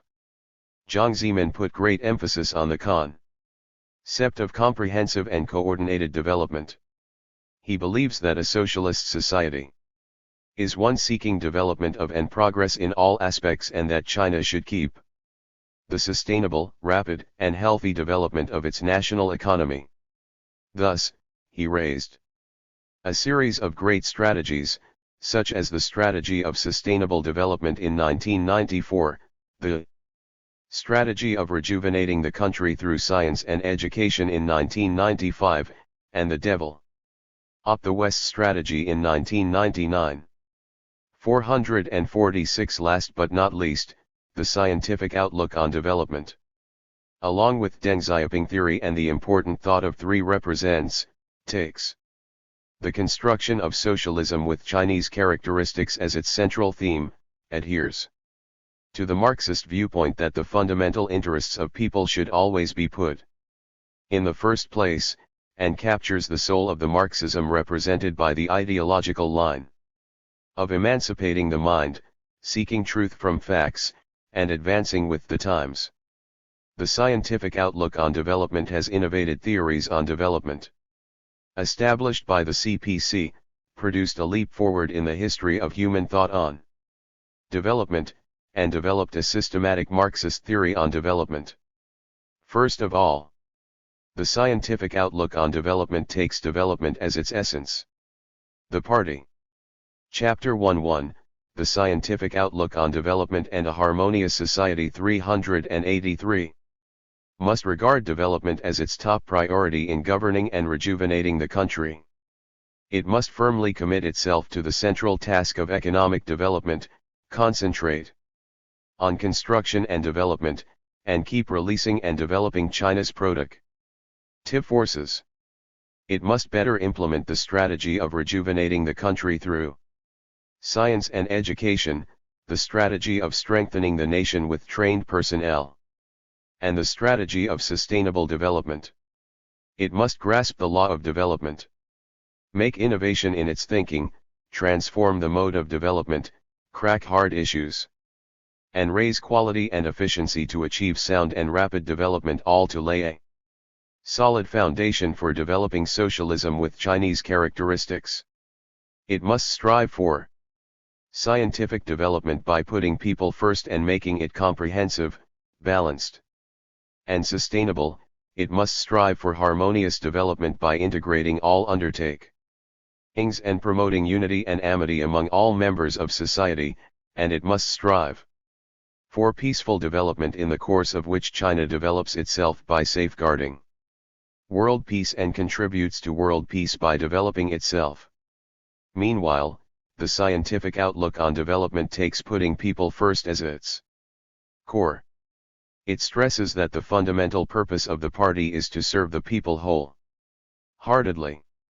The party must always make sure that the aim and outcome of all its work, and that of the state, is to realize, safeguard, and expand the fundamental interests of the overwhelming majority of the people.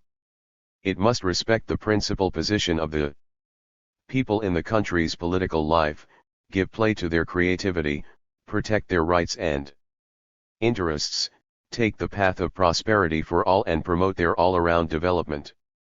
To ensure that development is for the people, by the people, and with the people sharing in its fruits. The scientific outlook on development takes comprehensive, balanced, and sustainable development as its basic requirement, and the party must manifest this in accord with the overall arrangements for the cause of socialism with Chinese characteristics. It will promote all-around economic, political, cultural, and social development, and coordinate all links and aspects of its modernization drive. It must adopt an enlightened approach to development that results in expanded production, a better life, and sound ecological and environmental conditions. It must build a resource-conserving and environment-friendly society that coordinates growth rate with the economic structure, quality, and efficiency. It must harmonize economic growth with the population, resources, and the environment. All this is so that Chinese people will live and work under sound ecological and environmental conditions, and so China's economy and society will develop in a sustainable way. Concurrently, the scientific outlook on development takes overall consideration as its fundamental approach. The party needs 384 to correctly understand and handle major relationships in the cause of socialism with Chinese characteristics and balance urban and rural development, development among regions, economic and social development, relations between man and nature, and Domestic development and opening to the outside world. It must take into overall consideration the relationships between central and local authorities, between personal and collective interests, between interests of the part and those of the whole, and between immediate and long-term interests so as to fully arouse the initiative of all sides. It must take both domestic and international situations into consideration and be good at seizing opportunities for development and coping with risks and challenges in a changing world, and it must work for a favorable international environment. Of particular note, classic Marxists, Mao Zedong, Deng Xiaoping, and Jiang Zemin expounded on some principal concepts and basic ideas contained in the scientific outlook on development. However, it is the scientific outlook on development that has for the first time put forward, organically, the concepts of putting people first and persisting in overall consideration, and combine them with the idea of comprehensive, coordinated, and sustainable development. In the end, a complete and compact theoretical system on development was set up in the history of the development of Marxism. 1.2.3 Theoretical contributions and practical significance. The scientific outlook on development adheres to the idea of putting people first while respecting objective laws, takes economic development as the central task while seeking the overall development of the society, promotes the rapid development of the society in all aspects while achieving the balanced development of the whole, and pursues the development of mankind while protecting the natural ecological environment. It has offered new ideas for the development of socialism and Marxist theories, endowed the Marxist rise of development with new content and forms of the day, and made innovation in the theories of development advanced by the party. Quoting Stalin's exposition of Leninism. Lenin was a Marxist, and Marxism is, of course, the basis of his world outlook. But from this it does not at all follow that an exposition of Leninism ought to begin with an exposition of the foundations of Marxism. To expound Leninism means to expound the distinctive and new in the works of Lenin that Lenin contributed to the general treasury of Marxism and that is naturally connected with his name. Only in this sense will I speak in my lectures of the foundations of Leninism. 447. 447 Selected Works of Stalin, Volume 1. Beijing, People's Press, 1979, p. 184. Chapter 11, The Scientific Outlook on Development and a Harmonious Society 385. So it is appropriate to say that expounding the scientific outlook on development means to expound the distinctive and new in the works of the Chinese Communists represented by Hu Jintao that contributed to the general treasury of Marxism.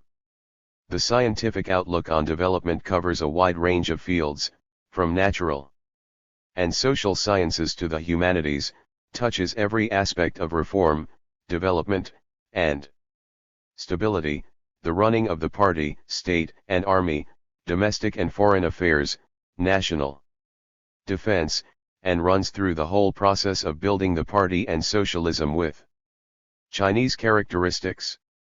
As the guiding principle for development, it has contributed to building a complete and open theoretical system featuring rich content and a strict logical structure.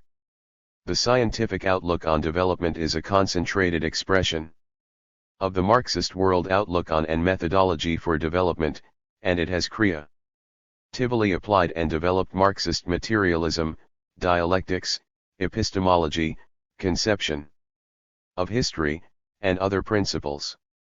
Adhering to the ideas of putting people first, improving the level of an open economy, accelerating transforming the mode of economic development, and forming a system of macroeconomic regulation conducive to development, it has helped CPC members deepen their understanding of the laws of a socialist market economy and provided new theoretical bases and content relevant to the times.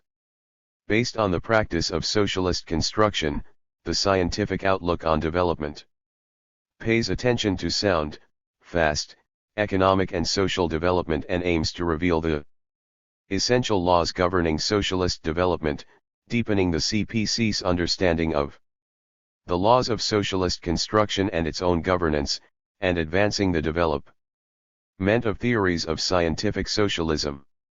As the latest achievement of the localization of Marxism in China, the scientific outlook on development has enriched and developed the theoretical treasury of Marxism and become the most important part of the theoretical system of socialism with Chinese characteristics.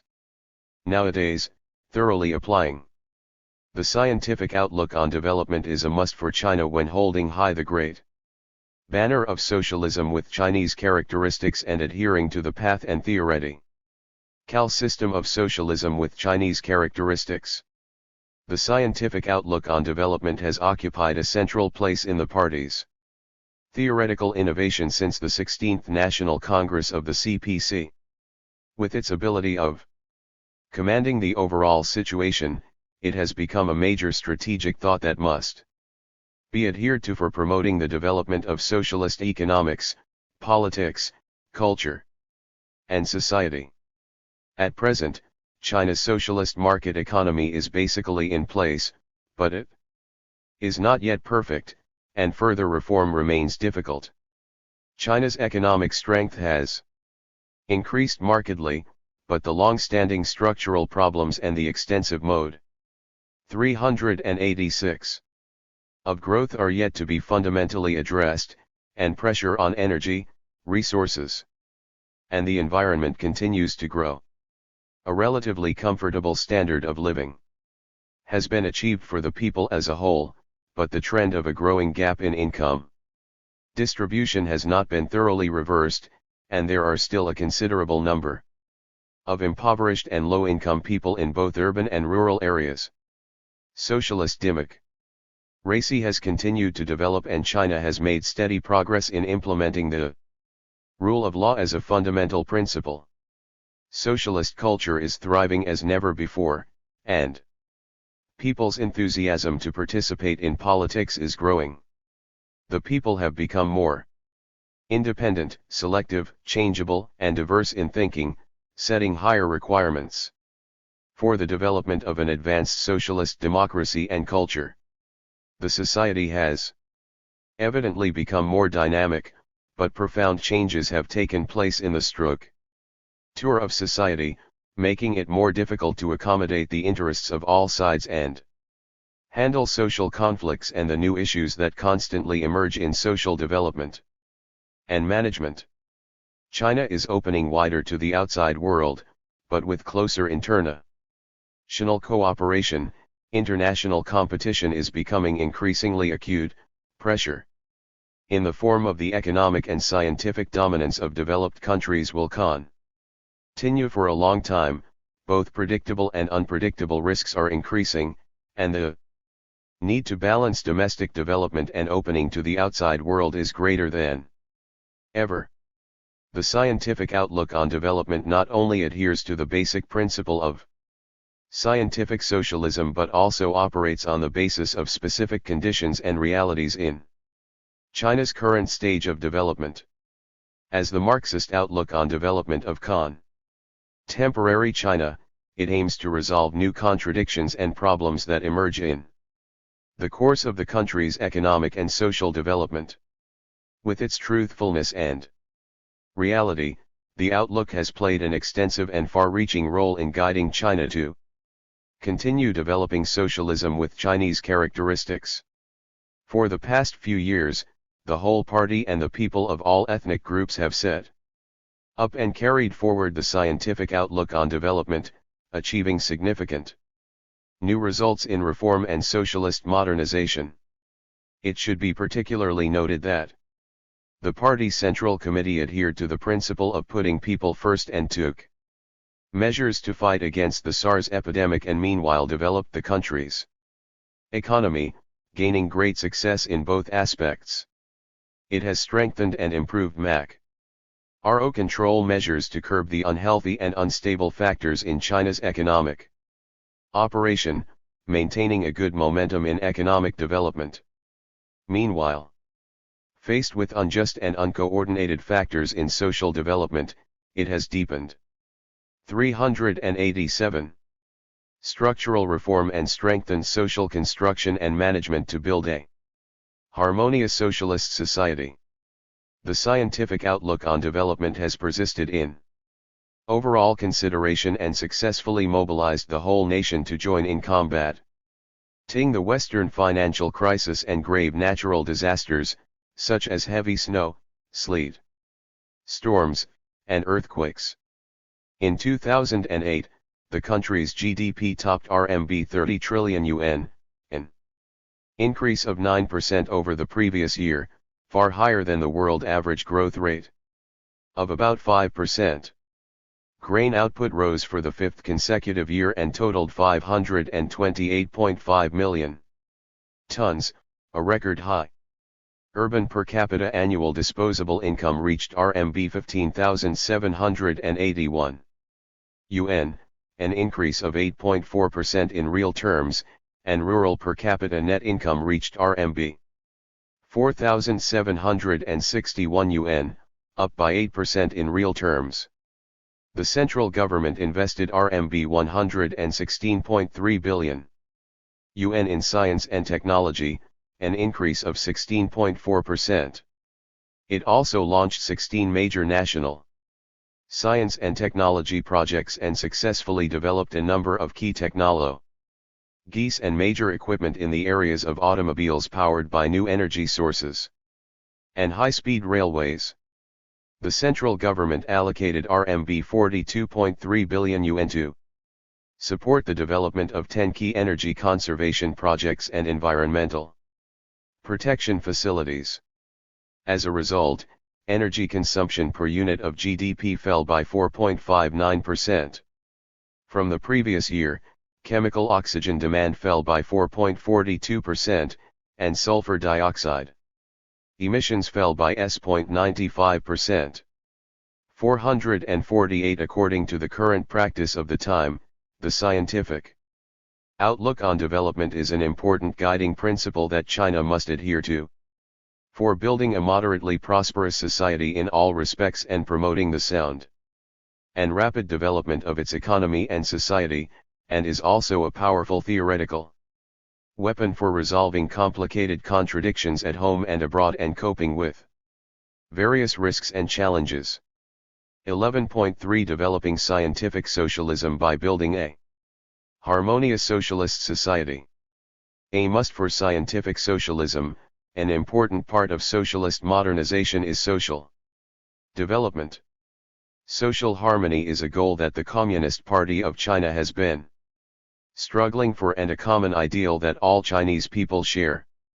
Since the establishment of the People's Republic of China, the CPC, and the Chinese nation have carried 388 out a painstaking exploration for promoting social harmony, thus advancing economic development and social progress. Since the 16th CPC National Congress in November 2002, with a deepening understanding of social harmony, the party has made clear the status of building a harmonious socialist society in the overall arrangements for the cause of socialism with Chinese characteristics, and made decisions and deployments to build such a society. At the fourth plenary session of the 16th CPC Central Committee in November 2004, the party set forth the task of building a harmonious socialist society, and identified that constantly improving its ability to build this harmonious socialist society composed an important part of strengthening the party's governance capacity. At a seminar held by the CPC Central Committee in February 2005 for provincial leaders to improve the ability of building a harmonious socialist society, Hu Jintao, president of the PRC from 2003 to 2013, addressed the leaders and shared the importance of building a harmonious socialist society with the general requirements for democracy and the rule of law, equity and justice, honesty and fraternity, vigor and vitality, stability and order, and harmony between man and nature. At the 5th plenary session of the 16th Central Committee in October 2005, the party designated the building of a harmonious socialist society as a significant task to thoroughly apply the scientific outlook on development, and proposed a series of policies and measures accordingly. The 6th plenary session of the 16th CPC Central Committee in October 2006, approved the decision of the CPC Central Committee on the major issues of building a harmonious socialist society, decisions. A programmatic document at the new phrase of the new century to build a harmonious socialist society, which comprehensively elaborated the strategic significance, the GUID, ing ideology, the target, the working principles, and the major arrangements. In October 2007, at the 17th CPC National Congress, leaders stressed that more importance must therefore be attached to social development on the basis of economic growth, and we must do our best to ensure that all our people enjoy their rights to education, employment, medical and old age care, and housing to build a harmonious society. In addition, an overall arrangement for social development with a focus on improving people's livelihood was carried out. Under the new historical conditions, in order to implement the spirit of the 6th plenary session of the 16th CPC Central Committee and the 17th CPC National Congress, the construction of a harmonious socialist society must be seen as a long-term historical mission throughout the cause of socialism with Chinese characteristics and as an important and realistic issue for building a moderately prosperous society in all aspects. Chapter 1:1, The Scientific Outlook on Development and a Harmonious Society 389. 1.3.1 Essential Characteristics and Theoretical Origins. The term harmonious society depicts an ideal state human society will develop into. Generally, it visualizes a society that is harmonious and coordinated between people and people, man and society, human and nature, that is, a society that has balanced relations of production with the productive forces, and the superstructure with the economic base. Distinguished from the Datong world, Great Unity, or Xiaokong society, moderately prosperous society, longed for by some Chinese ideologists in History and Utopia or the Millennial Kingdom described by the utopian socialists.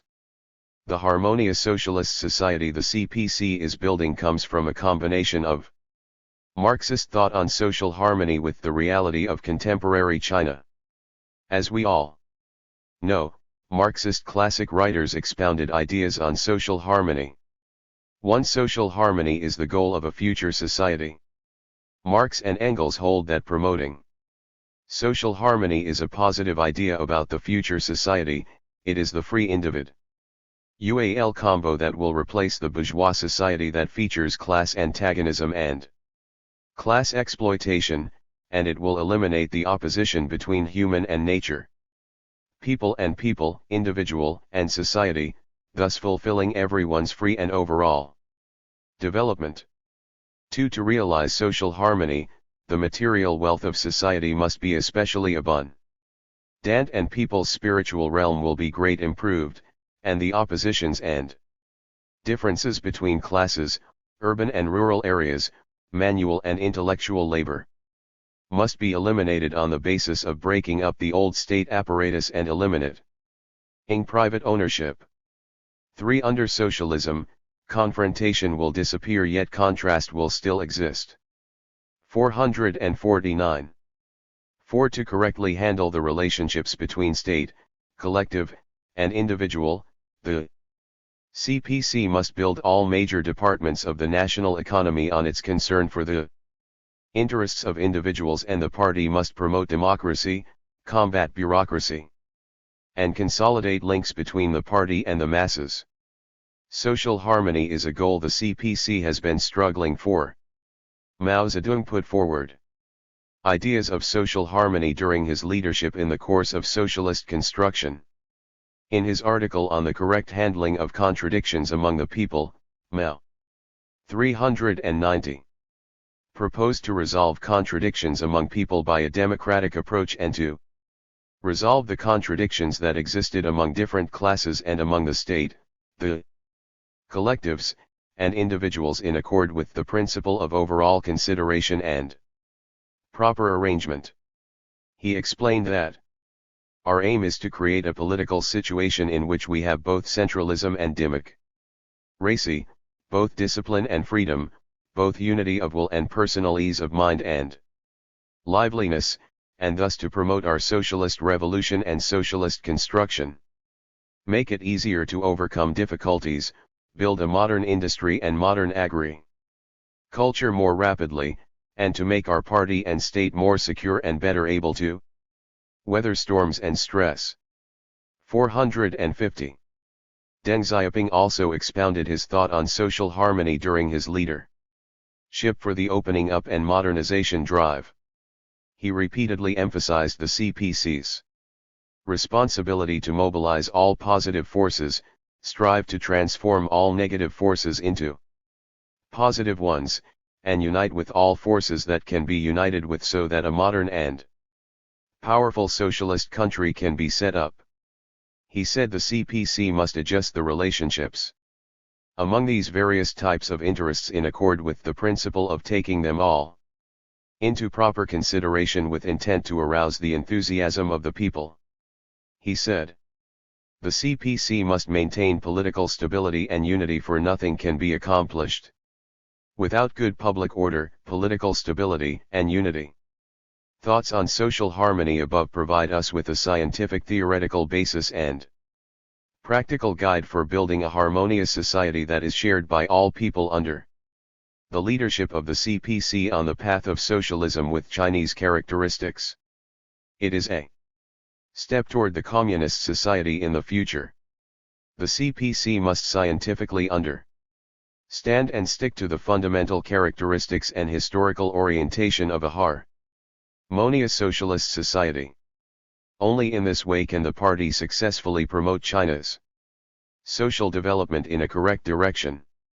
The socialism with Chinese characteristics the CPC is building is socialism in the primary stage, in which there are considerable gaps with the mature form of socialism conceived by the founders of Marxism, and in which differences in different classes and factors detrimental to harmony in the economic and social life still exist.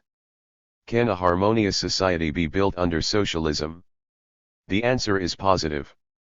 First, as a socialist state of the people's democratic dictatorship under the leadership of the CPC. With an economy dominated by public ownership, China has the political prerequisite and institutional guarantee to build a harmonious socialist society. Second, with the rapid development after the establishment of New China, especially after opening up, China's productive forces have improved, as has the people's livelihood, which makes a historical leap into having adequate food and clothing to live a fairly comfortable life. That is to say, China can provide a relatively solid material foundation for narrowing social gaps, developing social programs, strengthening social development, and improving social security. Third, all classes, strata, ethnic groups, political parties, and organizations in China enjoy an equal position in politics, thus sharing the same fundamental interests. Fourth, the guiding position of Marxism has been established in ideology. The ideology of patriotism, collectivism, and socialism has been deeply rooted among the people. Cultural and educational undertakings with ideological and ethical standards continue to develop. The scientific and cultural qualities of the people are being upgraded, and national cohesion has been significantly enhanced. All these factors constitute favorable conditions for building a harmonious socialist society. 1.3.2 Ideal Goal and Practical Ways of Building a Harmonious Society. Based on the goals set at the 16th National Congress of Building a Moderately Prosperous Society in all aspects and on the general requirements of creating a harmonious society, the party, on the basis of current situations while keeping an eye on the future, put forward 6 main objectives and tasks of building a moderately prosperous society by 2020 at the 6th plenary session of the 16th CPC Central Committee. 1. In accord with the requirements for democracy and the rule of law, the socialist democratic and legal system will be further improved. The fundamental principle of administering the country according to law will be implemented in an all-around way. People will enjoy the fact that their rights and interests are respected and guaranteed. 2. In accord with the requirements for equity and justice, the widening gap in development between urban and rural areas and between different regions will be gradually reversed. A reasonable and orderly income distribution pattern will take shape. The wealth of households will increase universally and people will lead more affluent lives. The employment rate will be relatively high and a social security system covering both urban and rural residents will be established. A basic public service system will be further improved and the government will achieve relatively big improvements in administrative and service levels. 392. 3. In accord with the requirements for honesty and fraternity, the quality of people's ideological, moral, scientific, cultural, and health will improve markedly and further progress will be made to foster a sound moral atmosphere and harmonious interpersonal relationships. 4. In accord with the requirements for vigor and vitality, creativity of the whole society will be markedly enhanced and an innovation-based country will be established. 5. In accord with the requirements for stability and order, the public administration system will further improve and social order will be in good condition. 6. In accord with the requirements for harmony between man and nature, efficiency of resource use will be enhanced markedly and visible improvement in China's ecological environment will be achieved. On the whole, the objectives are to comprehensively build a high-level moderately prosperous society that can benefit the millions of Chinese people, and to attain a situation in which all people are well positioned to do their best and live in harmony. Building a harmonious socialist society is a complex systematic project and will run through all the aspects and the whole process of the development of socialism with Chinese characteristics.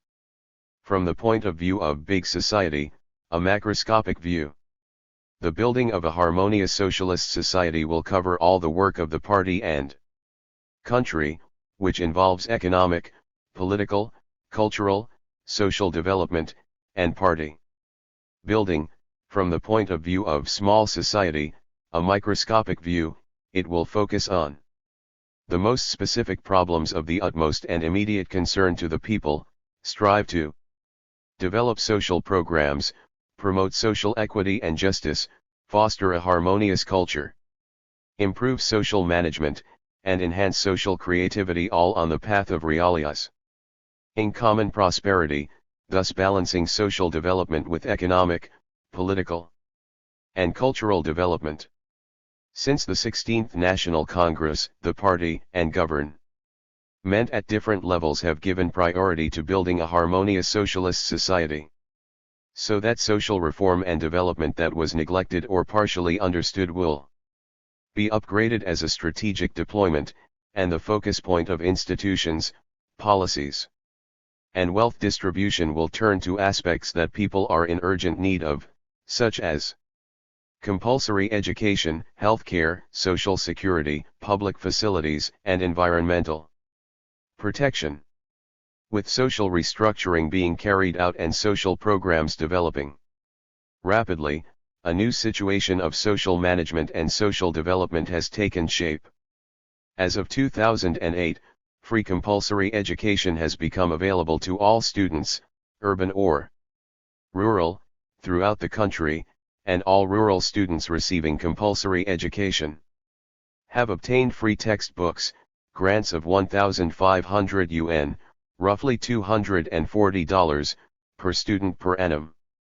393 were given to secondary vocational school students from rural areas or needy urban families, benefiting 90% of the current student population in these vocational schools, which shows fair education has made great progress in China.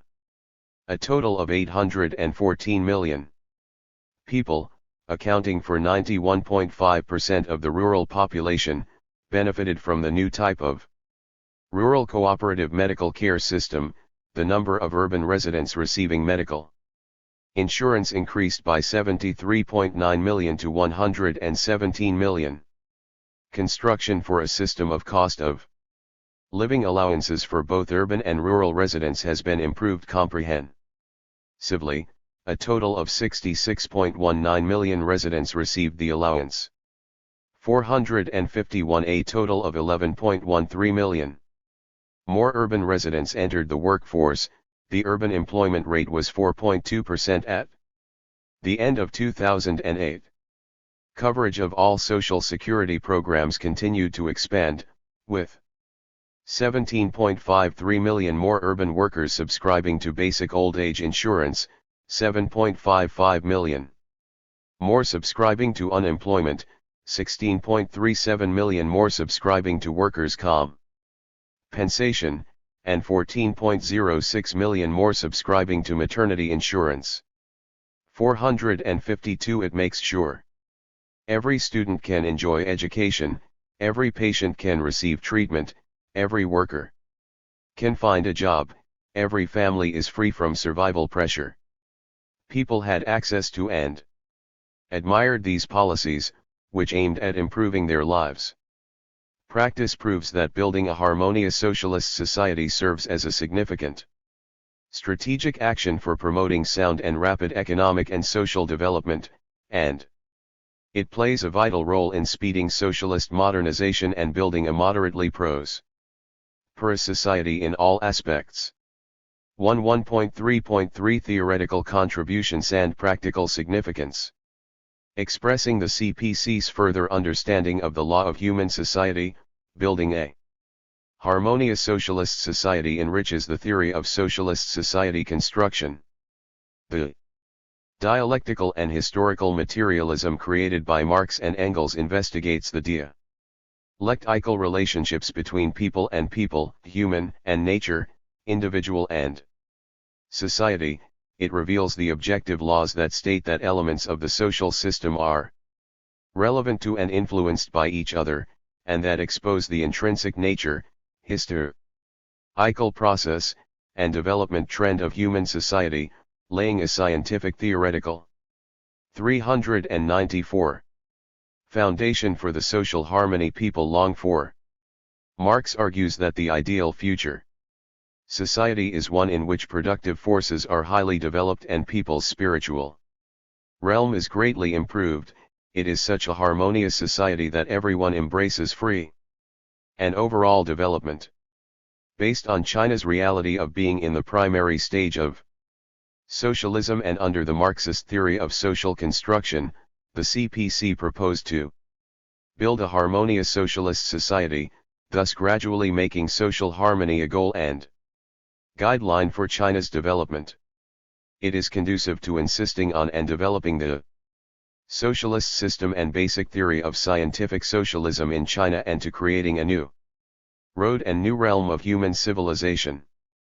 A further understanding of the law of building socialism, building a harmonious socialist society enriches socialist theory with Chinese characteristics, a society with comprehensive and balanced development. The 12th National Congress in 1982 put forward the three-step strategy of China's modernization and formulated the overall layout of the modernization drive, which included economic prosperity, political democracy, and spiritual civilization. Stepping into the new century, the party chose to build a harmonious socialist society that emphasized that social harmony is the essence tile property of a socialist society with Chinese characteristics, and expanded the overall layout of the modernization drive to economic prosperity, political democracy, spiritual civilization, and social harmony. It not only deepens the understanding of the essence of socialism, enriches and develops the theoretical system of socialism with Chinese characteristics, but broadens the path of socialism with Chinese characteristics, thus creating a new thought and new situation for China's socialist modernization drive. A further understanding of the governing law of the Communist Party, building a harmonious socialist society enriches the Marxist building and governing theory. The CPC is the core of leadership for building socialism with Chinese characteristics. Only by correctly understanding and using the governing law as well as improving its governance ability can the CPC promote the great cause of socialism with Chinese characteristics. The goal of the party's governance capacity construction at the fourth plenary session of the 16th CPC Central Committee was making sure the CPC, the ruling party of China, is built for the public and exercises state power in the interest of the people. The party must persist in exercising power for the people, showing concern for them and working for their interests, and ensuring that the masses share in the fruits of reform and development. Building a harmonious socialist society is the inherent requirement of building the party for the public and exercising state power in 395. The interest of people and reflects the party's new view to the governance essence and method. It is the creative application and development of Marxism's building and governing theory. Vigorously promoting a harmonious socialist society and safeguarding social fairness and justice are conducive to mobilizing the enthusiasm of the people, consolidating the party's leadership and ruling position, giving play to the party's political superiority and advantages of the socialist system, thus providing a strong organizational and political guarantee for successfully building a moderately prosperous society. In an all-around way, harmony rallies strength and leads to great successes. The building of a harmonious socialist society is a long-term historical process that requires unremitting efforts from the party and all Chinese people. The CPC must recognize that China is and will be in the primary stage of socialism, and that China is confronted with westernization and differentiation by hostile international powers. Therefore, China still has a long way to go to build a harmonious socialist society.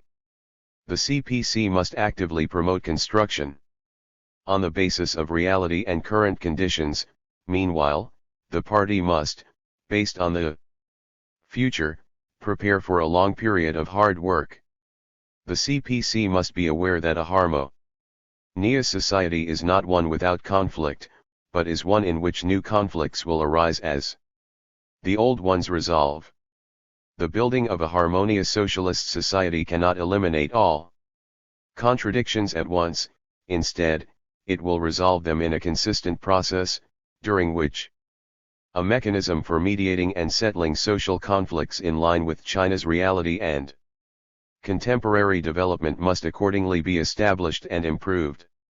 Standing at a new historical starting point, as long as we implement the social harmony, intrinsic nature of the socialism with Chinese characteristics, to the economic, political, cultural, and social development and the whole process of modernization, and build the harmonious socialist society step by step, the CPC, together with the Chinese people, will make new and greater contributions to the world peace and human civilization. 11.4 Dialectical relationship between the scientific outlook on development and a harmonious socialist society. The two major strategic thoughts of scientific outlook on development and the harmonious socialist society hold different connotations yet link with each other closely. Comparatively speaking, the scientific outlook on development, a concentrated 396 Expression of the Marxist world outlook and methodology with regard to development.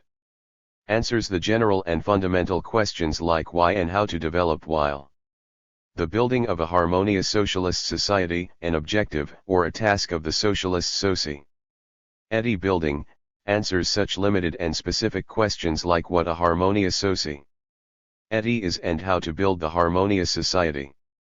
Decision of the CPC Central Committee on the major issues of building a harmonious socialist society approved at the 6th plenary session of the 16th CPC Central Committee points out building the harmonious socialist society must follow the principles, adhering to direct the economic and social development with the scientific outlook on development, adhering to put people first and adhering to development in a scientific way. The 17th CPC National Congress further points out that scientific development and social harmony are integral to each other, and neither is possible without the other. 453. To learn and apply the guiding principles of the Congresses mentioned above, we must correctly understand and grasp the dialectical relations between applying the scientific outlook on development and building the harmonious socialist society, and insist on promoting the harmonious socialist society under the direction of the outlook. Sad face. In the new historical conditions of socialist market economy, the unbalanced and inconsistent problems accumulated during China's reform and opening up and modernization construction are the origins of other social conflicts and inharmonious factors, whose increase expresses the development in an unbalanced and uncoordinated way. Therefore, applying the scientific outlook on development to fundamentally solve those problems is an objective requirement and the only way for building the harmonious socialist society. Scientific outlook on development is the guiding ideology for China's economic and social development, so it is also a guiding principle for building the harmonious socialist society. First, it is the fundamental premise and foundation of building the harmonious socialist society to grasp the theme of development and vigorously liberate and develop social productive forces. The scientific outlook on development is used for guiding the development. It stresses development is the party's top priority in governing and rejuvenating the country, and we must take economic development as the central task. 397. And adhere to solving problems on the road ahead through promoting development. Through the ages, poverty is always the root cause of the social disharmony, and development is the way to get rid of it. Marx has said, the highly developed productive forces are actual premises a new society requires for absolutely, without an adequate development of the productive forces, the extreme poverty will be generalized, in which a struggle for the necessities will restart, and at the same time all the old and decayed things will be revived like dying embers that flare. 454. Development is the prerequisite and the theme of the outlook, which is of decisive significance in regard to building a moderately prosperous society in all respects and building the harmonious social society. Only by firmly focusing on development, the top priority of the party in governing and rejuvenating the country, adhering to taking economic development as the central task, emancipating and developing social productive forces, and constantly enhancing the comprehensive national strength, can we create a basic premise and a solid foundation for building the harmonious socialist society. Second, it is the starting and ending point of building the harmonious socialist society to adhere to putting people first and realize the fundamental interests of the overwhelming majority of the people. The core of scientific outlook on development is to put people first.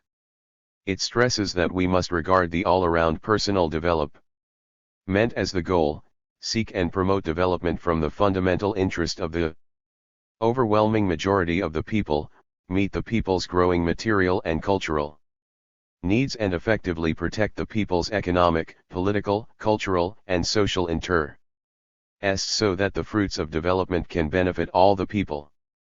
Therefore, it defines the objective of development as benefiting all people and the subject of development as the masses, which fundamentally answers the principal questions: for whom to develop, and by whom to develop. The development concepts calling for development for all people and the whole man, such as overall development, comprehensive development, and endogenous development, proposed by some Western scholars, are of some enlightened significance. Under the capitalism system, however, whatever development concepts are proposed, the interest pattern dominated by the bourgeois and capital cannot be changed. The development fruits, therefore, cannot be shared by all people but are grabbed by the bourgeoisie and its interest groups, and the society cannot realize true harmony. The scientific outlook on development adheres to putting people first, in which people refers to all of the society members, especially the 398 overwhelming majority of the people, and the first means the fundamental objective of the development and the main subject it depends on. Putting people first is the value orientation of the outlook, but also the value goal of building the harmonious society. To ensure the harmonious socialist society in the right direction and path, meanwhile, with the right nature, we must adhere to putting people first and realize, safeguard and develop the fundamental interests of the overwhelming majority of the people. Third, it is a fundamental approach and basic requirement of building the harmonious socialist society to give overall consideration to all aspects and thus to promote comprehensive, balanced and sustainable development in economic and social society. The fundamental approach of the scientific outlook on development is overall consideration.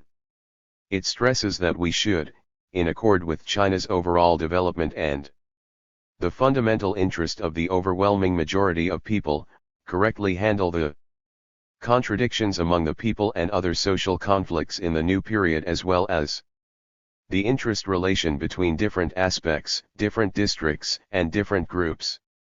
Minimize the factors detrimental to harmony and stability and maximize those conducive to it so as to secure China's lasting stability and prosperity. Only when we plan our work from an overall perspective to accommodate the interests of all sides while solving major problems that affect public interests to develop social programs, promote social equity and justice and improve social management system, can we effectively promote the process of building a socialist harmonious society. The basic requirement of the outlook is to develop in a comprehensive, balanced and sustainable way. It stresses that we need, based on the overall arrangement for socialism with Chinese characteristics, to coordinate all links and aspects of our modernization drive and balance the relations of production with the productive forces and the superstructure with the economic base, as well as the relations between economy development and population, resource and environment. Only by pursuing the comprehensive, balanced and sustainable development can we truly realize the harmony between people and people, individual and society, as well as human and nature. 1.4.2 Significant strategy to apply the scientific outlook on development. At the fourth plenary session of the 16th CPC Central Committee, the party put forward the intent to constantly improve the capability of building a harmonious socialist society from the point of view of establishing the scientific outlook on development. 399. And strengthening the governance capability of the party.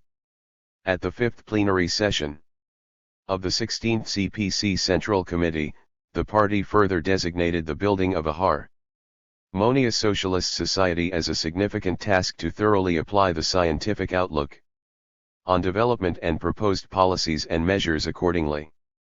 From an epochal and overall strategic perspective, the party expounded the vital role of building a harmonious socialist society in the cause of socialism with Chinese characteristics, and The significant meaning of applying the outlook and building a moderately prosperous society in all respects at the 6th plenary session of the 16th CPC Central Committee. And at the 17th National Congress, the party stressed that to thoroughly apply the scientific outlook on development, we must work energetically to build a harmonious socialist society. It is through development that we will increase the material wealth of society and constantly improve people's lives, and it is again through development that we will guarantee social equality and justice and constantly promote social harmony. 455. 455 Documents of the 17th CPC National Congress. Beijing, People's Press, 2007, pages 16 to 17. It not only scientifically concludes the experience of China's reform, opening up, and socialist modernization drive, but also makes strategic measures to apply the scientific outlook on development and promote a sound and rapid development of China's economy and society under the new situation at home and abroad. First, building a harmonious socialist society is a significant strategy proposed by the party on the basis of the current stage of development in China and the fundamental requirements of the scientific outlook on development. In the year 2003, the per capita gross domestic product of China passed $1,000. China has stepped into a crucial period of important strategic opportunities and of increasing problems in economic and social development. That the economic system undergoes serious reform, with profound changes in social structure, patterns of interest, and people's ideology, brings China not only tremendous vitality to promote development but also complete contradictions in social life, especially because of the growing diversification of economic sectors, organizational form, employment mode, interest relations, and distribution method. People have become more independent, selective, changeable, and diverse in thinking. New contradictions among people and other social conflicts have emerged, making social development and management face new challenges. So building a harmonious socialist society is an inevitable requirement and a must for applying 400. The outlook and promoting a sound and rapid development in economy and society. Only by scientifically analyzing the contradictions and problems that affect social harmony, more proactively envisaging and resolving the contradictions, and maximizing the factors conducive to harmony and minimizing those detrimental to it to constantly promote social harmony, can we conscientiously apply the outlook into social development, and make economic and social development embark on a track that puts people first and is comprehensive, coordinated, and sustainable. Then, building a harmonious socialist society is also an important task and objective of implementation of the scientific outlook on development. The decisions approved at the 6th plenary session of the 16th CPC Central Committee pointed out that social harmony is an essential attribute of socialism with Chinese characteristics and an important guarantee of the country's prosperity, strength, national rejuvenation, and people's well-being. The building of a harmonious socialist society is a major strategic task proposed by the party under the guidance of Marxism-Leninism, Mao Zedong thought, Deng Xiaoping theory, the important thought of three represents, and the scientific outlook on development. It is based on the overall arrangement of the cause of socialism with Chinese characteristics and the building of a moderately prosperous society in all respects, reflecting the internal requirement of making China a prosperous, strong, democratic, culturally advanced, and harmonious modern socialist country that expresses the common aspiration of the whole party and people of all ethnic groups. 456. Social development will undoubtedly be involved when the scientific outlook on development is established and implemented.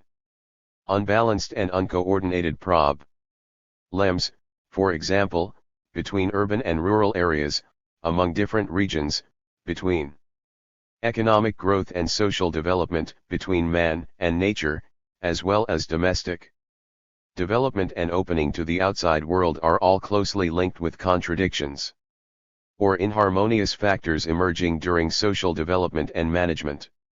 To give overall consideration to all aspects of China's economy and society, and to correctly handle the contradictions throughout the process of socialist development with Chinese characteristics, we will inevitably come up with the issue of building a harmonious society.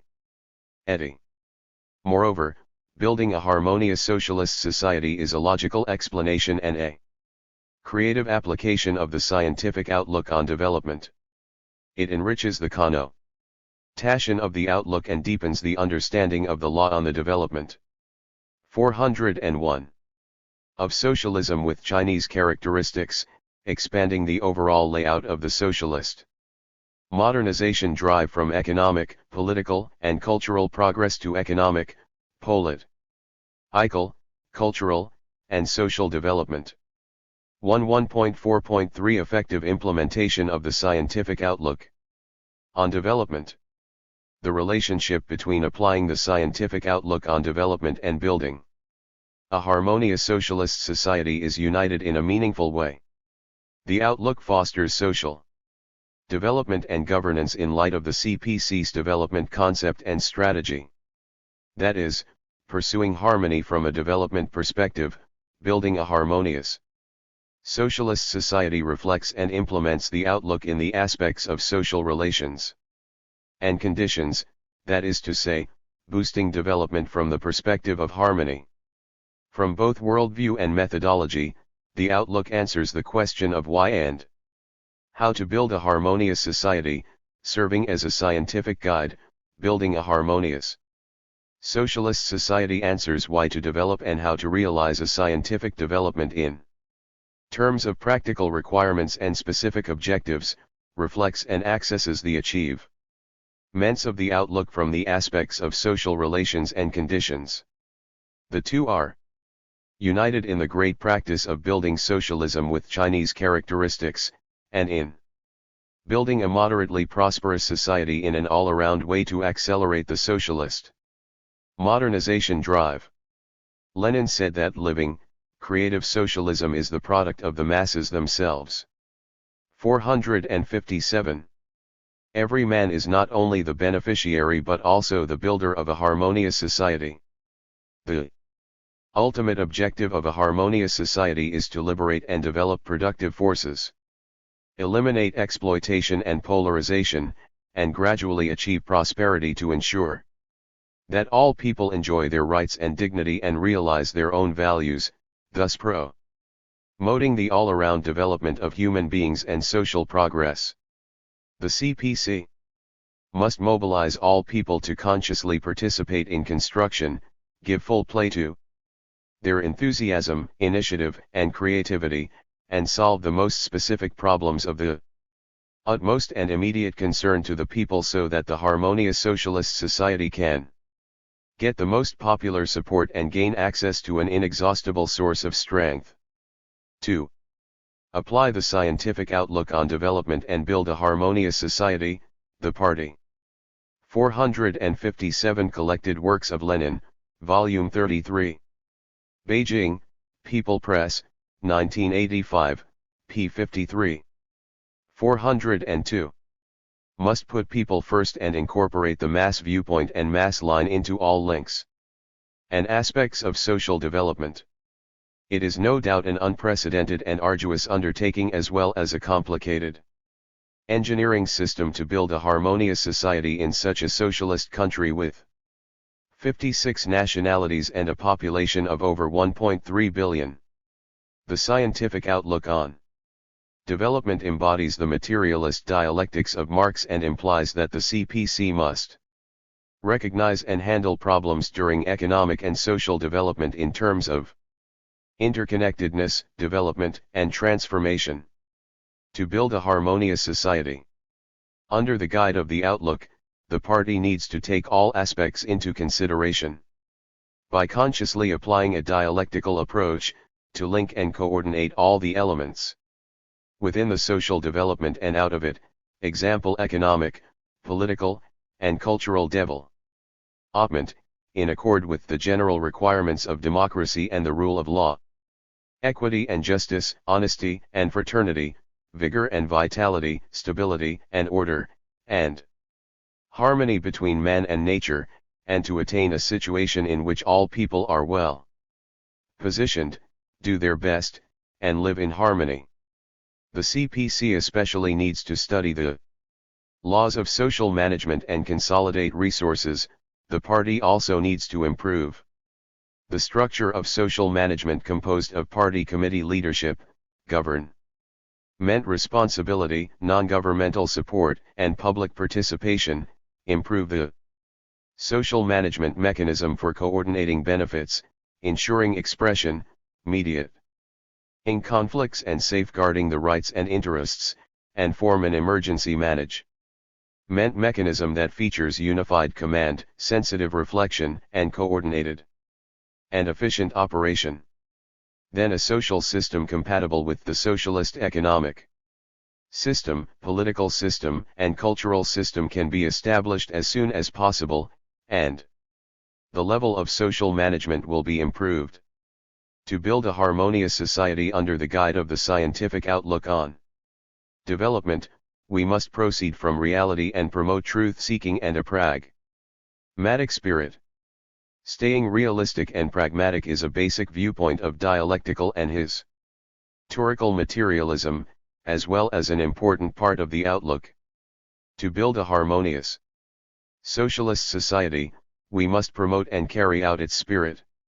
The CPC must be in line with the principle of proceeding from reality in everything the party does, correctly understand and consciously follow the objective law of a socialist society so that a harmonious society can be developed in a realistic and pragmatic way.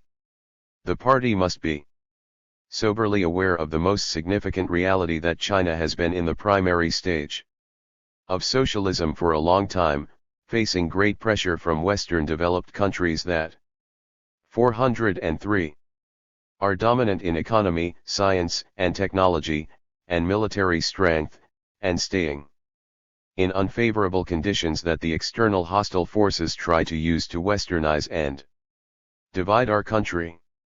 The CPC still has a long way to go to build a harmonious socialist society under such circumstance.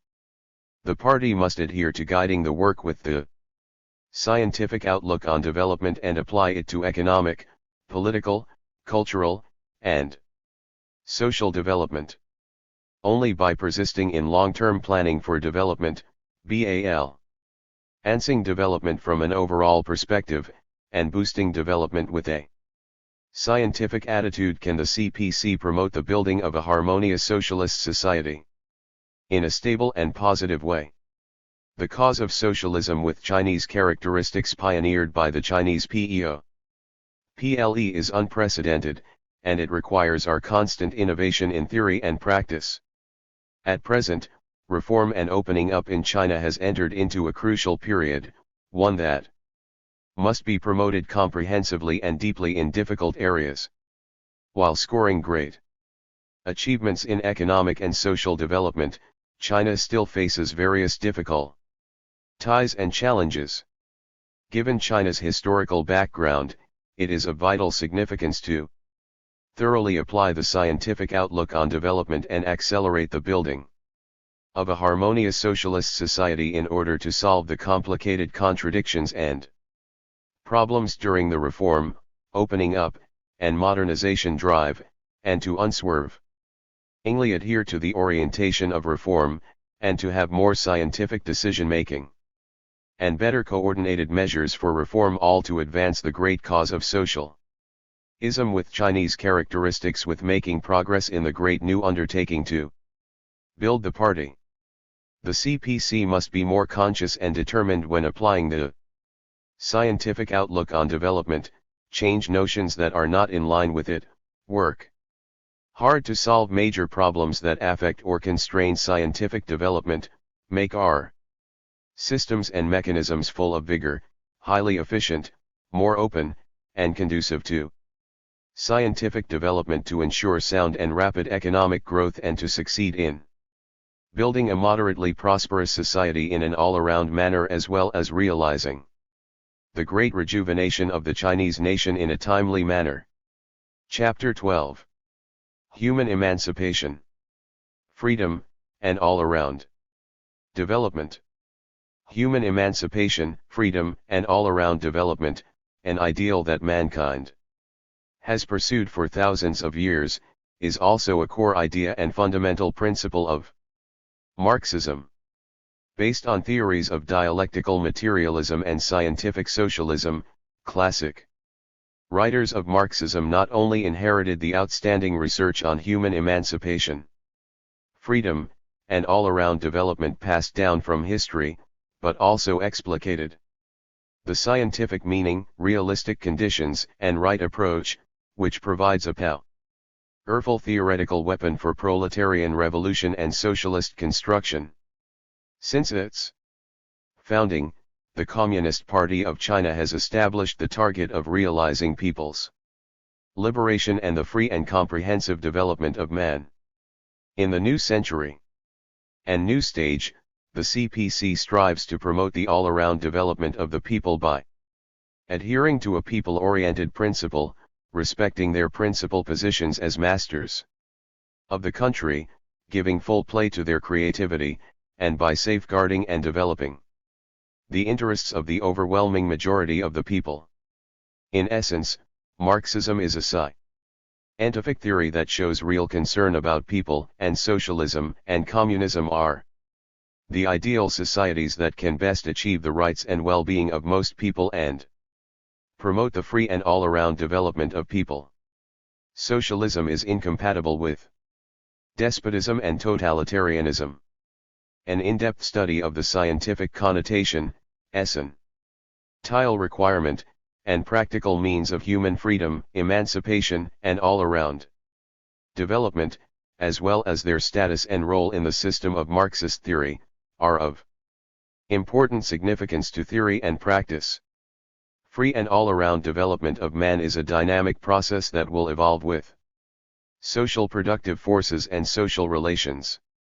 In different historical periods, the degree of 405, 406 freedom of the people varies.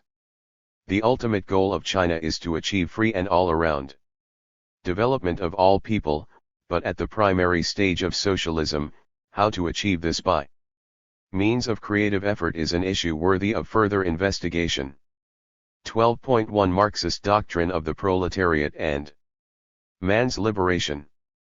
As a scientific system of proletarian ideology, Marxism covers the economy, politics, culture, and historical development of human society and the relationship between man and nature, along with many other areas. The theoretical system of Marxism that involves many disciplines is regarded by many scholars as profound and far-reaching. Whether in the times of the founders of Marxism or in the present time of accelerated development. In terms of its research objective and main content, Marxism reveals the universal law of nature, society, and thinking, is a theory of how capitalism turns into socialism, and is a doctrine about the universal law of socialism and communism for development.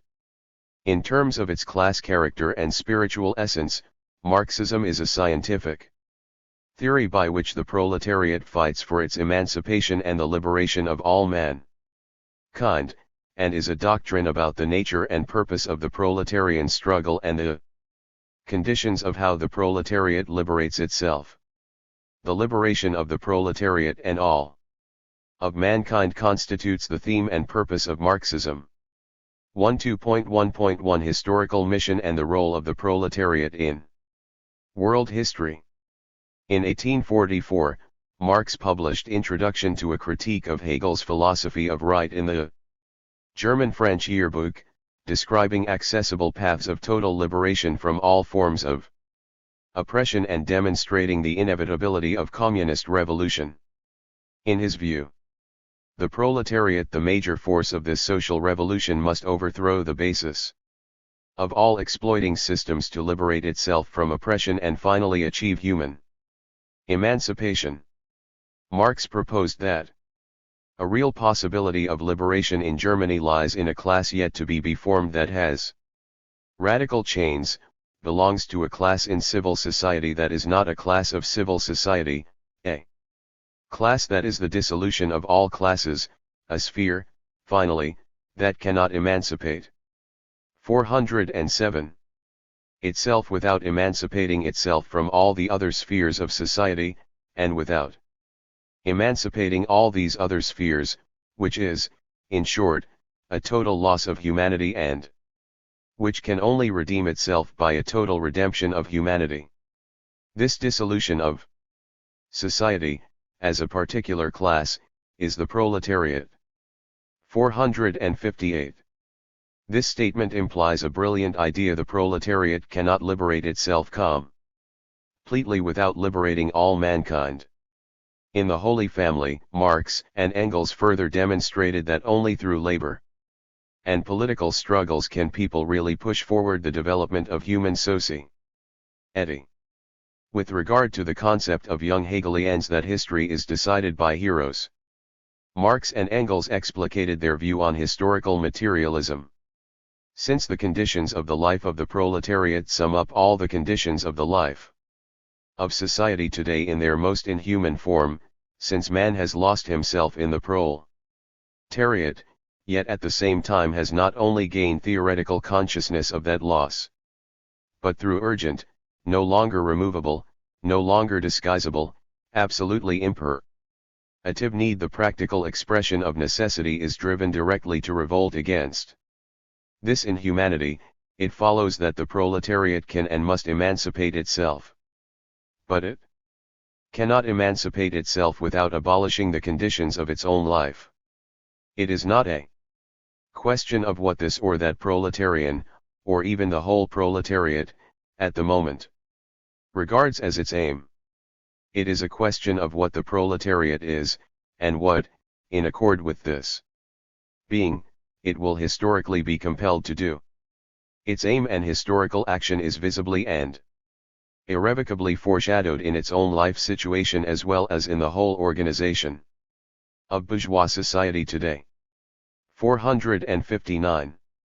For this view, Lenin made a brilliant comment in March 1913 in the article The Historical Fate of Marxism that one major point about Marxism is to clarify the role the proletariat plays in world history as a creator of socialism.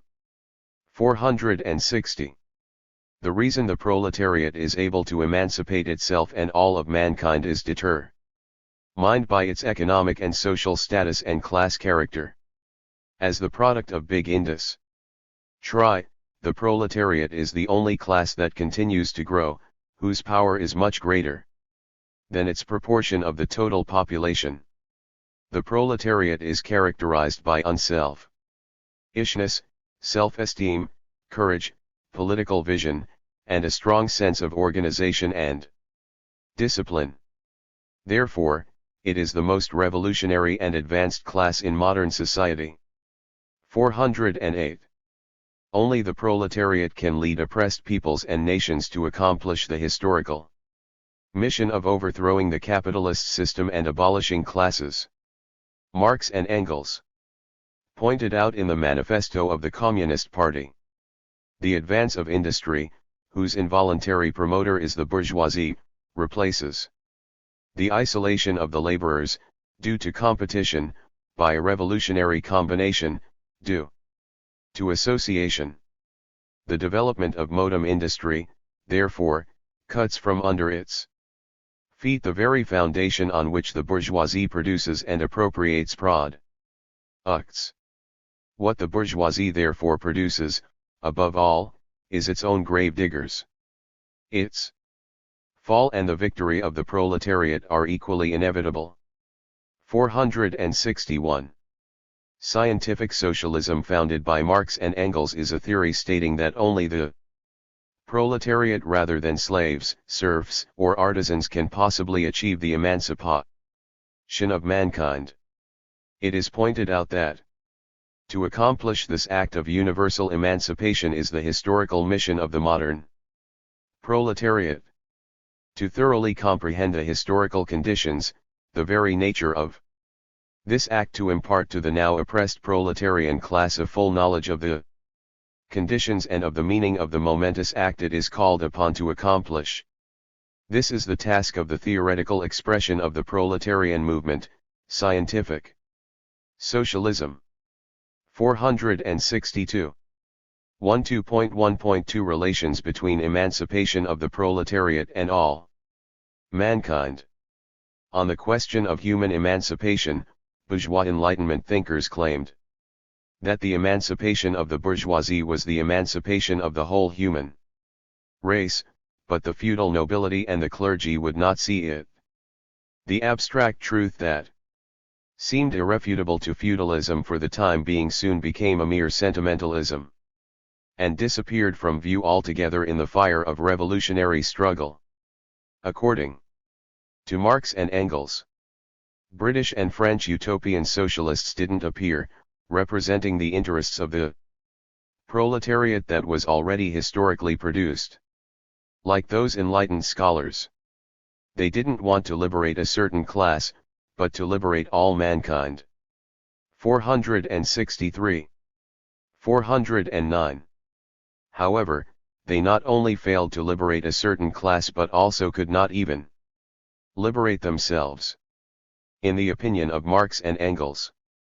And today, the very people who, from the impartiality of their superior standpoint, preach to the workers a socialism soaring high above their class interests and class struggles, and tending to reconcile in a higher humanity the interests of both the contending classes, these people are either neophytes, who have still to learn a great deal, or they are the worst enemies of the workers, wolves in sheep's clothing. 464. In contrast with the political emancipation completed by the bourgeois revolution, only the proletarian revolution can complete human emancipation. Marx pointed out on the Jewish question that the bourgeois revolution had achieved a separation of state from religion in politics so that people could have freedom of religion, abolished the hierarchical order of the feudal society, and announced that birth, class, education, and occupation were non-political distinctions, and that all citizens could equally enjoy legal and political rights. People can obtain a sense of political emancipation, which is undoubtedly a major step forward in human history and a social achievement of bourgeois civilization. However, political emancipation has its own insurmountable historical limitations because it eliminates political privileges and rapidly expands real differences in society. For example, the state cancelled the property qualification for suffrage, but gave recognition to private property. The state abolished national differences in birth, social rank, religion, and occupation politically, but expanded inequality in actual property ownership.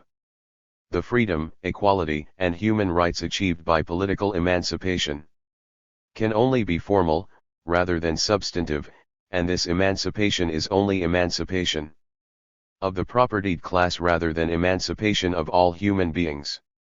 Marx explicitly said, to be politically emancipated from religion is not to be finally and completely emancipated from religion, because political emancipation is not a final and absolute form of human emancipation.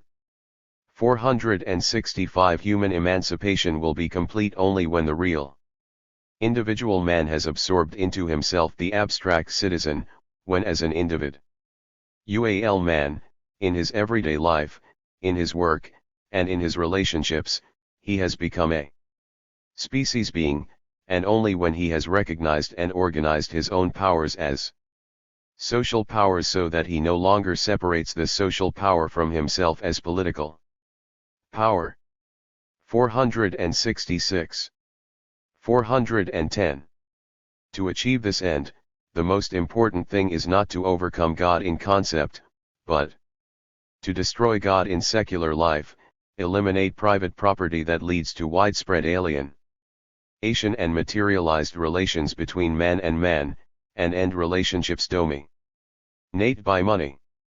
The liberation of the working class is a matter of the working class and should not be entrusted to enemies and exploiters nor to petty bourgeoisie and peasants. If the proletariat cannot make the whole society get rid of class division and class struggle, it cannot liberate itself. In the preface of The Condition of the Working Class in England, the second German edition in 1892, Engels said, "Communism is not a mere party doctrine of the working class, but a theory compassing the emancipation of society at large, including the capitalist class, from its present narrow conditions. This is true enough in the abstract, but absolutely useless, and sometimes worse, in practice. This thought is like the human embryo, in its early stages, that still reproduces the gill arches of our fish ancestors, and exhibits everywhere the traces of the descent of modern socialism from one of its ancestors, German philosophy.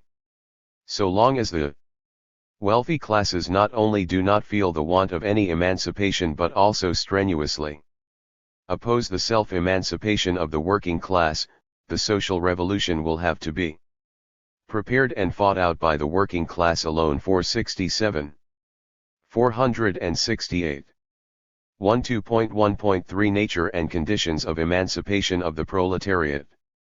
Different from all the previous revolutionary movements, the liberation of the proletariat is not intended for the interests of the minority but for the vast majority of people.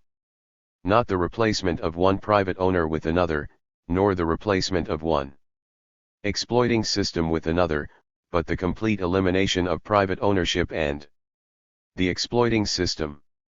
Marx and Engels said in Manifesto of the Communist Party.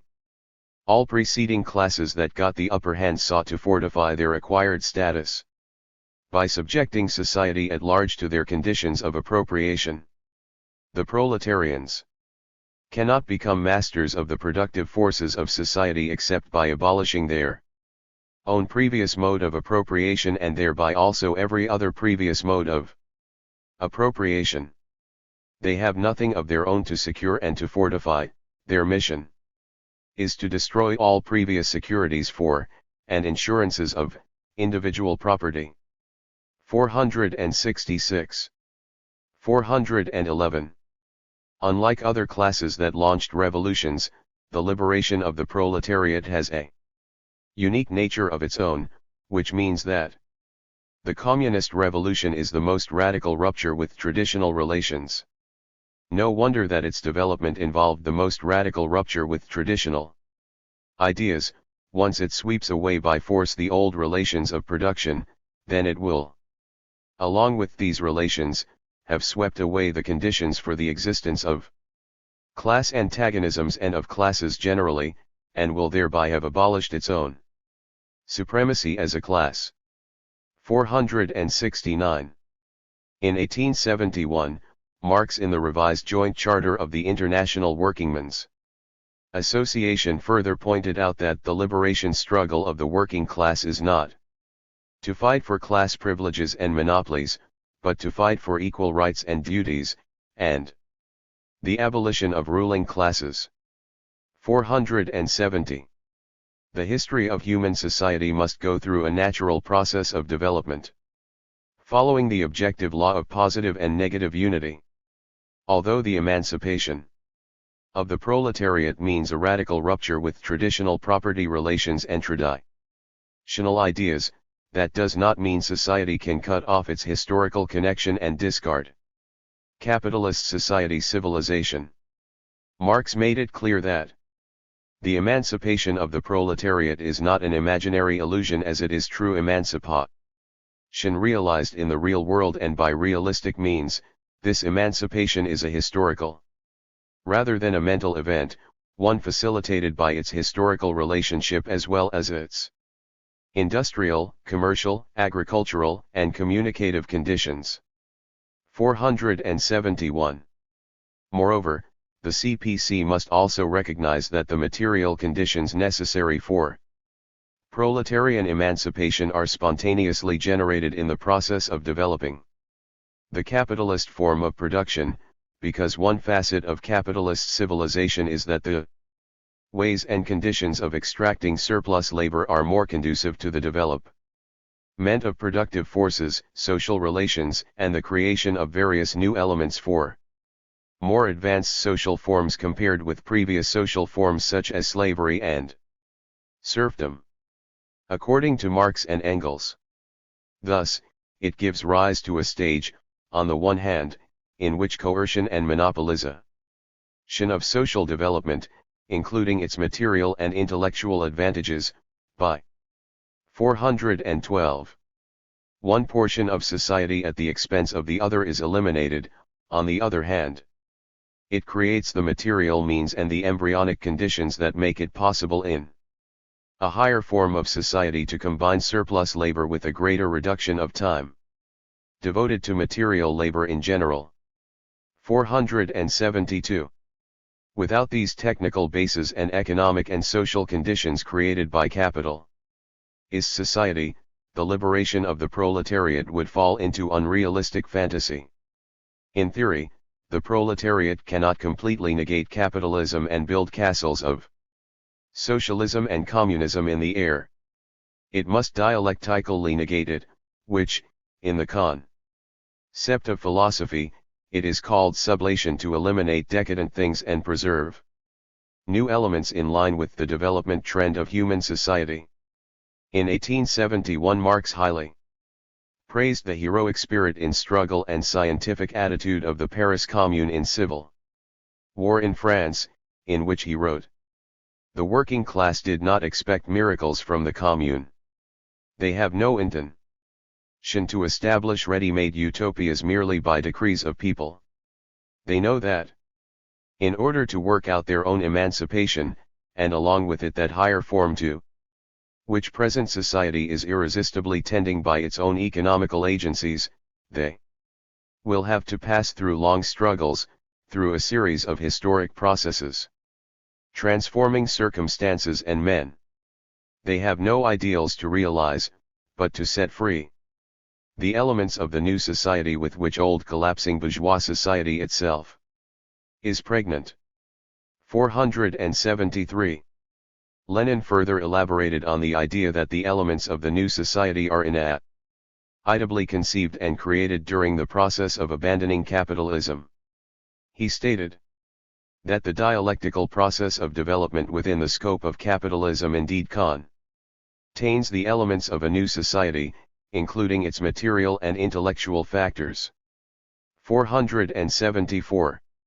These brilliant expositions of Marxist classic writers are imbued with the wisdom of historical materialism and historical dialectics.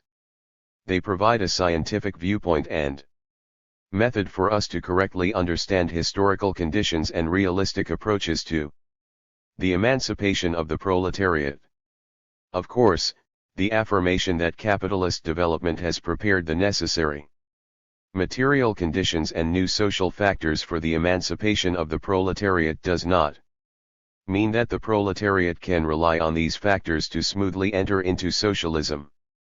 The new social factors of capitalist countries like cooperatives, welfare, workers' participation in management, and so forth are shrouded by the universal light and specialized ether of capitalist private ownership, which cannot exist when isolated from this connection. While the new social factors shake the foundation of capitalist relations of production and its social system, they also inevitably reproduce all the defects of the existing system. Therefore, the CPC cannot expect these material conditions and the new social factors of capitalism to integrate automatically and peacefully into socialism. Lenin said, "Capitalism has created its own gravediggers and new social factors, but at the same time, if there is no leap, these individual factors cannot change the overall situation nor shake the domination of capital." 475 The reliable improvement in social status and ultimate emancipation of the proletariat can only be realized by a social revolution, the seizure of power, the elimination of private ownership, and the transformation of capitalist production into socialist production. As for the form of social revolution and the path of transformation from capitalism to socialism, that will depend on the actual situation of the development of capitalism and the working class, along with the strength of the two opposing parties. Since the bourgeoisie always strove to maintain the exploitation and enslavement of the working class by making use of the material and spiritual strength and political power at their disposal, the working class cannot but found an independent revolutionary party to lead the majority of the oppressed masses to wage an arduous struggle against the bourgeoisie before they can win a final victory.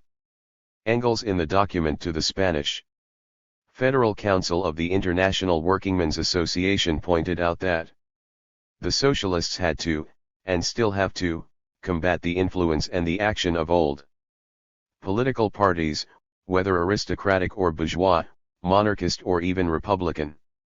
The best means of freeing the workers from this domination of old parties is to found a proletariat party in each country with a political program of its own, one clearly distinguished from those of the other parties, since it must express the conditions for the liberation of the working class. 476. In a revised The Joint Charter of the International Workingmen's Association, Marx also stressed that the proletariat, in its joint struggle against the propertied classes, has to organize itself and found an opposing party quite different from all the old political parties in 414. Order to act as an independent class. It is necessary to do so to ensure the victory of a social revolution and achieve the highest goal of the revolution, the abolition of classes. 477. 477 Ibid, p. 228. The history of the international communist movement of the past 160 years has repeatedly proved that a proletarian party that represents the fundamental interests of the proletariat and the liberation of all mankind is the leading core of socialist revolution and construction. Only this vanguard can resist the vacillation of the petty bourgeoisie, including farmers and small proprietors, overcome the prejudices, traditions, and bad habits of the workers in various industries or sectors, and lead all the working people to overthrow exploitation and domination. In a sense, the founding of a new proletarian party and its corresponding program and strategy are an indispensable guarantee to overthrow the old bourgeois society and achieve emancipation of the proletariat. Without revolutionary theory, there could be no revolutionary movement. Only a political party guided by scientific theory can effectively play a leading role and even to establish its dominance. The proletariat is able to emancipate itself and all mankind, partly because it is in the social status of being exploited and enslaved in a capitalist society, and partly because it is armed with the powerful weapon of Marxism.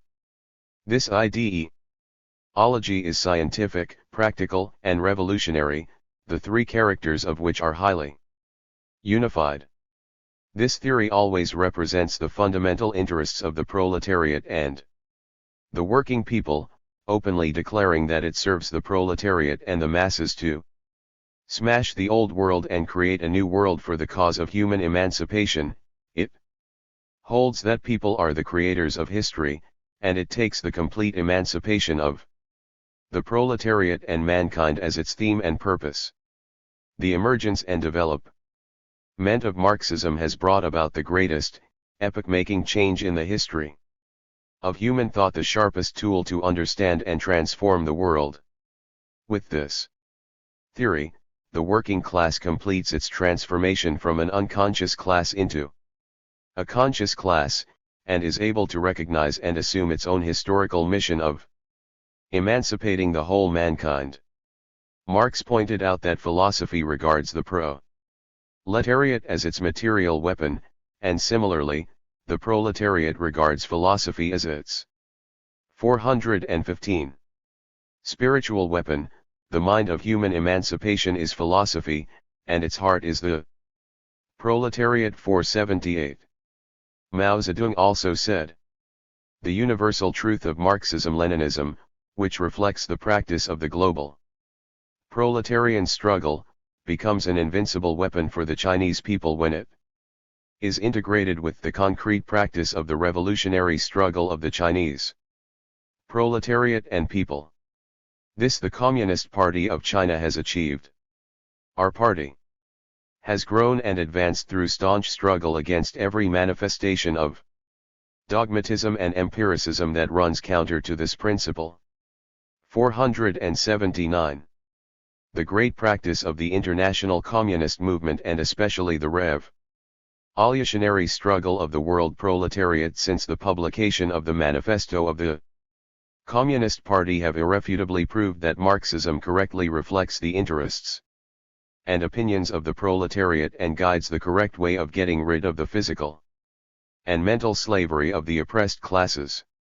Therefore, scientific Marxism is the guiding theory of socialist revolution and construction, and it has the ideological conditions of liberating all mankind. 12.2 The basic principle of communism. Man is the creator of social history, the main protagonist on the world stage. Man's development is the result of social and historical activities, and in turn a measure of social and historical progress. However, in class society where private ownership plays the predominant role, man's development is not on a par with social progress because only few who control the survival and development conditions can develop freely and comprehensively, while the vast majority cannot access development in a free and all-around way. Since the birth of scientific socialism, Marx and Engels have regarded every person's free and all-around development as its ideal objective and the obligatory basic principle of the future new society. Essentially, man's free and all-around development is both the inevitable requirement for the existence and development of the socialist society and the lofty and final ideal of a communist society. 416. 12.2.1 Formation and status of the concept of all-around development. Realizing man's free and all-around development is, in all ages, the glorious ideal pursued by far-sighted ideologists, politicians, and people with lofty ideals. As early as in ancient Greece, the thought of the perfect individual and humanitarian spirit was formed. In the Middle Ages, human nature was abstracted as Almighty God, which was a distorted reflection of man's comprehensive development. After the Renaissance, humanists gradually removed the constraint of human nature by religious theology and affirmed man's comprehensive development. As American socialist philosopher Corliss Lamont said, for the Renaissance, the ideal human being was no longer the ascetic monk but a new type, the universal man with a many-sided personality, delighting in every kind of earthly achievement. 480 later, utopian socialists criticized that capitalism turned men into slaves of machines, which undermined their integrity. In the new society they envisioned, people all receive a good education in terms of morals, intelligence, physical fitness, and behavior, thus developing in a comprehensive way. 480 Corliss Lamont. The Philosophy of Humanism. Beijing, Commercial Press, 1963, p. 32. Marxism inherits the thought of man's free and all-around development in history, and makes a scientific analysis and transformation of its content and form. Marx and Engels believe that man's free and all-around development is neither, as bourgeois ideologists say, the demand of the individual's inherent nature nor the result of the return of human nature, but the product of the development of human social history. Only by understanding objective laws and transforming nature, the social and natural environment, and man itself, and, especially, after eliminating the exploiting system and the narrow division of labor, can man realize free and all-around development. Marx and Engels also criticize the misconception of individual and one-sided development upheld by bourgeois ideologists. They elucidate the scientific thought of collectivism, focusing on the realization of every person's free and all-around development. In their view, bourgeois ideologists set individual and social interests and individual and collective interests in complete opposition, took individual rights and freedom as a starting point and final objective, regarded others as the means to achieve individual purposes, and even considered other people and society as an obstacle to realizing their individual 417 rights and freedom, all of which exposes the effrontery of the bourgeoisie. According to Marx and Engels, the real point is not that each individual's pursuit of his private interest promotes the totality of private interests, the general interest. One could just as well deduce from this abstract phrase that each individual reciprocally blocks the assertion of the other's interests, so that, instead of a general affirmation, this war of all against all produces a general negation. 481.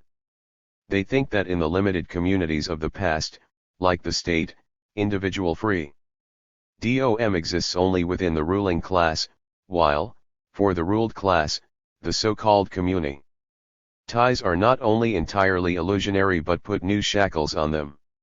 In a real community, individuals obtain their freedom in and through their association. Only in community with others can each individual have the means of cultivating his gifts in all directions. 482. The thought of man's free and all-around development occupies a crucial position in the theoretical system of Marxism and has played the guiding role in communist movements. As early as in the 1840s, the founder of Marxism pointed out in the German ideology that the all-around development of the individual will only cease to be conceived as an ideal, as a vocation, etc., when the impact of the world that stimulates the real development of individual abilities is under the control of the individuals themselves, as the communists desire. 483. In Das Kapital, Marx further surmises that each person's full and free development as the basic principle 484 of social form is more advanced than that of capitalism. In a letter from Marx to the editor of Attesistvenyi Zapiski in 1877, communism was summed up as the form of economy that will ensure, together with the greatest expansion of the productive powers of social labor, the most complete development of man. 485. In January 1894, Italian Giuseppe Canepa asked Engels to present an epigraph to the weekly L'Era Nuova to explain the essential features of the new socialist era, in contrast with the old era where some people rule, while the others suffer, described by Dante Alighieri, 1265-1321. Engels wrote back, I have tried to find a short epigraph of the kind you wish from the works of Marx, whom alone of the modem socialists, it would seem, is able to stand on a par with the 418 great Florentine. However, I have found nothing except the following passage taken from the Communist Manifesto, in place of the old bourgeois society, with its classes and class antagonisms. We will have an association in which the free development of each is the condition for the free development of all. 486. The brilliant thought of man's free and all-around development put forward by the founders of Marxism points the right direction for socialist theory and practice. As early as in the 1870s, Engels clarified the relationship between man's free and all-around development and the production mode of the future society in the Anti-Diering the Encyclopedia of Marxism. He explicitly writes, when society, by taking possession of all means of production and using them on a planned basis, has freed itself and all its members from the bondage in which they are now held by these means of production which they themselves have produced, the old mode of production must therefore be revolutionized from top to bottom, and in particular the former division of labor must disappear. Its place must be taken by an organization of production in which, on the one hand, no individual can throw on the shoulders of others his share in productive labor, this natural condition of human existence, and in which, on the other hand, productive labor, instead of being a means of subjugating men, will become a means of their emancipation, by offering each individual the opportunity to develop all his faculties, physical and mental, in all directions and exercise them to the full. 487. Later, in Socialism, Utopian and Scientific, which is known as the introductory book of scientific socialism, he further points out that socialism, with the aid of socialized production, not only secures every member of society an existence, materially sufficient and richer from day to day, but also guarantees to him the free development and activity of his physical and intellectual gifts. 488. By the beginning of the 20th century, Vladimir Lenin, 1870–1924, insisted on putting the following idea into the program of the Russian Social Democratic Labor Party: not only merely satisfy the needs of its members, but fully ensure well-being and free, all-around development for all the members of society. 489. As early as in the New Democratic Revolution, 1919. 1949, Mao Zedong, the chairman and founder of the People's Republic of China, clarified the significance of the emancipation and development of personality for establishing the socialist society. He profoundly pointed out that without the emancipation and 419 development of the personality of hundreds of millions of people, or a new and thorough bourgeois democratic revolution led by the Communist Party, it's entirely a fantasy to establish a socialist society on the semi-colonial and semi-feudal ruins. 490. He also warns people that the emancipation of personality is necessarily included in democracy paired with feudal revolution. Some people say that we ignore or suppress personality, which is not correct. If we don't emancipate the imprisoned personality, there will be no democracy or socialism. 491. For more than 100 years, the Communist Party around the world have made great advance in improving the status of the exploited and oppressed proletariat and working people, and struggling for man's freedom and comprehensive development to open up a new era of the development of human history. 12.2.2 Scientific connotation of man's free, all-around development. As a term used to define the essential state of people's survival and development in a future society, man's free and all-around development mainly refers to the process and state of coordinated development in relationships, qualities, abilities, activities, personality, and more, when a person gets rid of various external and internal limitations and constraints. For a long time, Chinese scholars in the theoretical circle ignored research on man's free development proposed by the founders of Marxism. They thought this topic was politically sensitive, afraid of being labeled bourgeois liberalists. At present, academia has attached importance to research on the close relationship between man's comprehensive development and the construction of socialism, but few touch on the significance of man's free development for the smooth development of a socialist society. In fact, Marx and Engels expounded on the scientific connotation and basic features of man's free development and highlighted them in their classic documents, including the German ideology, Manifesto of the Communist Party, Das Kapital and Anti-Die in which Marx and Engels stressed that man's free and all-around development was a distinctive feature of the old bourgeois society, and it was an essential requirement of a future society. A systematic study shows that the free development and all-around development of man are related to each other, integrated into the historical process of man's development and social progress. 420. First, there is the free and all-around development of individual activities. In view of the situation where the old division of labor limits individuals to a certain occupation or type of work, which resulted in their one-sided development, Marx and Engels propose that only by having individuals meet different social needs and regard different occupations as interchangeable survival modes can they achieve free and all-around development. They believe that individuals are subjected to the division of labor, which makes them one-sided, distorted, and constrained. 492 Therefore, to realize man's free and all-around development, the old division of labor must be eliminated and people must be allowed to freely select fields of activities and create according to the needs of society, and to freely do their own hobbies and specialties. The fully developed individual can handle a variety of work and be ready to face any change of production, and for whom the different social functions he performs are but so many modes of giving free scope to his own natural and acquired powers. 493.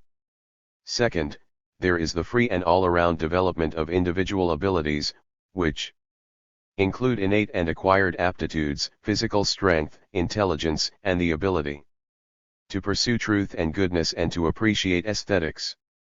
Marx and Engels think that anyone's responsibility and mission is to fully develop all his abilities, including the thinking ability. 494, Communist society will, in this way, make it possible for its members to put their comprehensively developed faculties to full use. 495. They also object to treating man simply as a labor force, and advocate developing man's various talents, including sports, arts, and other creative abilities.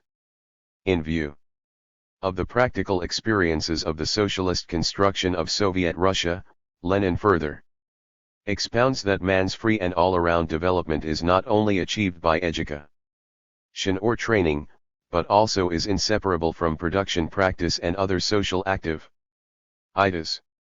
He pointed out that capitalism inevitably leaves socialism a legacy, on the one hand, of the old trade and craft distinctions among the workers, distinctions evolved in the course of centuries, and on the other hand, trade unions, which only very slowly, in the course of many years, can and will develop into broader industrial unions with less of the craft union. 421. About them, embracing entire industries, not only crafts, trades, and occupations, and later proceed, through these industrial unions, to eliminate the division of labor among people, to educate and school people, give them all-around development and all-around training so they are able to do everything. 496.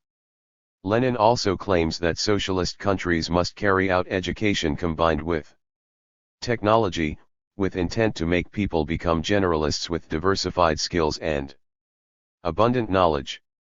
Third, there is the free and all-around formation and extension of social relationships among people. Man does not live in a vacuum, man lives among people. A man's development depends on the others who directly or indirectly communicate with him. Only by overcoming such limitations as division of labor, regions, classes, nationalities, and countries, eliminating the restriction of man's freedom from unreasonable social relations, making united individuals realize all-around possession and joint control of their social relations and expanding their social communication, can people achieve abundant and universal social relations and thus really become individuals in society.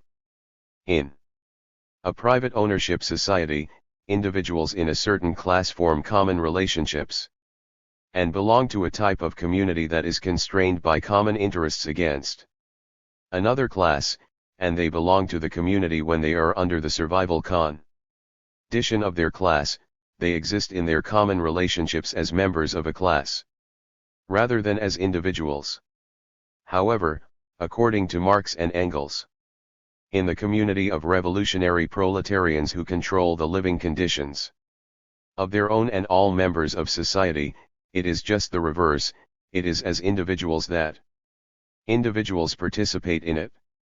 It is just this combination of individuals, assuming an advanced stage of modern productive forces, of course, that puts the conditions of free development and movement of individuals under each individual's control. 497. The combination of man's ideal and goal with the realistic conditions of man's exist. Ince reveals that people need to participate in more social communication in various fields and at diverse levels of society and make universal exchanges with other individuals and further with the material production and spiritual production of the whole world to get rid of the narrow-mindedness of individuals, regions, and nationalities and fully develop their abilities, personalities, and freedom in all respects. 422. Fourth, there is the free and all-around development of each person rather than a few minority people. In contrast with man's free and all-around development, the division of labor and the system of private ownership resulted in man's alienation and enslavement, which is restrained, unbalanced, and deformed development. To put it more specifically, development in their relationships, qualities, abilities, and their individual personalities is restrained and unbalanced. The development of a few comes at the expense of opportunities for the many. In capitalist society, the workers, or even the bourgeoisie who directly or indirectly exploit workers, are enslaved by the tools they use to do activities due to the division of labor. Even if the bourgeoisie, who monopolize the means of production and deprive the proletarians of their right to develop, can't really achieve free and all-around development. They have at most a superficial, deformed, and unbalanced development because, in the opinion of Marx and Engels, the empty-minded bourgeoisie is wedded to his own capital and his own insane craving for profits, the lawyer to the fossilized legal conceptions that dominate him as an independent power, the educated classes in general to their manifold species of local narrow-mindedness and one-sidedness, to their own physical and mental short-sightedness, to their stunted growth due to their narrow specialized education and their being chained for life to this specialized activity even when this specialized activity is merely to do nothing. 498. The founders of Marxism advocate that the free development of individuals is the condition for the development of society or community, and in turn the latter is the premise for the former. The free and all-around development of the individual person is applicable for all members of the society, and the party must object to the one-sidedness of allowing a few people to develop regardless of the development of the others. Man's free and all-around development cannot be realized in the conflict between person and person, and in the separation of individuals from society, but in the harmony between person, and the unity of the people. 12.2.3 Essential conditions and historical process. Apart from the scientific meaning of man's comprehensive development, Marxism also links it to the evolution of social forms and the transformation of social systems. 423. Revealing the objective laws of social development and a realistic path for man's comprehensive development. In Marx's opinion, abolishing the old division of labor and private ownership, and eliminating classes are the preconditions for fully realizing the free and all-around development of man, the highly developed productive forces, the universal development of communications, and the individual associations in a real collectivity are the foundations of realizing man's free and all-around development. Education and its integration with social practices, such as production and art activities, are ways to realize man's free and all-around development. The theory about social forms of historical materialism reveals that man's development is a process of integrating with social progress, which goes through 3 stages. On the whole, in the pre-capitalistic period, person-dependent relationships were the original social form. The level of productive forces remained low, with a self-sufficient natural economy in a dominant position, and the internal relationships of people's material life and production process, namely relationships among and between people and nature, was extremely narrow, which limits the development of man's abilities to a narrow realm and isolated places.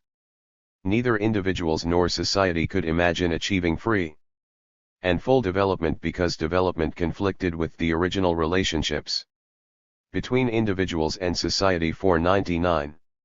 Individual rights and freedom existed only for those within the ruling class. At that time, most ruling ideologies and concepts emphasized that individual desires and actions were subject to overall interests and rank order.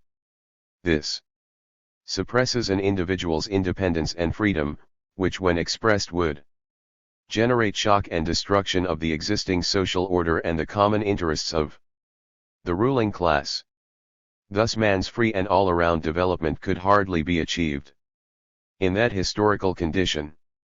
In a capitalist society, humans' independence based on dependence on material is the second form. A commodity economy featuring free competition plays the dominant role. Person-dependent relationships and hierarchy have been broken, and what starts to form is the universal material exchange of society, comprehensive relationships, various demands, and a system of all-around abilities. This kind of economic form, on the one hand, makes man's development enslaved by objects and constrained by 424. The occupation relationship vis-a-vis capital. On the other hand, it creates conditions for man's free personality and comprehensive development. As Marx said, universally developed individuals, whose social relationships, as their own communal relationships, hence also subordinated to their own communal control, are no product of nature but of history. The degree and universality of the development of wealth where this individuality becomes possible supposes production on the basis of exchange values as a prior condition, whose universality produces not only the alienation of the individual from himself and from others, but also the universality and the comprehensiveness of his relationships and capacities. 500. In a communist society, a free personality based on individuals' comprehensive development and the condition that their common production capacity turns into society wealth, is the third stage of human development. At this stage, private ownership and the old division of labor have been eliminated, the exploitation and oppression upon man by man as well as the rule over producers by products have been overcome. And thus man's free and all-around development comes true.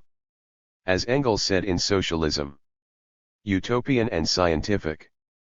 With the seizing of the means of production by society, production of commodities is done away with, and, simultaneously, mastery of the product over the producer. Anarchy in social production is replaced by systematic, definite organization. The struggle for individual existence disappears.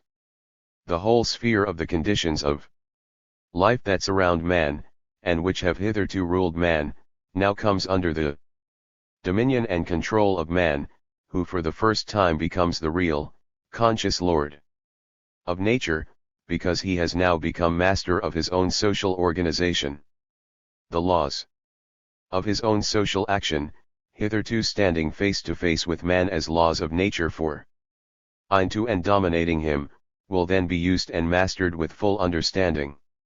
Man's own social organization, hitherto confronting him as a necessity imposed by nature and history, now becomes the result of his own free action. Only from that time will man himself, more and more consciously, make his own history. It is the ascent of man from the kingdom of necessity to the kingdom of freedom. 501.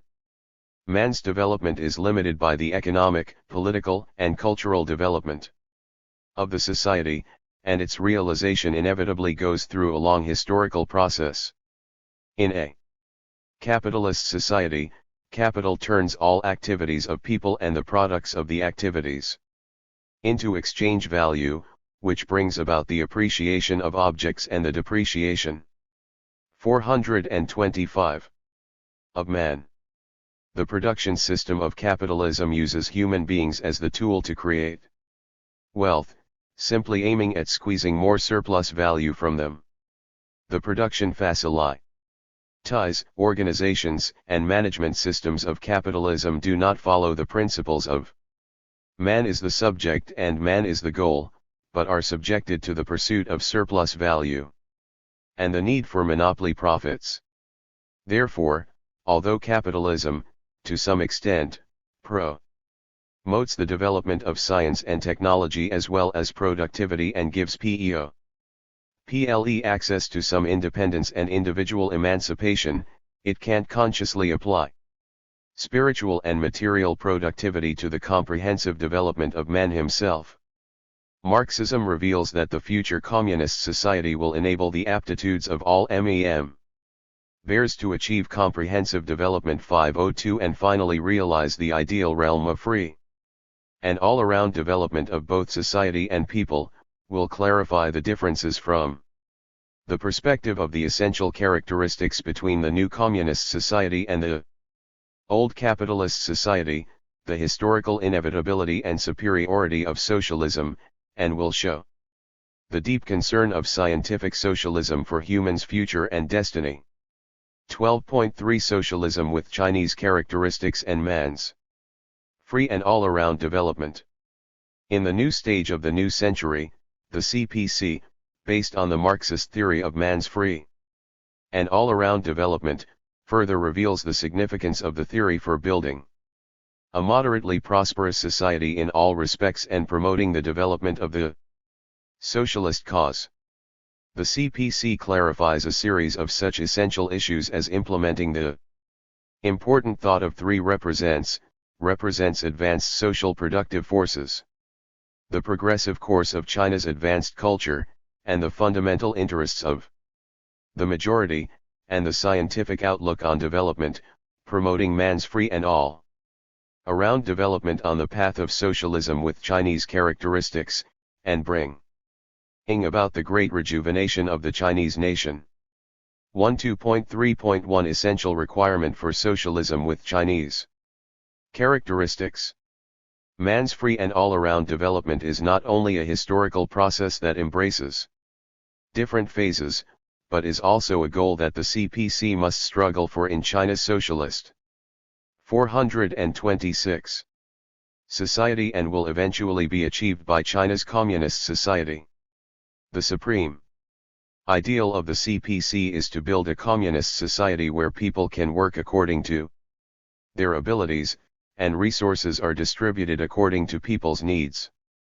In the past, present, and future, the supreme ideal is always a source of strength and a spiritual pillar for communists, and the stage of building socialism with Chinese characteristics is essential to realize the ideal. As early as in 1978, Deng Xiaoping explicitly claimed that our schools are the places for talent training for socialist construction. The standard for talent cultivation should be, in Chairman Mao's words, we should enable education receivers to develop morally, intellectually, and physically and to become workers with both a socialist consciousness and culture. 503. While building socialism with Chinese characteristics, we must insist on the development of material and spiritual civilizations, stick to 5 stresses, 4 beauties, and 3 loves, stress on decorum, manners, hygiene, discipline, and morals, beauty of mind, language, behavior, and the environment, love of the motherland, socialism, and the Chinese Communist Party, and cultivate socialist citizens who possess lofty ideals, moral integrity, a good education, and a strong sense of discipline. The ultimate goal is to realize communism. This point, I hope, will not at any time be ignored. In publicity. 504. Therefore, the 4 possessions becomes the basic standard for strengthening the construction of socialist spiritual civilization and for cultivating free and fully developed new persons. In a speech on his 1992 Southern tour, Deng proposed that the nature of socialism is to liberate and develop productive forces, abolish exploitation and polarization, and finally attain common prosperity. When judging the reform and opening up, we should mainly focus on whether it is conducive to developing socialist productive forces, enhancing the comprehensive national strength of socialist countries, and improving people's living standard. 505. The theory, from the perspectives of the integration of socialist productive forces and productive relations and the integration of basic tasks and long-term goals, clarifies the material basis, political guarantee, and other social conditions for promoting man's free and all-around development at the present stage of China. 427. On the threshold of the 21st century, Jiang Zemin announced to the world at the 80th anniversary of the founding of the CPC that we firmly believe the basic principle of Marxism that human society will inevitably move toward communism. Communism can be realized only when a socialist society is fully developed and highly advanced. In a communist society, there will be abundant material wealth, and people will have a very high realm of thought and be able to develop themselves freely and in an all-around way. All undertakings to build socialism with Chinese characteristics, and in fact, everything that we do must aim not just at meeting people's immediate material and cultural needs but also at improving the qualities of the people or achieving their all-around development. This is the essential requirement of Marxism regarding the building of a new socialist society. We will constantly advance the all-around development of human beings based on a higher level of the material and spiritual civilization of China's socialist society. 506. As is known to all, humans are the decisive factor in productive forces. Therefore, constantly improving people's qualities and abilities in every aspect and promoting people's free and all-around development must be a significant part of the emancipation and development of productive forces.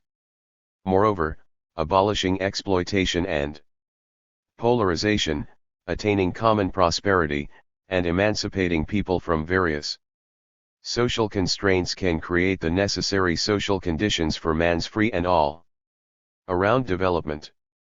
In December 1982, the 5th session of the 5th National People's Congress passed, on the basis of the 1954 Constitution, the present Constitution of the People's Republic of China, which clearly defines people's freedom of expression, press, assembly, association, religious belief, personal freedom, and correspondence, and for scientific research, literary and artistic creation, and other cultural activities, as well as the right to work, rest, receive education, and more. In March 2004, the second session of the 10th National People's Congress passed amendments to the Constitution of the People's Republic of China. The state respects and guarantees human rights was included in the Constitution, and the lawful private properties of citizens shall not be encroached upon, and the state shall establish and improve a social security system corresponding to the level of economic development. 507 were stipulated, based on the original comprehensive stipulation of civil rights and free. DOM, the Constitution also includes the regulations for safeguarding citizens' freedom. 428. And equal rights.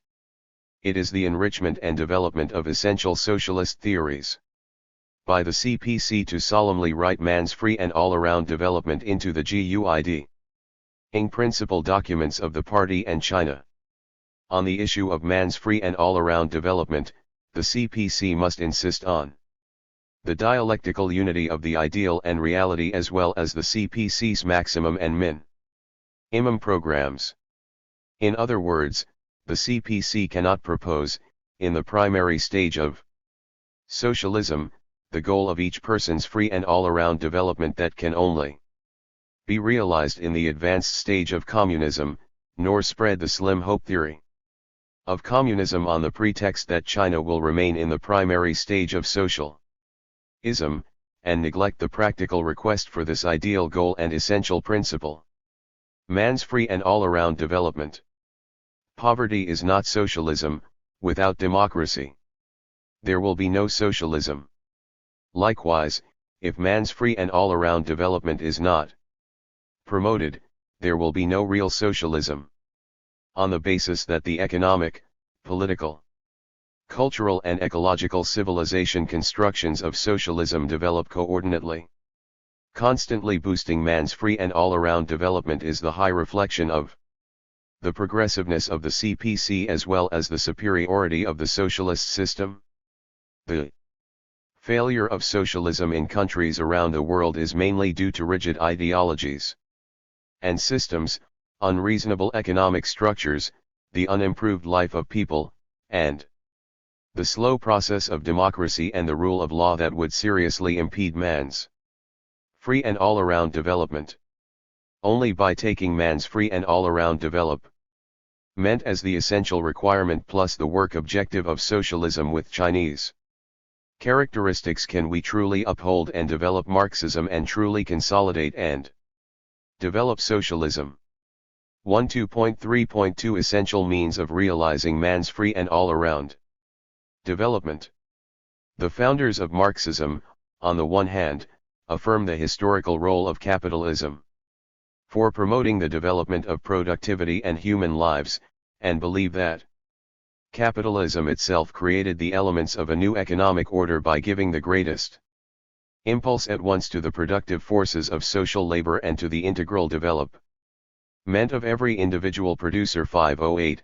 On the other hand, they profoundly criticize the unbalanced development caused by capitalism, and think, in capitalist society, that labor is not free and man's development is not comprehensive but unbalanced.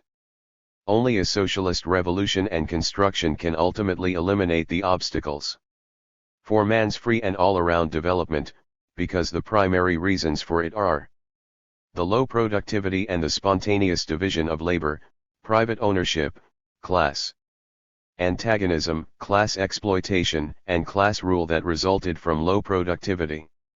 And only when the great socialist revolution dominates the achievements of the epoch of the bourgeoisie, the world market, and modern productivity that are subject to the common supervision of the most advanced nation will there no longer exist such situations as terrible pagan gods drinking sweet wine from a glass made from a man's head. Man's free and all-around development, the smooth implementation of socialist modernization, and the rapid improvement of people's lives are mutually interrelated and promoted by each other. Deng Xiaoping explicitly said that a socialist economy is based on public ownership. Production is aimed at maximally satisfying people's material and cultural needs, not for exploitation.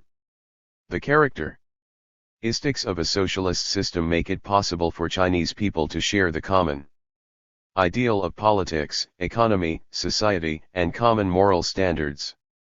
509 If China abandons Down the road of socialism, it would return to a semi-colonial and semi-feudal status. And the Chinese people would not have enough food and clothing, let alone become prosperous. 510. China is a developing country with a large population, a backward economic basis, and a low per capita reserve of resources. Taking the capitalist road would undoubtedly enable very few people to suddenly become rich, which would lead the vast majority of people into poverty and turmoil. It is impossible to pursue man's free and all-around development under the conditions of not solving the vast majority of people's problems of food and clothing, sharp social contradictions, and social turmoil. The basic reason for the CPC unswervingly adhering to the road of socialism with Chinese characteristics is the superiority of the socialist system, which can provide a guarantee for national prosperity, social progress, and each person's free and all-around development. In the new stage of the new century, the Central Committee of the CPC proposes to firmly establish and implement a people-oriented, comprehensive, coordinated, and sustainable scientific outlook on development and to formulate an array of guidelines and policies aimed at building a moderately prosperous society in all aspects and 430. Promoting man's free and all-around development. In March 2004, Hu Jintao clarified at a forum on the work of population, resources, and environment. To persist in placing people first, the CPC must take realizing man's all-around development as the target, promote development from people's fundamental interests. To constantly satisfy people's increasing needs of material and culture, protect people's economic, political, and cultural rights so that the benefits of development can be shared by all. To establish and implement the scientific outlook on development, we must, on the basis of economic development, promote comprehensive social progress and man's comprehensive development as well as the coordinated development of a socialist material civilization, political civilization, and spiritual civilization. He further pointed out in the report of the 17th National Congress of the CPC, we must always put people first. Serving the people wholeheartedly is the fundamental purpose of the party, and its every endeavor is for the well-being of the people. We must always make sure that the aim and outcome of all party and state work is to realize, safeguard, and expand the fundamental interests of the overwhelming majority of the people. We must respect the principal position of the people in the country's political life. Give play to their creativity, protect their rights and interests, take the path of prosperity for all, and promote their all-around development to ensure that development is for the people, by the people and with the people sharing in its fruits. 511. This is the party's lesson learned from the historical experience of China's reform, opening up, and modernization drive as well as the development of other countries in the world. It is a new achievement based on a deeper understanding of the CPC's ruling law, the law of socialist construction and the law of human society development, which is far-reaching and very significant. As to economic development, the CPC must adhere to and perfect a basic economic system of public ownership as the main body with multi-ownership developing side by side, a diversified distribution system with distribution according to work as the main form, and a system of socialist market economy. The CPC must also vigorously develop social productivity, thus laying a solid material and technological foundation for man's free and all-around development. In particular, the party must stick to and implement its policy of enriching people, make efforts to increase the income of urban and rural residents, and constantly improve people's livelihoods with clothing, food, accommodation, transportation, and necessaries. The CPC must, as soon as possible. 431. Enable people nationwide to live a moderately prosperous life, strenuously advance to a higher level of prosperity, and gradually realize the common prosperity of all China. Only in this way can we ensure that the national economy will maintain sustained, rapid, and sound development, and that all Chinese people will share the achievements of economic growth and prosperity. As to political construction, we must uphold and improve a people's democratic dictatorship that is led by the working class and based on an alliance of workers and peasants, the system of the People's Congress, multi-party cooperation and political consultation under the leadership of the Communist Party of China, regional national autonomy, self-management at the grassroots level, develop socialist democracy, and perfect a socialist legal system, all to build a socialist country under the rule of law, thus providing a strong political guarantee for man's free and all-around development. In particular, the CPC must actively and steadily advance reform of the political system, faithfully safeguard people's rights of being masters of the country, manage state affairs according to law, and fully mobilize the initiative and creativity of the people. Only in this way can we create a political situation in which China and Chinese people have both centralism and democracy, discipline and freedom, unity of will, and personal ease of mind and liveliness. As to cultural construction, the CPC must adhere to taking Marxism as guideline. Develop a national, scientific, and public socialist culture that is modernization-oriented and faces the world and the future, and strive to improve the moral, scientific, and cultural quality of the whole nation, with a view to creating favorable cultural conditions for man's free and all-around development. Especially, the CPC must stick to implementing a strategy of rejuvenating the country through science and education. Develop education and science, and give all people access to education and cultural achievements, and the CPC must strengthen construction of a socialist spiritual civilization, insist on the socialist core value system to lead the diverse ideological trends of society, promote a socialist humanitarianism spirit, advocate the morality of solidarity and cooperation, and cultivate new generations with lofty ideals, moral integrity, better education, and good sense of discipline, thus to better guarantee people's basic cultural rights and interests, to enrich their cultural life and their spiritual world, and assist them to be more high-spirited and mentally healthy. As to social construction, the CPC must, in accord with the overall requirements of democracy and the rule of law, fairness and justice, honesty and friendship, full of vigor and vitality, stability and order, harmony between human and natural society, as well as 432. The principles of constructing together and sharing together, accelerate the development of the social security system that covers both urban and rural residents, establish the basic medical and health system, improve social management, make efforts to solve the most practical problems of the greatest and most direct concern to the people, speed up the construction of the harmonious society and promote social equity and justice, thus creating good social conditions for man's free and all-around development.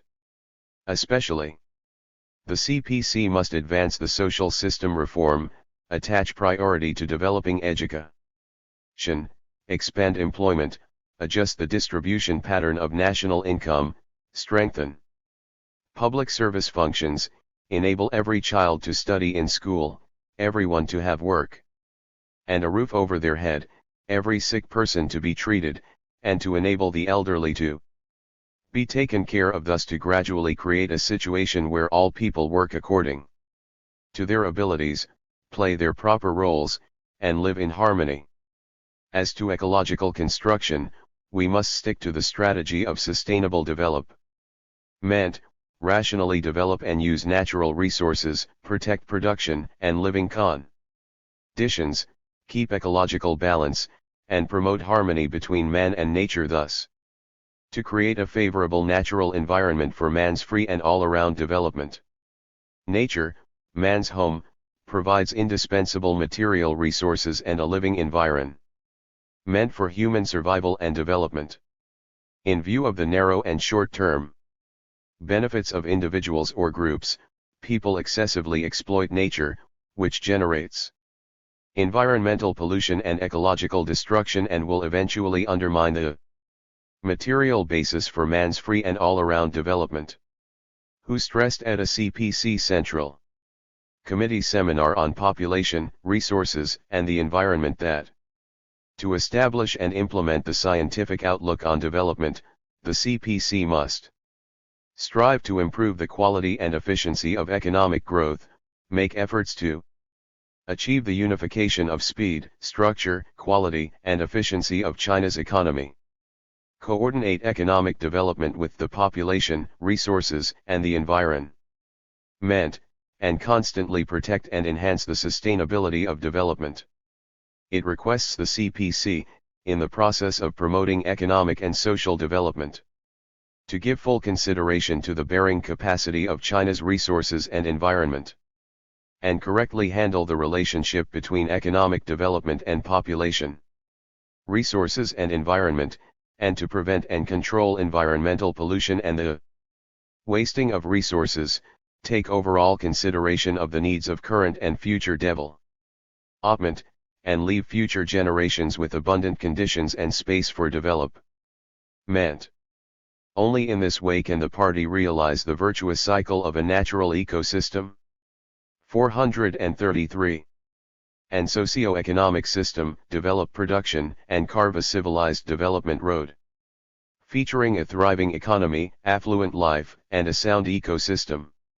During the harmonious coexistence of man and nature and the common progress of man and society, gradually achieving each person's free and all-around development is the only way to build the new civilization of socialism.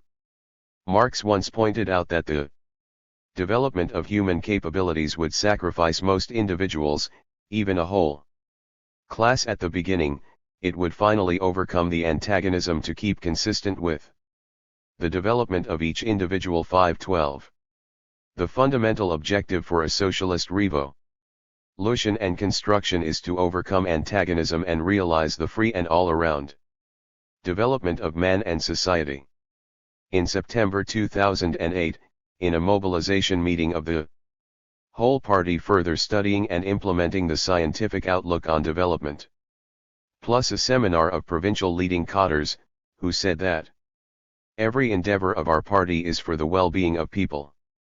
The fundamental purpose of promoting scientific development is to insist on the consistency of respecting the laws of social development and respecting people's dominant position in his Tory, the consistency of struggling for lofty ideals and working for the benefits of the broadest masses of people, the consistency of completing the work of the Chinese Communist Party and realizing the interests of people, and the consistency of guarding people's rights and interests as well as promoting people's comprehensive development. 513.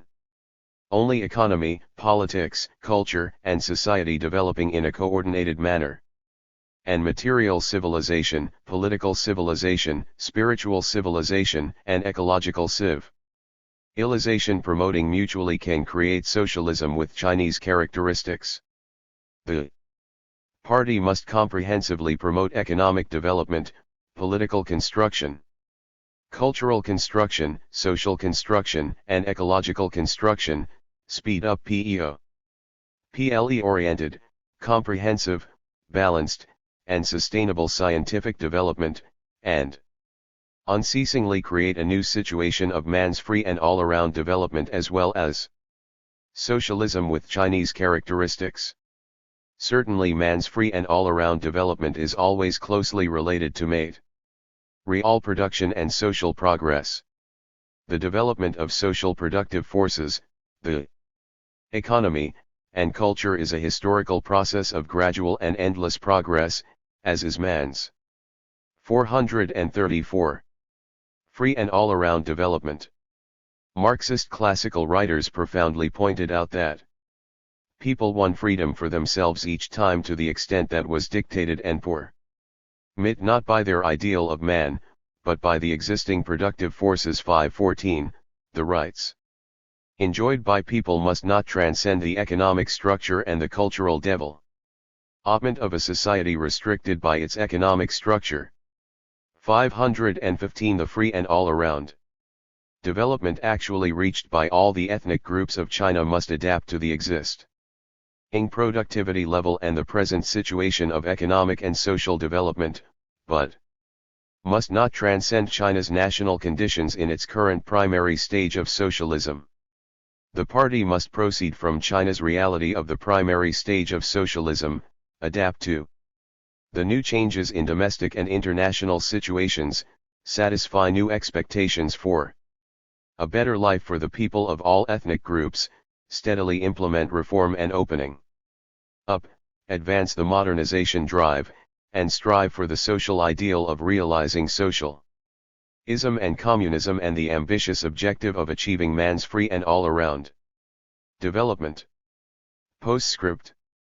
The book Marxism and Socialism with Chinese Characteristics grows out of a national research project sponsored by the National Social Science Fund. It focuses on the creation and development of Marxism in contemporary China, and explores and elucidates the basic tenets of Marxism and the theory and practice of socialism with Chinese characteristics. The 12 chapters and 12 concepts are related to each other in a relatively complete logical structure. This book is the outcome of collective labor, and members of the research project contributed different chapters. Jin Huiming, the principal member, contributed the preface and chapter 1, and is responsible for formatting the entire manuscript. Lv. Wei's Hu, secretary of the research project, did a great deal of organizational work and wrote chapter 3 and chapter 7. Yuan Ziyulai contributed chapter 2, Chen Yelan wrote chapter 4, Luo Wendong contributed chapter 5, chapter 11, and chapter 12, Wu Bo, Su Wenhua, Wu Min, and Zhao Zhikui contributed chapter 6, chapter 8, chapter 9, and chapter 10, respectively. This book covers a wide range of research topics, some difficult to deal with. Therefore, this tentative research is open for further discussion. It is highly expected that readers will exchange views on these major issues facing contemporary China. Jin Huiming. Marxism and Socialism with Chinese Characteristics. The adaptation of Marxism to actual Chinese conditions resulted in the creation of a theoretical system of building socialism with Chinese characteristics. This system, formulated by the Communist Party of China (CPC), is the theoretical summary of the essence and general laws of China's socialist reform and economic development since the founding of the People's Republic in 1949, especially during the decades of reform and opening up that started from 1978. Being an innovative application and development of Marxism in the historical context of contemporary China, it not only follows the general principles of Marxism and scientific socialism, but also exhibits features that are unique to the Chinese nation. Basing on official materials and drawing on existing academic achievements in CPC theoretical studies, Marxism and Socialism with Chinese Characteristics focuses on the interpretation of the basic tenets, theoretical value, and contemporary significance of traditional Marxism, the exploration of the features of the theoretical system of Chinese socialism from various perspectives, and in particular the study of the relationship between these two important theories, shedding light on the historical process of the Sinicization of Marxism. The chapters in the book are arranged topically and interrelated. Topics covered include the origin and development of socialist ideology, the Sinicization of Marxism and the creation of the theory of building socialism with Chinese characteristics, the development law of the socialist market economy, socialist democracy and the dictatorship of the proletariat, the Marxist theory on political party and party building in China, and the scientific outlook on development, all of which are aimed at illuminating the significance anti-relevance of Marxism in contemporary times, especially in the context of China. Jin Huiming is a member of the academic committee of the Chinese Academy of Social Sciences, and a professor and doctoral supervisor of the Academy of Marxism, as well as the director of the Institute of Marxism and Leninism under the Academy. He is also the former director of the publicity department of the CPC Central Committee and the Institute of the History of Marxism at the Renmin University of China. Having attained high achievements in studies related to the historical development of Marxism, Marxist philosophy, scientific socialism, and other relevant fields, Jin has made great contributions to research on the theory of Marxism and in developing the discipline of Marxism in China. His major works include research on Karl Marx's early thought, The History of Marxist Philosophy, Volume 1, research on the theoretical system of socialism with Chinese characteristics, and research on some major issues of Marxism. GLL Renmin University Press. 1 WA Cengage Company.